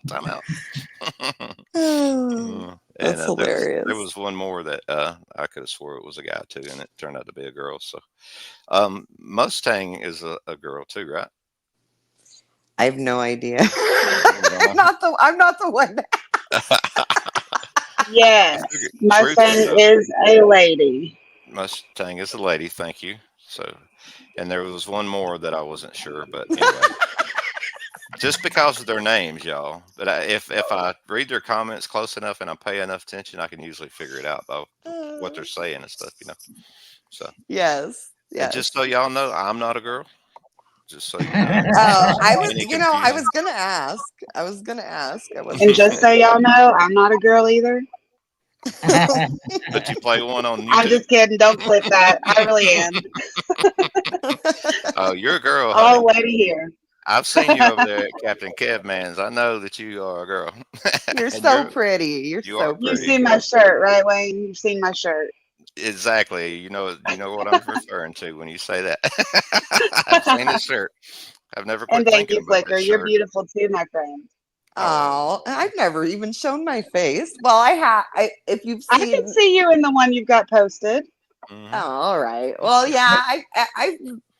I don't know. I feel kind of conflicted about showing my face just because, I try to. Well, you also live in the middle of where all this is going on with some chaos, so you have to be more careful than a lot of people too. Yeah, but and I've got a I foul was mouth. nervous to get on live and show my face on the panels, but you've all seen me now. We have. We got three I'm beautiful not ladies on the There's a panel. picture of me See her picture, y'all? and my angel. Oh, so And pretty. you're beautiful too, Rhonda. Yes, absolutely. There you are. You're making me look ugly. I took 8 pictures, and You're every beautiful picture, too, Wayne. Oh, every picture, my angel is in a different position. That's awesome. I see that. and it wasn't hanging from the ceiling or nothing. Isn't That is that so cool. special? It And is very, that very was nice. that was right before my heart surgery. Oh, wow. It is beautiful. Absolutely. I believe in the spiritual stuff. I really do. So Me that's too. awesome. Yep. I And see I'm on her the good face. side. Go ahead. Who, Jaylene? Jaylene said she sees her face. You can't see my face. She's talking about You can't see Rhonda. my face. Yeah, I can. But hmm Flicker, can you see my face in my picture? My avatar? I'm kind of blind though. I'm going to be honest with you. I have to really squint. I'm going to step away for about 1 minute, guys. I'll be right back. Okay. Y'all keep the conversation going. Turn the timer on. 60 seconds. I also have Jaylene has seen so many pictures of me.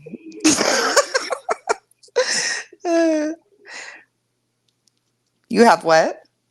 another channel Oh, that okay. we made it because I can't stream on this one. I can't even use StreamYards on this channel. Why YouTube's blocked. not? Oh, I've been blocked for over 6 years because the child laws when they first came out. Me and my grandsons are silver and gold stackers, and I was having one of my grandsons do a mail call one time, and when I did, they took down my live stream and blocked me. I'm confused. I don't know. What? When you go, have you ever been live? It No. was just because you had a child in your video? Yeah, And it and was marked as like an adult video type exactly, thing? exactly. Yeah. I set my streams for adults. Oh, I Right. see. Okay. Yeah. If you set your streams for kids on a regular video, that you can't have any comments. But Oh, okay. if you ever go into a video and you can't comment, that's because it's made for kids. Yeah, when I streamed, it was definitely on a different platform. I didn't stream on YouTube, so yeah, I don't even know. I wouldn't even know how to do that. I've never streamed myself. I just help everybody else with theirs. Truth, you're so sweet. It's a pain in the ass to get Wayne set has up. to fart. Sorry, go ahead. I was like, what? And then I saw her comment. Jaylene's always saying the funniest stuff in chat. I know, she's the best. She really is. At least you pay attention to the chat. You know, Yeah, I do, because there's nothing more annoying to me than a streamer that doesn't read their comments. Oh, it drives me nuts. Exactly. Drives me crazy. Yeah. There was a lot of channels that I used But to. I'm going to jump off here, guys. I've got to go feed the animals and stuff before it gets dark. But I will Okay, see honey. you all later. Until Good Wayne, to I see say you. goodbye. I'll see him Is later. Kev streaming Hi, tonight? all. Good to see you. Nice to meet you, Rhonda. You too. Tonight's Tuesday. No, he won't be on tonight, but I think maybe Sikorsky will go on later tonight. Okay, cool. I could be wrong about that. I'm really not sure who's on tonight, but Kev will be on. He's Monday, Wednesday, and Friday right now. We've kind of all right. discussed doing Monday, Wednesday, and Saturdays instead because there's not really anybody on Saturday nights. So. Oh, all right. Well, Truth, it was good to talk to you. I think this is the first time, actually. Oh, good to Yeah. talk to you too, girl. All right. I appreciate you. See ya Love you. later. All right. Bye. She's so sweet. Seriously.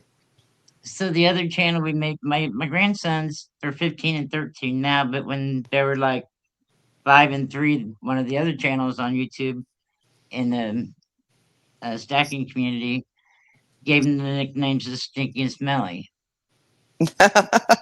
Yeah, so after we got blocked, they begged and begged and begged me to make another channel. I said, all right, well, name is Stinky, Smelly, and Lucky One. So if you ever see me pop into the channel, you'll know it's me. I think I've seen that name. You might have. That's me. Now if you just see Stinky or Smelly, because they've got I made their own channels when I made ours. I made their own also, and so theirs is just their, whichever one it is, Stinky or Smelly. Yeah. Well, that's cute. Yeah, we have fun. That's awesome. My mom doesn't even know how to use her phone, barely, So she's got she's got grandkids, but she likes to play Scrabble on her phone. That's all she'll do. Is everybody behaving here still? Yeah, we're just talking about Nancy playing Scrabble on her phone because that's What her did y'all do favorite to thing. Truth Warrior? Y'all just told her to get off the panel? She had some stuff to do, and actually, I do too. I have to go get someone off the school bus. Okay. So, I understand. Thank you for hanging out with me all day. oh, thank you for having me. I really enjoyed your stream, just so you know. And Rhonda, very nice to meet you. You too. All right, have a good day. You too. Bye. Thank you Love for the you, frog. Jaylene. Bye. All right. Well, then there was two. Yeah, what are we gonna do? I know, right? Anybody else want to come up and talk to us? Or y'all just going to leave me and Rhonda to ourselves? I mean, what's going on here? Jaylene, she calls in at certain other places. She could call in here tonight and give us about 5 minutes of her time if she wanted to. But if not, I understand. I have been streaming, just hit the 9-hour mark, Rhonda. Can you believe that? Yep, I see that. That's not bad, huh? Not bad for a rookie guy. Well, the good thing about it is through the trial, you really didn't have to worry about keeping Entertaining. Yeah, keeping everybody entertained and talking and keeping the conversation going and that kind of thing. Right. Yeah. But it's, surprisingly how, well, when you got good people around, and that's what I like about the true crime community and this community, in general, is everybody is so cool. It don't matter from the biggest streamers, JLR and Patriot Pride, down to smaller channels and stuff. Everybody supports everybody and everybody's cool, and we call in each other's channels and we're supportive of each other. And that's what makes it awesome. It's to me, that's, better than the trials and the investigations and all that stuff, which is part of it too. But just having so many good friends, we can thank Nancy for that. Now, had there never been a Nancy Guthrie, we wouldn't be having these conversations here tonight. So that's something to be thankful for. So God can take something bad and make something good out of it, Yeah. There's a few of the ones in this community that I followed, but I always type in chat and in caps lock because I am legally blind and it helps me see my errors. I've seen you before. I think I've Yeah. definitely seen you in Mark's chat before, and a lot of people. Oh yeah. Oh yeah. Something to do with YouTube don't like it or something or another, and that's they tell you that it'll get something will happen if people. But I mean, you see people That's like all. Jaylene. She's over there capping it up right now herself. And as long as YouTube don't care, I don't care because caps don't bother me. YouTube doesn't mind at all. It's the channel owners. There's some channel owners that don't like it. Yeah, And I've seen something in YouTube that says encourage your chat not to use all caps for some reason. I forgot what it was I read. It's been so long ago about that. So they try to encourage people not to do that. But I mean, if it's better for somebody's eyes and stuff. I used to have a buddy. That's the only way that he typed, and he ran a business. He had a successful business, and he typed in all caps all the time. People would tell him, and he didn't care. He just kept doing it. So, but anyway, I even forgot what it was. But I mean, if you have Nightbot, and set your Nightbot up to where you don't like people typing in chat. Nightbot will warn you the first time, and if you do it again, or if I do it again, I should say. Right. Exactly. And You saw that comment? yeah, I do it the second time, then it'll find me out. Right, right. Yeah, And no, Kevin has his that's system set up to where it says, crazy stuff like don't post your links here. We're not into that freaky dicky stuff. And wow. it's crazy. And nobody will even be posting the link or saying anything. But yeah, yeah. It's that usually gets Inner Strength for some reason. It goes after her. I don't know if it's because of her name that she uses, Inner Strength. And it's Yeah. always telling her, don't be posting your freaky dicky links here in this chat. We don't like it. And it's like Oh, wow. I didn't post anything, she said. Truth Warrior knows exactly what's going on. They was She's probably supposed to over feed there. your animals. They was over there getting freaky dicky last night. I didn't get a chance to come over there. I was having a pretty good discussion and with Patriot Pride, and we had Thornbridge X TBX was on there, and of course Mike was on there. He was at home this time, not in the studio with Adam. Yeah, And I seen Misty that. Haynes was there, and we wound up getting into a pretty good long discussion about the Nancy case. So we just kept it going. So eventually, I said, "Well, I better go get in the bed if I'm going to do any kind of streaming at all tomorrow." So, so Yep. we jumped on off there. And I miss y'all too, Truth. Every time I'm not around, it's a good time over there with Captain Kev at night and stuff. And Truth Warrior, she's a co-host with him. And Fat Redal, you know who that is, right, Rhonda? I'm not sure. He makes all the songs and stuff. He There's started out making Alex's songs. Yeah. And so Alex used to always say shout out to Fat Redal for making him like the Sue Ellen song. He made that one. And so yeah, now he's a co-host over there at Captain Kev Man with Truth Warrior there. And it's the three of them, and they have a lot of funny guests and stuff comes on there. Michelle from Australia comes on there. She's hysterical. She's always got a different outfit on and wears wigs and does these dances and stuff. Yes. She shows us around Australia a little bit too, and shows her neighbors putting their bloomers on the line. I forgot what they call it over there exactly, but it's hysterical. So we have a real good time over there. All right, there's my phone call. Okay. All right, I love you guys. I've got to go. Love you too. Thank you for coming up. Truly appreciate it. No problem. See you next time. I'll recognize you. All righty, later. All righty. Bye. Well, there you have it, ladies and gentlemen. It's just down to us. If nobody calls up here, then I'm fixing to shut her down. We're about 9 hours and 8 minutes into this stream, and it's been a really good one. And I'm glad everybody could pop in. Jaylene, with your sense of humor, you're so funny. I can hardly wait to hear what my daughter says about you hope she was not bald-headed. Still laughing about that one. And it was very nice to meet Rhonda today and talk with Rhonda today. And everybody, Flicker Fade was here all day showing support. And I believe we're going to delete some recordings. And like I said, I get more hours tomorrow anyway. And I think we're going to go see what happens in the Clancy trial tomorrow. Get in there in Boston, I think Massachusetts for sure. Get back in the Massachusetts courtroom. And so they can have the sidebars and whatnot. But we love Flicker. We love Truth. We love Jaylene. We love everybody, y'all. If they let us love them, and we do, whether they don't let us love them sometimes. They try to make it where we don't want to love them, but we love them anyway.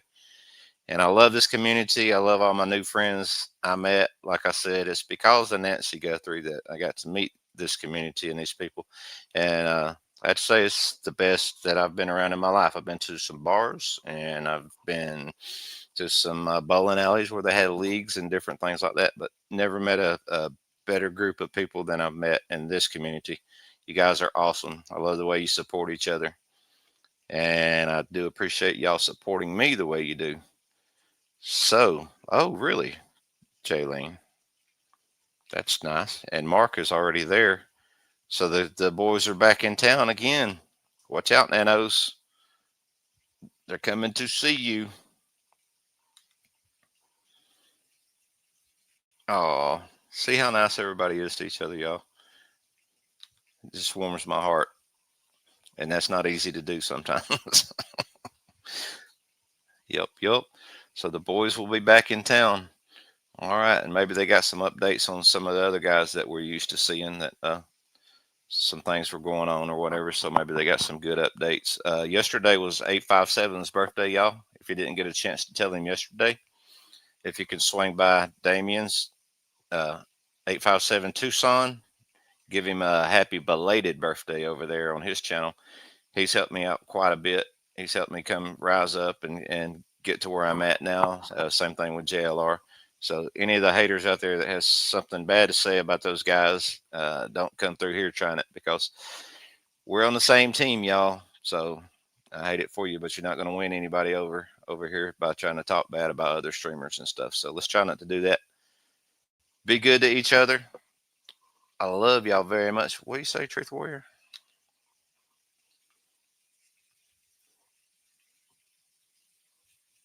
Right? Jim is awesome on the motorcycle, and he's got a great personality.